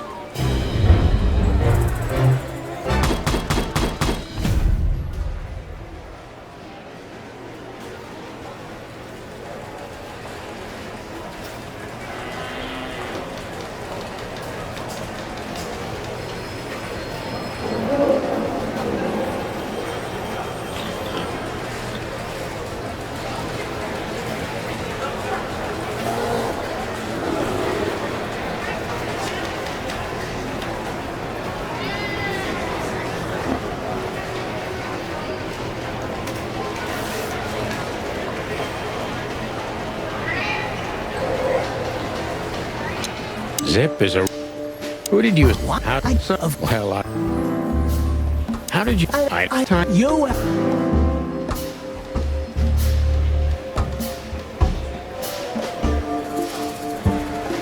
What did he have on you, Zip?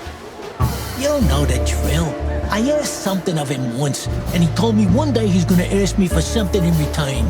And that day finally came, right? Yeah. And I had to do it.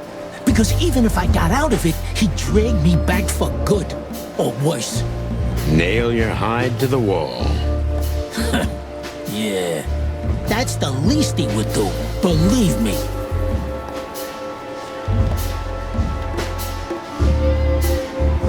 What did you have to do for Ibn? I never hurt anyone, all right? Let's make that clear right now. I never said you did. I just had to get rid of a package for the boss. That was the job. Quick, clean, simple, right? Yeah? What kind of package? A very heavy... Dead... You left.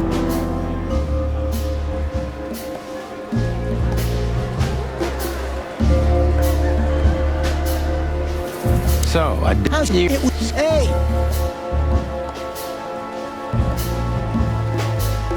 If they let you... Why did he have that? I have... What happened to... Yeah. So, lucky. I'm asking, and that's like... Yeah. Thanks, Zip.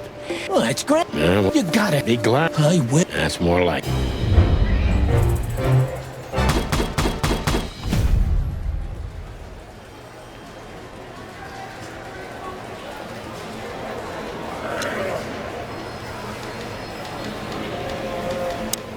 So you're telling me you have no idea what this is? It's a wristband. I see the same thing as you. This was the only thing left of the dead body. And me, You know me. They don't call me Sticky Fingers for nothing. So you just took it. Maybe for some blackmailing? Who knows? Maybe it just hurt my sense of justice. I wanted to know who I buried. You're a real bastard, Zip. A real first-grade bastard. Should I say thanks?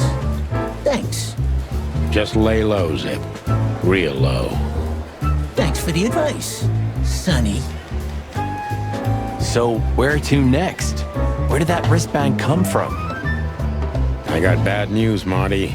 I only know one person who knows about medical stuff. Oh, no. We were just there. Sorry, partner. Bubo again.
Hello, Ursula, dear.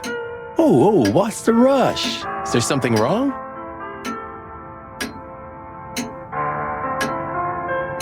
Wrong? That dim-witted, insane, ragged old stinky owl. That's what's wrong. Whoa. It's all right, Ursula. Just tell us what happened. What happened? You happened. And Wester's goons. It was supposed to be the only day of the year we could have relaxed a little. We're sorry, Ursula. You're right. Like I care, Marty. I'm tired of this. I'm tired of the bitter old owl, and I'm tired of waiting. And? Never mind. I'm going. This time, I'm going for good. Hang in there, Ursula. And if there's anything we can do to help... Anything? Of course there is, my dear. I never want to see your faces again. Ouch. I'm gonna try to talk to the old owl, all right? Huh. Good luck with that. Oh, and Ursula, thanks for all you've done for us. With the car. You know, I'm starting to regret it. That was... rough. Yeah. But understandable. I only see Bubo once a year, and even that's way too much. A lot of people feel the same about us. Yeah, that's true.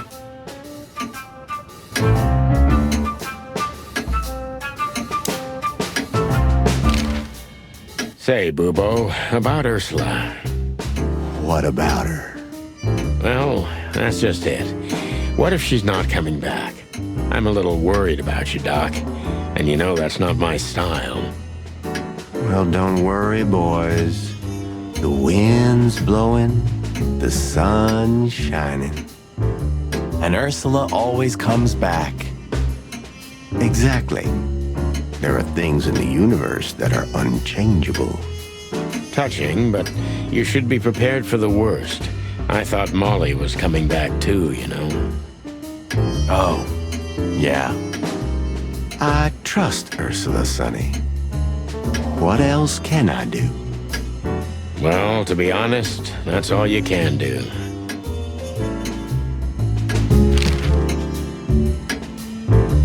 What do you know about this wristband, Bubo? Zip said they gave these to patients in hospitals. That's why we came back to you.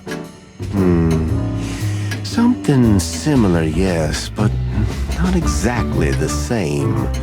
It's different. And? And? And what? Well, what do you think? Where's this from? How the hoot would I know, Sonny? What am I, some kind of psychic? That I put my hands on it and tell you? Okay, let's try another approach. Do you have any idea why Wessler's men were looking for Zip so hard? I don't. How should I know? Why should I care? He had to hide a body. The body of someone Wessler killed. The wristband is from the corpse. Really? That rang a bell, old owl.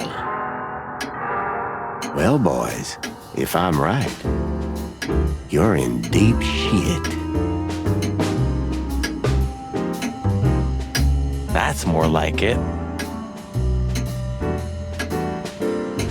Tell us, Bubo. So, Wessler, the wristband, and a corpse, huh? It looks very much like I know the connection. Or at least I have a hunch. Out with it, Owlface. Okay, don't peck me, chickens. Hobart Ibn Wessler has a relative who happens to be a resident at an insane asylum. The band is very likely from there. Wait, a relative? What kind of relative? You don't know? I thought you were the detectives. Anyway, Ibn Wessler has a twin brother, Albert. Albert Wessler. You put it together very skillfully, Marty. Yes, Albert Wessler. He's a madman kept in solitary confinement. Do you think he's the corpse? But why? How the hell should I know that? Thanks, Bubo. If what you told us is true, then this time we'll owe you one. Will wonders never cease?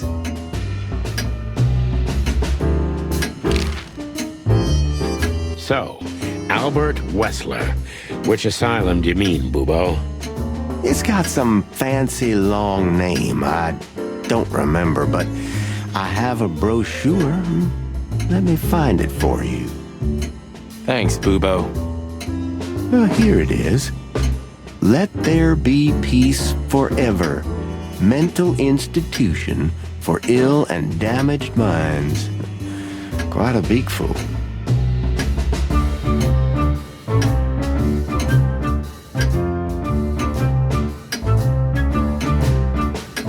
Where can we find it? I've never heard of it. It's a good 6-hour drive from Clawville, maybe more. But you'll find everything in the brochure. You're the best, Bubo. You finally proved useful. Whew, finally? Now get your chicken scratchers out of here while I'm asking nicely. Just one more thing. What's that, Bubo? If that someone was really Albert Wessler, the trouble's bigger than you think. It's always bigger than we think, Bubo. We're used to it. You don't understand. Ibn Wessler never loved and respected anyone in his life like he did his brother Albert. So what? Then the problem's bigger than we thought. A cornered rat bites. Well, thanks for worrying about us, Doc. But there's no way back from here. Too far, too late. We're like hounds, old man. Once we've caught someone's leg, we never let it go. Ooh, Not while you're alive, eh? Yeah, exactly. Well, goodbye then, fellas. And I wouldn't mind if you never visited me again. The pleasure was all ours, Doc.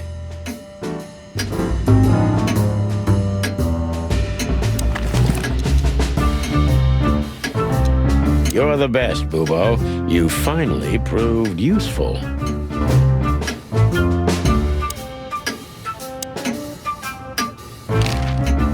That rat you mentioned was Zip.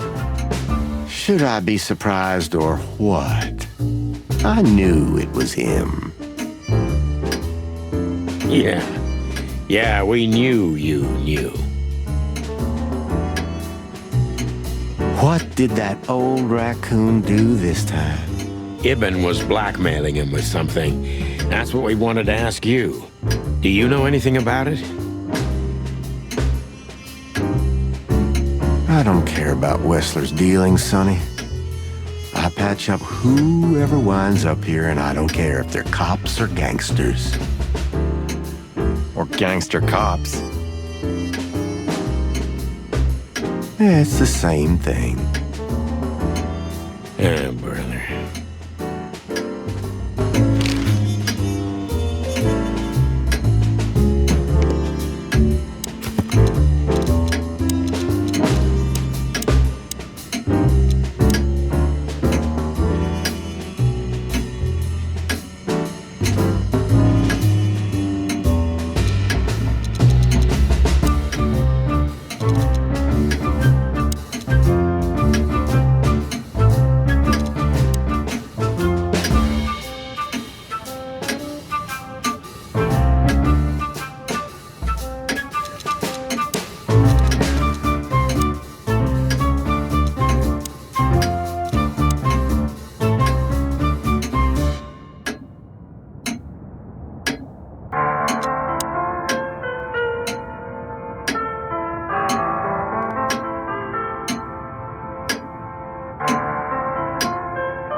We had to gather ourselves, take a deep breath, and think over what we knew so far.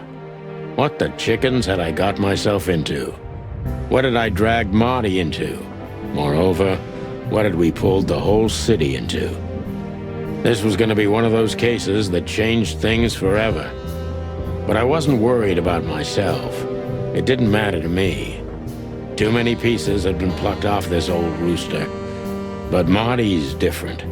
He's too good of a bird and too good of a cop to end up like me. A secret twin brother? Sonny, I'm starting to feel like we're really in a detective novel. A cheap one. Yeah, but listen, Marty. What is it, Boss Bird? I think it's best if we go our separate ways. What?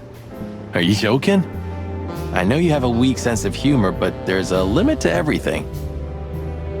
I'm not joking, Marty. Well, I certainly hope you are. Whatever comes next, you don't need to be mixed up in it. You have someone to go home to. God damn it, Sonny. Can you hear yourself? What do you think? I endured all this to give up now? What do you take me for? No, pal. You're not getting rid of me so easily. I just want you to keep your career and your life intact, you moron. Just accept it, shake my hand, and go home. Your wife, Laura's waiting for you. One more word, Sonny, and I swear I'm gonna bash your beak in. I risked my life more than once tonight. You know why? No. Why? Because we're a team. We have been a team for almost a decade. I don't care what Blood Boil says or whatever's on a goddamn piece of paper. We're the Chicken Police, Sonny. and we always will be. I'm sorry.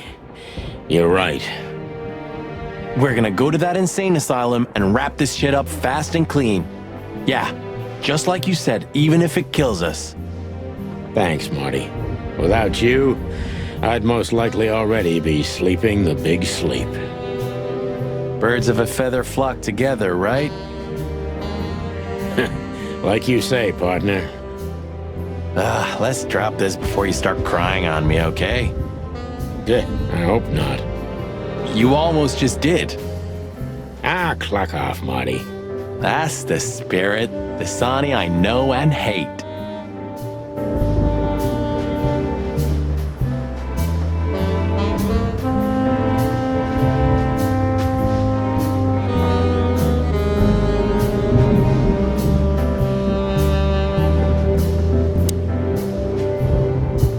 What do you think, Marty? What? You care what I think? You must have hit your head pretty bad. Stop fooling around, Marty. I'm serious. So what do you think about everything? Well, I think we're in deep shit. But to be honest, Ibn Wessler is in deeper shit. Do you think he really murdered his brother? But why? And what does it have to do with Natasha and the threats? Doesn't add up yet. Something's missing. Let's visit the institution and try to find out what we can about this Albert Wessler fella. Exactly. If he's the dead body, we've got to know what the motive was. If we can't, and if he's still alive, we gotta ask him directly. And what do you think, Sonny? I think Ibn, Albert, and Natasha are the three key players in this case, and that all of it has something to do with the brothel. And the fact that Natasha used to be a courtesan? Yeah, that too. Listen, Sonny, about Molly. Oh, just forget it, Marty, okay? She's not part of my life anymore. So that's exactly what I'm gonna do. Forget it. Let's concentrate on the case, and on making it out alive, and helping Natasha, too. Whatever you say, Boss Bird. So you think Natasha's really in danger? It could be, or she could even be behind everything. No, you don't believe that. I'm not sure what I believe, Marty. Let's see. Things got mixed up at the brothel.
to work there, that's obvious. And Ibn wanted to keep that a secret.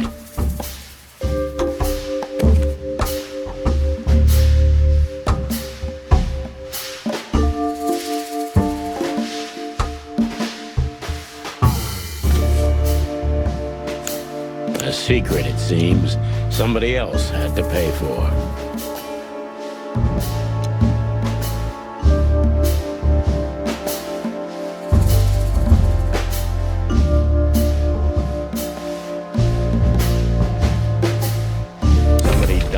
For that secret. Zip hid the body, but he kept the wristband.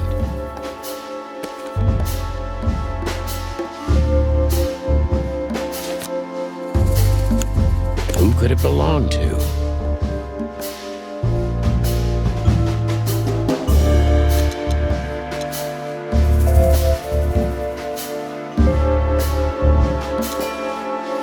The dead body was almost certainly Albert Wessler, a resident of an insane asylum. But why did he have to die?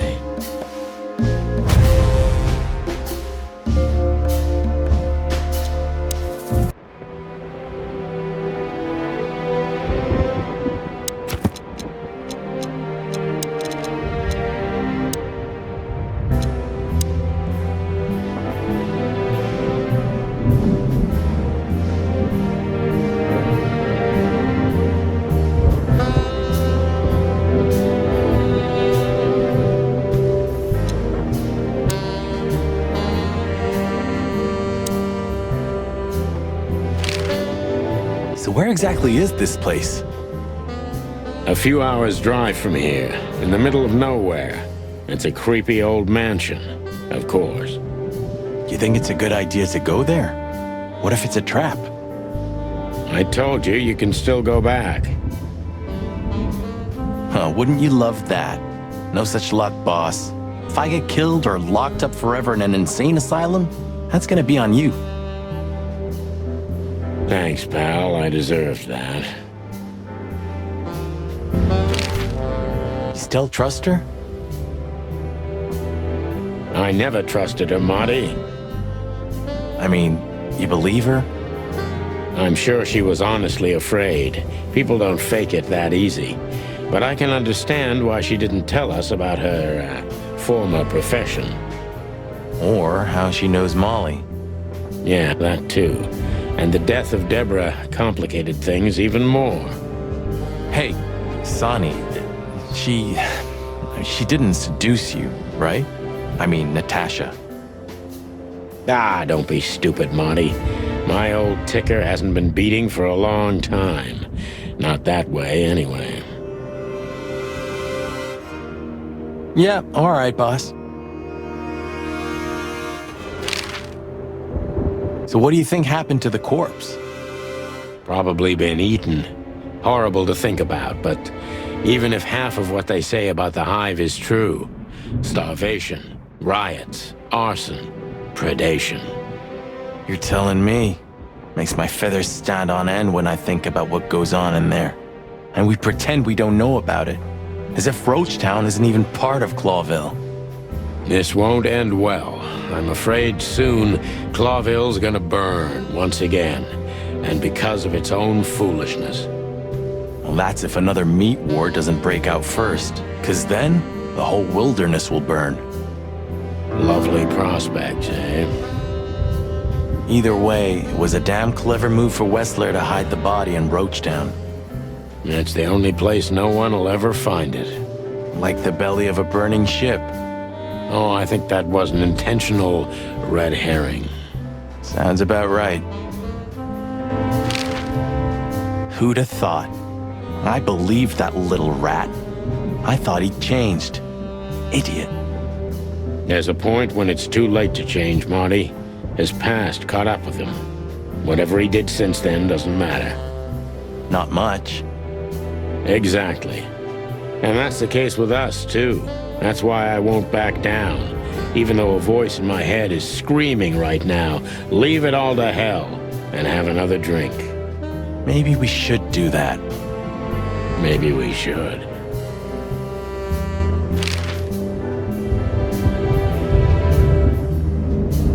Okay, so the picture is more or less clear. Ibn's got his brother killed because he learned Natasha worked in a brothel. No, that could be the case, but I believe the roots go deeper than that. Which we'd only learn if we talk to him. I mean, if the corpse isn't him, because then we'd need a medium. Which would be exciting, but maybe it's enough if we ask the doctor who treated him. That too, yeah. But where's the fun in that?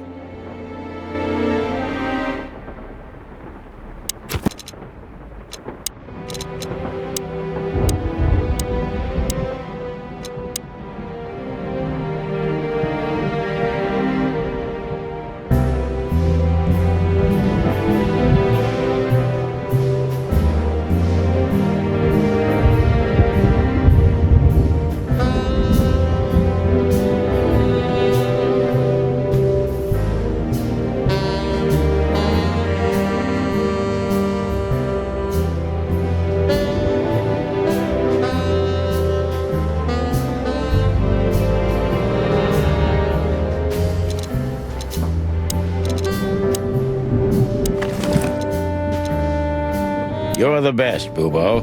You fun.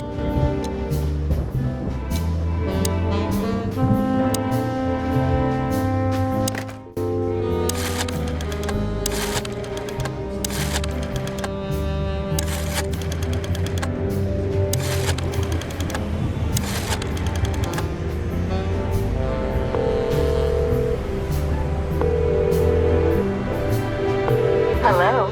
You've called the Let There Be Peace Forever mental institution for ill and damaged minds. What can I do for you, sir? Or madam? Well, I'd like to inquire about a patient who I believe is being treated at your institution. His name is Albert Wessler. I'm sorry, sir, but I can't give out that information if you don't have the password given to relatives. Do you have one? Unfortunately, I don't have that. I'm not a relative. I'm calling from the Clawville Police Department. Oh, I see. In that case, officer, I'd advise you to visit our institution personally.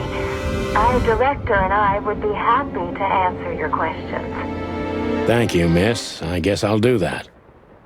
We'll welcome you with open arms, sir. Have yourself a beautiful, starlit night. Oh, thanks. Goodbye. See you soon. So, we have to go there. Ah, the thought gives me goosebumps. Chicken bumps aren't good enough for you? Ha ha ha.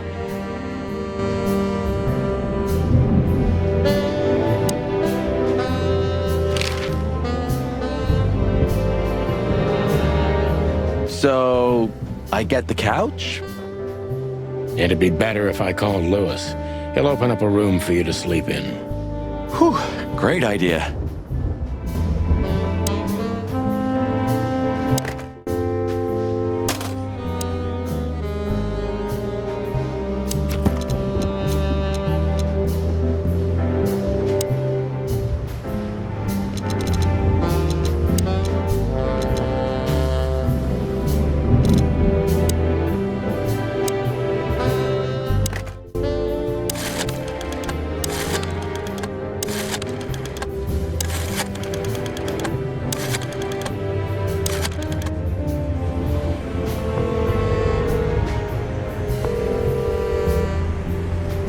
Hey, Lewis, it's me again.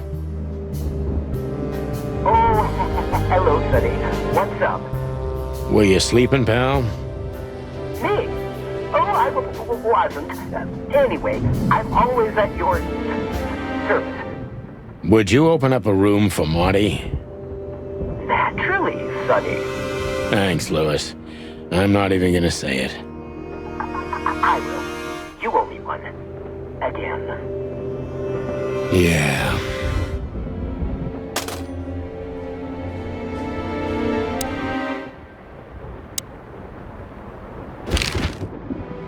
Sorry for the mess, Marty. I rarely have visitors. Don't worry about it, Sonny. I didn't expect anything else. Thanks.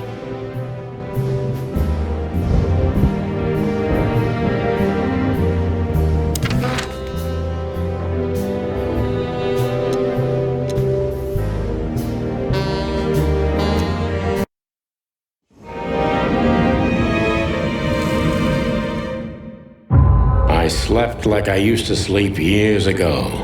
Like a miner or a soldier. Empty. Dead tired. Then I saw Tessa. My darling little daughter. But no matter how hard I tried, I couldn't recall her face. I reached out to her, but she just kept getting further and further away. Then I saw Molly. But she wasn't real. Just the ghost of a memory. I'm here, I cried. But all I heard was laughter. Not hers. Who's there? Suddenly, she appeared. Natasha. Just stood there laughing. But her eyes were cold. Then she said something. Painted red. Painted red. Painted red. That was just a dream, Sonny. Nothing more. I looked at Marty and I saw the same thing in his eyes as he probably saw in mine. It's time to hit the brakes, to turn back, go home and forget about all of this. Of course, I stepped on the gas instead. Honestly, I wasn't expecting anything good, but this...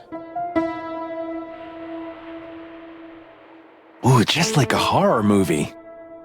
I was thinking the same.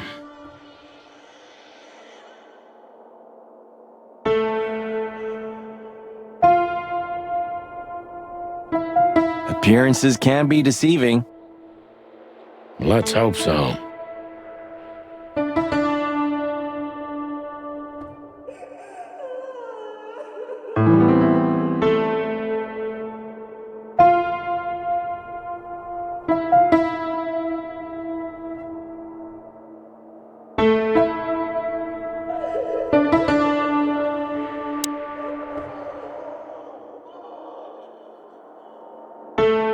This picture. It's very... special?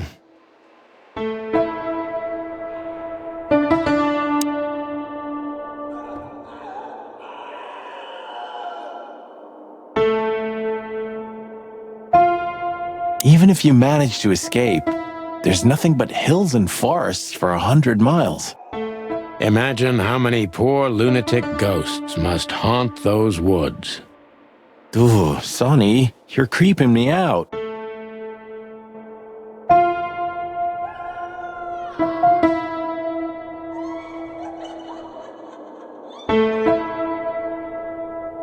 This guy seems strangely familiar to me. You don't say. You've been treated here too. That would explain a lot. Oh, don't be stupid. I'm serious. Take a closer look. No. Well? No, it can't be. Are you telling me it's him? M.B. Davis himself? I'm sure of it, pal. It seems the gossip was true. The eternal king of jazz in a madhouse. Oh, no, no, no. The poor devil.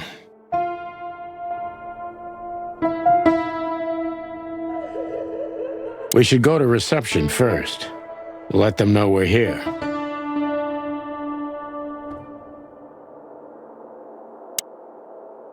Ah, like an angel from heaven, isn't she? Yeah, half of her's still up there, I think. That's rude. Oh, boo-hoo. Of all the great wild ones. Greetings, miss. Is it really you? Well, yes. Yes, it really is you. The chicken police. I'm afraid so. Of all that's furry and plumey, that's fantastic. Oh my goodness. Miss, we'd like to ask... Please, don't be scared. I'm just really excited. You know, I've read every book about you and your adventures, and I even collected newspaper articles when I was a little girl. Indeed. You can't imagine what an honor it is to meet you in person. We really... Oh God, oh God, oh God. Take a deep breath, Miranda. Take a deep breath. Are you okay, miss? Yes, I am. I just needed some air. So, dear detectives, Santino and Martin, what can I do for you? Well, miss, we have some questions, if you don't mind. I'd love to answer all of your questions, detectives.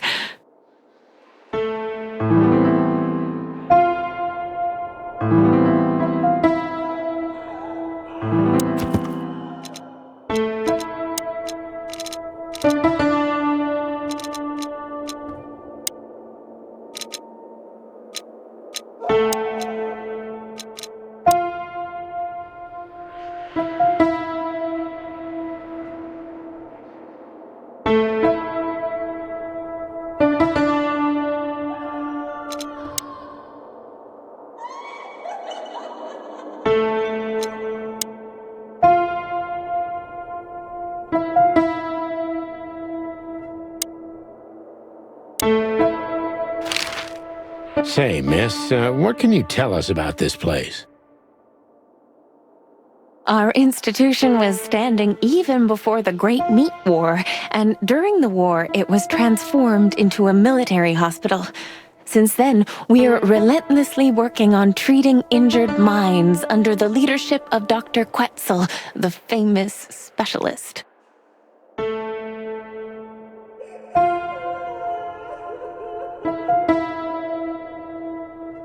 The place seems pretty empty. Do many people work here? We have 32 residents and 7 nurses, including me. We also have a 3-person maintenance and cleaning staff and, of course, the heart and soul of our institution, Dr. Quetzal himself.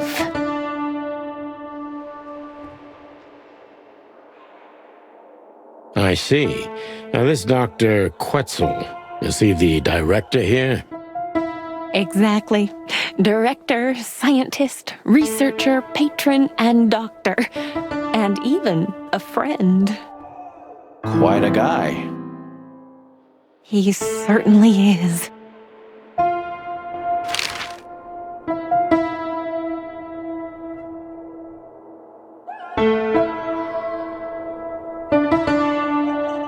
So who is this Dr. Quetzal exactly? He's a world-famous researcher of the mind, Mr. Featherland. He published countless books in the fields of psychology and psychotherapy. Psycho... what? Unraveling the mind. It's the most crucial mission of the century, Mr. McChicken. That's really good to know. So this doctor's some celebrity, right? Does he usually meet, other important persons? I'm not sure I know what you mean. Well, like, Mr. Hobart Wessler, for example. Ah, yes. That's something you should ask the doctor himself, but unfortunately, I don't think he has time right now. He's swamped, is he? Exactly, Mr. Featherland. He is very, very busy. All the time. I thought so.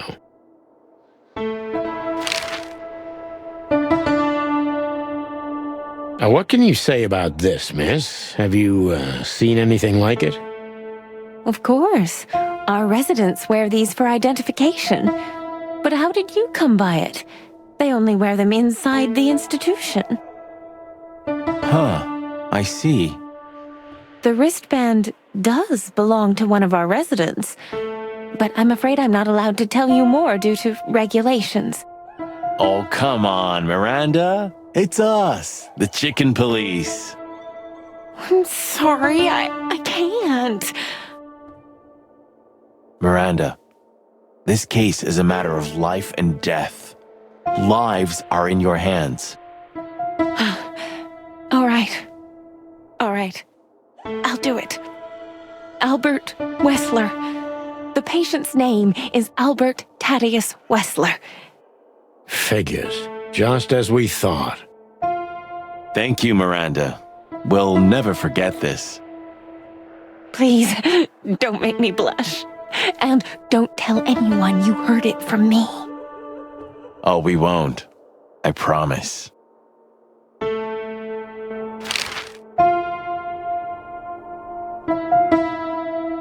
So when can we talk to Mr. Wessler? I need to ask Dr. Quetzal. Please wait here. Thank you.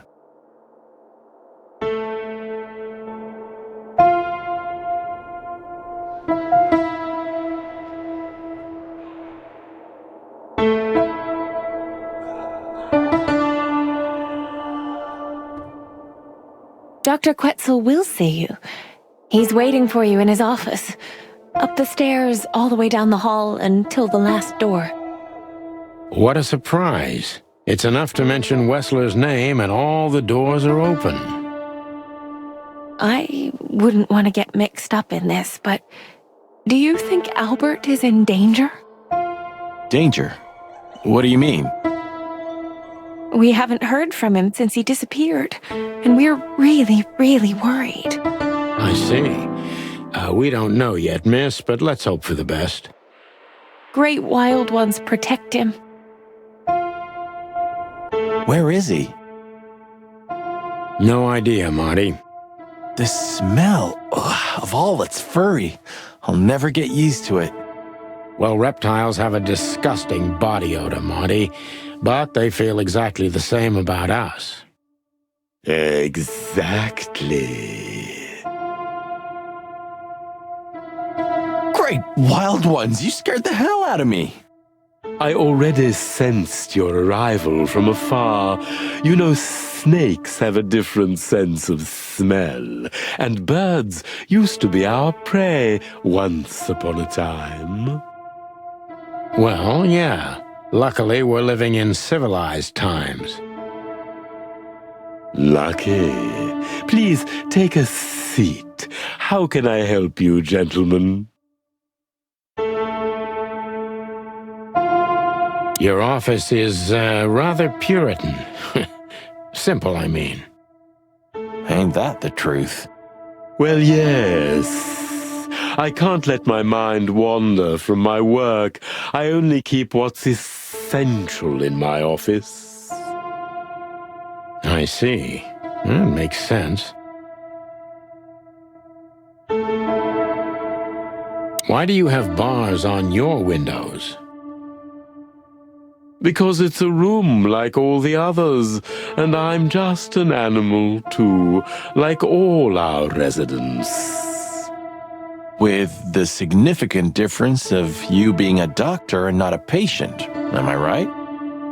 It's not as big of a difference as you'd think.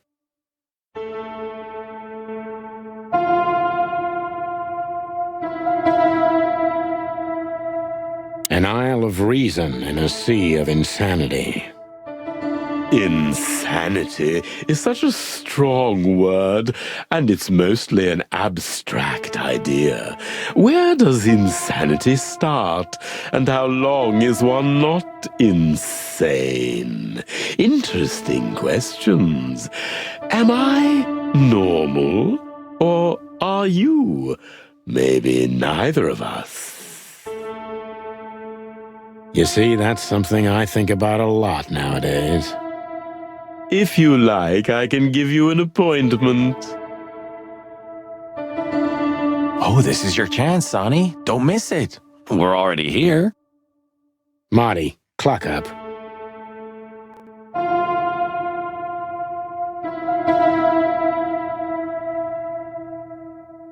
Is this cell like the others? I would rather call it a room. But yes, it's like all the others, except there are even bigger ones than this.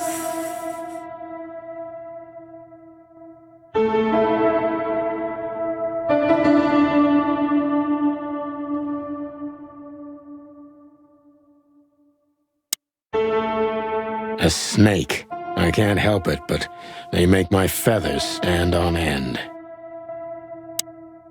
To be honest, gentlemen, your visit is anything but a surprise. I could even say I was expecting it. What an introduction. Please forgive me. I have the bad habit of immediately getting into the middle of things. How very rude of me.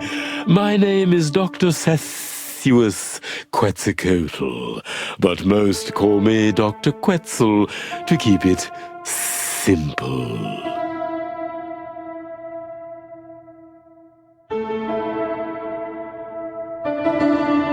The name is Santino Featherland, and this is my partner, Martin McChicken, from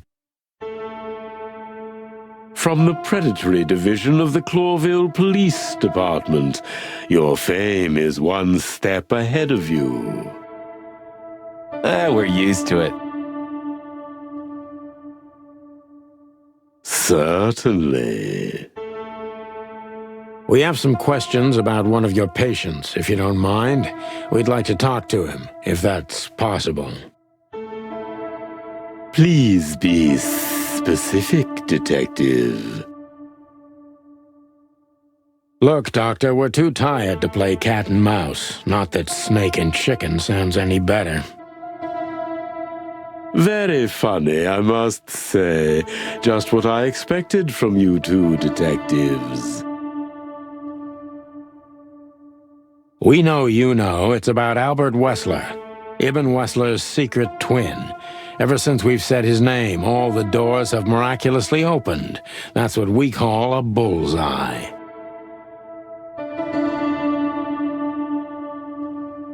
Well, yes. Why should I deny it? We're talking about a rather illustrious patient here, who's also a very particular medical case. Now, that's much more interesting. So, are you willing to talk about him? Because Albert, regrettably, has disappeared, and you are police detectives, I have no reason not to talk to you. Of course, I'm at your service, but you must understand, I can't disclose information about my patients. Not even if it's a matter of life and death? Everything's a matter of life and death in here, Detective. This is a hospital, even if it's primarily for the mind, not the body. Still, I'd like to give the impossible a try. Please, Detective, just do your job, and I'll do mine.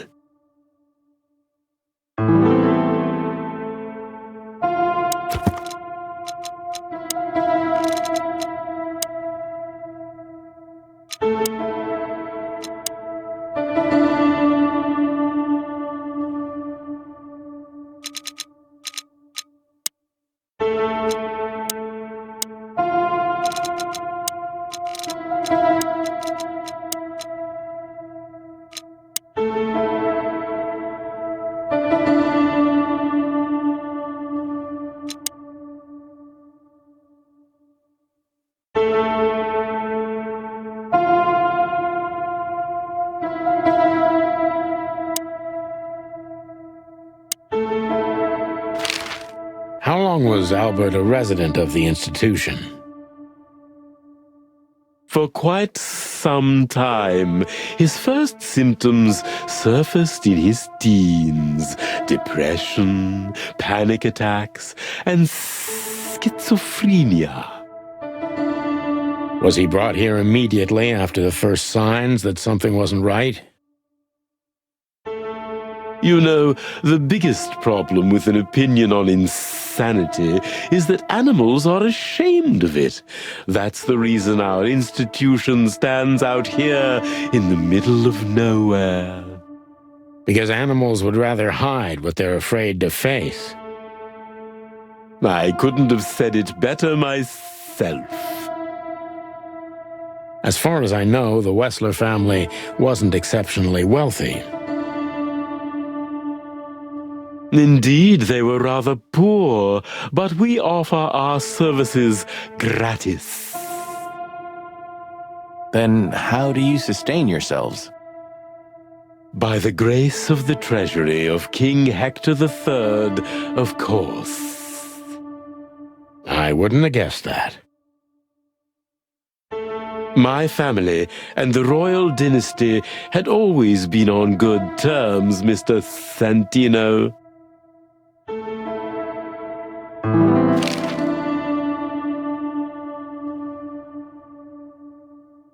What kind of a place is this exactly? I assume it wasn't built as an insane asylum. It used to be a mansion. Construction started during the occupation in 622. Then it stood empty for almost a century, until finally it went to the crown of Cloville when Hector's great-grandfather took the throne. The rest is history. How long have you been working here? I've worked here for more than 30 years, but it's been in my family's possession for almost 150 years. So if I count correctly, as soon as it went to the crown, it was seized by your family. That's almost accurate, Mr. Featherland. What a lovely inheritance.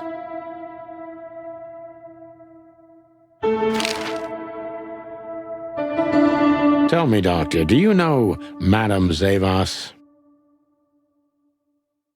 Just like everybody else, I've heard of her, but I never had the pleasure of meeting her in person.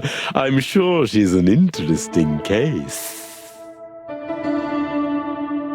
Oh, you can be sure about that. I'd gladly get you two together if I had the chance. A spare cell would suit her very much.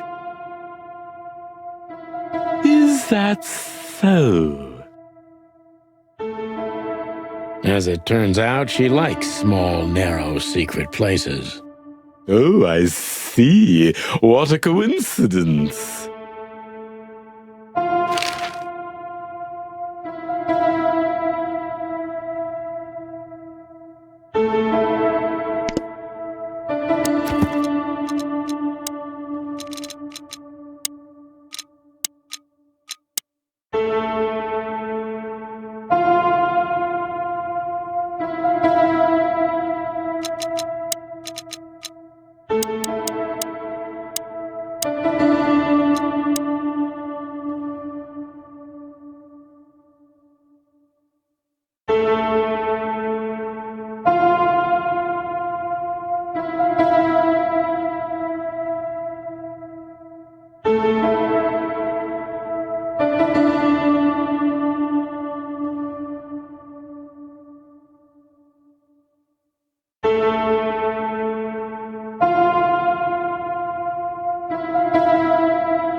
Dr. Quetzal's a real mystery, but I can turn that to my advantage.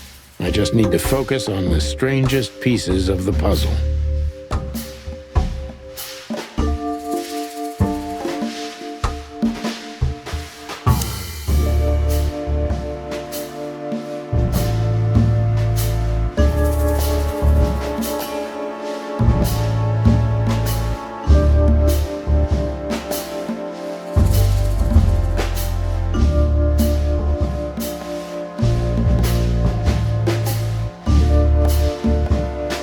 So when did Albert become a resident of your institute?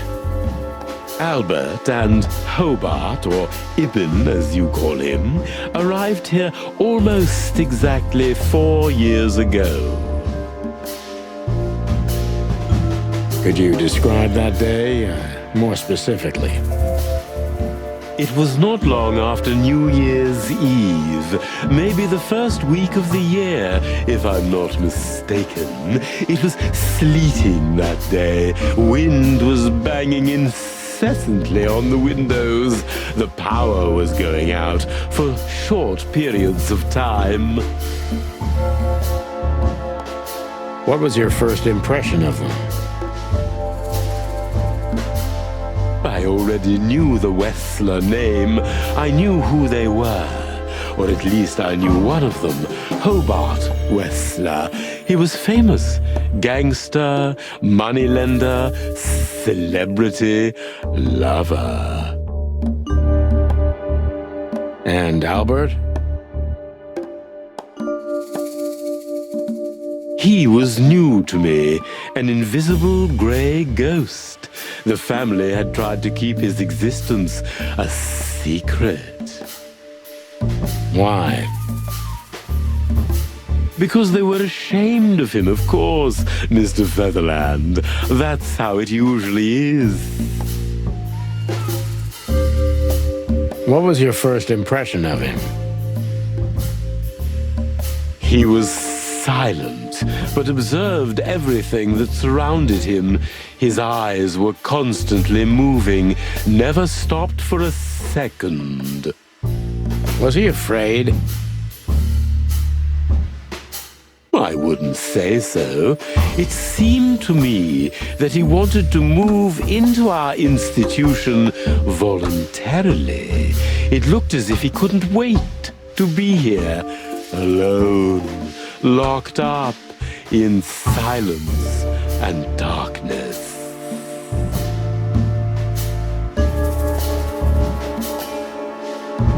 Didn't you think of that as unusual? Of course I did, but who am I to judge? It was rather special treatment.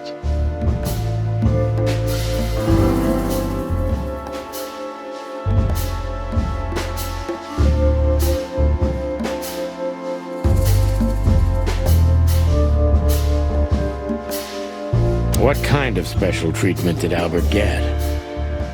You know, if an institution like ours has to accept a Wessler as a guest, there's bound to be some favoritism. And complete secrecy, I guess. Yes, but that's the case for all our patients, Mr. Featherland. Of course. So in what way did he receive more than the others? Basically, we don't admit anyone into our institution without a complete and thorough prior assessment. In the case of Albert, we put that aside. So you didn't even know if he had anything wrong with him? Initially, no. He was more of a guest than a patient.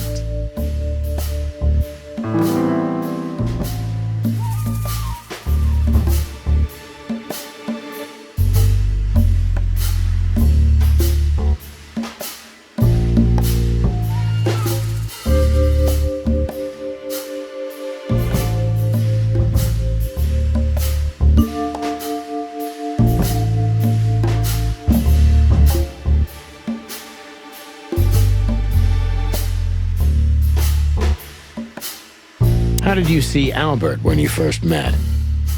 Albert was shy and reserved, like a ghost.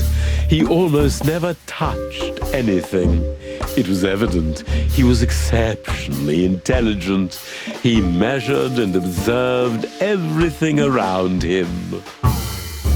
What else? He was delicate and graceful, almost like a woman.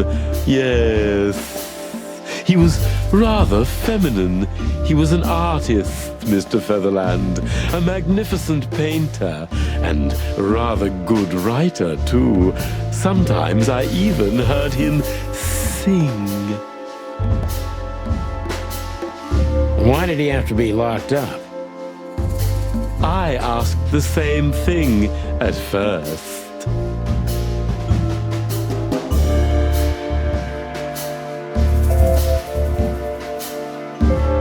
Are you telling me Albert had multiple personalities?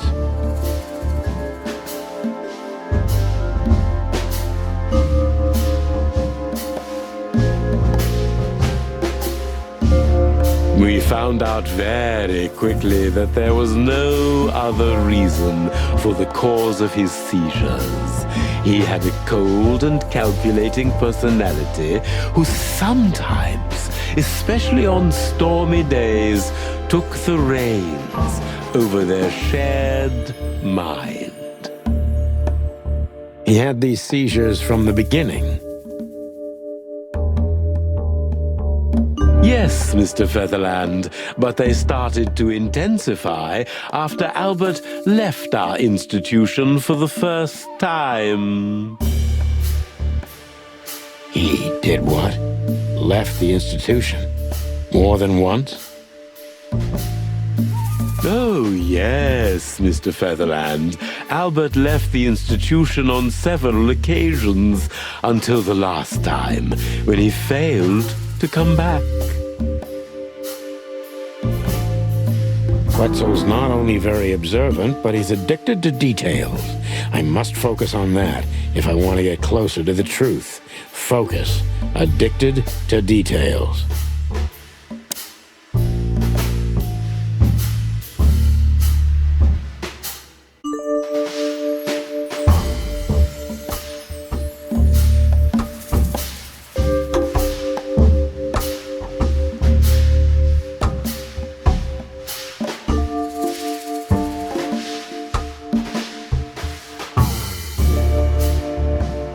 When and why did Albert leave the institution for the first time?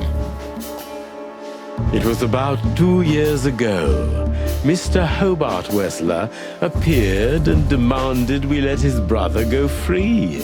Naturally, we obliged. We had no idea if we'd ever see him again.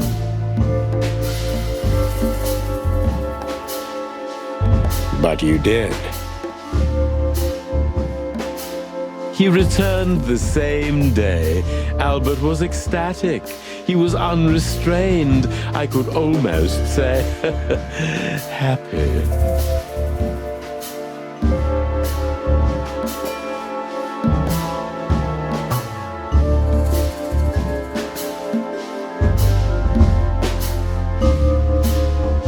That was unusual for him?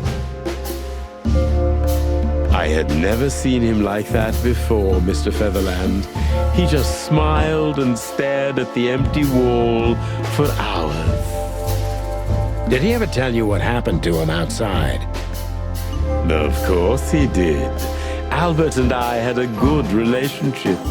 He was working on a painting for his brother. Was it a painting of a lovely lady cat? Oh, exactly. So you already knew about that? Yes, Dr. Quetzal, I've seen it.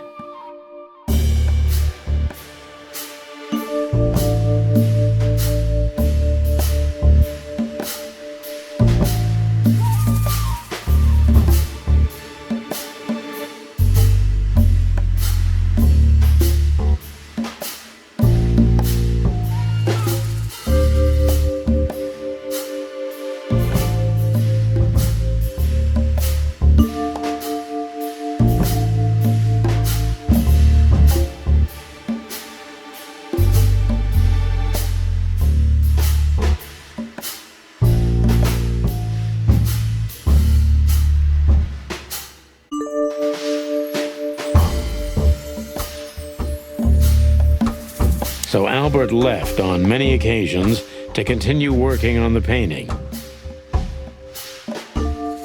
Exactly, Mr. Featherland. Every time he came back, he was like a different person. But unfortunately, his seizures also multiplied and became more dangerous. More dangerous? Albert was hurting himself, and on one occasion, he even tried to hurt me. It was unprecedented.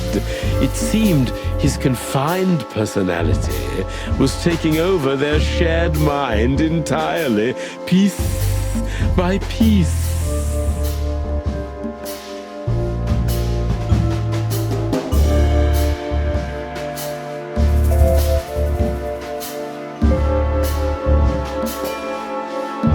Do you think the painting caused it? Not the painting, Mr. Featherland. But its subject. Exactly. He was obsessed, right until that fateful day when he returned to us for the last time. What exactly happened that day, Doctor? It wasn't Hobart who brought his brother back that day, but two of his gorillas. Not literally, I mean.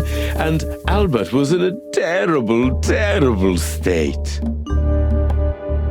What happened to him? I don't like to talk about that, Mr. Featherland. It could be vital to the case, Dr. Quetzal. Don't back down. Oh, you're right. There's no use turning back now. So, Albert's tongue was torn out, or cut off, I don't know exactly, and he was blinded in one eye, or rather, one of his eyes was missing entirely. So you're saying Albert was brought back horribly mutilated? Yes. And they didn't give any explanation as to what had happened. They simply told me it was some kind of accident. Dr. Quetzal is cold and professional, but he's also very confused. Maybe it's cruel, but I must exploit his vulnerability if I want to learn everything about Albert. Focus.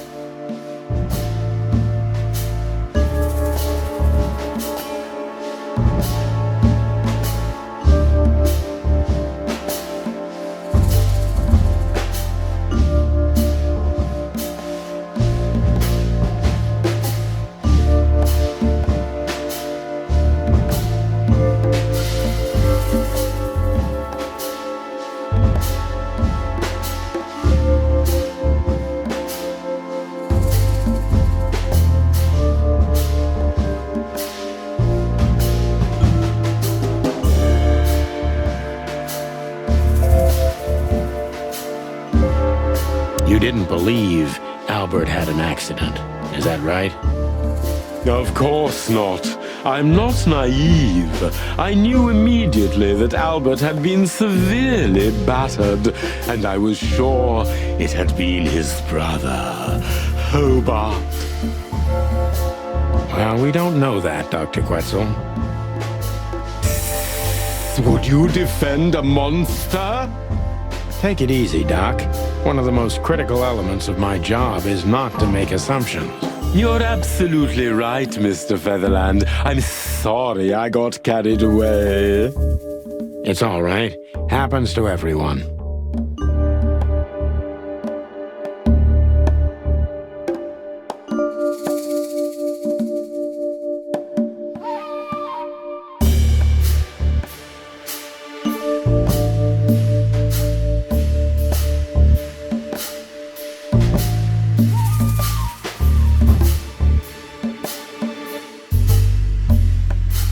Concentrate, Doctor. What do you think happened to Albert? I'm sure it was Hobart. He ordered his men to mutilate poor Albert. But why would he do that? Maybe Albert saw something he could accidentally reveal. To whom? The four walls? A couple of crazies? You? to anyone, Mr. Featherland. I don't think it's that simple, Doctor. But thank you for your honest opinion. You're welcome, Detective. What happened then? How did Albert disappear? A few weeks later, Hobart came to visit Albert one more time. Albert had been in terrible condition by then. We even had to transfer him to another cell, a more safe one. What did Hobart do during the visit? He didn't do anything. He just sat and watched his brother, who was in an almost vegetative state by then. Couldn't you manage to draw anything out of him? You or Hobart? Nothing. For a while, he was trying to signal something. Perhaps he was too afraid. And most likely his fingers had been broken too, so he couldn't even write. Do you think Hobart could have killed Albert? It's horrible to say it, but I'm sure of it. How did he disappear in the end? Did someone come for him? That's what's most eerie about it all, Mr. Featherland. He simply disappeared.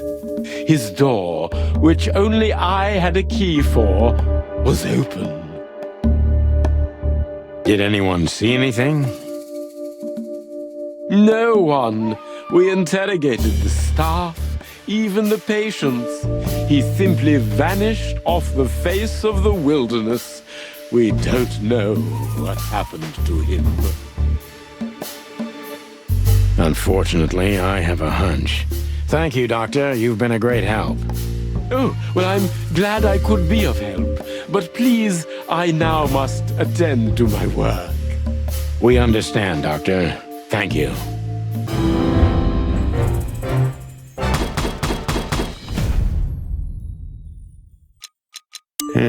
Doc. So, and he was new. Why? Because they were. What was he? Was he? Why didn't you? Of course. What kind of? You know. And yeah. So initially, no.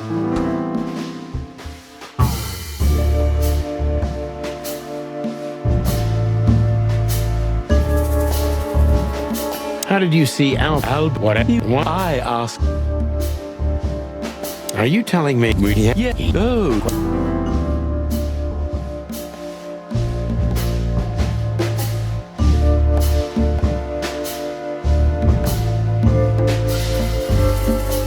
When and what? It was about you that I did. He have a nerve? Was it a? Oh. Yes. Stop.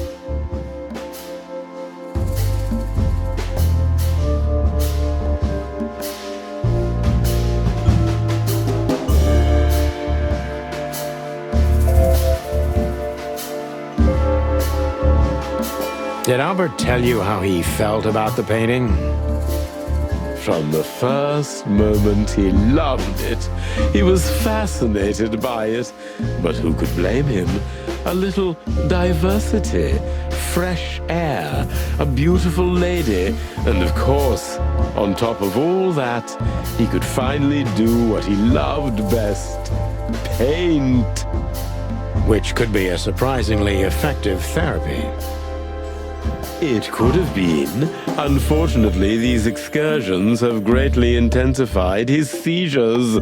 They have become more frequent and extreme.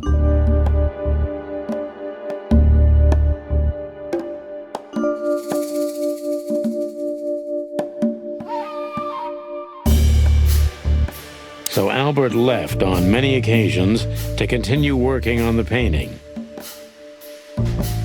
Exactly, Mr. Featherland. Every time he came, what? It wasn't. What happened? It could be. So you. Yeah.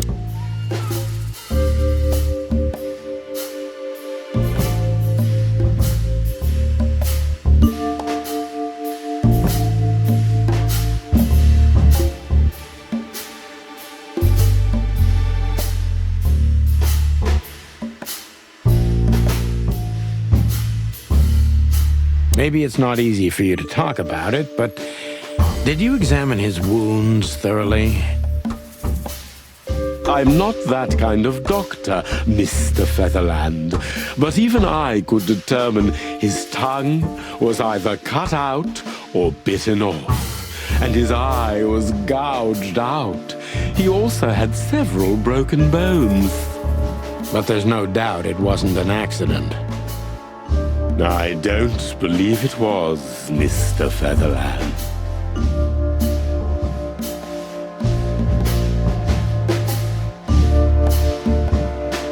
I totally agree.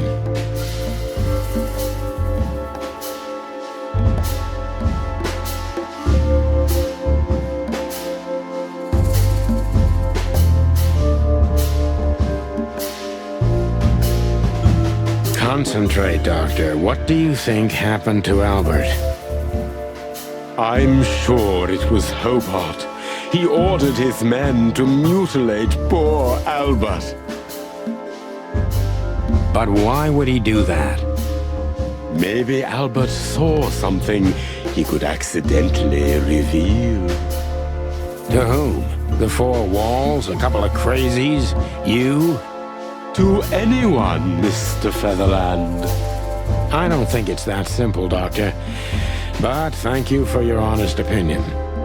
You're welcome, Detective.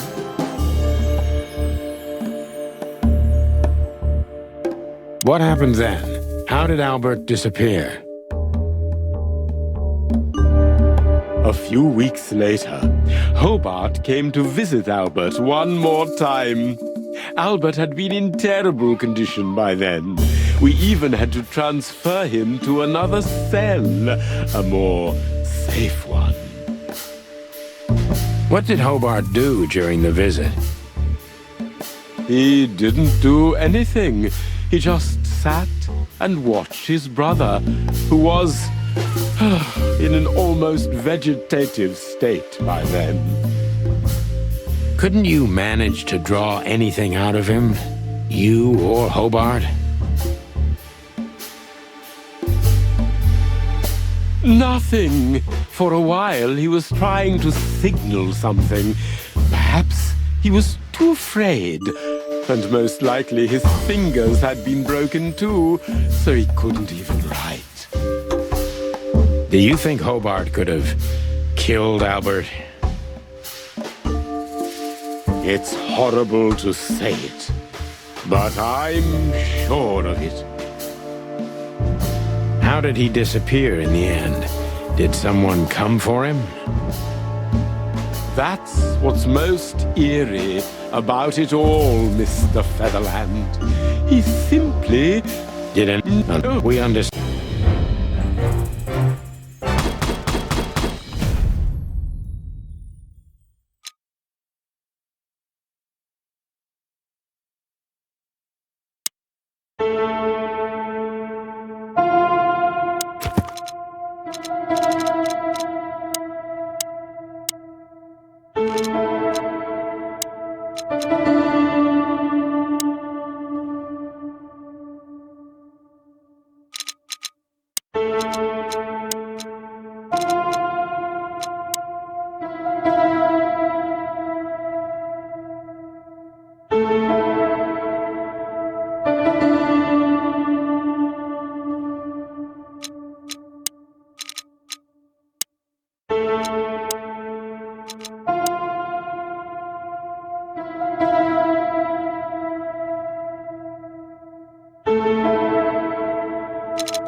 That's quite shocking information. I think you understand why we kept it a secret. If it wasn't for Mr. Wessler's demand, we'd never let any of our patients walk freely outside our institution. Then the accident happened. Accident? Ha! We didn't believe it, not for a second. After Albert came back to us, horribly mutilated, he was different. Different how? If someone got one of his eyes poked out and his tongue torn out, he'd be different, but not like this. Albert was a different person.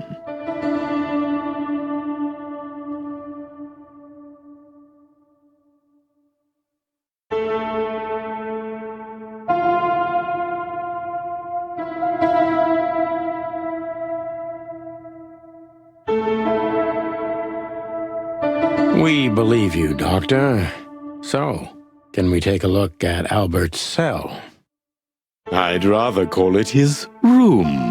Mr. Wessler lived in exceptional circumstances. Thanks to the Wessler name, I guess. Yes. Well, we try to make all of our patients stay as comfortable as possible, but Albert certainly enjoyed special favoritism. I hope you don't mind if we take a look around in there. That's not going to bother anyone. Well, that's, surprising. I've never seen a cell like this before, that's for sure. I wouldn't mind living here myself. It seems that being a Wessler gets you privileges. And a healthy dose of danger. Mostly that, yeah. Let's take a good look around. I'm sure we'll find some answers here. I can almost smell them. Well, I smell paint, ink, plaster, some kind of oil, aging paper, slight smell of rat, and great expectations. What the dickens? Unmistakable, yeah. This place is bad for you, pal. But if you've already jump-started your beak holes, then sniff out the solution. I'm on it, Boss Bird.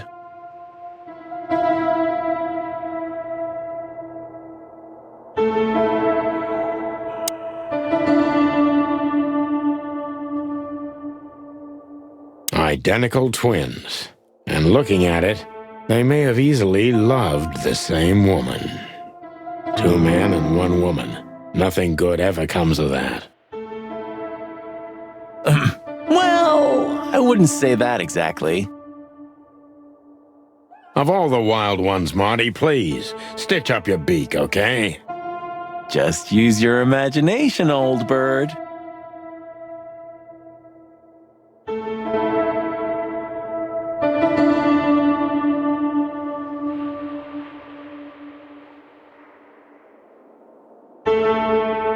Scribbles, newspaper articles, study papers, poems, perfect chaos.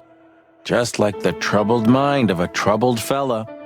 Yeah, but there's still a kind of order in it. It's just too intricate for you to comprehend. If you say so, boss. Look at that, a letter.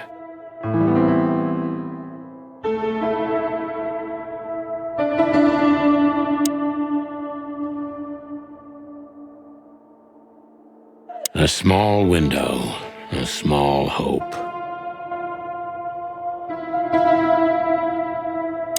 No way! Is this some kind of puzzle? I don't think so. But we could still find something important here. A pattern, a sign, anything.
The style. It's very familiar to me.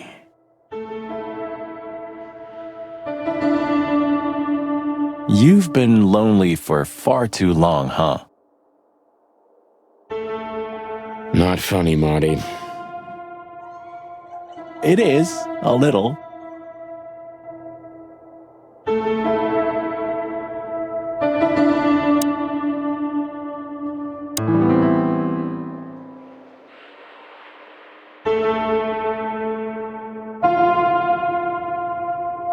You know, I don't think he had it so bad in here.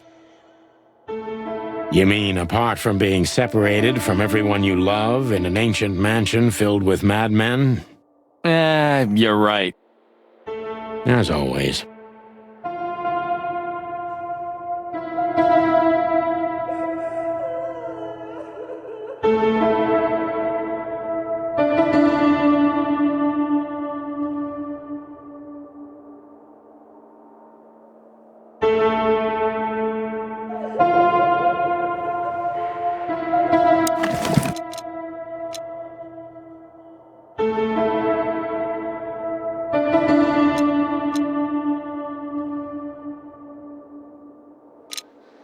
Identical twins. And looking at it, they may have easily loved the same woman.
Albert was madly in love with Natasha and would have done anything for her. I'm afraid he did exactly that.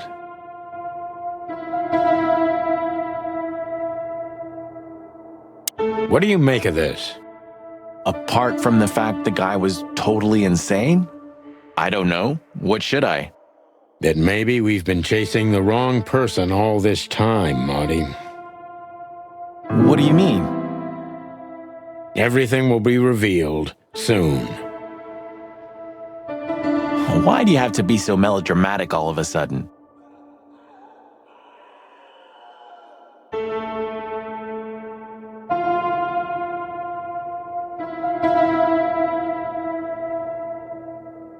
If I'm right, this'll flip the whole case upside down. What's that, Sonny? A blurb from some horrible novel? I just have to think things through before I come to any hasty conclusions, Marty. Ugh, you're killing me. So, what now? Where to? Back to Clawville, where we can finally put all the pieces together. You're driving me crazy. But all right, let's go home.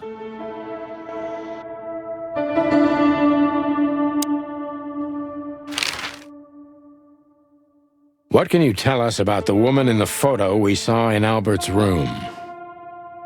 Do you mean Miss Natasha Katsenko? Well, yes. I don't know much about her, but everyone heard her name and her voice around here. Did she ever visit this place? Never. But if you ask me, Natasha probably didn't even know Albert was a resident of our institution. And Albert, did he mention her often? Constantly. It was obvious he had an affection for Miss Katsenko, but I wouldn't have thought for a moment he could escape because of her. I wouldn't jump ahead, Doctor. Something else could be behind Albert's disappearance. Do you think so? All the signs clearly indicate this. Maybe they do, Doctor, but in my line of work, logic's not always the best advisor. In 99% of cases. Exactly. But this one typically belongs to the remaining 1%. If you say so. So, detectives, have you found what you were looking for? I'm afraid we have, Doctor. And more. I wouldn't dare to say I'm happy to hear it, but I'm glad to be of service to you.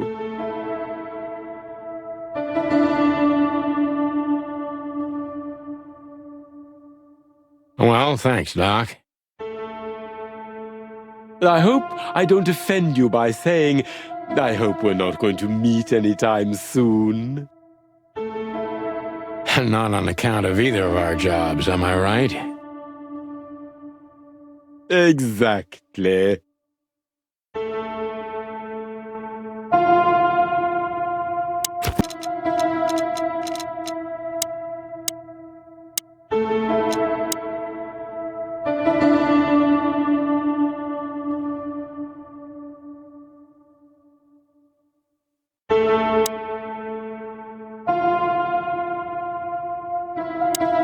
Farewell, Miranda, dear.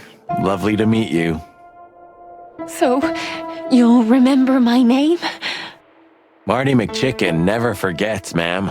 Oh. Furry gods. Let's go. Goodbye, miss. It was a pleasure. Goodbye, gentlemen, and happy investigating. I'm sure it'll be fun. If there's anything I can help you with, please just ask. Thank you, Miranda. You've already helped enough.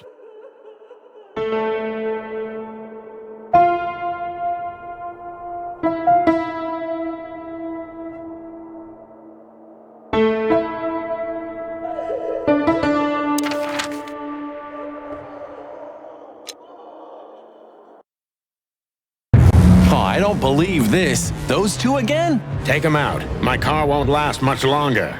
Don't worry, Sonny. I was born to do this.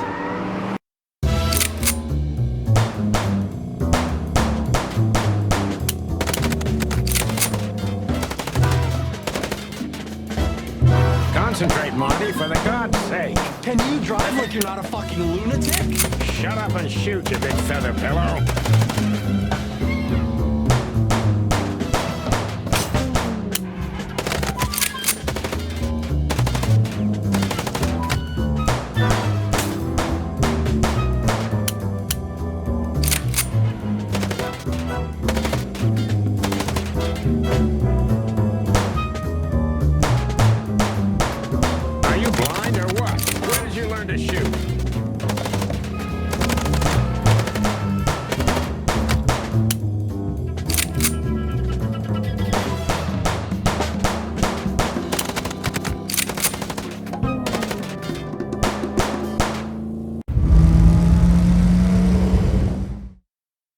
Whew.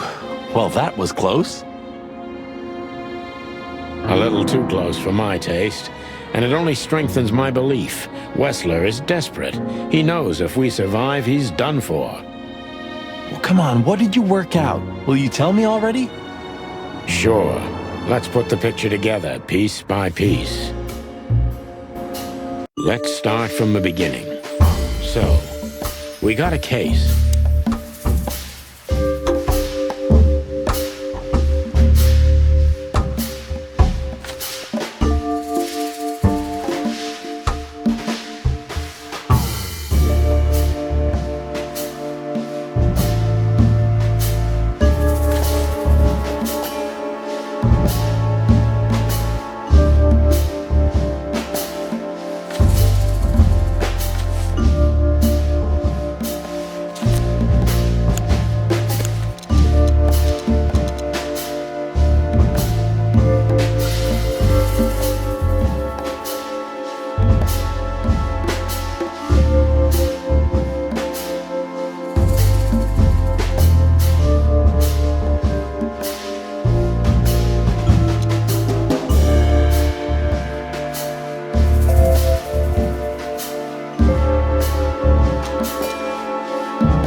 us the painting.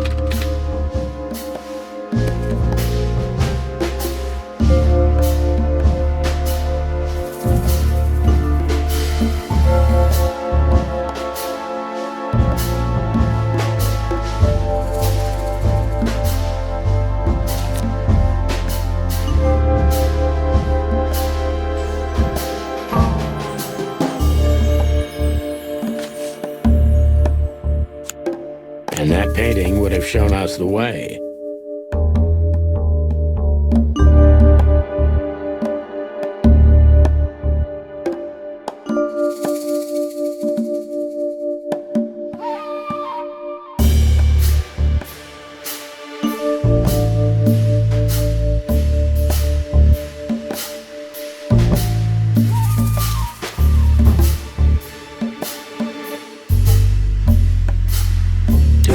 And Albert Wessler. Albert painted Natasha, so he met her on more than one occasion.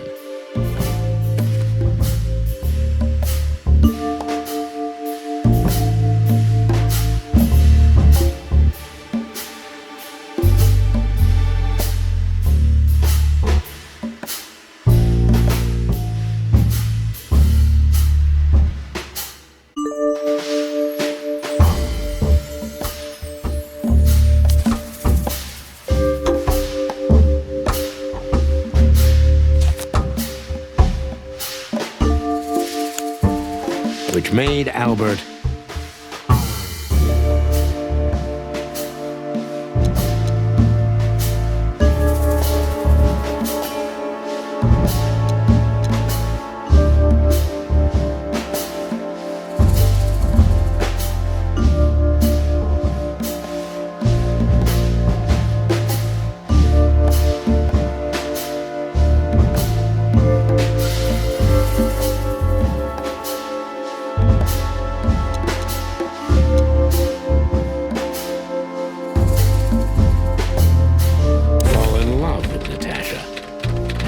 fateful night, he killed his brother so he could take his place in secret and win Natasha's heart.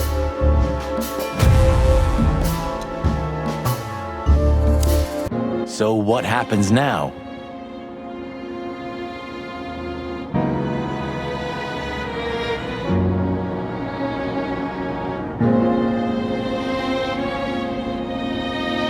The inevitable, Marty. We're going to the Wessler Mansion to confront Ibn with the facts. You mean Albert, right?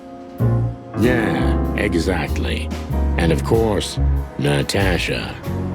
Do you think she knew about it? Something stinks, Marty. The whole case seems too intricate. Too many coincidences, right? Well, well, after 10 years, you did learn something, didn't you? 9.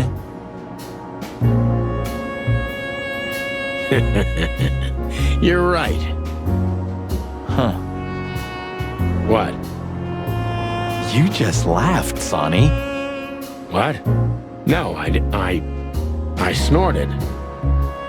No, you laughed. Ah, just leave it, Marty. I'll be telling this to my grandchicks. All right, pal, that's enough. Okay. So, Albert fell madly in love with Natasha and decided to have her for himself. And his best chance was to trade places with Ibn Wessler. So that's why the torn out tongue. Yeah, Ibn couldn't squeal even if he wanted to. What a diabolical plan. More like insane. But why the messages then? Why the threats? Albert got what he wanted. He could have got away with it. I'm not a psychologist, Marty, but remember what the doctor told us. Albert has a seriously injured mind and a split personality. I think his two identities were at war with each other.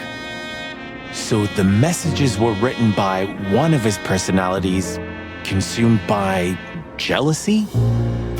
Something like that, Marty. But we can only learn the whole truth from him. You're right. So, are we going or what? We're going, Marty, to finally finish what we started. Well, if there's anything you'd like to do before, do it now, boss. You won't have a chance later. You're right, Marty. It's time to wrap everything up.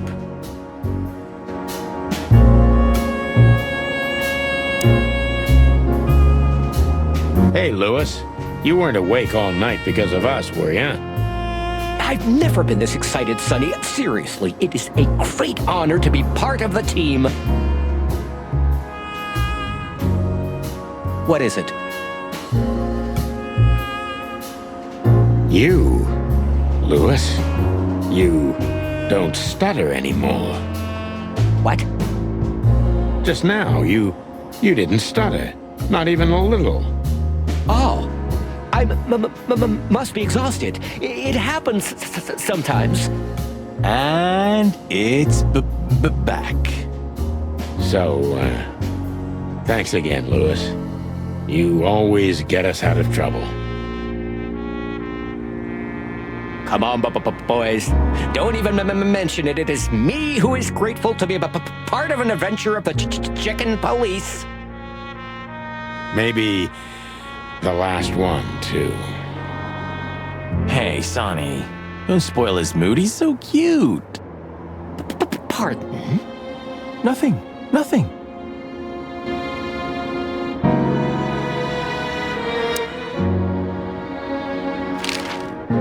I just realized. Ibn at the Tsar Club. Yes, Marty. Albert's been Ibn for a long time now. Do you remember what Natasha said about him? That he's been acting strange recently? Exactly. Like he's not himself anymore. It was almost hitting us in the face, huh? Don't blame yourself, Marty. We couldn't have figured that out just by ourselves. The whole story's too twisted for that. Well, it's how we make our living, Sonny.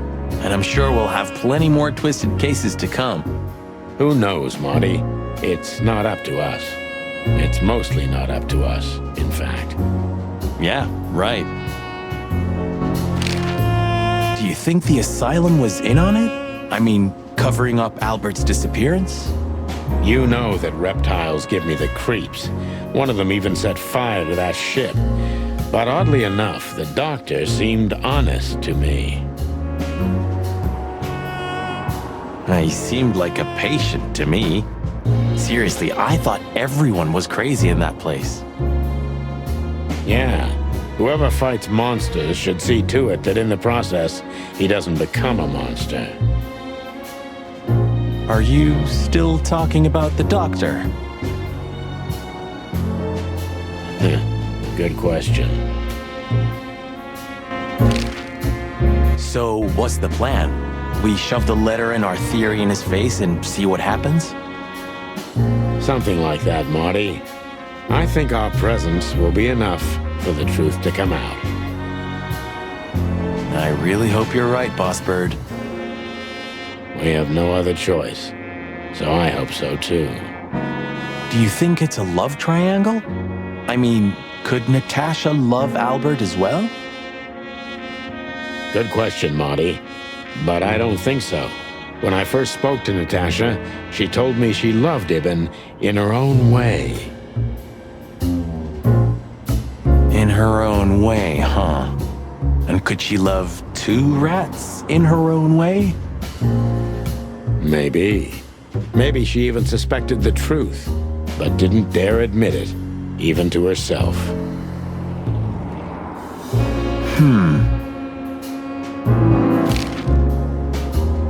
So, what do you think, now that it's clearer? I don't know, Marty, but I believe Natasha didn't mean to be bad. Not intentionally, at least. I'm not as sure of that as you are, boss, but we'll find that out pretty soon, I guess. I think Natasha was very much aware that wherever she goes, disaster follows her. But it's not her fault, and she can't do anything about it. There are people like that. Really? You don't say. Someone remarkably similar came to mind right now. You mean me, right? Who can even read minds? Maybe you're right, Marty. Maybe you're right.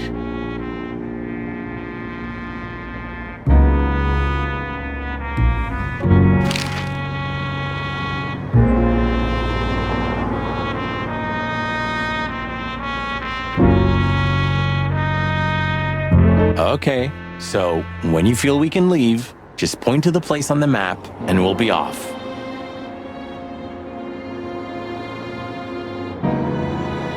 Thanks, partner. I'll do that.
You know, Sonny, few places are as cozy as the Hop Dog at dawn.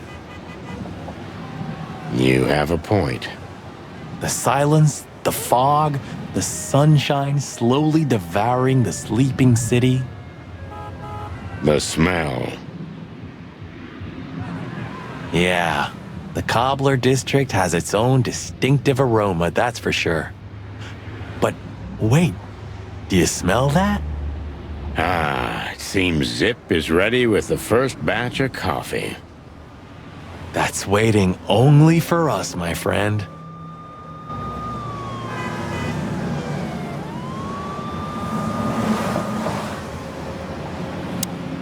Well, he's out. He's brave indeed, or an idiot. They're often the same, Marty, and you should know.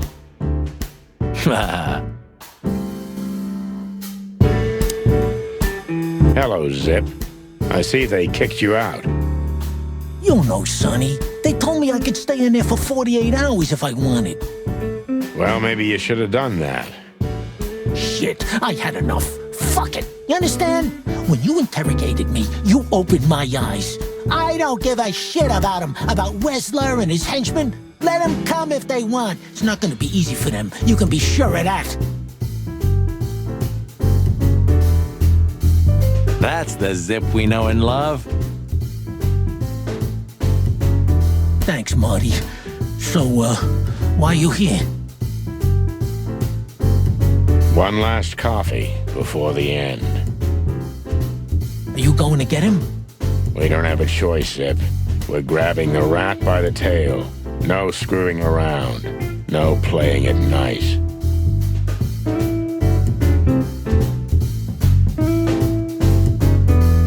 I see Ibben's really got to you.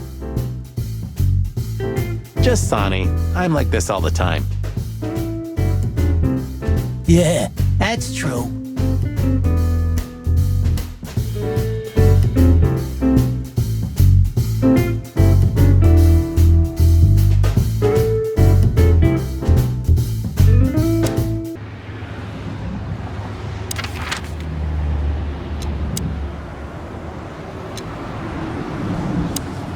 Well, if we have anything else to ask the old beaver, this is the last chance. Hey, don't steal my style. Just learning from the best. Let me give you some advice. Don't.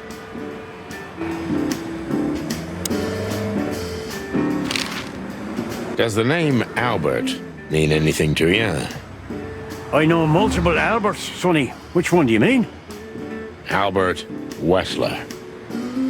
I see you're in a funny mood, Sonny boy.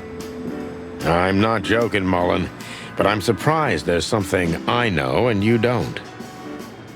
And who is this Albert, anyway? Ibn Wessler's hidden son, maybe?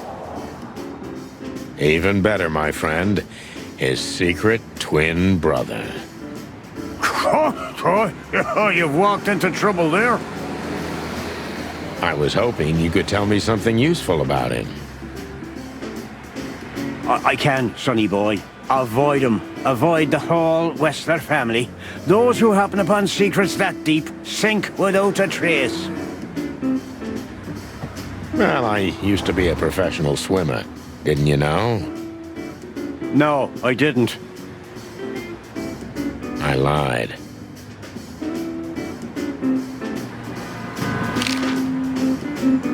What do you know about that asylum? What's it called? Since there's only one of those around Clawville, I know which one you mean, Sonny. It's an ancient mansion, easily around 100 years old for sure. Or more. But what do you want to know about it anyway? We actually just got out of there. That explains everything. Seriously, what do you know about it? The place is self-sufficient in theory, but in reality, the Crown maintains it.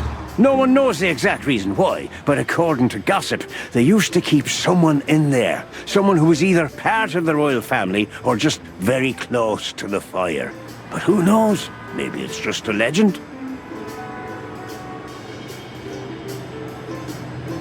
Well, they say we're legends too, and we're standing right in front of you. Am I right? What can I say then? This whole city is full of legends.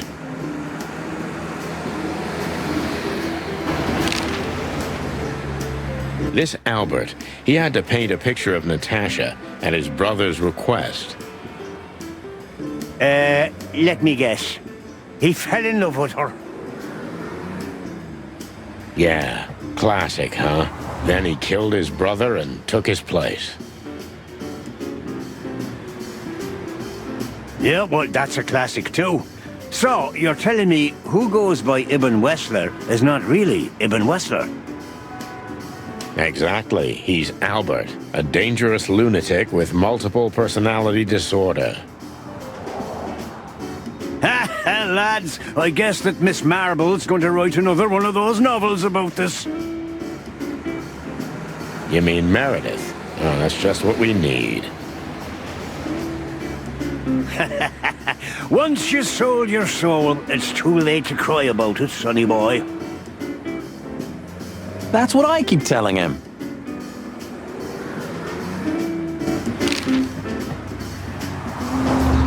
Do you know Dr. Quetzal? You mean Professor Quetzalcoatlus? Yeah, now you laugh at this, but we went to university together. You did what? Do I not look the type to you? No, well, I didn't mean that. I just didn't know you went to university. I studied psychology, Sonny, only I forgot to graduate. That's when my father died. So that's why you know the animals so well? No, I know them well because I have a newspaper stand and I talk to hundreds of animals each day, and I listen to the everyday problems of almost all of them. There's no better lesson in animal studies. You surprise me every time, old beaver. And what do you know about him? Can he be trusted? You're afraid he screwed you? He looks like a terribly dishonest snake, but don't let your prejudices overshadow what your wattle tells you. Quetzal's one of the kindest-hearted and most honest animals I've ever known. That's good to know, Uncle Mullen. Or rather, Professor Mullen. Hey, don't get cocky with me, little chickie. What do you know about the Wessler Mansion, Uncle Mullen? that if you're about to go there, bring a tank with you. Or two. Dangerous, you mean? Dangerous? It's a fortress, so it is. Giant walls, watchtowers, and of course, Wesley's hired thugs are waiting for you there. Yeah, sounds great. It's a beautiful place, I must admit. At least you'll kick the bucket with mouths hanging open in wonder. That's something. Good attitude, my lad. Keep it.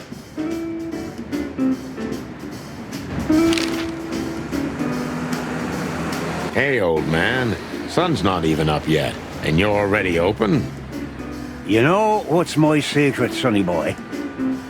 What? I never close. That clever. How can I help you, lads? I see you're gone somewhere. Well, Sonny's going to die. I'm just wrapping up a delicate case. So, you'll be off to the Westler residency then? You're sharp, old beaver. Well, me dear lads, I'm glad I got to know you. Hey, don't you start too. That I'm just kidding.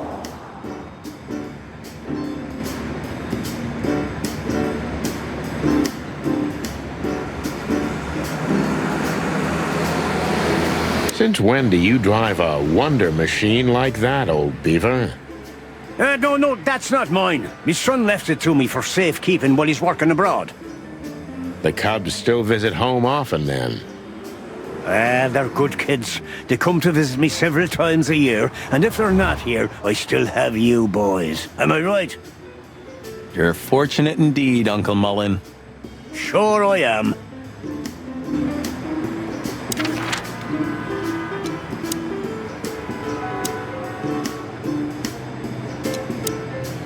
Should I say it? I know, Sonny. I can still get out. But you won't. On the beak. Thanks, pal. Forget about it. I'd be bored to death otherwise.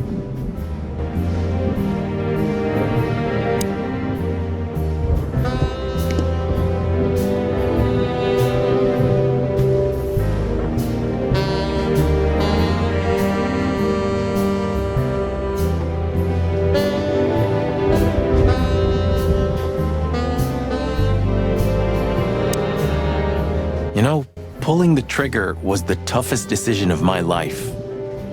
You mean when you shot me? Yeah. But it wasn't hard, because you thought you'd kill me. Not at all, Sonny. I knew you'd survive. I wanted it to be a permanent injury and hurt like clucking hell. But I knew that everything would change from then on. That something was gonna break between us? Yeah, and that I was never gonna be the same either. With that shot, I also gunned down who I was, you know? It really did hurt like hell. I know. I almost bled to death. Almost was the goal. And? Did you manage to forgive me since then? Well, what hurt me wasn't what you did. I mean, of course it did, but what hurt the most was you not trusting me. That you didn't believe me. Not until you pulled the trigger. At that moment, I knew you were right. Ah, Cluck. Yeah, Cluck. All right, enough sentimental crap. We have an insane rat waiting to be put behind bars, and a woman you gotta get. What? Come on, Sonny. Even a blind bat can see it. Oh, well, Cluck again. Yep.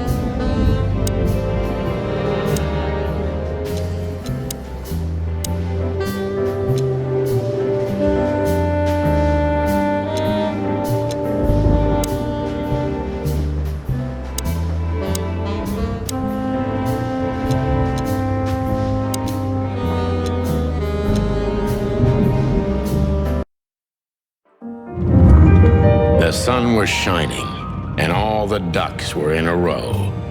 I felt ready. The pieces of the grand puzzle were laid out on the table. I just needed to piece them all together. A revealing glance or a careless word, and I'd have the answer. I knew we were in the right place. I knew it was nearly over.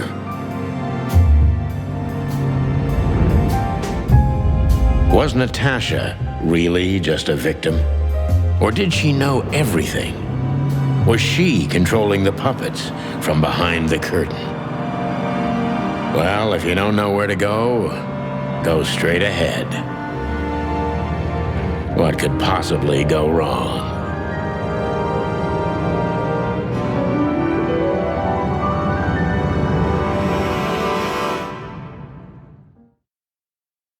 Here I am, Natasha. I hope you're waiting for me.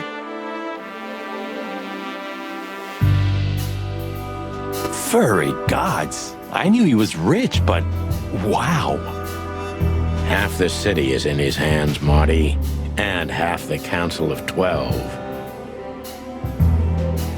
I think we'll catch a big fish today. Don't count your chickens. I'm sure Wessler's expecting us. And Natasha, too, I hope. You hope? If I'm right, she could be our only chance of survival. Lovely prospects, huh? I've had worse. Really?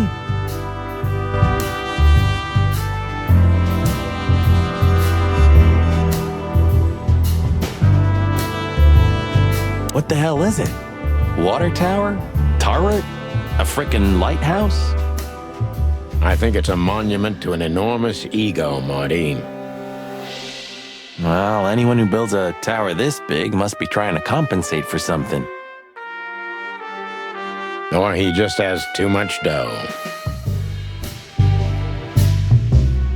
Quite the steed, isn't it? Seems nowadays organized crime pays well in Clawville. Are you surprised? The chicken police retired. Well, they say the team's back together again. Nah, that's impossible. Oh yeah, it's true.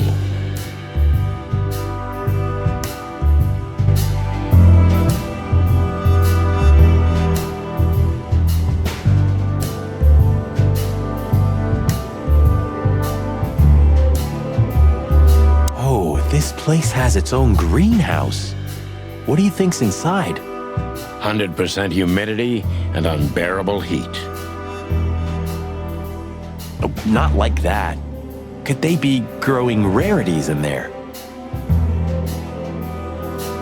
Or maybe some chicken-eating giant flower monsters. What? Oh, you just made that up, right? Nah, I'm sure there's no such thing.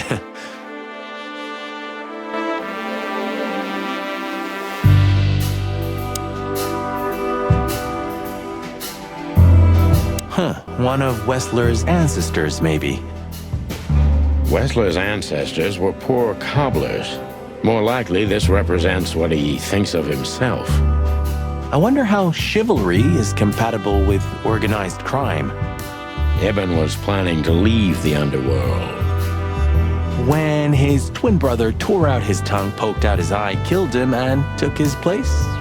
Yeah.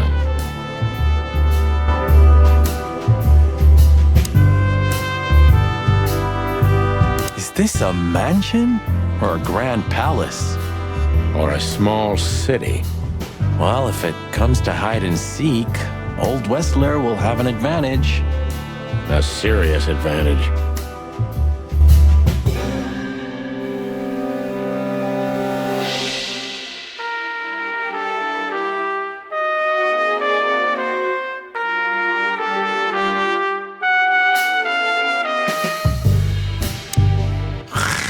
Hey, not so fast, chickens. Please excuse my partner. He didn't mean to be rude, it's just his terrible habits, as you may already know.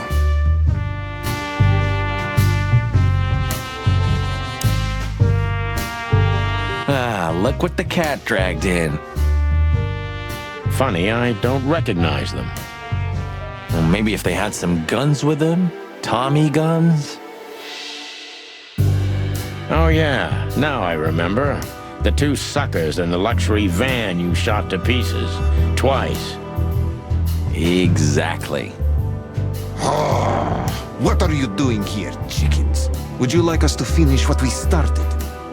We'd love to have fun with you boys, but we need to talk to your boss. And while we're at it, the lady of the house is also expecting us. Is that so? Yeah, that's so horny. In that case, I guess there's no reason for us to waste your precious time. Isn't that right, Gabriel? Get the hell out of our sights while there are still feathers on your skin, chickens. Easy, pal. We're not even here anymore. Until next time, boys.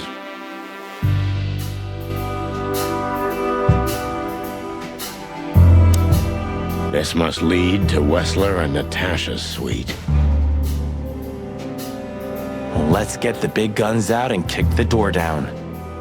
No need for that, Marty. We'll wait until they invite us in, like real gentlemen. Then maybe we'll need the guns. But I hope it won't come to that. Oh, my trigger finger's itching, Sonny.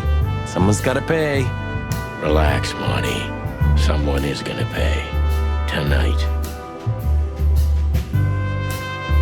Yeah, just don't let it be us.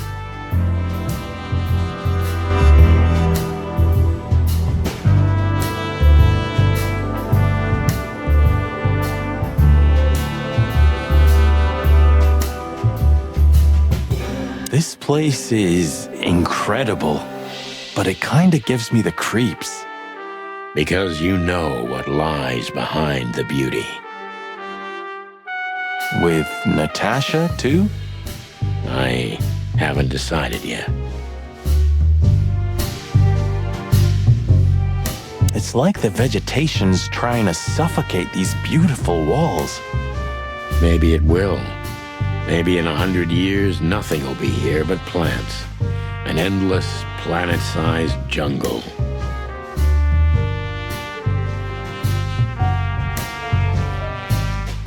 That's quite a dark thought.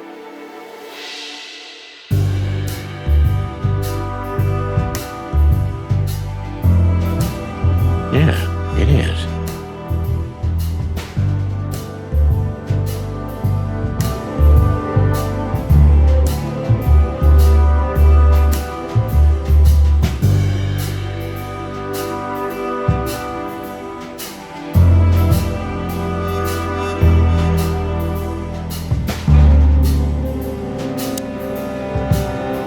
Ah, what a pleasant surprise.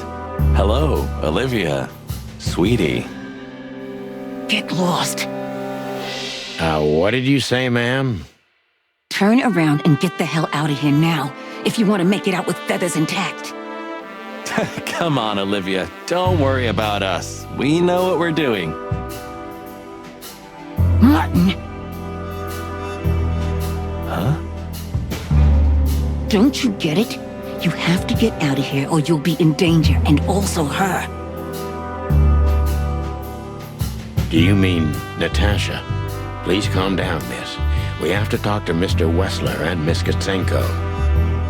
You really don't understand, do you?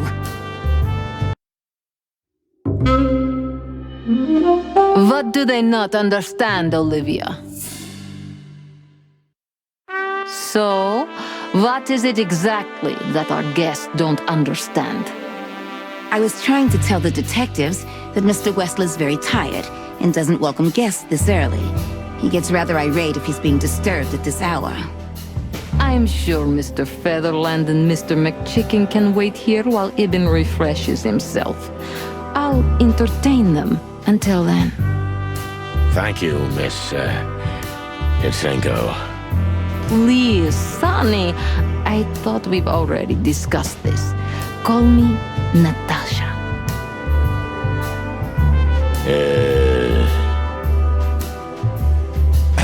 Please, Natasha, can we talk to you in private? Martin? It's all right, Olivia. These gentlemen are my friends. Yes, Miss Katzenko.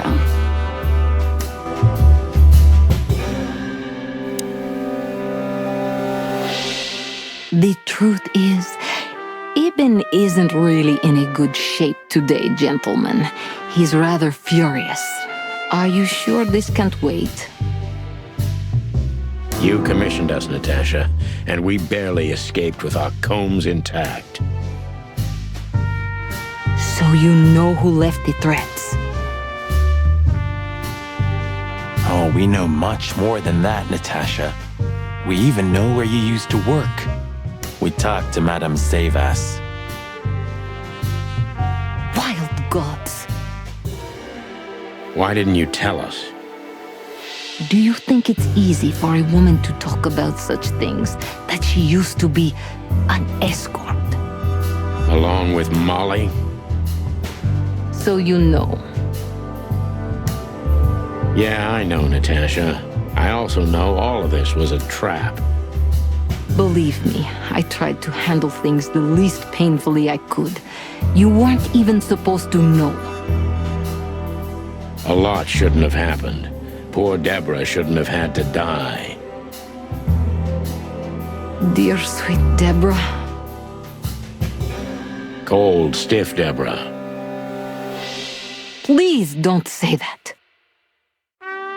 A price worth paying? You cannot think I had anything to do with that. You just cannot. I don't know, Natasha. Please, Sonny, tell me, what is going on? You have to know, right? Please. Excuse me for making you wait, detectives. I'm having a rough morning after a long night. Is that so? Our night was also kinda long. To put it mildly. I was just telling the gentlemen that you were exhausted, my dear, and they should come back another time. I'll escort them out. Oh, honey, no need for that. My door's always open to the legendary chicken police. Please, come on in, guys. Let's talk in my room. Then this way, please. You just stay here, my darling. I'm sure our conversation will bore you to death. Please, go and refresh yourself, or tell Olivia to go make some coffee. Yes, dear. Whatever you like. Please, follow me, gents. Lead on, Wessler. So long, sweetheart. Goodbye.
This painting. It's beautiful and rather provocative. Almost makes my comb stand up. I'm not surprised. But the corner is missing. You're right, Sonny. You're quite the observer. Well, yeah, this painting's unfortunately damaged. I don't know where the missing piece could be. You don't know? Well, if you're interested, we know exactly where it is. Really? Really. It's here with us. An insignificant little piece, isn't it? But there's an exciting cat scratch on it. More like a rat scratch, because it's a monogram. A.W. That's Albert Weßler. He's a great painter. I don't know if you've heard of him. Enough! Out with it already. What are you trying to say? I have no time for your childish charades. Easy, Weßler. We'll get to that in a bit.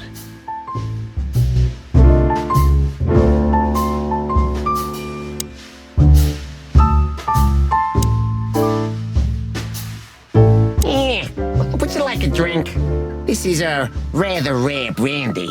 It lifts the spirits, if I may be so, poetic. Really? Tempting, but I need to keep a clear head, Mr. Weßler. Yeah, I've heard you don't despise a good vintage. And I've heard you don't despise murder, Weßler. By the way, you've heard right. But everything has its place and time. Drinks, guns, dead bodies, and the truth. Yeah, I see you're in a poetic mood as well. More like prophetic. And that's not a good sign. Yeah, are you trying to intimidate me? No, that's not how we do business. We're gentlemen. I really hope so.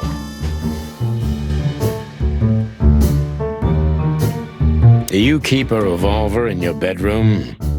Yeah, a bad habit. One who has a lot to lose has a lot to fear. I agree.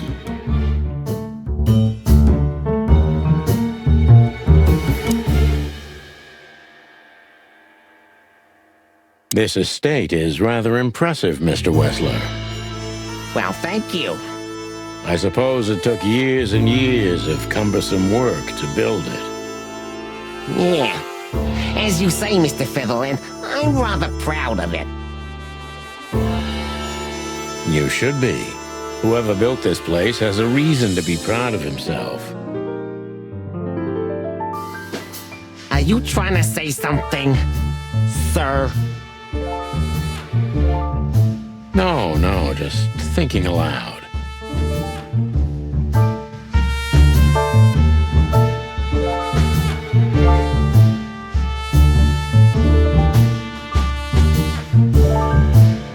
Impressive bed. Looks cozy. Sure is better than a cell. That's right, Marty. I'm not sure I understand, gentlemen. We'll see about that.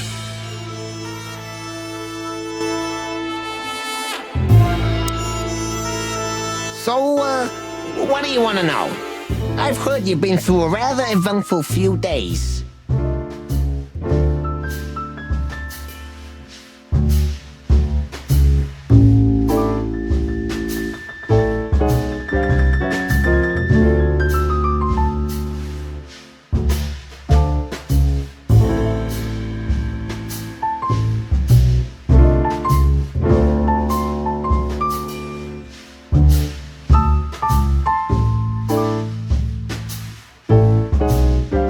Oh, you have rather good informants.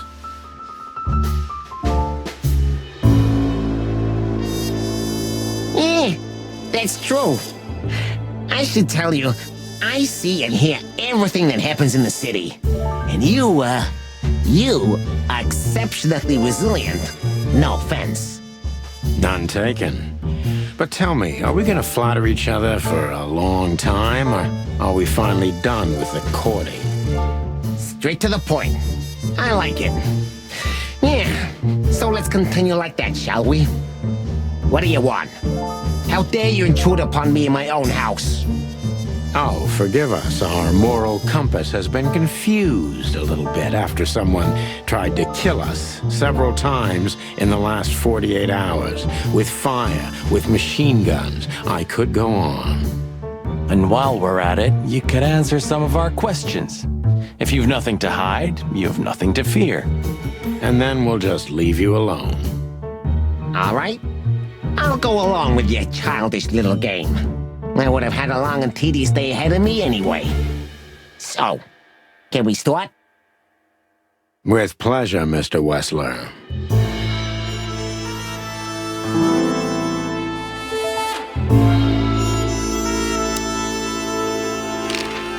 I have no idea what she sees in you, but Natasha's been seriously worried about you. Yeah, she, really worries more than usual, but it's understandable. Those disgusting messages. Disgusting, all right. Do you know why that word exactly? Why did they write that specific word everywhere? Since you've been to the Nile, I guess you know the answer to your question. Didn't it bother you, Wessler, what Natasha used to do? Surely it must have upset you. Why? Did it upset you when you discovered your wife did the same thing? What did you just say? What did you think, chicken? That I didn't know? Yeah, don't make me laugh. I know about everyone who ever set foot in that place. I can even tell you who Molly's regulars were, if you're interested. You son of a bitch. Sonny, don't.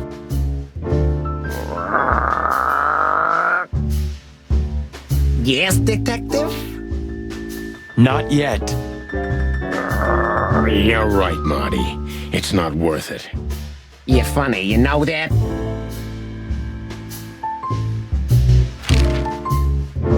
About the painting.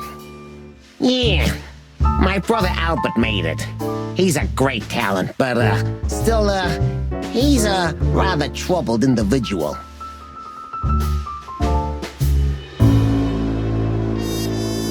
Such self-criticism. What did you say? My partner means that you and your brother are very much alike. Identical twins, if I'm not mistaken. Indeed. But, what does that have to do with the painting?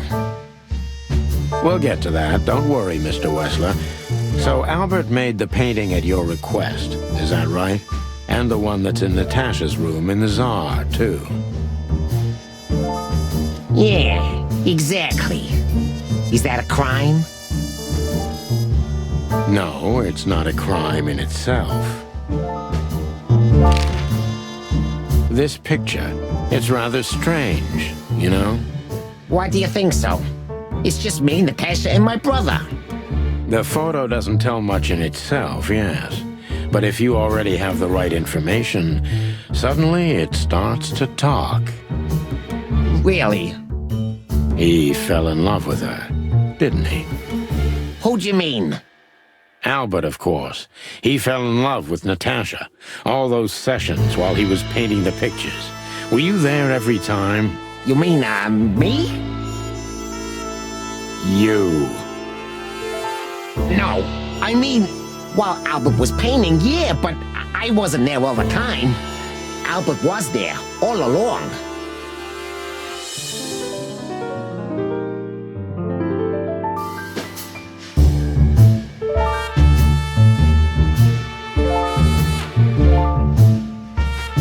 And do you think he could have fallen in love with Natasha? That's why he escaped? What do you think happened to him? Who tore out his tongue? I have no idea. Did Natasha know about what happened to your brother?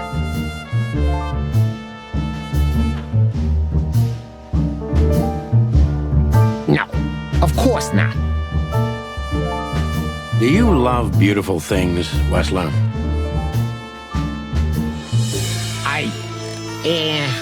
Why do you ask that? Yeah, of course. You were afraid of losing her, weren't you? To him. Stop. Enough. If you want to ask something, ask clearly. Don't play with me. You understand? We're just doing our job. Then do it clearly. And quickly. Yeah, I'm really starting to lose my patience. We visited Albert's cell and found something he seems to have forgotten to take with him in his great hurry. That's a big mistake. A classic, even. What the hell are you babbling about? This is Albert Wessler's love letter to Natasha. More like a confession. In which he tells her he's capable of doing anything for her, even the most horrible things. Yeah, this letter doesn't prove anything at all. Albert is mad, insane. He's not normal. No one would believe his word, don't you understand? But they believe yours, right? Because you're not Albert Wessler. You're Hobart Ibn Wessler, aren't you? How good it feels to be in his skin. How dare you? Just tell him, Sonny. I'm getting tired of this. You're just a cheap fake, Albert. You couldn't follow in your brother's footsteps even if you wanted to. No matter how hard you tried, you couldn't get Natasha either. Am I right? What? What did you just say? She hates you, doesn't she? She doesn't know. She doesn't understand why. But she hates you. It's instinctive. Yeah, what do you know? What could you possibly know about suffering and loneliness and the darkness? What could you know about hate, huh?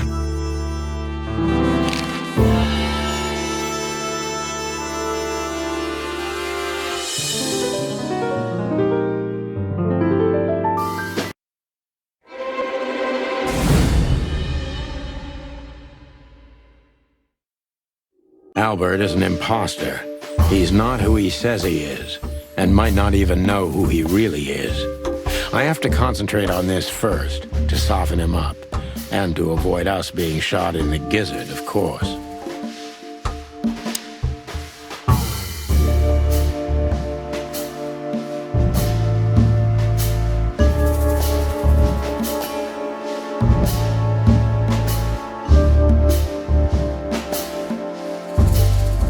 What were you thinking, Albert?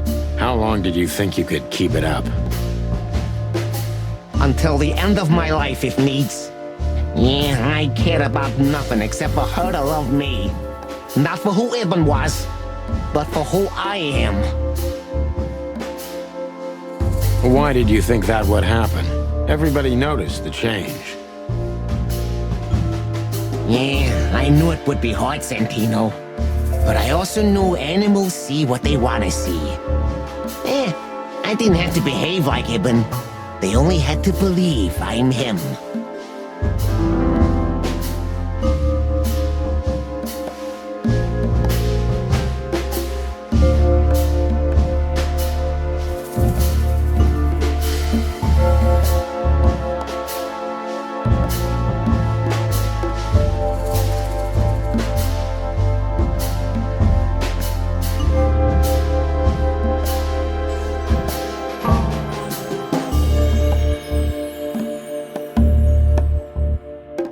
Why did you decide to take your brother's place?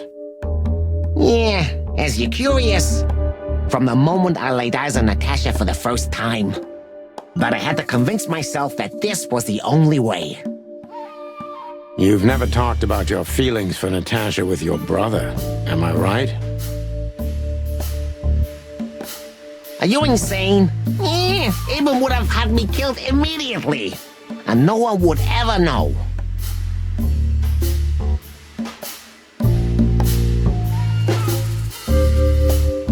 So instead, you've done the same thing, haven't you? What a comfortable excuse.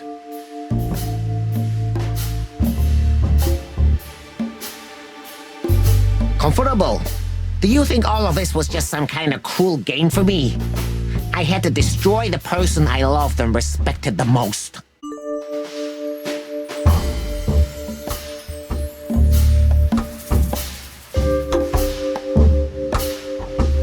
Cry me a river. Yeah, you know, there's only a thin, fragile membrane between love and hate. If anything touches it, it tears immediately. You felt like this before, haven't you? Yeah, I can see it in your eyes. You can analyze me until the sun goes down, Wessler, but you won't get far with that. Evasive answer. So I'm right.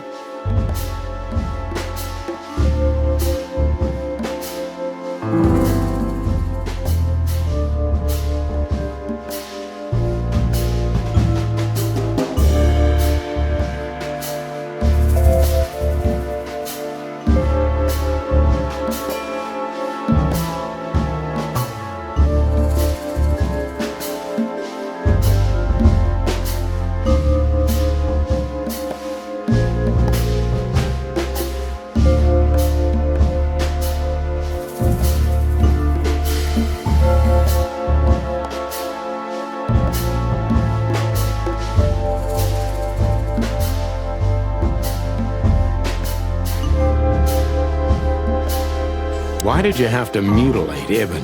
Why didn't you just kill him immediately? That's an interesting question, you see, but the answer is exceptionally simple. No matter how strange it is for you to understand, I loved my brother. Weird way of showing your love, Albert. You can't understand that. He was my everything, the only one who was close to me. Until I met Natasha. She took your brother's place pretty quickly, didn't she? There's not much room in your heart, as I see it. Yeah, you're understanding the situation, Detective, but you know, very well it's not that simple. Ibn was my brother. I loved him despite all of his flaws and foul, petty lies. And that's why I couldn't kill him. Not immediately, you mean? Unfortunately, tearing out his tongue wasn't enough. Yeah, I must admit I've underestimated him. And poking out his eye? Oh, that was just an accident, Mr. Featherland.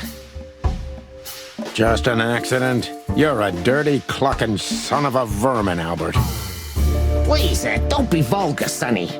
It's too dangerous in your current situation, and doesn't even suit you.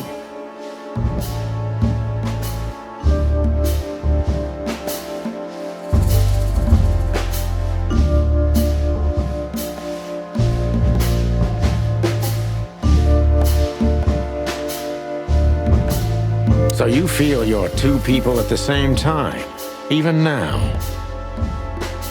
Does it sound crazy? Maybe it is. But Ibn lives inside me. Sometimes he's even stronger than Albert ever was. Do you think you can avoid the gas chamber with this, Albert? I don't have to avoid anything, Sonny. You and your friend, will never leave this place. It's better if you start getting used to the thought. You're not the cold-blooded killer you'd like to think you are. Yeah, do you think so? Try me, Detective.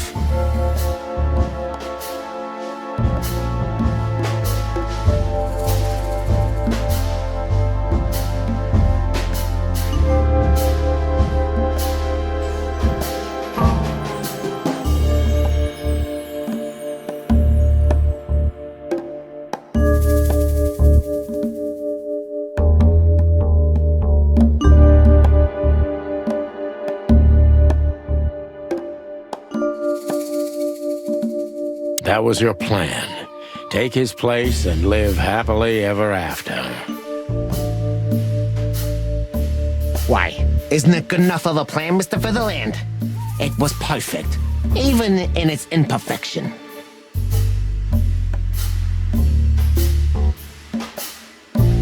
Which is? Ibn's ghost.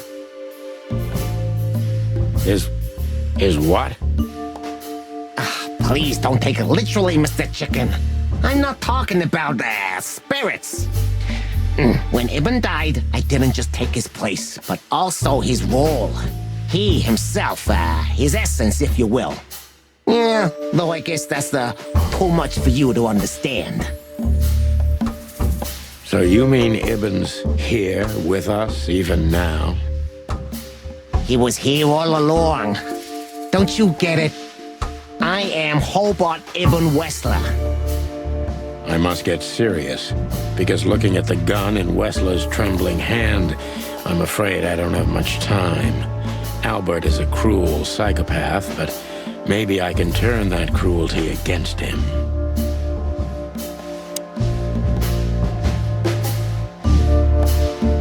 When was the moment you decided to kill him, Albert?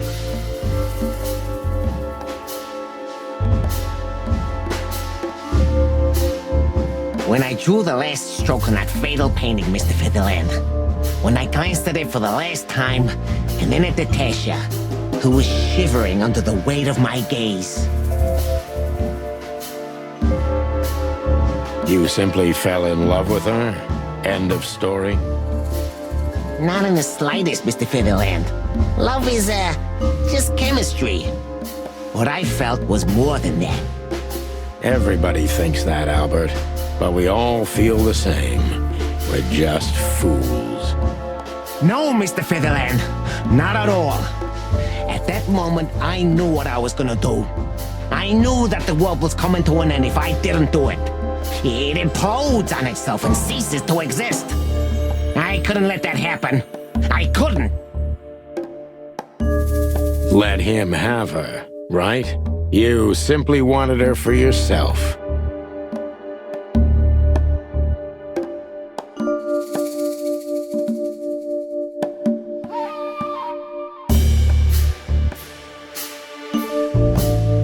I wanted her for ourselves, Sonny. I was him by then. He just didn't know it yet.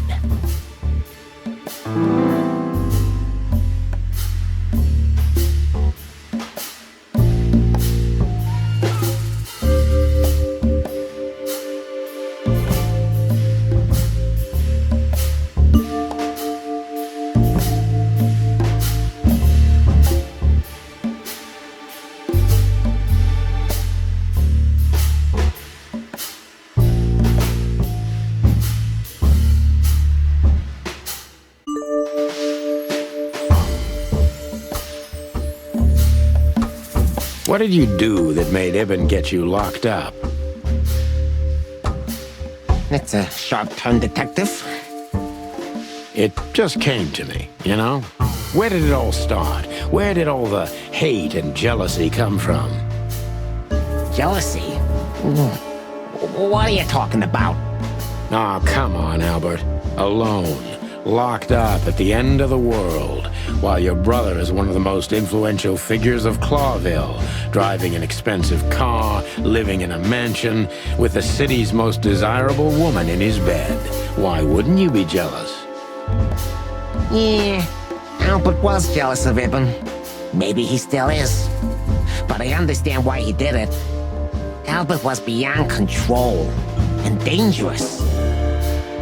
What does that mean exactly? Albert did our mother wrong. Poor old Mom. She never hurt a fly. But Albert couldn't take that she was praising his brother all the time while Albert was just an unsuccessful, foolish, poor painter.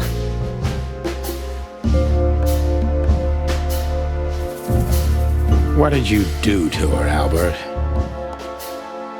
Albert killed her. It looked like an accident, but Ibn knew it wasn't. That was the last straw. Albert had to be locked up, and he agreed. He never said no to his brother. But he never forgot who did this to him either, did he? Ibn was really good to him. Visited him every week. Did everything he could. Even introduced Natasha in the end. And that was his downfall. Both of them, Sonny. And yours, too.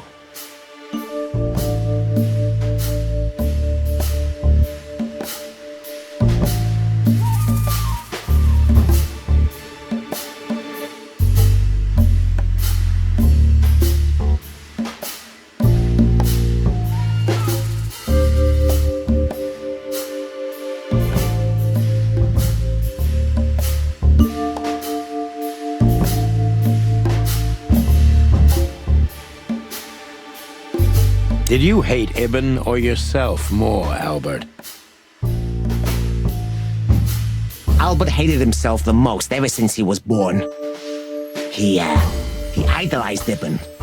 But every time his brother stood before him, he saw what he could have been himself if he had enough strength. But he didn't. Albert had always been a coward, a pitiful nobody. And now? Finally, there's no more Albert. And no more Eben either. It's only me, and for both of them, I'm perfect. Can it be that the fear is making you say these things, Albert? Stop calling me that. I have to call you something. What should I call you? What name should I use? I don't know anymore. I don't. I'm very close to breaking him.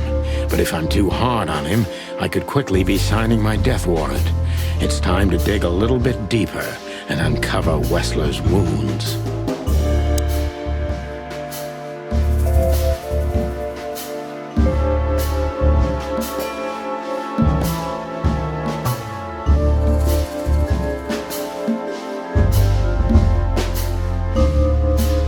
Natasha was kind to you, right?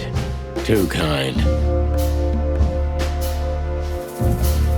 Natasha was simply amazing, gentle, kind, lively, but still so distant. You're telling me? It's like she was from another world. A world where everything's full of charm and grace and everything's fragile and delicate. Do you understand? I think I do, yes. I knew Albert's touch would harm her. Albert is rough. Albert can't keep such a delicate thing in his arms. That's why you had to become Ibn, am I right? I didn't take Ibn's place, Mr. Featherland. I became one with him, can't you see? This is the only way I could comprehend and accept the miracle that was Natasha. Was? I think I've corrupted her. She's not that gentle and pure creature I painted on the canvas anymore. I ruined her. She became rotten under my hands. Maybe it's not too late, Albert. Tell her the truth and end this. No. You can't understand this. She can't either. I killed Ibn, but he also killed me, can't you see? We're nothing without each other. You can't be two people at the same time, Albert. Nobody can bear the weight of the sins of two souls. Ibn loved her. I admired her. Ibn was crazy about her. I've been crazy for a long time. Ibn idolized her, and I hated her. And if there's anything more blind, more devoted, more extreme, and more true than love, it could only be hate, Mr. Featherland. It's an endlessly exciting, thrilling, and warm feeling.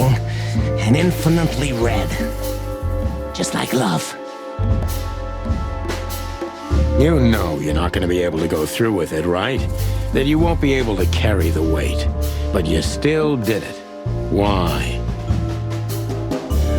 Yeah, if I didn't kill him and become one with him, Albert would have died, Mr. Featherland. And the threats? Which one of you was that? Albert or Ibn? Who wrote them? And which one of you killed Deborah? In my world, Ibn and I are inseparable. Just like love and hate are one and the same. And I hate Natasha so much that I could destroy myself along with her, just so she would die with me. Are you familiar with this feeling, Mr. Featherland?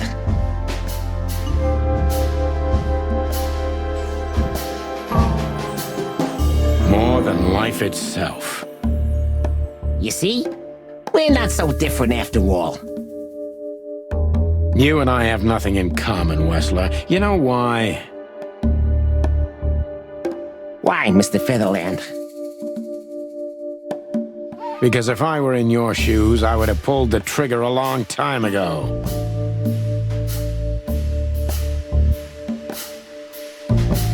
Goodbye, Sonny. So long, Albert.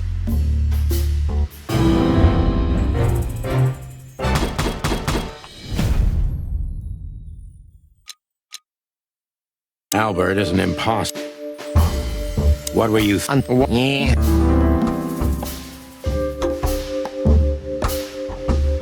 Why did you decide to take your brother? You Are you so You can Yeah.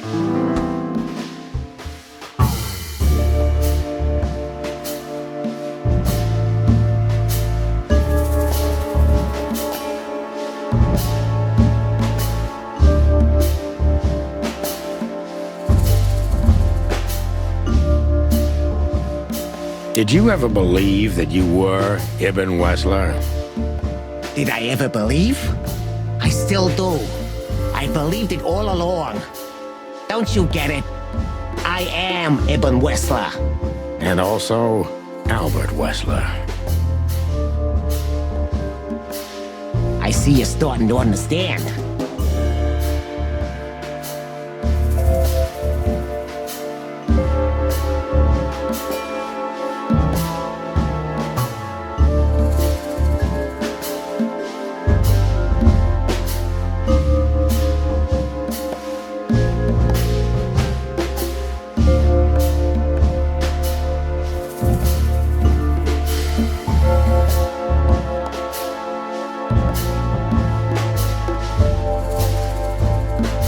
So you feel you're two people at the same time, even now? Does it sound crazy? Maybe it is. But Ibn lives... Do you think you're... Yeah.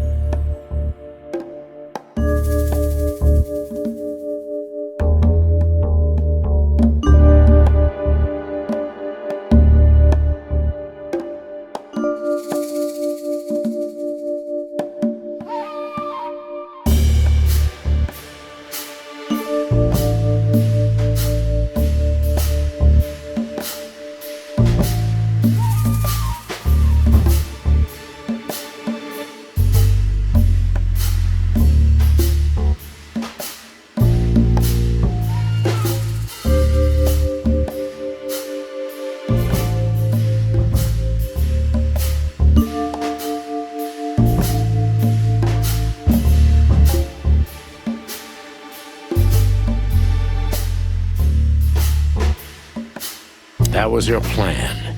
Take his place and live happily ever after. Why? Isn't it good enough of a plan, Mr. Featherland? It was perfect, even in its imperfection. Which is?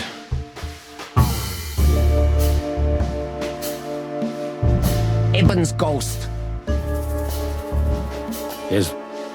So you... He was here.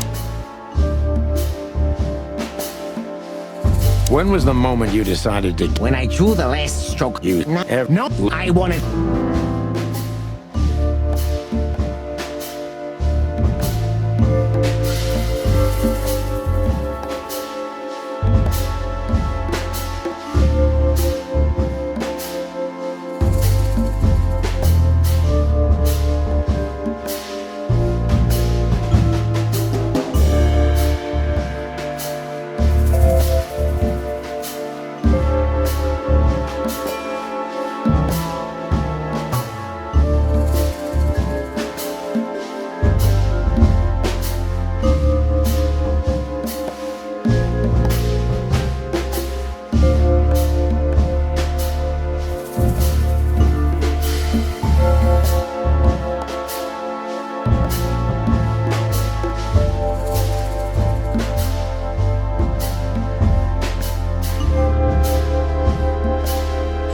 Do you think you can explain everything with your insanity?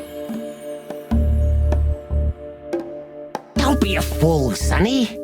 Insanity is just a temporary state. Just a stop on the way to enlightenment. So you admit you're insane. That's surprising for your kind. Of course I'm not insane. Ah, well, here we are. Albert was insane. He lost all connections to reality. But I saved him. You mean you're Ibn? Both of us, Mr. Featherland. Okay. I almost understand everything now. Don't mock me, Mr. Featherland. You're still at the wrong end of the gun, you remember? It would be hard to forget.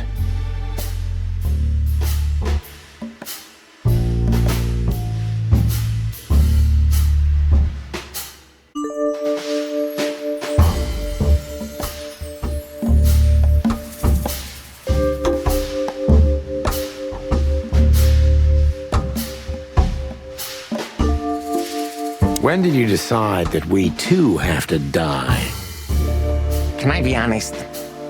I didn't want to hurt you, even after what you've done at the club, after interrogating Natasha and me so cruelly. I didn't care. You just saw what's on the outside, just scratching the surface. Until we found Deborah. I didn't even know about you finding her until the phone call from the Nile. Then it all became clear. I understood I underestimated you. I had to remedy that mistake before it was too late. You remove anyone if they happen to cross your path, don't you? Without batting an eye. Ibn will always be like that. Albert the opposite, so don't think I wasn't struggling, but, eventually, yeah. Courage won, every time. You mean fear? Yeah. What do you know about these concepts, Detective? You spent your life chasing petty nobodies until you turned into one of them. I may be a nobody, Mr. Wessler, but at least I know who and what I am. I'm Santino Featherland. Tell me, can you still tell who you really are? Albert, Ibn, both of them? Neither. Enough, Santino. Enough games. Ask your last question before I get tired of you and pull the trigger. I'm very close to breaking him, but if I'm too hard on him, I could quickly be signing my death warrant. It's time to dig a little bit deeper and uncover Wessler's wounds.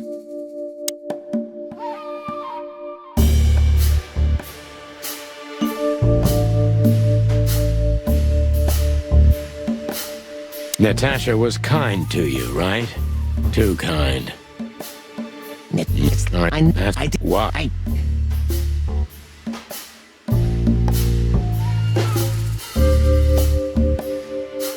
Maybe it's not too late, Albert. Tell her the truth and end this. No.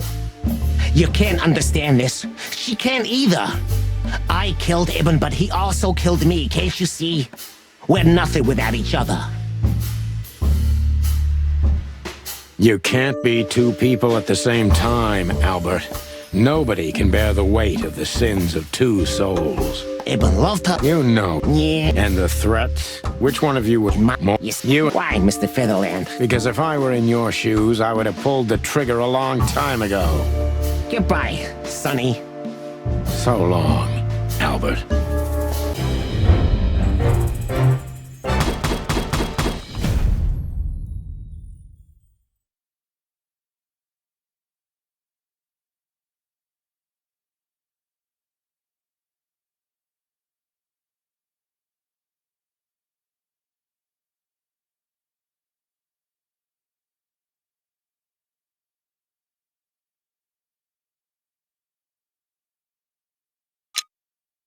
Albert is an What were you Yeah.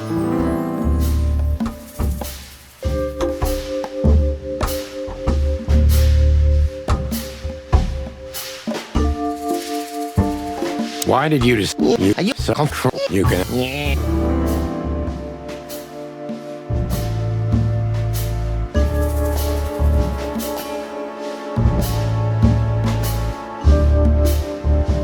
Did you ever believe... Did I see it.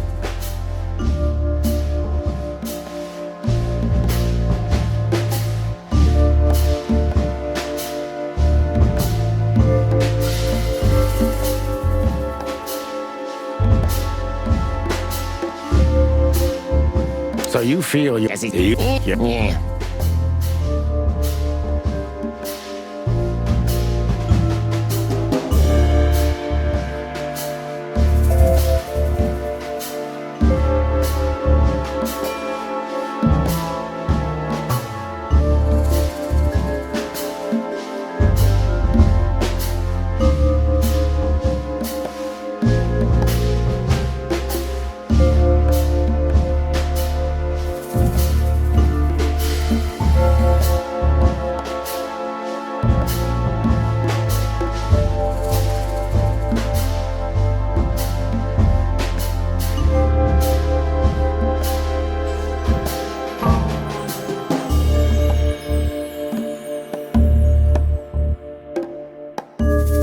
That was your plan. Take his place. Why? Which Ibn is... Please. So you... He was here. When was the No, I wanted.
Do you think you can You mean both of them? Oh, Don't mock. it would be hard.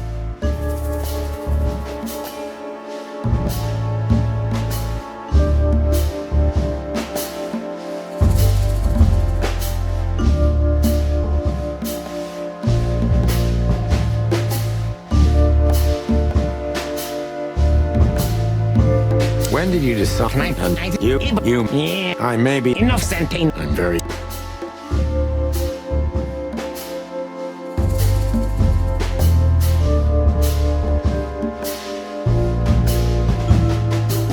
Natasha.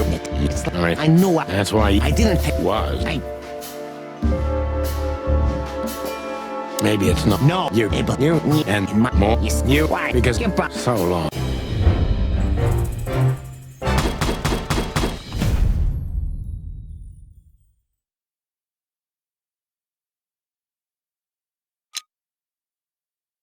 Albert, isn't it?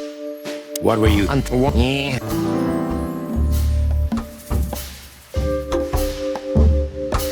Why did you just you?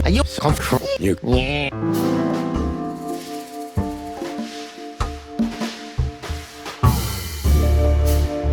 You wanted to wrap everyone around your dirty. I could see you. I was Such self. no. You see? Have you? Yeah. You.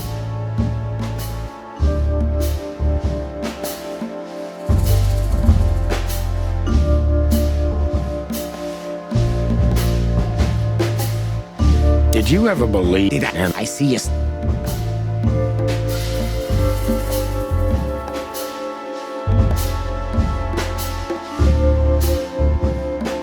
Does it make you happy? Do you? Yeah.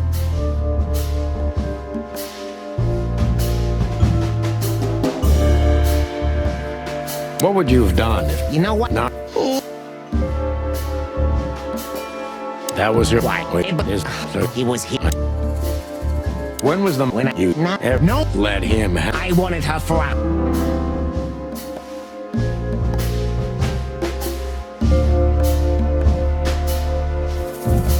You enjoyed And I you know. if you. No, you're so.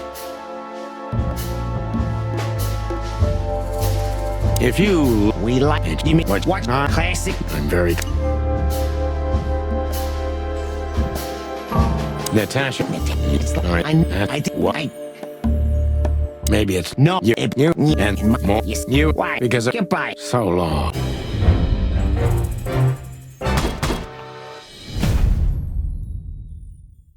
Albert, isn't it? What were you? Yeah.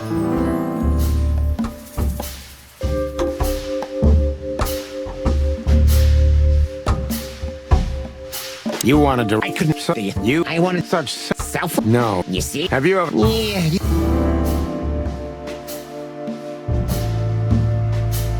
Does it make you happy to control others, Albert?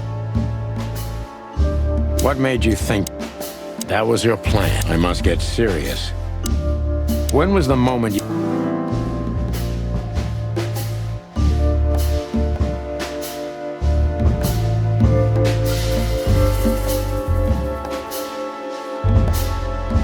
What did you do that made...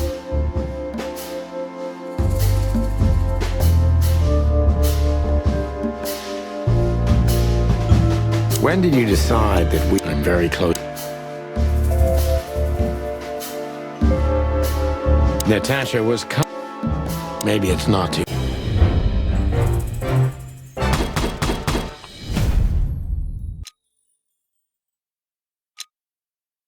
Albert is an What were you until why did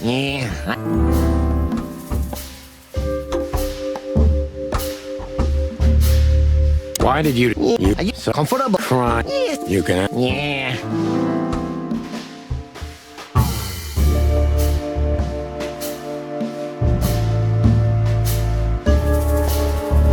Did you ever believe Did I see you still.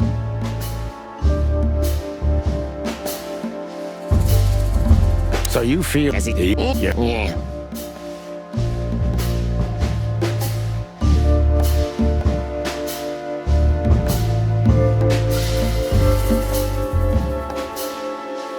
That was your Why? So He was here. What? I must get. When was the When I you no, I wanted.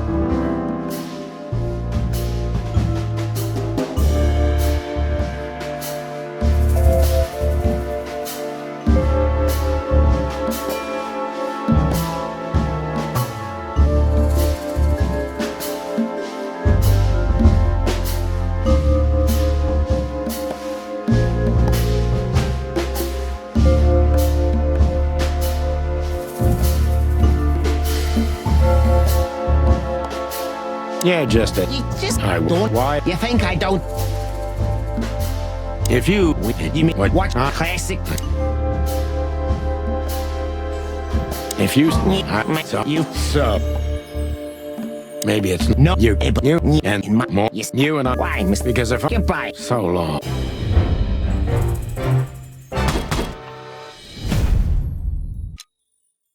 Albert is an What were you thinking? Until the Why did Why did you Are you so comfortable? Yes. You can Yeah.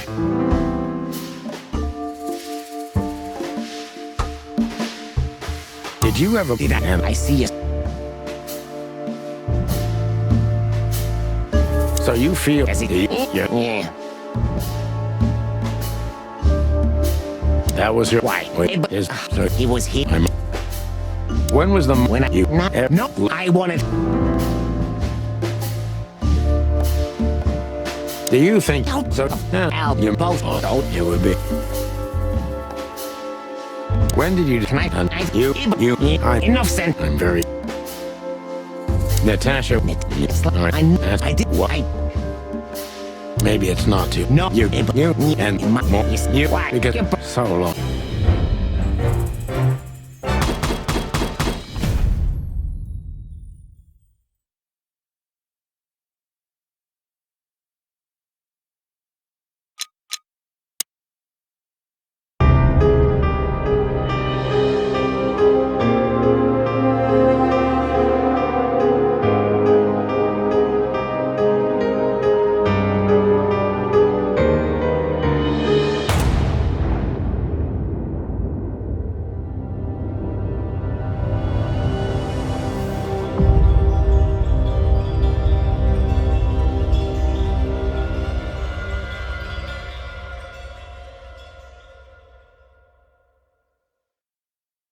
So, you heard everything.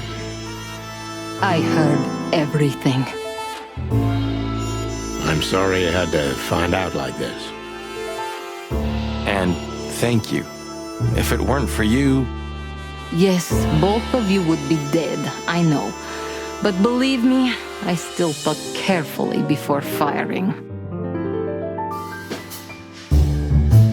About who to target? You know, I truly loved Ibn. But this man wasn't him. You felt it, didn't you? Maybe I even knew it. I don't know. But I still can't believe it. It won't be easy to process for any of us. I'm sorry I dragged you into this. And regarding Molly... The cops. But how? How do they know? I have no idea, Marty. Do not look at me. I did not call them. Olivia? Don't worry, Natasha. They won't lay a finger on you. I promise. Please, Sonny. You don't need to worry about me. I don't want to be rude, Sonny, but I'm more worried about us than her. Hello, boss. Hello, boys. Now, before you say anything, we can explain. No need for that, Santino. Monica already told me everything. Monica? Hey, boys. What were you thinking? That I would just let you get killed without saying goodbye? Thanks, Mon. Should we say we owe you one? You know already, boys. Shoes are my weakness. Hey, mine too. Of all that's furry, we don't want to hear that. And boys... Yes, boss? Don't believe you'll get away with it so easily. I want a report on my desk from both of you with all the details. Am I clear? Yes, sir. Thank you, sir. It'll all make sense, believe us. Right after I figure out myself what the hell just happened. What Marty's trying to tell you is that we had good reason to investigate outside the law, but we're sorry. What happened to you, Sonny? You're sorry? Did you hit your head? Why does everybody keep asking that? Why indeed? So, can we go now, boss? Without getting handcuffed? Don't give me ideas, Santino. Thanks, boss.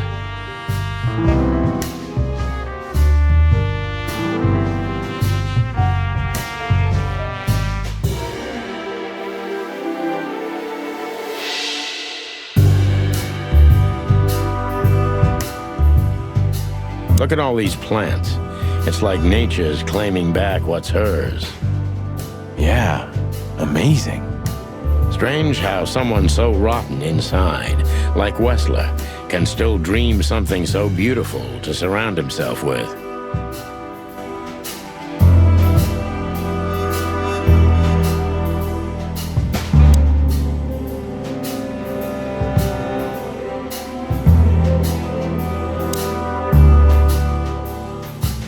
You? What are you doing here? I was just driving around, you know. Trying to feed your grandpa? So, was it a case? Were you, maybe investigating us? What can I say, Sonny? Am I busted? Did someone hire you to follow us? I just had to keep an eye on you and not get involved. That's all. I admit there were a couple of crazy situations when it was hard not to. But you managed somehow, right? A professional's a professional, my friend. Yeah, thanks. So you won't tell us who hired you, whatever we do? Unfortunately, I can't, my friend. I made a promise. You and your promises. Some people still take them seriously. You're a real piece of guano. You know that? Of course. I've learned everything from you, you old fart.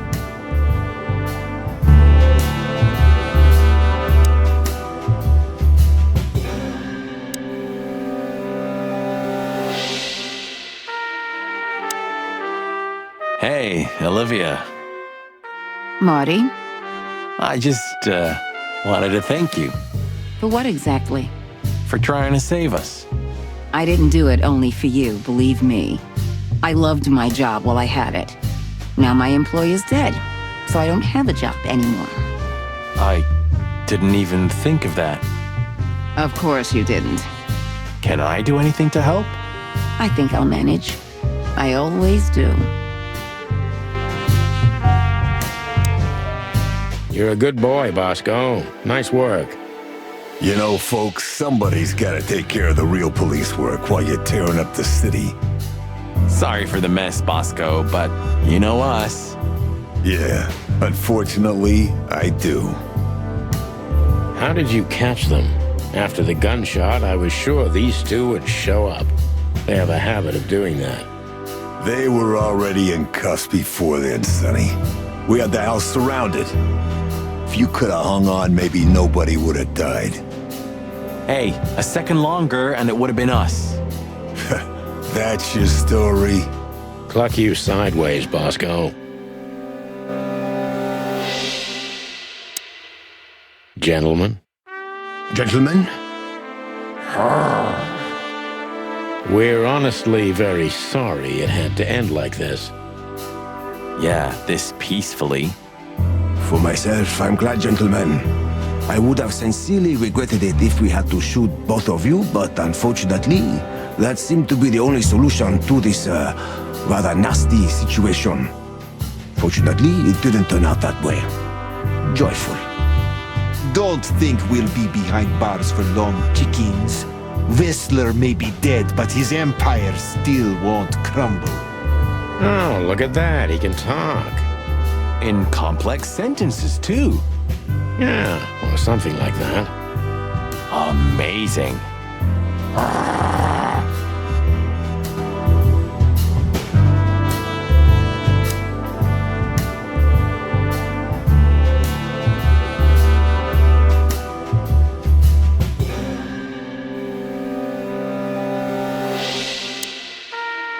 How the hell did you find your way here, Tim? Always where the trouble is. Sometimes I think you're the criminal mastermind behind all the dark dealings in this city. I wish. I wish too, because then we could legally throw you in jail. I love your sense of humor, Sonny. I wasn't joking. So, where did you get the scoop? Are you kidding me? The whole city's talking about you. You've left quite the mess behind. That I admit. Well, it's a miracle that all of the city's smear sheet journalists aren't here already. Oh, while we're at it, will you give me an exclusive interview? Clock off, Tim. Hey!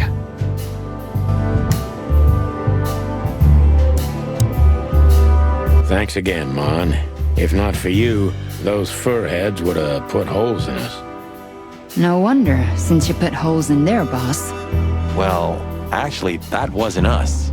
Then who was it? Natasha. Really? I wouldn't have thought it of her. It's a pleasant surprise. It was for us too, believe me. What? Are you waiting for me to change my mind? No, sir. Then stop pecking around here. Yes, sir.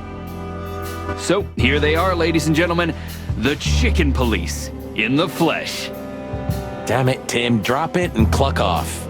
Oh, no, boys. This time, you deserve it. What the cluck did you say, boss? Stand up straight and try to look like someone who's glad to be alive. Yes, sir. We'll try. Ooh, attention Chicken Police. Say cheese.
soul keeps me turning back. I'm tired of being sane. Chloe's still lying in my bed.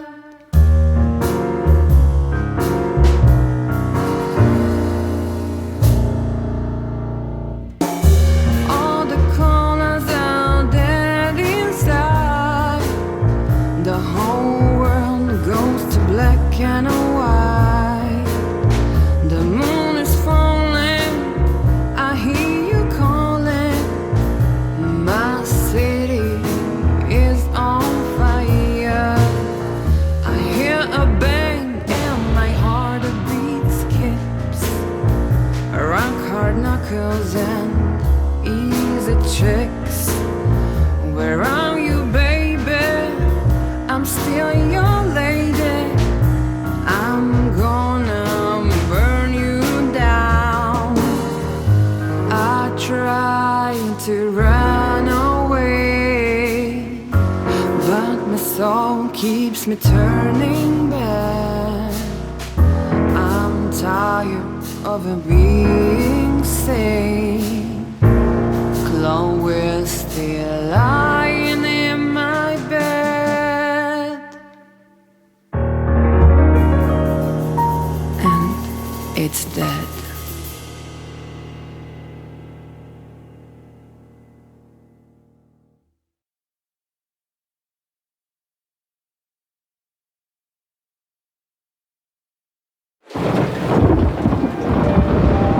Natasha, You were expecting me, weren't you?